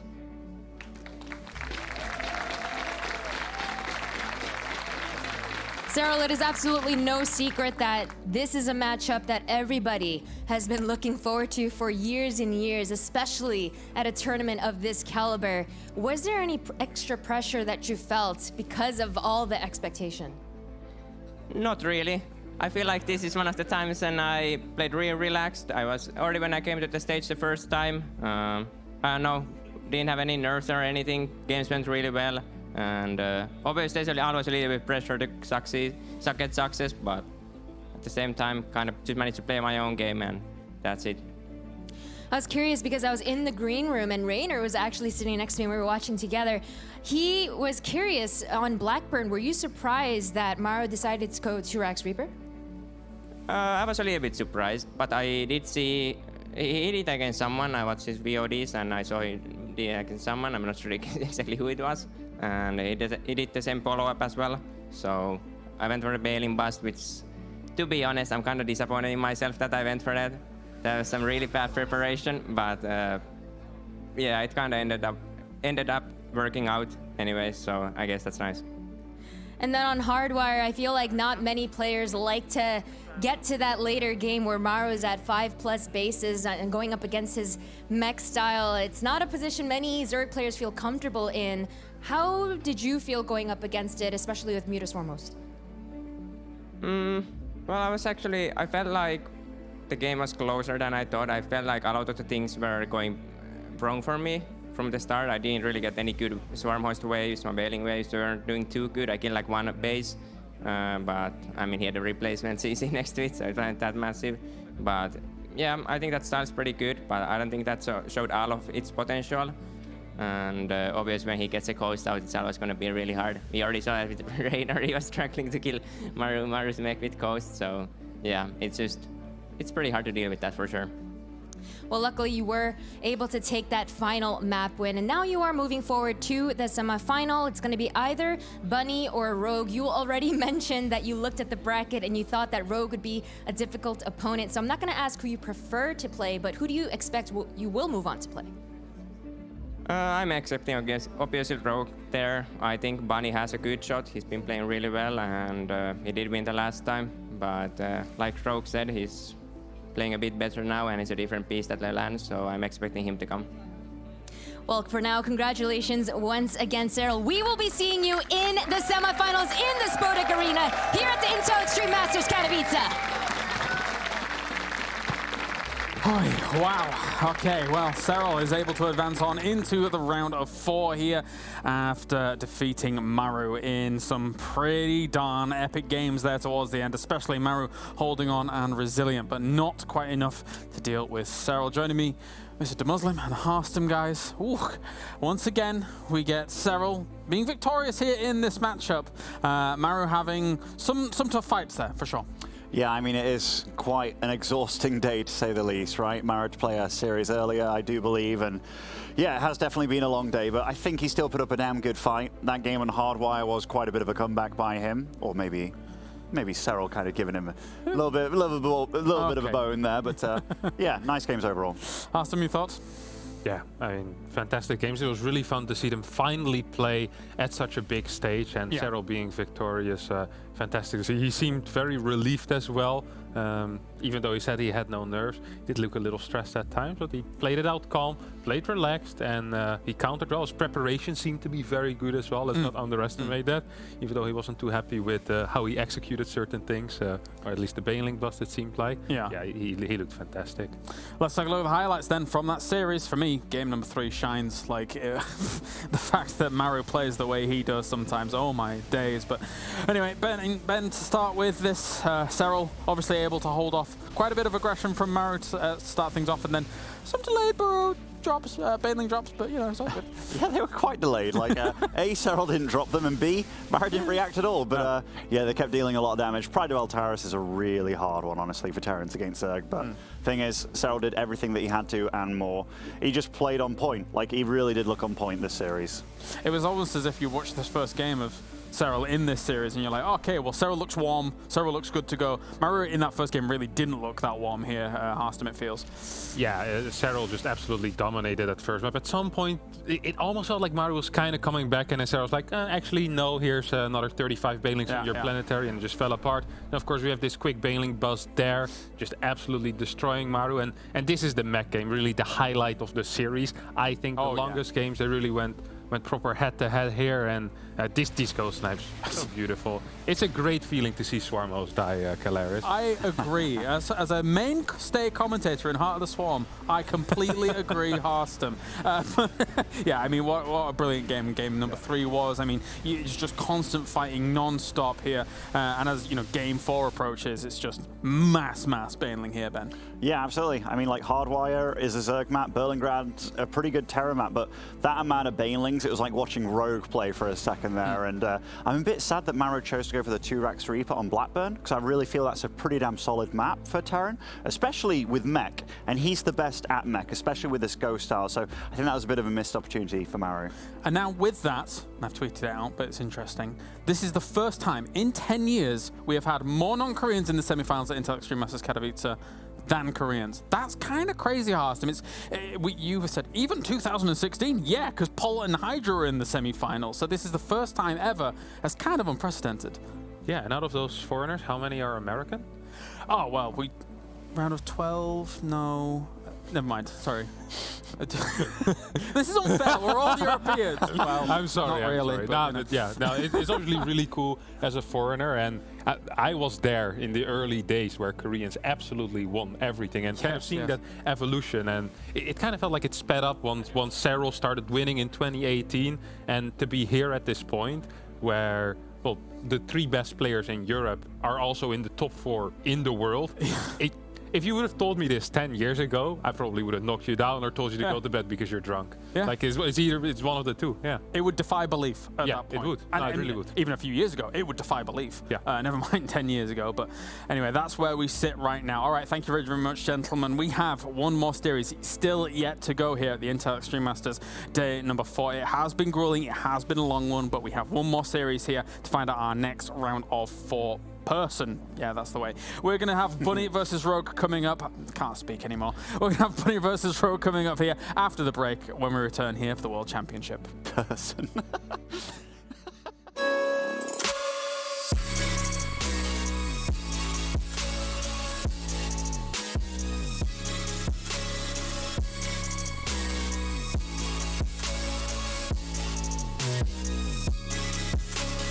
You love it, you wear it.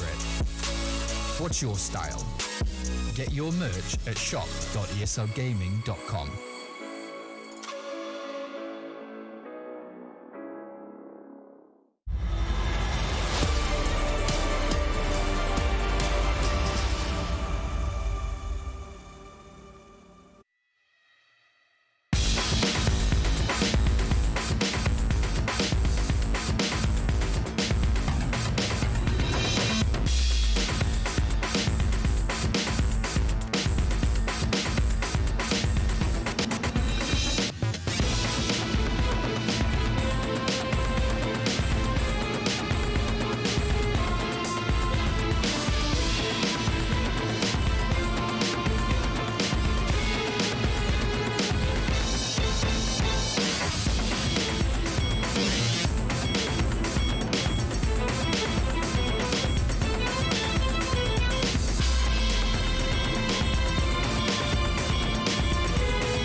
All right, welcome back to the Intel Extreme Masters Katowice World Championship. It's day 4.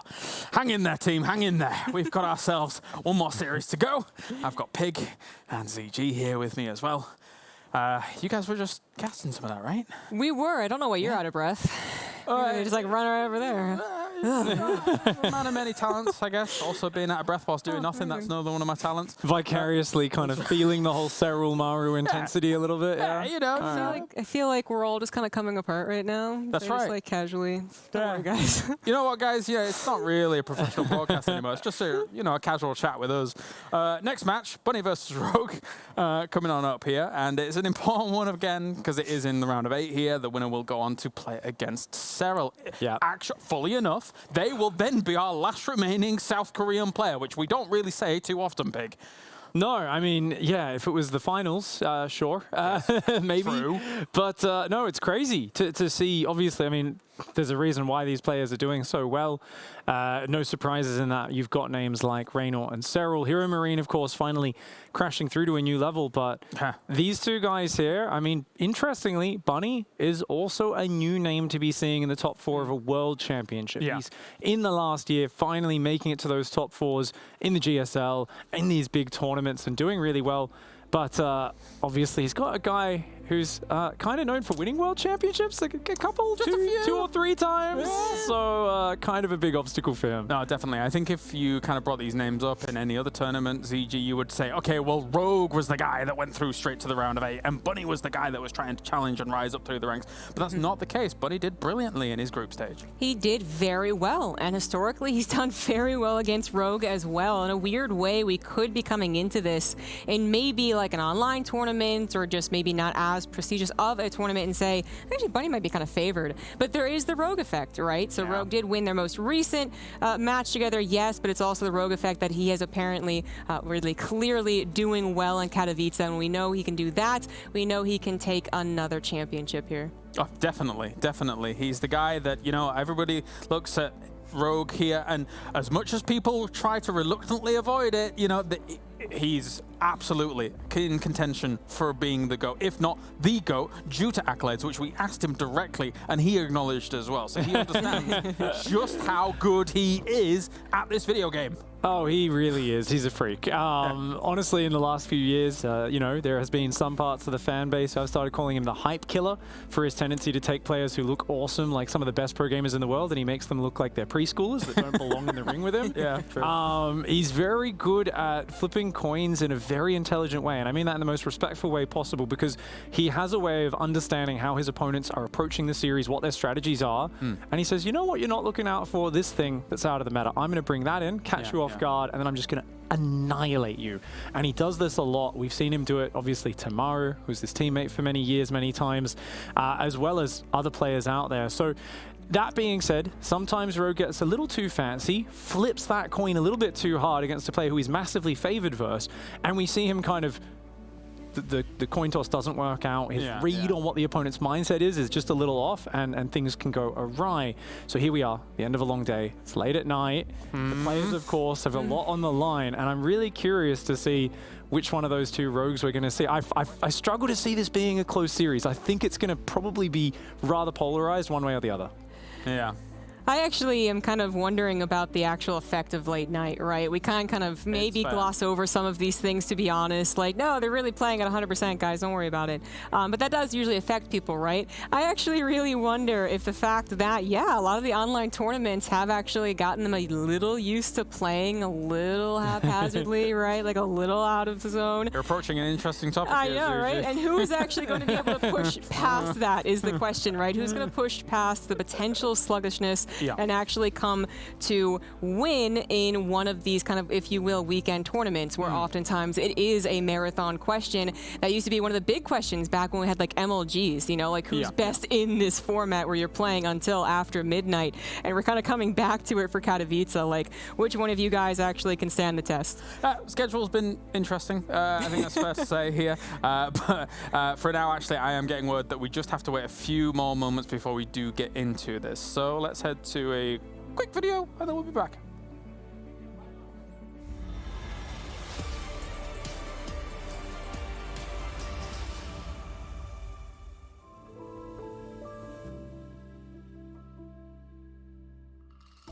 Fresh.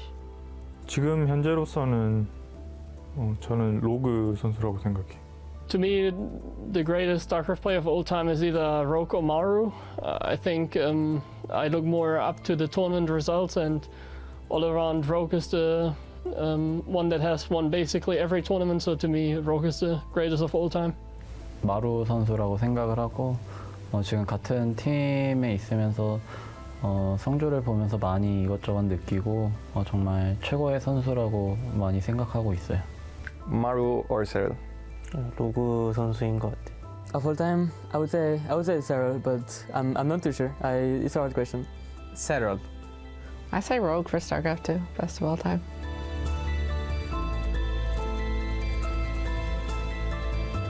고스트. 음성 나레이션 소리가 예뻐서 스타크래프트 안에서. 오라클이라고 생각하는데 이유는 제가 가끔 게임할 때 너무 말을 안 들어가지고 컨트롤 같은 게 잘 안 돼서 데이트에서 좀 잘 해달라고 말하고 싶어요. I've actually never played the campaign, so I don't really know any SC2 character. 생각해 본 적은 없는데 여자랑 데이트를 하는 게 저한테 좋으니까 캐리건이랑 해야겠죠. The female version of the ghost. Nova, because she looks good, I don't know. 사도가 나을 것 같아요. 딱히 생각나는 게 없어가지고. Probably Nova. I take Raynor on the date. That guy looks nice. None of them.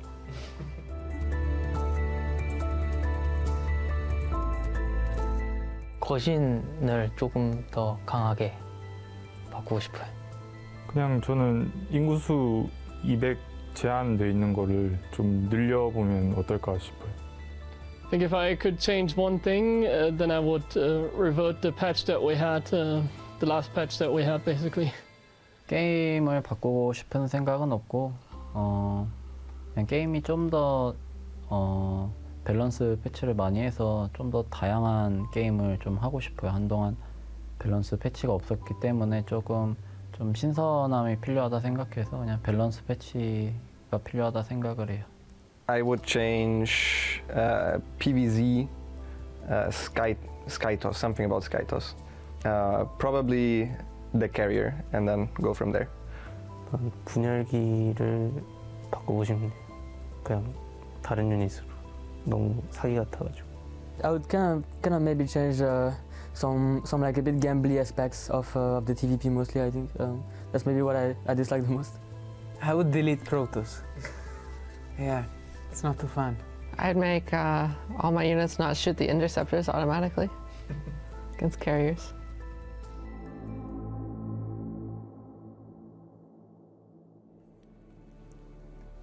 All right, hopefully that was enough time for them to get sorted on the stage. We'll see in a few moments. You know, I'm just being real with you guys at the moment. It's late, all right? We understand. You understand. Pig, ZG here. Pig. I understand. You do understand. Yeah. I understand, mate. I've back in my day, you know, I flew over to Cologne and got to play till 2 a.m. in the morning, you know, while it was the equivalent of like 9 a.m. local time back home. Admittedly, I could have never done what you would have done. Like, the travel alone is just insane. Like, if I lived in Australia, I'd just be like, nah, you know what? I'll stream Doom instead. You know what? I went to Australia once, and honestly, this wasn't a big deal. Like 20 hours of flight time. I don't know why you complain so much, Pig. Once in how many times? How long? Well, yeah. If you're a Zerg player, you get good at nesting as well, wherever you are. So you find a way to survive and get through these situations. You know who's very good at figuring out nasty situations where other players stress out? Is it Rogue? It's Rogue, because he's really good at all in it. Guy, and you know what's this great? guy. If you just bring out some cheeky Nidus Worm Roach Links, he's been mixing those into all of his Zerg vs Terrans so far, you can get some really simple victories. What's another very simple victory that Rogue likes to look for? The sneaky Mass Roach. Defends with Ling Queen, makes it look like a real normal Ling Bane game, 60 roaches with 1-1 appear out of nowhere and you're dead. So these are the things that Bunny's going to have to keep his eye out for in this series, honestly. Yeah. I don't think Roddy could listen to a video any louder. Yeah, I think over on the other side of the studio on his phone. That was the most... That was super loud. How was his phone that loud? Is Roddy that guy who's got like the boombox in the train carriage or something? And he's like, just you can hear every video he's looking at on Instagram. Literal boomer. Oh, no. You look different, Fear Dragon. How you going? Yeah. We tried. ZG, Bunny Rogue, come on. Bunny Rogue, yes. We're all wasting away. Yeah, we're a little. I didn't have any popcorn. Is actually, I think, the real problem. Do you have any more? No, I don't have any more popcorn, unfortunately. Okay. He also doesn't have any more Protoss pillows to chuck on the ground in case you wanted to show that would actually any more. really cheer me up. Yeah? Could I throw? Oh no, but there's still Terran. They're over there. I guess we're not doing that one then. I guess to go in a little bit more detail, honestly, and try and bring it back to the professionalism that Pig just had a standard for, is that really, like, actually 1, 2, 3, 4, 5, 6, gotta do it out loud. In the last 6 matches, Rogue has only won once. That is actually really a good stat on Bunny's side, right? Wait, Rogue only won once, really? Yes, yeah, actually. Yeah, and that goes back to, what, April last year. So that's all very recent matches as well. Exactly. Yeah. No, That's actually epic. That's why I was saying at the beginning that Bunny might actually be the favored one if it wasn't kind of that discussion about Rogue's Katowice magic, right? He gets this far, usually wins the whole darn thing. So I'm just throwing it out there that Bunny actually might feel even perhaps comfortable against Rogue. It's not like all of these are also online tournaments, by the way, guys. Like some of them are GSL. And like really big online tournaments, even if they aren't GSL. Yeah. So it's not like necessarily an offline versus online thing, or even like prestige versus not prestige. No, Bunny can actually do it. Granted, that one GSL Super Tournament apparently game was very close, 2-3 in Bunny's favor, but that also means that he can kind of clutch it out versus Rogue too, right? Yeah. So even more to Bunny's credit. What a wild ending that would be to the day. Yeah. If Rogue, our 2-time Intel Extreme Masters Katowice World Champion, then gets knocked out by Bunny, it would be... Well, icing on the cake, I don't know, but if Rogue advances, he's got the chance at 3 times. Anyway, well, ladies and gentlemen, thank you very much for being here for the worst segment of the tournament thus far. And we're now going to head... Okay, best, yeah. We're going to head over to the stage here for the final round of 8 match. Let's do it! Yay!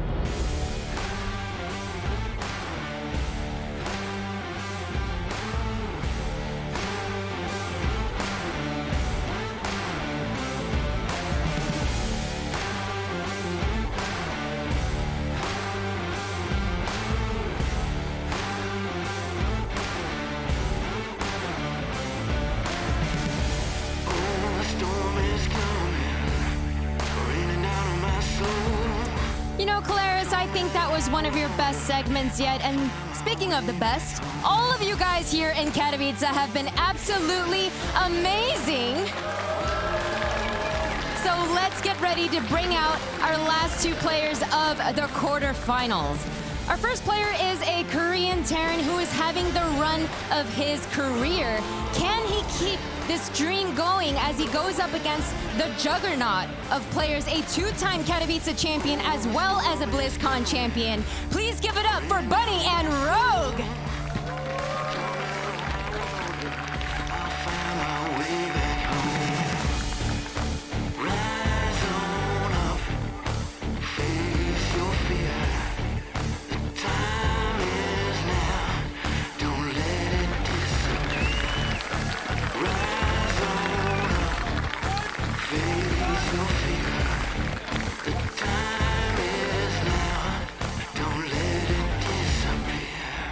For the last time today, we welcome you guys back for some actual StarCraft 2. That took a little while, but we are here. One last TVZ to figure out who is going to be the final player to make it into the semifinals of our World Championships here at the Intel Extreme Masters Katowice 2022.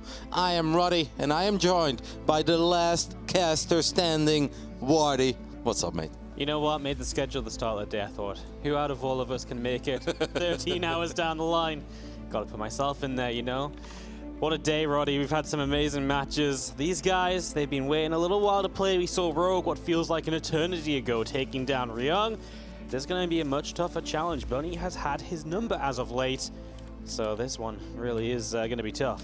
I'm one that normally says numbers don't lie, stats don't lie, but I feel these stats do lie, because Rogue, big time player, the absolute definition of a guy that shows up when he needs to show up. Does this man care about every single little online tournament? No. Does he even care about some of the bigger online tournaments? Perhaps, but it doesn't really look like he's very emotionally invested. But we do know when the biggest tournament of the year comes around, he shows up. He's been impressive so far, and he is literally the only StarCraft 2 player on this planet to win the Intel Extreme Masters Katowice, not just once, but twice. And there is something magical about the idea of, for the first time ever, there are 3 Europeans in the semi-final, and there is that one guy, the only man on this planet that has won it twice already. I mean, that would be a heck of a lineup tomorrow in Spodek. It's going to be amazing. What's even better, though, is that we're ready for our very first game of our very last series today. We're going to start it up in the top left-hand corner. The red Terran player from Team NV is Bunny. Never a boring game with Bunny. In the bottom right side of Berlingrad, we're looking at the main base of one of the, if not the, most successful StarCraft 2 player of all time. He has won it all, he has done it all. This is Dragon Phoenix Gaming's Rogue. Is Rogue fighting for the 1 million if he makes it through this series? Isn't he there already? Isn't he there already? I don't know. I've heard this stat so many times over the week. I can't keep track. There's 4 different players. They're all at 1 million. Yeah, I really thought that we were going to stop talking about how much money these guys have won when Johan Merlo left us, you know, to build some Foodman again and Rifleman, because he was the one who was obsessed with these stats. I would like to let you know that I also won a lot of money. We know, Todd. We know. But yeah, I do get it. It's obviously a magical barrier for players, and I do understand that the community finds it interesting that, you know, it's a 1v1 game. This is not a team game. We don't have these monstrous one-time-a-year prize pool. No, these are guys that have been grinding and working incredibly hard throughout the last, honestly, 11 years that StarCraft 2 has come out. So obviously, making $1 million in a 1v1 game is truly impressive. It is difficult, and what a start we've got here from Rogue. It was pool first, now he dropped down the Rotron, and he is not going to have any chill here in this first game.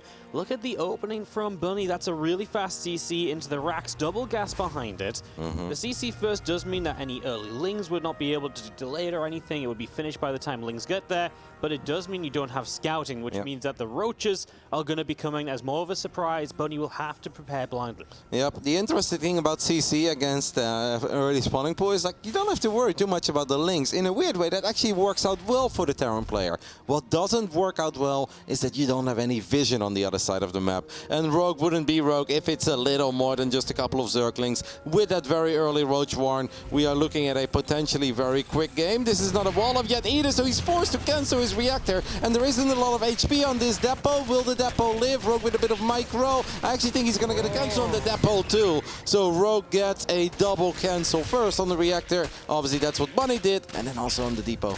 What do you like to see from Bunny now, Roddy? I mean, factory coming up. Realistically, hold this, I feel like you got to go straight to that tech lab, get a Cyclone out. I don't even hate it with no reactor being out. Yeah, but it's going to take a little while. Cyclone is an option, a tank is an option. The problem is the tank will always keep you safe, but what the tank doesn't do is going to make this easy to defend your natural, because you're going to have to slowly but steady move it. If you end up losing it, it's a disaster. But Bunny's doing none of those things because he didn't have an add-on, so he's making a Hellion. And what? It's been a long day, and I've seen a lot of crazy things today, but I'm pretty sure that I'm not crazy enough to imagine that a Hellion is good against Roaches and Ravagers. No, it really is not. This seems like a disastrous start for Bunny where everything goes wrong from the very first second. His Hellion moves forward. Uh-oh, Roach Ravager on my doorstep. Hellion's nearly dead. SCVs are retreating, and I don't know if he's going to be able to raise that. Debo the Ling will sit on top of it.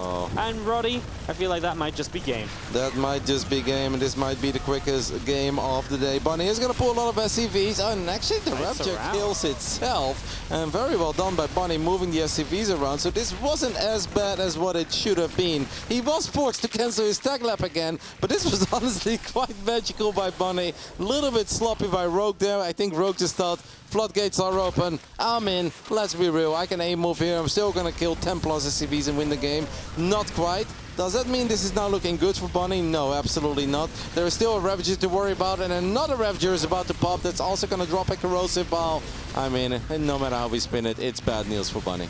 It is bad news, but obviously Rogue will come out on a delayed third hatchery. The SCV count may be somewhat playable. Obviously Bunny has no add-ons to work with or anything though, as, wow, that was something. Did you see that little hold position the SCV's like bringing back? It's like, Bunny, it's past midnight, mate. It's obviously a very big game for him, and Bunny did knew all along that he was going to be playing in the last quarterfinals of the day. But even then, these pro gamers, you know, they always want to play it safe, so they'll show up at least 4 or 5 hours in advance of their scheduled time. Needless to say, today we went a little bit past the scheduled time, because who could have ever thought we'd had epic best of 5 after epic best of 5? If you'd have told me that one of the more one-sided best of 5s was going to be Cero versus Maru, I would have laughed at you. But that's kind of the reality that we live in. Cero versus Maru, Doc versus Trap. I mean, those were meant to be the bangers if you think about it right at the start of the day, but... I almost forgot about the opening match. Yeah, it was a while ago. It was a day ago, actually. It was yesterday. 5 overlords on the way at once. Rogue is still going to rally a couple of additional roaches to the other side of the map. He does not have link speed, so that normally does open the door for a Terran player to potentially find some success. It's quite a few units. I mean, army supply heavily in favor of Rogue. It's just been a super uncomfortable game for Bunny. He has been forced to cancel his add-ons multiple times. The doors are still open. Rogue is just doing Rogue things over here. Bunny, mate, you've prepared a build? Yeah, very cute. I'm gonna make sure that nothing that you prepared is actually going to happen, because you're in my territory. These are the players of the Intel Extreme Masters, and we're gonna play the game at my tempo. Oh, absolutely. Rogue is just going to go non-stop, attack after attack. Bunny will have to try to defend on one base again. He'll have that Liberator across the map to do some harassing damage, but I mean, well, there's nothing on that third base anyway. He'll have to go for the natural, and, well, Bunny has got a siege tank out now at least. He's moments away from stim, so you can stim up all 3 of those bio units. If that will help, I'm not sure, because there's a lot of links coming up, and link speed is now going to be finished. Backed up by that Roach Ravager we've already seen.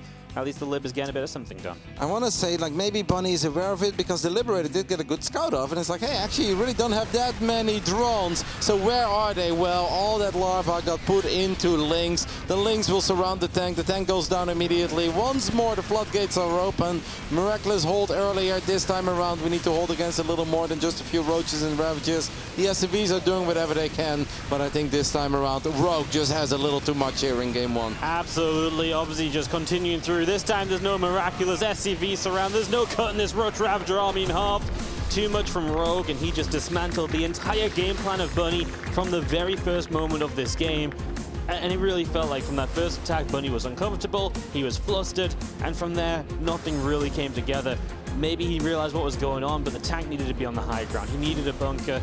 It's just so hard to make those preparations when you're flustered, you're playing in the moment, and Rogue is obviously great at kind of turning those moments into his favor. I actually really wonder how Rogue has the ability to go for these builds when his opponent somehow does the worst thing against it. He wants to all-in a Protoss player, they don't probe scout. He wants to all-in Bunny, Bunny opens up CC first. I don't know how many times in a row Bunny has done that, or if Bunny tends to do this in big moments or high-pressure situations, but Rogue making Rogue magic happen. But I think even Rogue knows that he's not going to be able to do this for this entire best of 5. Sure, he's off to a flying start, but we haven't truly seen yet how these two tango on this stage. No, it'll be interesting to see what happens in a bit of a longer game, one where Rogue maybe lets Bunny get into that mid-game.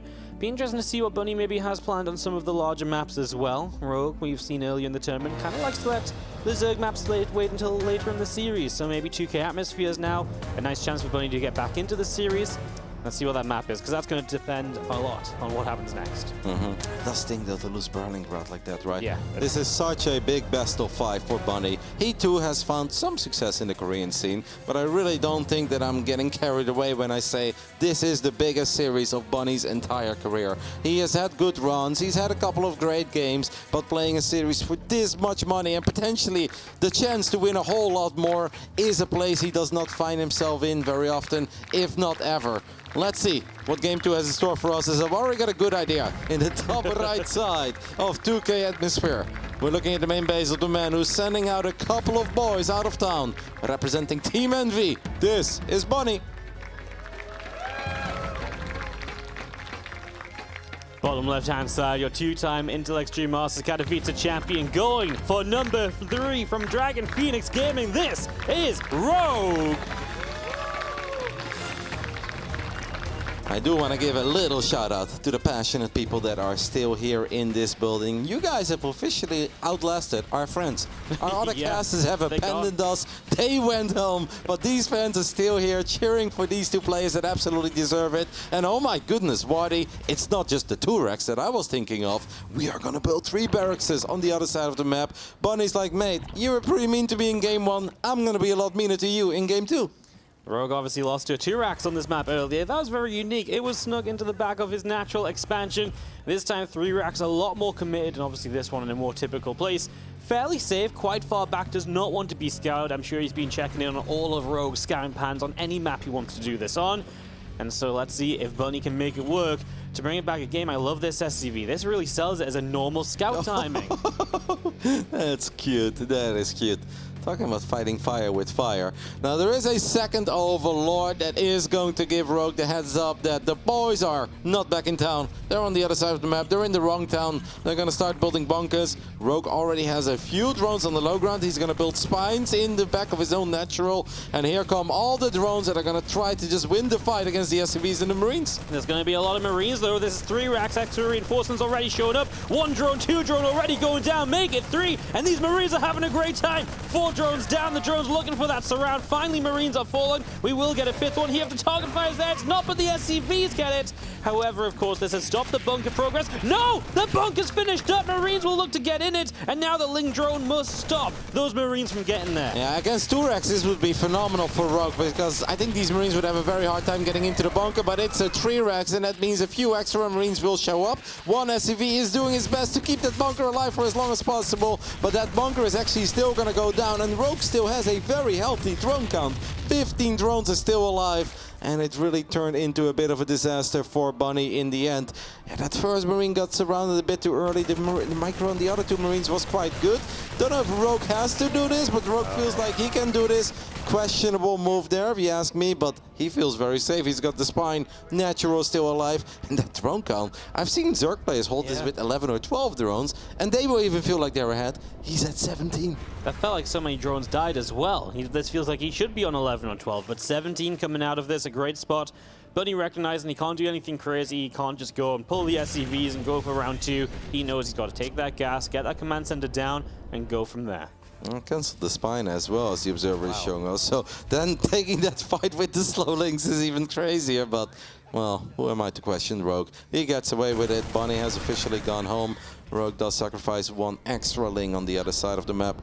Thanks, by the way, to our lovely observer for pointing that out. They're still sharp, Wardy. They're still sharp. They're staying up all day, rotating, match by match. 8 more Lings coming up, obviously Ling speed on the way. Rogue just wants to make sure he's got a little bit of presence on the map, especially with those Marines still out being a threat. Mate, he's building so many. He is building so many. You think he's just going to hold some back and flip them? I guess so. It's kind of weird because Ling speed is only like 35% done. Yeah. Yeah, it's not going to be hidden. It's not going to come as a surprise. Yeah, maybe just a round of Lings too many. Could have droned a much sooner, quite frankly. Yeah. Very odd moment to build that many Zerglings after kind of carelessly throwing away the initial set of Lings.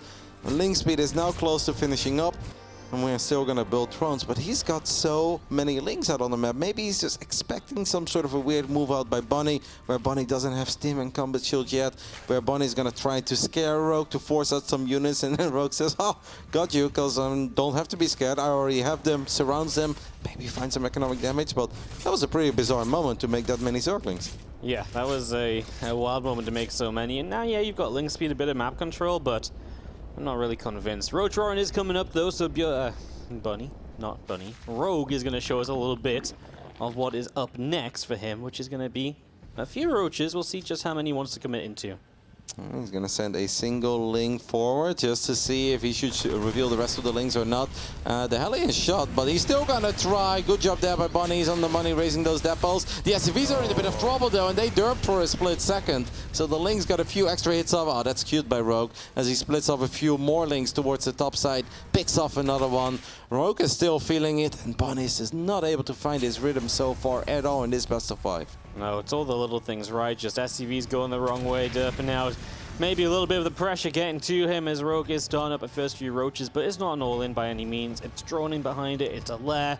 he's making sure he's got a bit of everything. Bunny does have that one Banshee popping out, his stim pack's halfway done, but Rogue has picked off 5 SCVs with this, and he's just going to extend that worker lead. This does not look like a TVZ, where the Terran has won 5 out of the last 6 encounters so far. Everything about this best of 5 is offbeat, off-tempo. None of this has been standard. Perhaps that's where Rogue can thrive, and Bunny is just kind of getting carried or dragged into deep waters, where he's clearly not as comfortable. I'd say Bunny may try to slow it down for a split second. Just play as safe as you can. Keep an eye on whatever Rogue is doing on the other side of the map. And even if this game does not end in victory, because your start clearly was not good enough, try to find something that makes you feel good. A couple of good fights, a nice split or two, just to actually feel like you're playing StarCraft. Because so far, this is a one-sided affair. When a couple moments settle down in the series, if there's any hope for you in the rest of these games, you need something to go right in this game. Otherwise, you're never going to find your rhythm. You really are not. He gets rid of a Link here, moving out to the 3rd base already.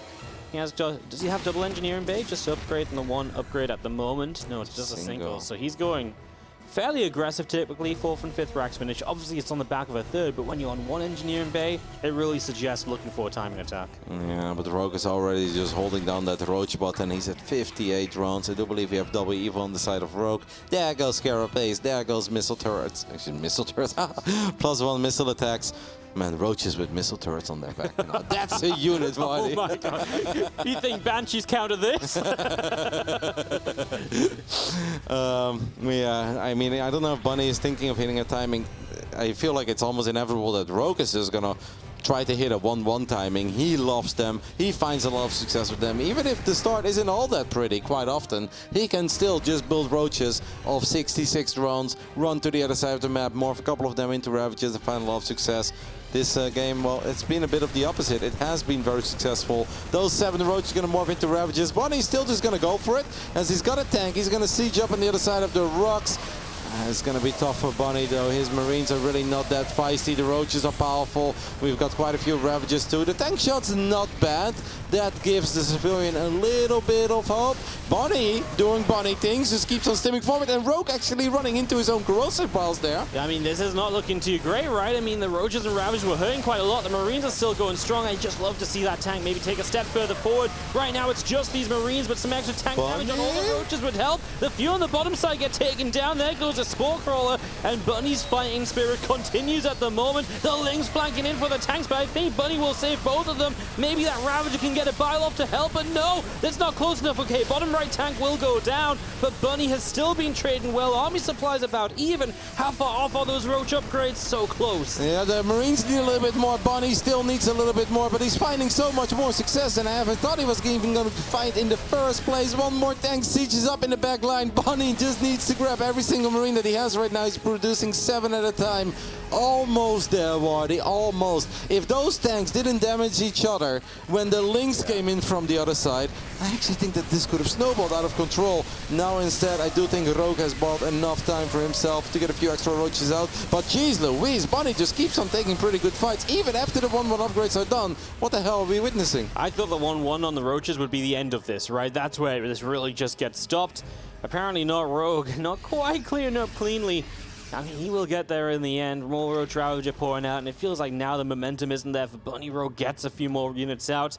I mean, Bunny is getting the Liberator tank up, so let's see if that can be enough. And I love the fake little drop, of course, trying to pull units out of position. This is really cool. We know that these medevacs are empty, but Rogue does not know that they're empty. Bunny is really selling it. He's even using the boost, but at the same time, he's going to try to stim into this middle line. Base, it's going to go down. Moves. He's got it. The 3rd is going to go, and that is a massive play. Lift up, get those units out of there. Oh no, going to get a Ravager first. Why the heck not? Bunny with a move to get himself perhaps back in this. Mate, I'm smiling from ear to ear. That's one of the plays of the tournament so far. Rogue bought it. Bunny just played him like a fiddle. Now Rogue, obviously being the 2-time champ that he is, he's pissed. So he's going to grab his units and send them to the other side of the map. What a move by Bunny. Speaking of a way of getting yourself back into the game, 200 IQ, big brain. Absolutely. Let's see if he can hold back at home. Roach Ravager coming in. Rogue never continued upgrades or anything of those sorts, so this attack is looking to do a lot. He is down on workers. He needs to do something right now. The Roach Ravager going to start coming in. Biles are dropping. Bunny backing up for the moment. And I don't see an Overseer here. I don't see an Overseer and Overlord. There is a beautiful tank on the high ground there. That tank is going to fire 4 days. Rogue is running straight into the meat grinder. Sure, he's landing a couple of corrosive biles. He picks up one tank, but that's not going to be enough. Bunny, after a disastrous start, turns things around with 200 IQ. Big Brain Gaming. Wow. Oh my god, we've got a quarterfinal on our hands. It was looking so bad. So bad. And Bunny, his Marines want to go to the semi-finals, it feels like, because they would not die. They just kept on going. He put the Medivacs out there to fake it out. I mean, wow. Roddy, just wow. How did he bring that back? That looked so bad. That really looked so bad. And just when we said, like, hey, mate, maybe just sit back for a split second, try to at least, you know, make sure that nothing bad happens in the next few moments. Take your time, try to at least win a fight or two. Bunny just does Bunny things. Like I said before we even started, never a boring game with Bunny. This man lost to attack. You know, there was a little bit of chatter about Bunny actually being a turtle Terran these days, and he loves to mech it up as well, and he can wait for those ghosts. I'm sure that he's got the skill. I'm sure that he's capable, but that goes against his nature. Bunny is an in-your-face kind of Terran. This man loves to attack. He loves to trade. And he took some of the better tricks that I've seen in a long time. Rogue probably wondering what on earth just happened there, because he was supposed to be enjoying a 2-0 lead at this point. 2000 Atmospheres just is not his map today. He's being hit by all sorts of nonsense. Tied up 1-1, and we really do have a series on our hands. Readying up for this game number 3. We're going to Blackburn. And we are going to start in the bottom right-hand corner with the red Terran player, that is. Really playing his heart out right now from Team NV. Give it up for Bunny. And in the bottom left side of Blackburn, we're looking at the main base of the man who really should be up 2-0 in this quarterfinals. Instead, it's all tied up. But he's been here. He's done that. It's not that easy to shake this man up. And representing Dragon Phoenix Gaming, this is Rogue.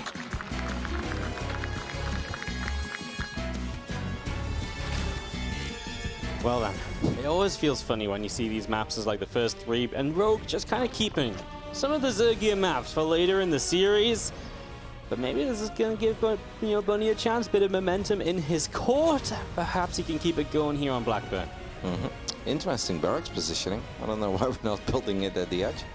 What's this all about, Waddy? Well, when the Overlord gets there, you're like, oh my god, no barracks. And momentarily, you fear the Proxy Rex for about a whole 2 extra seconds. Double spine! I mean, if that works too, Bunny is just one man. Like at that point, Rogue should just give up. I can't believe he turned that around. We have said this quite a few times, but we have seen ridiculous comebacks in this tournament. And this does not mean that everyone from here on out should stay in every ladder game until they're down to 2 SCVs, because that's not how it works. But the fighting spirit has been admirable, and obviously this is a big stage, so there are always some nerves that come into play, even for super experienced players like Rogue. Rogue should have never lost that game. Rogue will normally never lose that game, but Bunny with some great moves. Amazing stuff, man. It's hard not to smile when you see him play like that. I was jumping up and down, man. It was such a fun game, such a turnaround. I really did think this was like really kind of turned into one of those disaster series, right? We've had great games all day, and it just falls apart at the end, but not at all as we get going with this Reaper. And I like that you say that, because Bunny does have that a little bit in his career. He's the Terran player that I've been a big fan of for a long time. Love to cheer him on. And he does have his good tournament runs in the group stage, sometimes even in the first round of the playoffs. But then when he does go out, he often goes out in a really one-sided manner. An 0-3 in relatively uninteresting games, or even an 0-4, we've seen that as well. It's heartbreaking, not just because I like the guy, but just because we know that he's better than that. But sometimes it just feels that everything falls apart, the wheels are coming off, and I'm glad for him that now at least he still has a opportunity to really turn this into an even series. I still think that Rogue is the favorite, but that has to be a little dent in the confidence of Rogue, and that has to be a massive momentum boost for Bunny. Oh, absolutely. I think if this is 0-2 down, I'm absolutely behind the 3-0, but now it feels like anything can happen in this series. And if Bunny's going to keep on pulling tricks like that medevac trick, well, then you can do anything, can't you? Yep, the factory is now in the main base, has connected with a reactor, so the first few Hellions are on the way. This is a map that's not bad for Hellion Banshee. We could also just switch it up, go for a Viking, go for a Liberator. Even the Raven, I think, is a realistic choice. Rogue should just play Roaches on this map. He's been the original OG Roach boy. Earlier this tournament, Reynor even made a bit of fun of Serral for calling Serral a Rogue simp and playing on Blackburn just because Rogue is building Roaches on Blackburn. Serral thinks he can build Roaches on Blackburn too against the best Terran players, and Reynor liked to tease him about it. Serral denied all of Reynor's acquisitions, but you know, that's just kind of how those two interact. It really is. I don't like the interaction between these two builds for Bunny though. Armory coming down, looking for some help outs. That Roach Roaring is already going to be done. It typically doesn't point well for the Terran player. But he's got to know that though, right? Like, is he expecting Rogue not to play Roaches on Blackburn?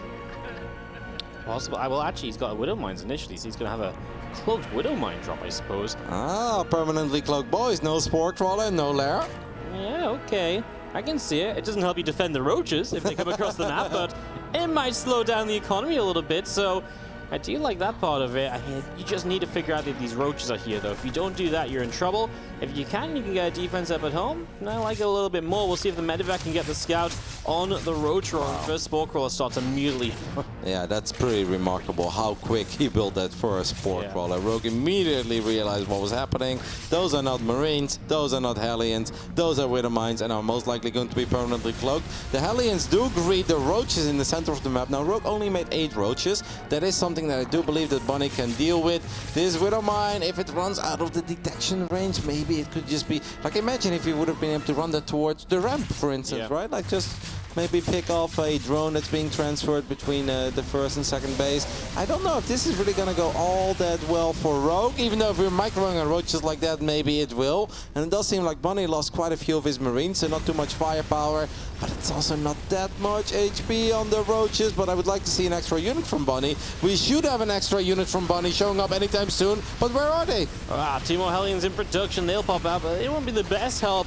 STV's most surround to help out here. The Banshee is coming, but it's just a little while away. I mean, by the time these Roaches are gone, the Banshee's going to show up and be like, wait, what did you need me for? Maybe chase down that one Ravager. It's a hold, lost mining time, a few SCVs, but Rogue has just been drawn in behind this, and that's always the power of this.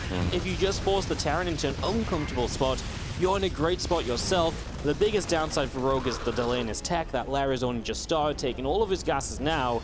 But of course, he has got a huge worker lead to back that up. I gotta say, I'm pretty impressed by both players there. I think the Roach micro by Rogue was very sexy, pulling all those low HP Roaches towards the back, morphing them into Ravagers without losing any of them initially. But the fact that Bunny only lost 4 SCVs there is also pretty remarkable, because at first I was like, I think he's gonna hold, and I'm like, I don't see any extra units, and now it's gonna be painful. And that was a bit of pain, but it wasn't as painful as I expected it to be, as these evolution chambers finish up and make it harder for these Hellions to make it into the middle line. We do have extra barracks going down in the main base, 1 more upgrades on the way for Bunny, so no crazy Macarino here. He's actually going to expand here towards Rogue. Yeah, expanding towards us, like, I mean, obviously Terrans kind of usually like that, but then when Rogue is playing Roaches, if he just knocks out those rocks to the upper left of that base, he's got a great attack in on that expansion, so not loving that a lot. Rogue with his freedom on this map is just going to take the gold base at the same time. We do have a medevac of Bunny to head out to the map and to try and get something done at least. I mean, I like what he's doing. Rogue is fast, man, in this game. Like, I know it's been a long day for him because he did have to play earlier today, but how quickly he built that first Spore Crawler before that Widow Mine even helped out of the medevac was impressive. How quickly he pulls these drones away from the other side of the gold as the Hellions showed up on his minimap is also impressive. Oh, absolutely, as that little overload goes down. So Bunny really is just kind of taking a bit of map control, but like you say, Rogue is playing quick. And that's scary because it feels like Bunny just needs a little bit of something, and he's not going to get it if Rogue is defending like that. Infestation Pit going down, Hydralisk going down, but yeah, Rogue now enjoying his gold base. If we can just take a look at that income graph, I wonder how bad it is. Currently we're looking at 600 to 800 resources more a minute for Rogue. That is acceptable, but I would like to see Bunny keep it there, or obviously try to keep it a little bit closer, because if that continues, it's going to be a tough one. Well, that Banshee that may have showed up a little bit too late earlier is here now. Ooh, that was close, Bunny. Yeah, it was. He's going to start picking up a Ravager, though, and that's threatening enough that Rogue is going to give up on clearing out those rocks until the Queens maybe come to protect. Looks like Rogue is very happy just to move up into the Lurker Den. What can Bunny do? Do we think he just has to sit back and start playing a very slow game? Lots of tanks, the Lurkers can't push into him and slowly work up towards those ghosts? Yeah, perhaps. Or just spam out way more bio. Like right now his army is a bit too small. I don't think if we can just continue building tanks, maybe, you know, if our army gets a bit closer towards 170, 180, we can consider moving out. We do know, by the way, that he's got an armory because he opened up with permanently cloaked Wither Mines, but I don't see any 2-2 upgrades on the way, and that kind of does worry me for the Terran player. Yep, 2-2 is a pretty nice set of upgrades to have, and you could have had it so long ago as well, especially, right? And upgrade leads especially are very nice. And now it's going to be Rogue working with an upgrade lead. That's just an advantage you don't want to give away for free. Yeah, I know that Bunny's spending a lot of gas on the double tank production that he got going on, a medevac plus one vehicle, weapons on the way. I can't imagine that this is part of the build or the strategy. Rogue is already on Hive Tech, man. Adaptive talents are currently being researched, 3 Lurkers on the way. I do kind of like that Rogue showed his Roaches and Ravagers earlier near the debris, where he's like, hey, I'm doing the thing that I like to do. But I feel like Bunny didn't really buy it, because I didn't see an overreaction when it comes to, wow, 4 bunkers and let's pull the SCVs preemptively. It felt that Bunny knew that Rogue wasn't all out committed on the Roaches and the Ravagers and was always going to play a Lurker game. He's going to try and sneak back in that main base. This Banshee being put in work, by the way. Creep Tumor denying, keeping the Ravagers back a little bit. And Bunny is moving through the middle of the map, close to maxed out. There's going to be a fight where he's not sieged up at all, though, and he is in a slow zone.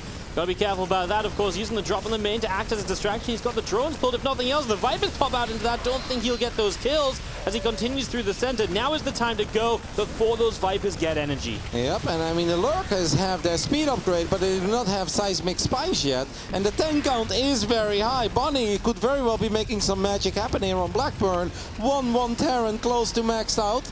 A lot of tanks. We're going to throw down a scan, I assume, and these Lurkers without their seismic spines are really not as terrifying as they're supposed to be. Rogue is in serious trouble. He really is. This tank position is going to be tough to clean up. Those Vipers are absolutely essential. The Banshee's still around and still a part of this fight as Bunny sees a chance to stim to the left side a little bit.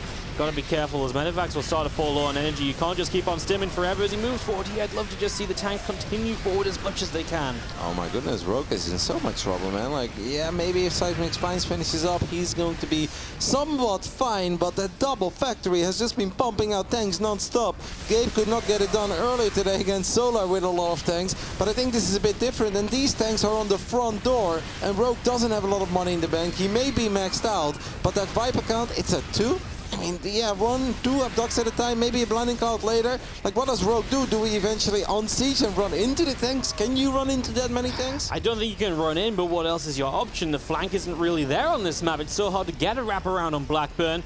We do have the Vipers energied up right now, looking for more. We're going to try and snipe one of them. Bunny playing crazy games, edging those tanks forward. We're going to see an abduct or 2 to start this off, and a couple corrosive bars as well coming from the left side. That was a lot of tanks dying in quick succession. Bunny reinforcing, but this isn't looking as scary as it was, perhaps. That tank count really is the key to this. And Bunny is also going into Ghost Academy as a follow-up. Medevac's kind of out of juice, right? They've been healing up these infantry units non-stop all the time. Another tank falls, and Rogue has just managed to successfully kill 6 or 7 tanks while barely losing a unit. I almost feel silly for doubting him. Grabs another one. Who needs 5 or 6 Vipers apparently? If you're Rogue, Viper goes forward again. Bunny wants to snipe it, but Rogue is aware of it. That Viper is so important, right? If you lose those right away, you're in so much trouble. And Bunny is stimmed a couple of times trying to get them. But once again, that's the exact same thing, but you just can't get them. The abducts keep going off. These Lings still rallying through, and they are dying. I mean, obviously going from the natural to the third is a no-go right now, but we are going to drop a Nidus, I believe, and get that started up as, oh, Bunny finds a free empty gold base to harass. He'll get a few kills here and force a few Lurkers to reposition. Yep, that is nice, but actually doesn't get that many drones. Thought it would get a little more there because the doors were open. Rogue even feels confident enough right now to send a couple of units to the other side of the map. That Nidus, like you said, halfway done. We have still not not start a 2-2 on the bio unit. I know that Bunny has been very committed to this push and he's been building a lot of tanks, but yeah, that doesn't bode well because that means he pretty much needs to win the game here.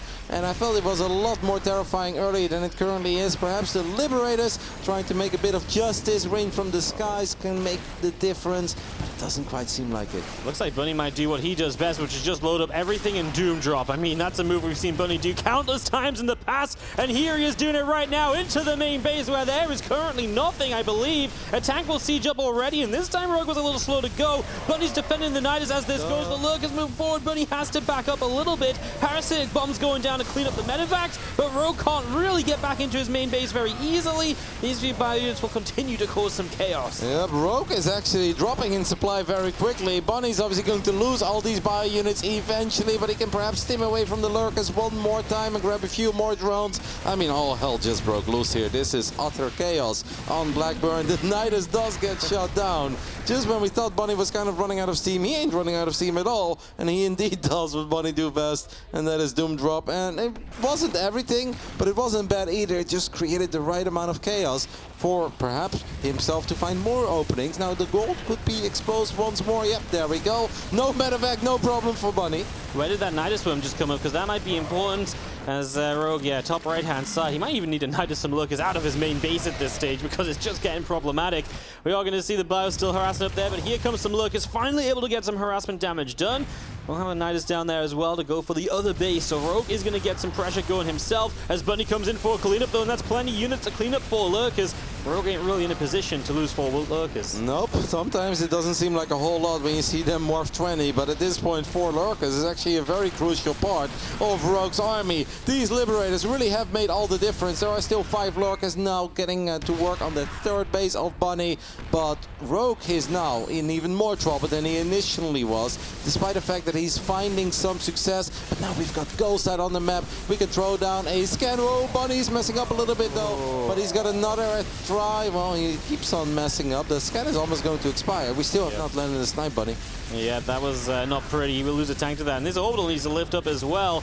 So taking some damage, and that's the sort of thing that will bring Rogue back into this. Those 2 Vipers still looking for damage. Another abduct going off. This time the tank gets a couple drones before it dies. Wow. It feels like Bunny just can't quite find the one break in position, and now a Nidus in the main with the protection of the Lurkers. I mean, Bunny's going to stim in here, and he's going to go for it, but no scan, and he's all stacked up. Oh my goodness. Bunny's now forced to pick everything up, and he's just going to drop on top of the Lurkers. No, he's going to drop everything into his main base as a few more Lurkers hop out of the Nidus. Do we have enough DPS here, Bunny? I think eventually we do, but it's kind of painful. Of course, with the Liberator, that's going to help out a little bit. What a scrappy, messy game here. Low eco, non-stop fighting, multiple fights happening around the map. My favorite kind of StarCraft. Absolutely. Rogue, the last few moments have been great for him. Those Lurkers found some beautiful trades. Bunny didn't quite clean up one of these attacks, and the next thing you know, it just got worse and worse. A few Lurkers still lying in wait. That Liberator still siege in the gold, and Bunny still has a siege on Rogue's natural.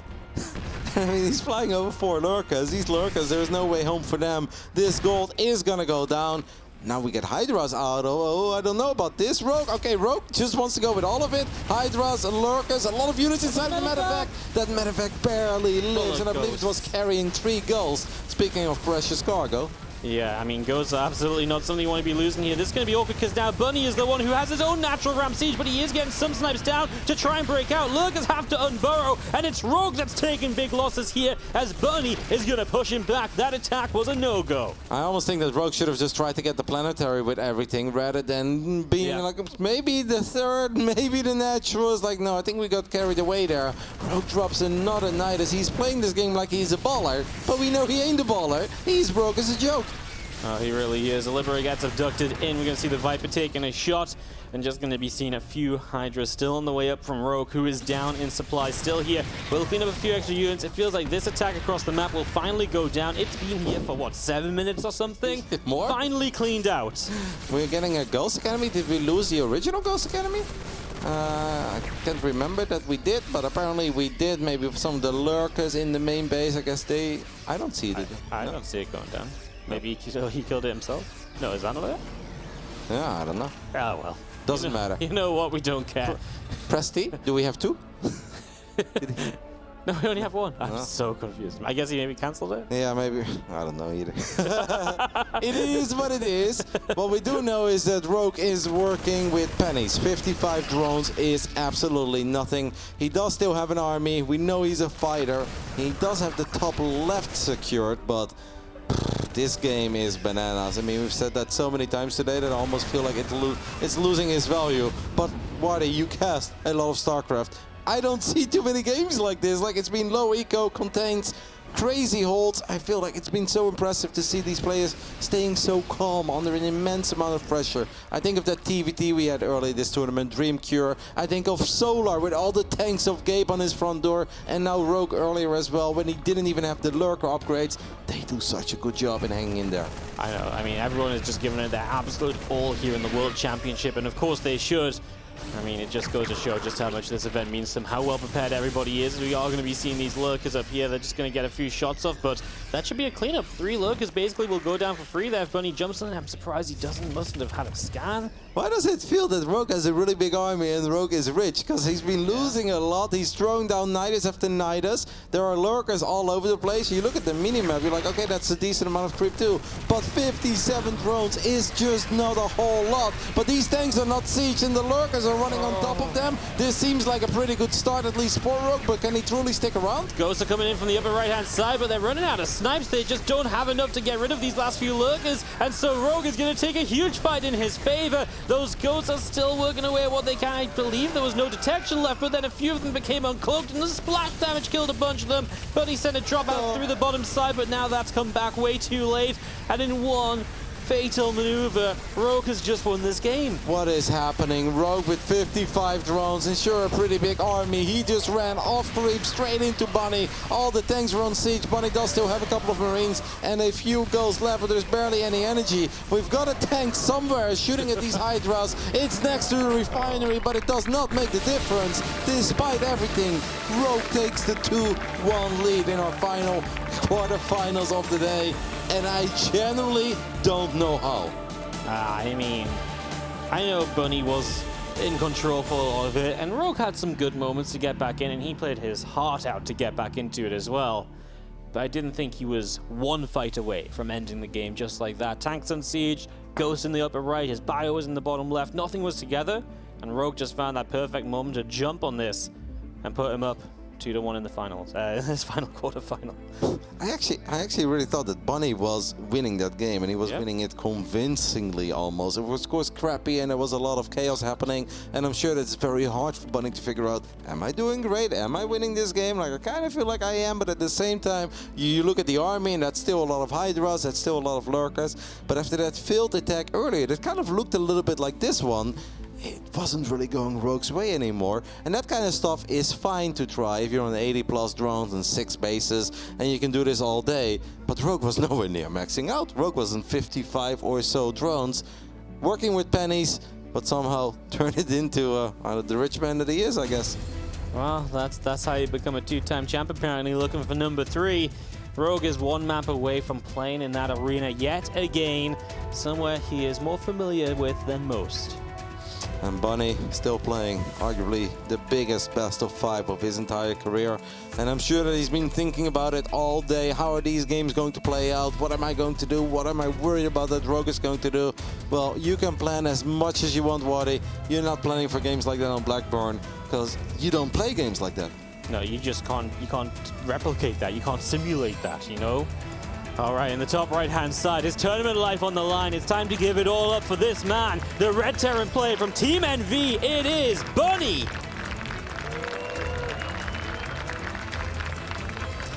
In the bottom left side of Hardwire, we're looking at the main base of the only StarCraft 2 player on this planet to win the Intel Extreme Masters Katowice twice. He is representing Dragon Phoenix Gaming, hailing from Korea. This is Rogue. Putting himself up 2-1, 1 map away from playing in Spodek once more tomorrow. Today. Yeah, we'll be there in about 8 hours, so. a stage that he is very familiar with. Bunny is going back to the CC first. This is something that he tried to do on Berlingrad in the beginning of the series. That one did not quite work out, but I guess he just assumes that there is no way Rogue is going to do something as crazy as he did in the opening match. So this time he will actually be able to execute his strategy. Yeah, I mean, do not disagree. Hardwire, a nice map for CC first, because why would a Zerg try and end it early on a map they like so much? Well, because sometimes Rogue just does those kind of things, but I think it's a risk worth taking. It gives you a nice little eco lead from where you would usually be. What a day this has been, Marty. It's been great, hasn't it? We've had so many games that I honestly think deserve to be nominated for Game of the Year. Yeah. It's definitely the tournament of the year so far, and it's going to be hard for any tournament in the upcoming 8 months to be more entertaining and wild than this one. Of course, not every best of 5 lived up to the expectations. The first one was a bit underwhelming, and Maru Cero, perhaps the expectations were so high, but I definitely expected a bit more. But I have been entertained incredibly much, thoroughly entertained by almost every other series that we've witnessed. I mean, Hero Marine against Solar was nuts. I think Hero Marine against Zaun was a very fun and exciting one too. And this one so far is just all over the place. Maybe not as epic and long as some of the other ones. And obviously didn't even mention the ZVZ, but this is a very unique best of 5 that will definitely stay with me for quite some time too. Absolutely, man. It's been a blast so far. Let's see what Bunny can put together for map number 4. And we do just have the Reaper, a Reactor, and a Factory, all making its way up to get settled here on Hardwire. Rogue not doing anything wild, a single link to scout, and of course, his third hatchery already coming down, so very normal. Nothing crazy in the first 3 minutes. Yep. This is how we normally get to see StarCraft, and then we can talk about everything that we'd love to see down the line, but there has been none of that in this almost entire best of 5 so far. It's been super offbeat, very unique. And so far, well, that's working out in Rogue's favor. It could have been a trio, but it also could have been a 2-1 for Rogue, with Rogue winning 2K and Bunny winning Blackburn. And imagine if Bunny would have fired up those upgrades a bit quicker, because at one point he definitely had the money. He wanted them clearly, because he did get them way down the line. And imagine if towards the end he's just able to keep track of the army of Rogue. But I guess this is really what makes Rogue such a unique player as well. There is a lot of chaos happening, a lot of little things, a lot of distractions, and suddenly you forget about the most important thing, and that's keep track of the main forces of your opponent. You blink and he's on top of your tanks and it's all over. Absolutely, as a fusion core building from Bunny, so mixing it up again. We've seen our fair share of mech from the Terrans.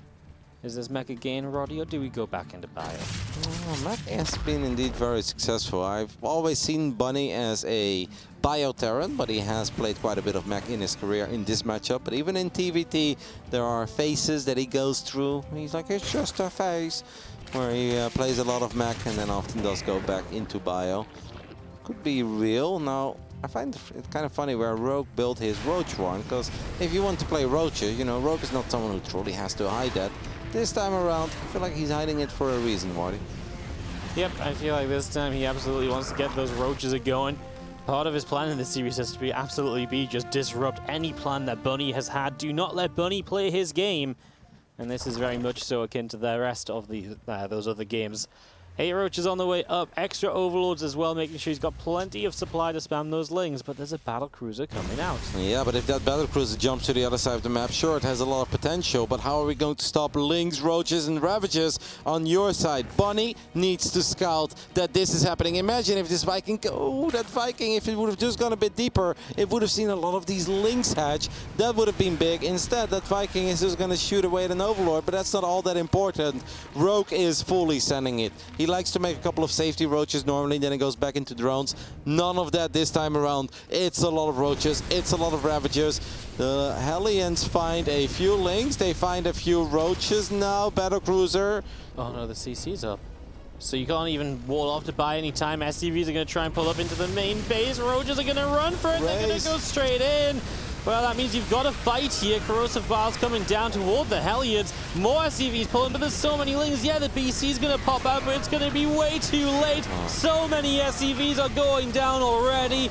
And Rogue really just wants to go to those semifinals, doesn't he? Rogue is doing Rogue things. The Battlecruiser will be able to clean this up eventually. That command center is not an orbital. Now surviving with 23 SCVs is really not all that bad. And if this is it, I actually still kind of believe here for a split second. We're going to lose a couple of extra. I don't like dropping Muse on the low ground now, but Rogue goes back into droning. Waddy, is this a hold? Well, it's a hold, but do you really like his position? He's down 18 workers. I know it's triple CC, but the Battlecruiser can't really do much right now. There's so many Lings threatening, and the BC can't really deal with those very well. These fresh mules are going to go down. Any SCVs down here are likely to die. I mean, the Viking lands, they'll have to lift straight back up. It's going to die as well. It feels like Bunny's taking a bit too much damage. Yep, I think maybe he would have just been able to re-wall and protect those mules. Like losing those mules, I feel that kind of stops the comeback dream, because those is something you need. I understand that Bunny doesn't want to drop all the mules in his main base immediately, because that means that you mine out your main way quicker than you're supposed to. But I feel like if we want to drop them, that is our one chance of getting back into the game. We need to protect them. The floodgates were still open. Bunny is moving in his chair. You can already see it. He knows what time it is. Rogue has now just bought way too much time for himself and has done too much damage. Yeah, 1-1 upgrades are going to be done, but there's just not really the units you need. Every time we think about this stuff going on, maybe on Rogue's side of the map, there's Ling showing up on Bunny's side of the map. He is going to bring the Marines down, but they're very heavily hurt. Rogue could probably jump on those. Maybe. I mean, he will not here. He will back it up. But, I mean, he doesn't need to jump on them, right? He's okay. We had one magical comeback already on 2K, but this one would be even bigger as a few more Marines get picked off, or at least are in a bit of trouble. Well, this actually didn't play out too poorly for Bunny, but down 35 workers. I mean, it's heartbreaking for Bunny. He's been here not too often on such a big stage. This was probably the biggest best of 5 that he's ever played. But of course it is fantastic for Rogue, as well, it's almost beautiful that we have for the first time ever 3 Europeans in the semi-final. But the one guy that's not the European is the only player on this planet that has won it twice. I mean, that's a script that, I don't know, name a famous guy could have written. Who writes movies these days, Waddy? I'm very bad at this. I'm not good with movies, mate. Too much StarCraft in my life. I can't even think of a single one. I'm terrible. Quentin Tarantino, I'm sure that he would have wrote this. It's the best I got. He's going to push the BC back around the bottom right-hand corner. So it's not going to find much. Mutas on the way because it's only one Battlecruiser, so Mutas will get the job done. Plus, you can harass with them. You're not going to be locked into Corruptors, which are useless once the BC is gone. And so it just makes sense for Rogue. He's on his way to his own 1-1 upgrades that will level the playing field here in the upgrade department. His Bane speed nearly done. I don't know how much longer Bunny's going to be in this one. I was thinking of Steven Spielberg, actually. You know, that's a name that everyone should know. But yes, well, Steven, I don't think he could even write a script where Bunny wins this game. But Bunny is going to write. He does have 68 supply, army supply that is. So army supply is actually pretty close. And if Rogue does something very, very silly, like maybe manually blow up his own Banelings, not even the craziest thing that I've seen over the last 4 days, then perhaps there is still a chance. Bunny is just in a world of trouble. He's down 28 workers. He has pulled off 1 miracle in this best of 5. Can he possibly pull off 2? Well, let's find out. He's starting to push on forward, but Rogue has everything he needs. He's got the upgrades. He's going to pounce right now. The Lingbane Muta comes swarming on forward. The Marines have to go splitting back, and, well, Bunny does a reasonable job of it, but there was just going to be always a bit too much Rogue here. The BC will go down. These Marines are fighting their hearts out, but they will absolutely not be enough. Reinforcements showing up, but the Mutas are happy just to take down the Medivacs. The Marines are still dropping. There's a CC on fire, and Rogue is going to be your final semi-finalist in the Intel Extreme Masters Katowice. He does it again. Rogue has been here time and time again. Last year, obviously, did not make it into the Grand Finals. That was online, and perhaps Rogue just does his best work offline. This has been a truly memorable day of StarCraft 2. Definitely a heartbreak for Bunny and all the Bunny fans out there. This was his unique opportunity to make it into the semi-finals of a World Championship, but he got stopped by the man who has won it all twice. Rogue does it again, Waddy. He does it again. He's been looking pretty darn good. Credit to Bunny, he gave us a fantastic series. That game on 2K I don't think I will ever forget, because that was just something else. The Blackburn game was obviously ridiculous as well. What a day of StarCraft 2, wrapping up with our two-time champ going to the semis. Yep, and even though it ends here for Bunny, it's obviously been a magical journey for him. He was phenomenal in the group stage. He played some great games there, and he put up one hell of a fight here. But in the end, Rogue is the one who's advancing to the semi-finals, and he's on stage for the last time today with Smixu. Smixu here, thank you very much, Rotterdam, and congratulations, Rogue, two-time Katowice champion, back in the top 4. Rogue, not only are you back in the top 4, this was the first offline tournament after 2 years of the pandemic, and you did it when it mattered most here at the World Championship. Tell us what this means to you. 일단 너무 축하드리고요. 이제 2년 동안 온라인 대회만 있다가 이제 첫 오프라인 대회에서 가장 중요한 월챔에서 4강 진출한 소감 한마디만 해주세요.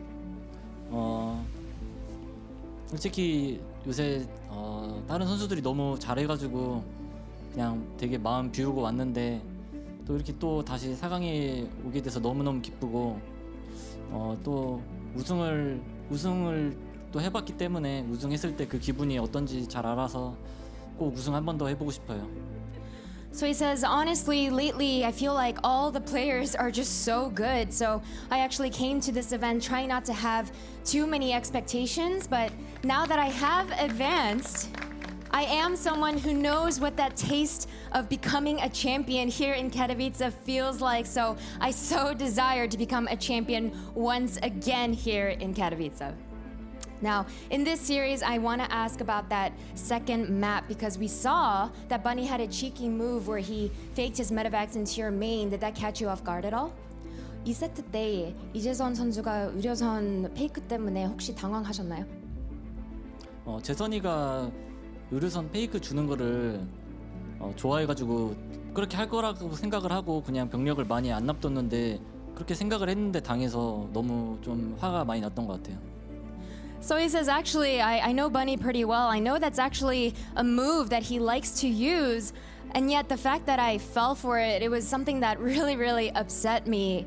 But that being said, we saw that he was able to win the last 2 maps. And now, in the semifinal match, we have an epic match of Rogue versus Serral. Serral is a player that you faced last year, and you were able to defeat him very, very handily. Do you think you can do the same thing again this time here in Katowice? 이제 4강에서 상대할 선수는 세랄 선수인데 작년에 자주 만났지만 되게 압도적이게 자주 이겼어요. 이번 4강에서도 그럴 수 있는 자신 있나요? 솔직히 그때랑 지금이랑 세랄 선수가 굉장히 다르다고 생각하고 그때처럼 쉽게 이길 거라고는 생각을 전혀 안 하고 있고 되게 어려운 상대지만 그래도 세랄 선수랑 하면은 또 되게 재밌기 때문에 재밌는 경기 할 수 있을 것 같아요. I think Serral from those games last year to now has changed a lot. I'm not thinking it's going to be an easy semifinals at all. So I'm just really looking forward to an amazing semifinal match, and I hope that it'll be some amazing games for all of you fans out there. But for now, congratulations once again, Rogue. You are in the top 4 once again here at the Intel Extreme Masters Katowice. Prophecy is fulfilled. We finally finished this day. Welcome back, ladies and gentlemen, here to the desk, and that is congratulations, of course, to Rogue, who advances on into that round of 4. And it's very apt, I think it's fair to say, Pig and ZG, as we take a look later on at the brackets, that we now have once again our 2-time Intel Extreme Masters World Champion still live, still kicking, still good to go, trying to get into that final for the 3-time. Yeah, I mean, even on Blackburn, when he's looking like he's in the dumpster, climbs his way out, knocks his opponent over the head with a crowbar, and steals the victory there. Rogue doing Rogue things as always. And was it a big surprise? Roaches, Ravages, then some more Roaches and Ravages. After that, there was some Roaches and Ravages. Beautiful play from him. He likes to put the pressure on. Bunny was really close to making his way through that, but at the end of the day, Rogue's just too good, mate. Yeah, some of Bunny's recoveries were really cool in that series, and obviously commiserations for Bunny going out here, but he still had a brilliant run as time does go on. Let's take a look at the bracket now and confirm where we're at here with our semi-finals going into tomorrow. We will have 3 series tomorrow. Those semi-finals, and of course, course, the grand final to crown our world champion. We have 3 Zergs remaining and 1 Terran, and of all the Terrans I thought that might be in that spot, it's not quite the one I expected here, ZG. No, it is not. The last Terran hope is the European Terran Hero Marine, who has actually struggled to break into top 4 of his regional tournaments a lot of the time, right? We always say that, it's usually he's in the top 4, he's the 4th, right? But not necessarily all the time. Here he is, top 4 of the global championship. I mean, that's an amazing run for him. Everyone, actually, a lot of people have had amazing runs, but especially for not just Hero Marine, but I'm thinking now even a non-Korean Terran specifically. That was always one of those things that we kind of limited even the non-Koreans, Koreans especially on. Korean Terran is the magical phrase, right? Not European Terran. Yeah. But here it is, Hero Marine as the last standing hope. I mean, looking at the 4 players that we have remaining, Pig, here, whoever wins it has got quite the story behind them. Either it's the 3-time, either it's the back-to-back 2-time, either it's Serral who finally gets it, or it's Hero Marine who I don't think anybody coming in would have had money on going the distance. It will be a monumental road for him to try and get that championship here, considering the opponents he's got to go up against. But all 4 ways, it's going to be great. Dude, he had an amazing series versus Solar that was not sleeping in that series. Honestly, Solar is in fine form. He dominated his group, smashed his way through it, and Hero Marine just took the fight to him and took him down there. So, hey, the hype has built. It is building even more for him, and it would be a true Cinderella story. If he could get through Raynor, a player who he has defeated in the past, especially they've had one of those rivalries in the weekly cups, it would be really cool to see. So I think there's a lot of people who for a while have been saying, can Big Gabe do it? Can he do it? Yeah. It's not just a beloved streamer and teacher of the game. He's a player who has, over the years, just grinded his way up that ladder, and he's doing great things. All right, well, thank you very much, everybody, for joining me here at the desk, and thank you for joining us at home as well. Now, one final thing to tell you as well here. I know you've been here with us for a while. Thank you very much for that. Tomorrow, thanks to Shopify, brought to you by Shopify here at the EPT, we will also be having a new addition to the Signature Series again. Ooh. And you know what? We had 1 German. Why don't we have another German? As we are going to be showing you Lambo tomorrow whilst all the proceedings are going on here at the World Championship. Right, we're done.